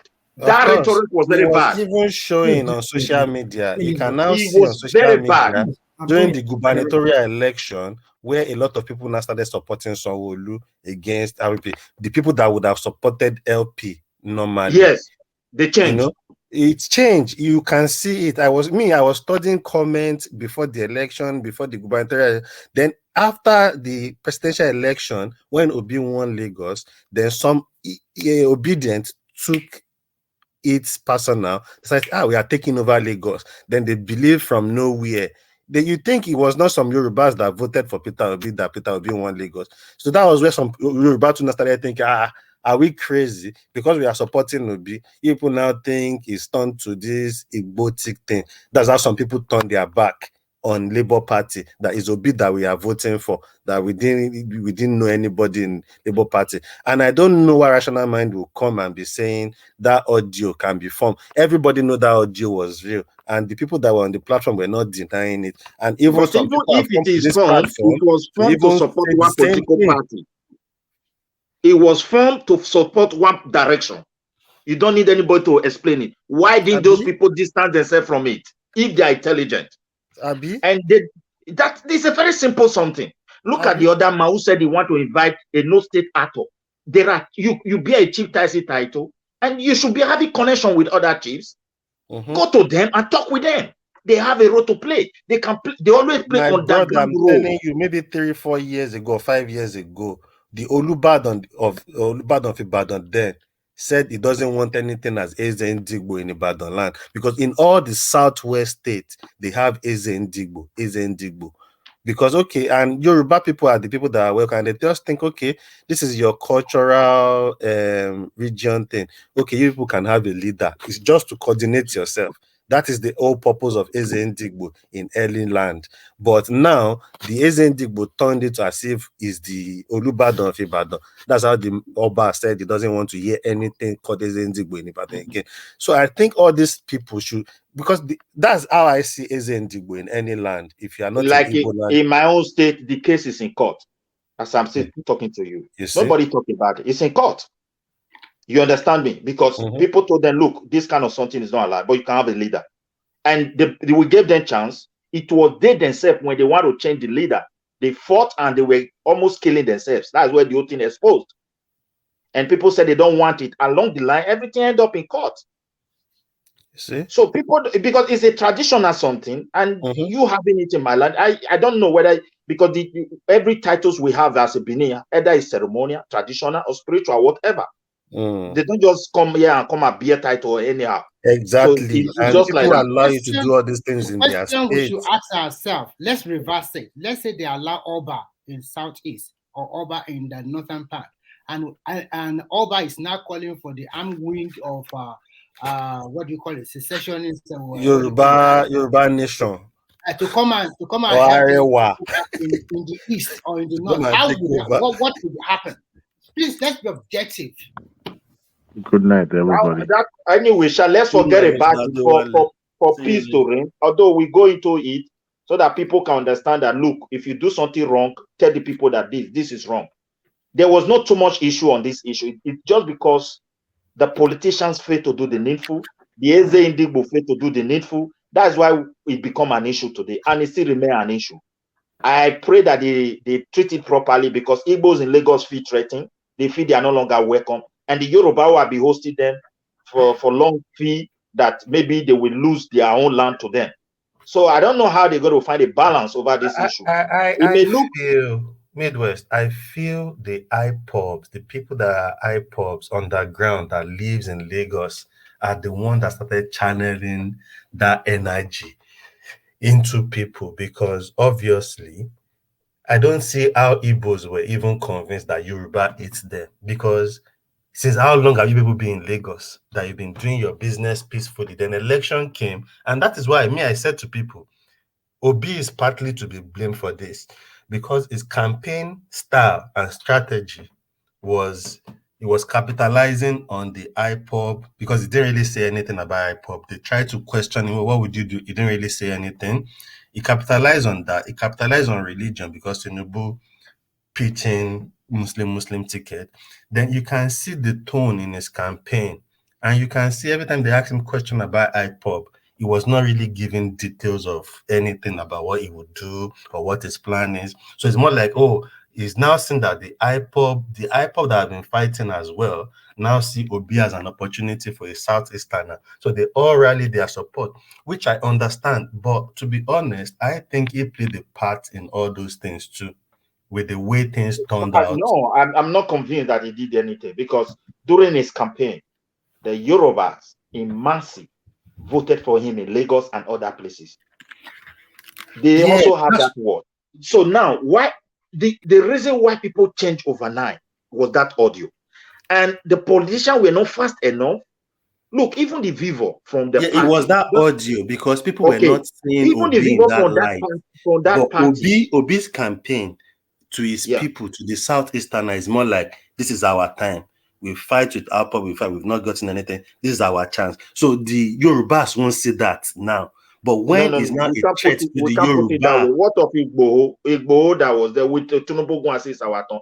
It was not like that. Naturally, no, people, Igboho's case was different. Igboho's case is everybody, totally different. everybody who voted for Igboho him, started his own trouble. He didn't yeah, started with with all this Samuel Ekpa and all this IPOP thing. He only started his own trouble, the Yoruba nation, when they started killing people in the farm in Shaki. They killed like his uncle that came from the US, that employed people in his farm and paid them, and is the one is like the breadwinner of that his village. And the Fulani killed him. That was why Igboho started fighting. Igboho didn't have any intention. That's why we keep saying on this platform, I don't think Yorubas really have the mind for that Yoruba nation. It was because of that killing, and people started thinking, okay, the Fulanis are taking over. That is what the Yorubas don't want. And because it yeah. was the Fulani president, that was the only reason Igboho started. They killed I a agree with very you. important man in his village. That I was agree why. with you. So not like anybody wants Yoruba nation. You can even tell from the Yorubas. Yorubas are not really in that. No, They are not buying that energy of Yoruba nation. Because I don't want if it. I Yorubas don't buy want it, it. if they I don't want want it, it. if they see, want it, they would have gotten. They will get it. I The way don't yeah, also Yorubas want see it. their I things. don't want it. what they, I don't buy it. what they are pointing to is simple. You see, we cannot. When Peter Obi campaign, everybody's seen as someone that want to represent Nigeria. And for him not to answer IPOB question, there was a political advice behind it. So I cannot blame him over that. And when you look at the whole scenario, people love him and they voted to the best they can. But when it comes to that audio video, audio, it spread beyond Lagos. I'm just telling you the truth. Yeah. Because Igbo is across everywhere in the country. And if you describe Lagos as no man's land and we want to take it, and the politician whose mother is from that extraction could not come out and say, look, even if my mother is from the other side, look, I'm a pure person of this land, and this land is my land of my ancestor. Nobody can take it from us. I'm a pure Yoruba man. So what do you think will happen? They will trust him. But a situation whereby you keep on playing along with people who made this statement, that everything he lost everything. He was not even prepared, and his manner of upbringing, I see him like I want to go and tell my mommy. He was not ready. He's not even qualified. This is the kind of person that we rule. Midwest, hold on. Midwest, what you don't know is IPOB. Peter, I think you know this. Peter Obi has the support of some IPOB, so he cannot speak against them. I think you know that. He cannot. I told you there are political reasons why he did not speak about it. But however, a lot of people from that group supported him. Even you can see their attitude within the time of campaign, social media and all those things. But that is a different case. Within the Yoruba, you are just saying your mind. You don't want Yoruba to get his own country. There are pure Yoruba people that will tell you, if I wish we can share this country. And they mean it in their mind. So you can't just use your own opinion to satisfy everybody. Midwest, it can't be more than 10%, honestly. Yeah, no matter the percentage that they have. And again, you cannot compare your cultural heritage with that of the Eastern part. One person can't take Yoruba out of Nigeria or take Yoruba to nowhere. If they want to even do it, they need to start consulting themselves. And I know they will do that. You know, if that is the case, I'm just giving you an example. I think he has to get to the worst, just like what was happening. They will consult. Incident was. It will not be like an elders, youth, and everybody will see that we are going, and this is what we want for our people, and this is what we want for us. It become ours. Like the other side is one man. Somebody sit in one place and tell you don't go to market. Who will command Yoruba like that or the Benin? It's not possible. It's not going to work. I don't think anybody is in Yoruba land that will command Yoruba not to go to market. I think the problem that happened was that, like you said, they have already sowed the seed that they are being marginalized. To be frank with you, after the war, I think the Igbos were not really marginalized. They were given a lot of dues in Nigeria. But this last election, they think this is our chance to take it. But unfortunately, Peter Obi did not work for it. It just was everybody used opportunity, and he want to use that opportunity. Remy, you know what scares me about this thing? Let me tell you what scares me. There is a guy that comes to this show as well. He's born in the UK. He's never been to his village before. But if you see the way he carry iPod in his head, it's like they are feeding. It's because of the parents. The parents they are feeding them. Because some people will be fighting about. I will be thinking, Biafra. I'm thinking, were you even born then? Do you even know what happened then? But because of what they just fed you. If you notice very well, after the gubernatorial election, you can see that everything became calm step by step. The Igbos are back to their business because, like you said, the eastern part, a lot of people are moving away from it. Nobody wants to be killed. Nobody wants to be stopping his business. And the land is too small for them to really expand. So that is why they were, in fact, I would count them that they were the locust Nigeria. Because the reason why I say so is that if other regions can accept you to come and do business, buy land, prosper, send your children to good school in their own region, where we cannot allow your home region, I think they were the locust Nigeria. And at this past election, to me, it was the fairest when we compare it from 1999. It's the fairest election. We can see that 100%. It clearly shows that this is because you cannot tell me they gave you 3 papers during the election day: presidential, senatorial, and House of Rep. How come APC, like in the same state, they won the senatorial seat, and then in the presidential election, they did not even have 5 votes? So who are the people voting for APC for senatorial, and they are not even considering their party for presidential election? There must be something to it. So when you look at it very well, this is the most fairest election. Yeah, and that was a bit of a balance. When you see the petition, when you see the petition, at the end of the most of the petition will be thrown out, whereby gubernatorial, because the election was quite competitive in 5 regions of Nigeria. Go and check the result very well. They are quite competitive. It's going to be maybe between PDP or APC and Labour. And the reason why the winner emerged was that it was competitive throughout. When it's not first, it's second with a very good margin of vote. That is why he became the winner. There is nothing apart from the other party have been fabricated into four. It was competitive throughout. Tell me, is Atiku competitive in Southwest except Osun State? Zero. Is Obi competitive in Northwest and Northeast? Zero. How can you win? So everybody knows the truth. That's why they're telling them it's just an exercise in futility. The margin of vote, if it's like 100,000 or 200,000, you will have said, okay, we have a case. Well, we are talking about 2.7 million votes. To God, who is going to do that? Which court are they going to say we are obtaining 2.7 million differences and then we are going to declare this person is the winner? The Lagos State, they are talking about infraction. At the end of the day, in their petition, they are only talking about 84 polling units. How many people in 84 polling units in Lagos State? How many people? Calculate it. Let's even assume that there are 500 people in one polling unit. Times multiplied by 84. How many people is that? Compared to but one thing is this: we should still give the judiciary to look into it, because people who submitted their petition, I think they have reason to do it. Of course, the judiciary will look into it. But what I'm trying to say is that the judiciary will look into it. But you that take the case to court, you are also spending money. It is because he have a ground. That's why he's doing it, because he can't just wake up without having a. You want them to obtain 2.7 million differences and then declare your winner. It depends how that 2.something million appears. Anybody can write a figure. So if they have things to question that 2.something million, the judge has to look into it. Everybody can write a figure, but remember that all polling agents are present in every election. The manual collation, they have the resources in their hand. And you can listen to most of them. They say even before I declare the result, all the political party already know who is the winner because they have the situation rule. They have to. And when you look at a big petition, there is no way it's quoting that 1 million vote belong to me or 2 million vote belong to me. Look at all the petition.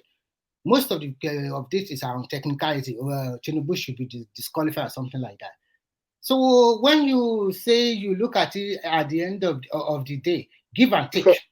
It cannot get that. For me, Mr. Remy, what I want to say is this: we should allow judiciary to do their job. And if, for example, we don't know, they said, Tinubu, sorry, you can't be the president, it will be final. And everybody will accept it. People who think they will use force, they are not going to do anything. If they also said, Peter Obi, sorry, your petition is not valid, it ended, because the question I want to ask is this: as Obi, if you lose this time around, you still would like to contest in the next 4 years, right?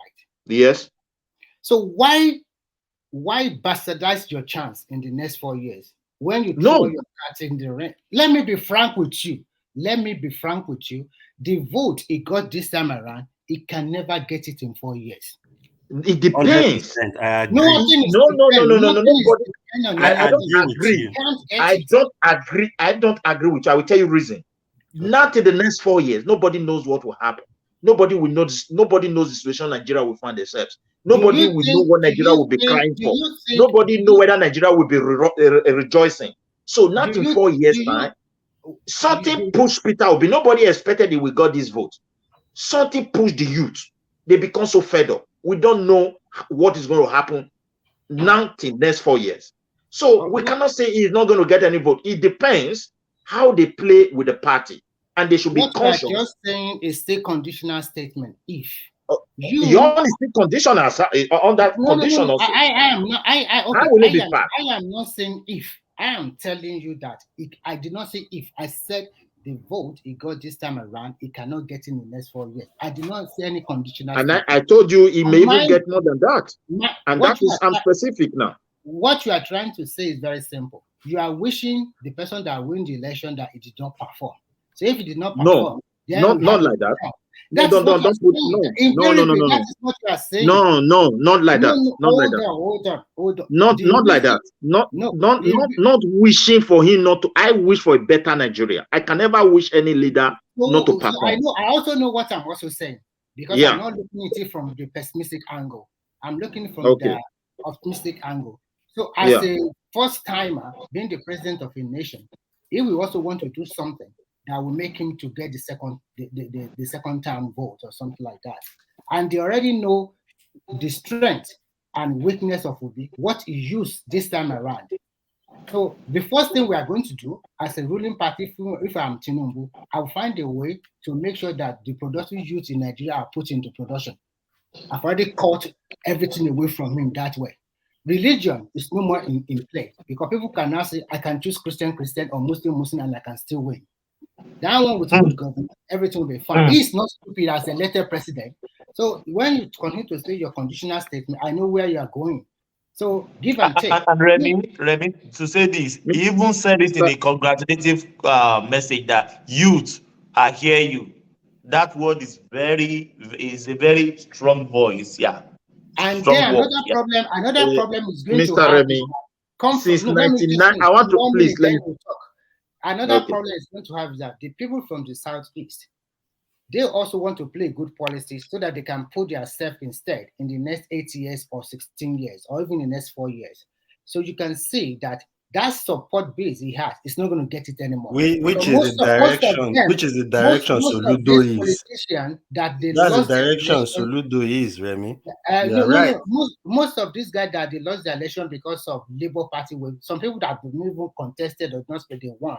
Do you think they are going to allow they are going to just open their eyes and in the next 4 years it's going to have that wave again? No, it's not going to happen. It already started during the gubernatorial election. How many states did they win? Even for them to win Abia. And the Abia governor is even saying it's not to be that make him win. It is his effort. So if not because the guy has been contested several times, they wouldn't have got any state. So I know what I'm also saying. So I'm not basing my own on conditional statement. I'm basing let me put it this way. Let me also quickly put something before you. As I said before, I never wish anybody, whether Obi or whether Tinubu, that if any of them become the president of the country, that I will wish them not to perform. I want a better Nigeria, and I believe anybody who's there should be serious. And I think every rational human being that got to that seat now will do something different, because the way Peter Obi rise from nowhere and he become a force is still a shock to them. And they know the reason. That for years, Nigerians have been so neglected. If you look at 1990 date, my brother, what have we benefited from this democracy? So we only hope for the new one that is coming. When Jonathan was coming, he's a professor. He's going to do it. Wait now, we were hoping Professor will come in, we do it. He's an academician. Now we saw a retired general coming. Yes, this crime and this thing will reduce. Now he's going. So another person is coming. We are hoping, we are optimistic. But the thing is this, I think, I hopefully believe that they do well, but we don't know the foreseen challenges that will be there. I would have preferred if in Nigeria have a younger person, not even in the age of Obi 60. He has been part of establishment, hopping from one party to another party.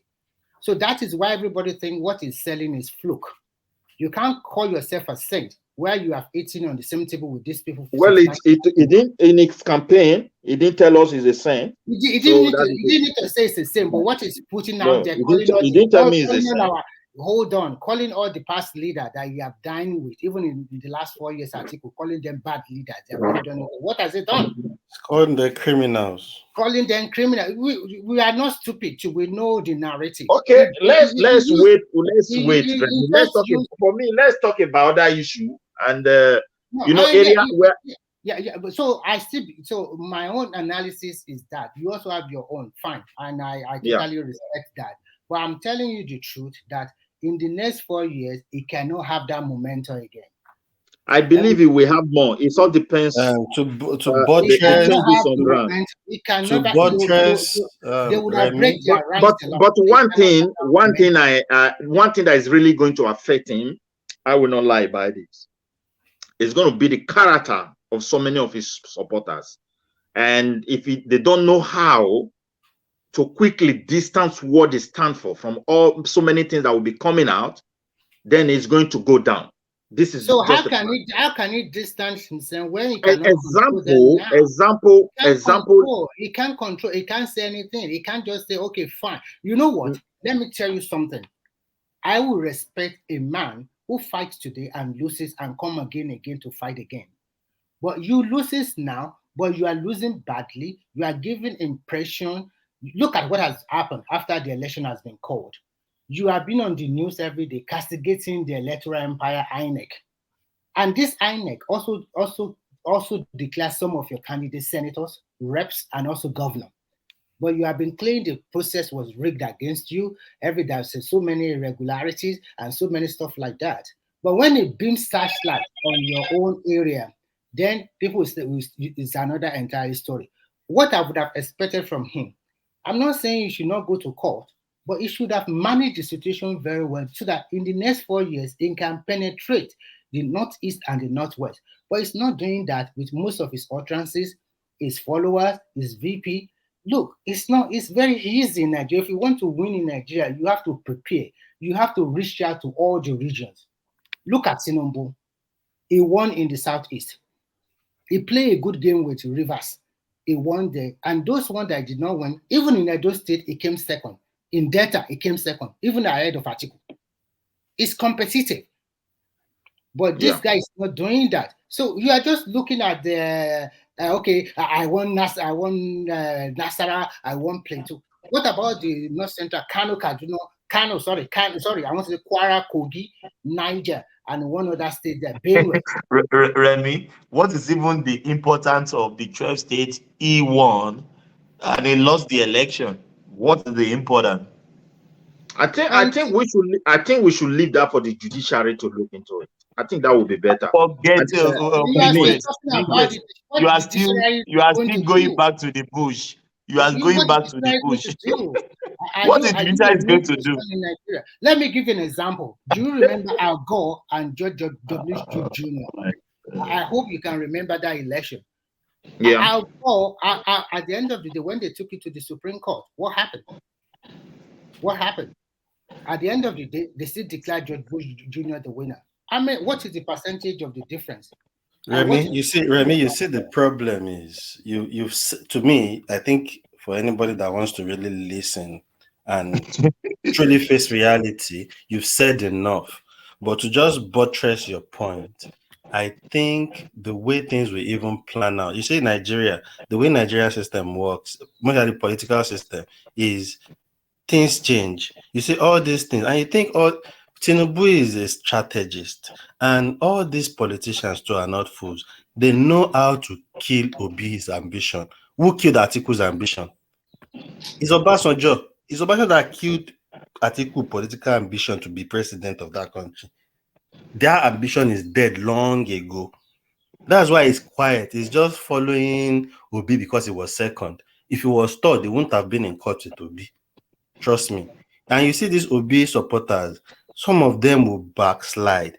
And a lot of things too has actually changed the movement a bit. A lot of people have switched too due to some things that has happened because of how Obi has managed, just due to the same thing Remy is talking, the way Obi has managed everything, even his supporters, the way he has managed them.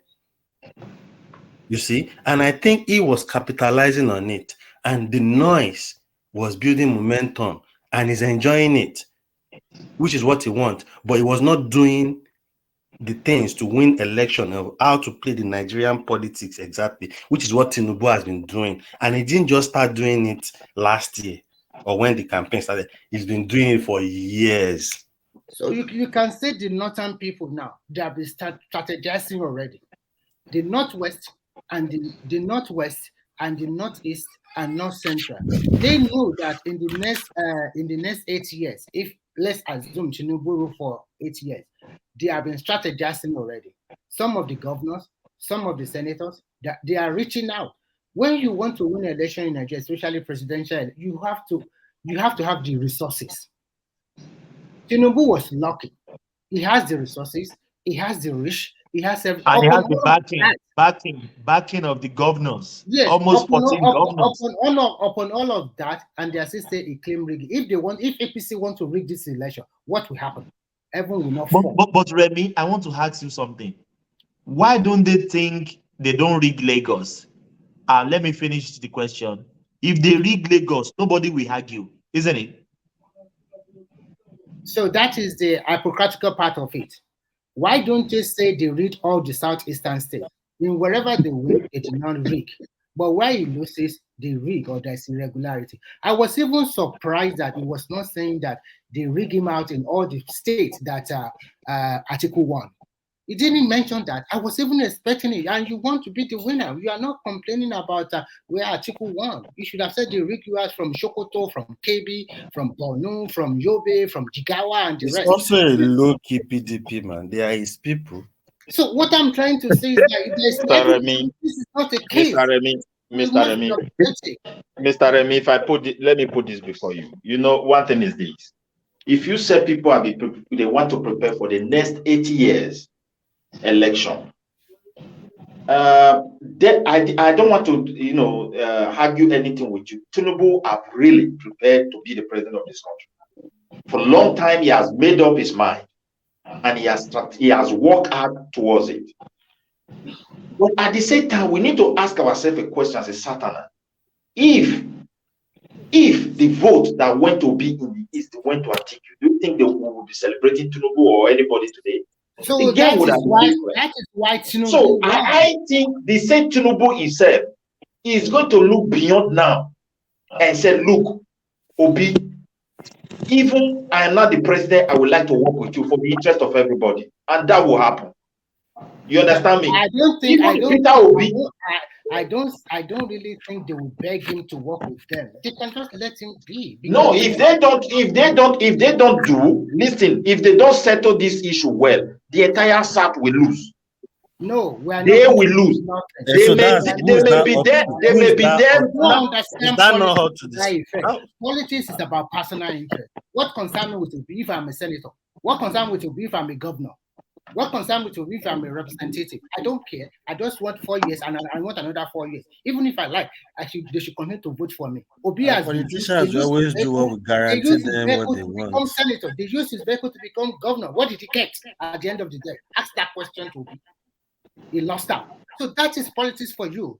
Last 2015, a lot of people wrote on Buhari to become senator, rep, and all of them, even including Eugene Melai, because that's what people want at that time. And they voted for Buhari. Even people that does not campaign, they won the election based on the momentum for Buhari, based on the momentum for Obi.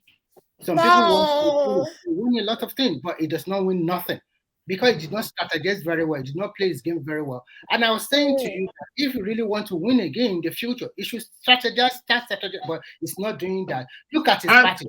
How many months after the election, the Labour Party has been fabricated, have been destabilized to 2 or 3 people. Come on, let's say the truth. Let's be objective here. Every political party in Nigeria has been facing that same challenges here and there. So even PDP is in crisis and every. Not a party that just one senatorial seat rep and also one governorship. He should have been a true leader. Bring everybody together, find a way to settle it, and harmonize all the different factions or something like that. It's not doing that. It just allowed them to continue to fester. That is not how it works. You cannot compare APC and PDP. They have a way to settle their differences. But I mean, you don't think he doesn't have power over even the party? Don't you think that? So that is what we are saying, because he just joined them. How many months to the election? He joined Aside them. that, don't you think there are too many forces? Obasanjo is there. Most of all his campaign team, even the Okunkwe that left, they are all Obasanjo's, but they are also PDP people. All so these politicians, what's his name? I'm betting you that Obasanjo is cutting his deal behind him now. Of course. So what is that? What are we guys, I have to shut down now. I need to join him. It has been a good conversation with 5 of us. Somebody just jump out from his maybe from his sleep or he heard I don't even know that he's still with us. I was just about to say he's solely here. I just heard that voice just came up from nowhere since like. Oh my God, that was so amazing. I said, so Sonny is still with us. It was like Adewale got him angry. Adewale really got him. He threw him off, guys. What are you saying? Bye bye everybody. I greet everybody. I want to thank you, Midwest. Thank you, Midwest. Yeah. DOG, má jàmọ̀ ilé economy. Everyone. Yeah, thank you, Remy. Nice one. Thank you. DOG, thank you so much. Yeah. Solly the fighter. Thank you. DOG, má jàmọ̀ ilé economy. Thank you. Thank you, brother. Love you all, brother. Yeah, thank you so much.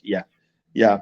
Oh, we have come to the end of the section again. I think it has been a nice section again today. It was very amazing. Happy Anzac Day to everybody from the whole world. We are celebrating Anzac Day here in Australia. Peace be to all our fallen heroes, soldiers from Nigeria, around the whole world. Happy Anzac Day to everyone. Thank you, everyone. May God bless you all. Carry the conversation on the comment section. We'll see you tomorrow. God bless you all. Thank you all. You know where we are going. We never miss it. Thank you so much. God bless you all.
I'm going to be president of this country, whether you like it or not, and I will preside over the affairs of this country, including presiding over you. I think you must start adjusting to that reality. The sooner you do that, the less chest pains you'll have when that reality comes.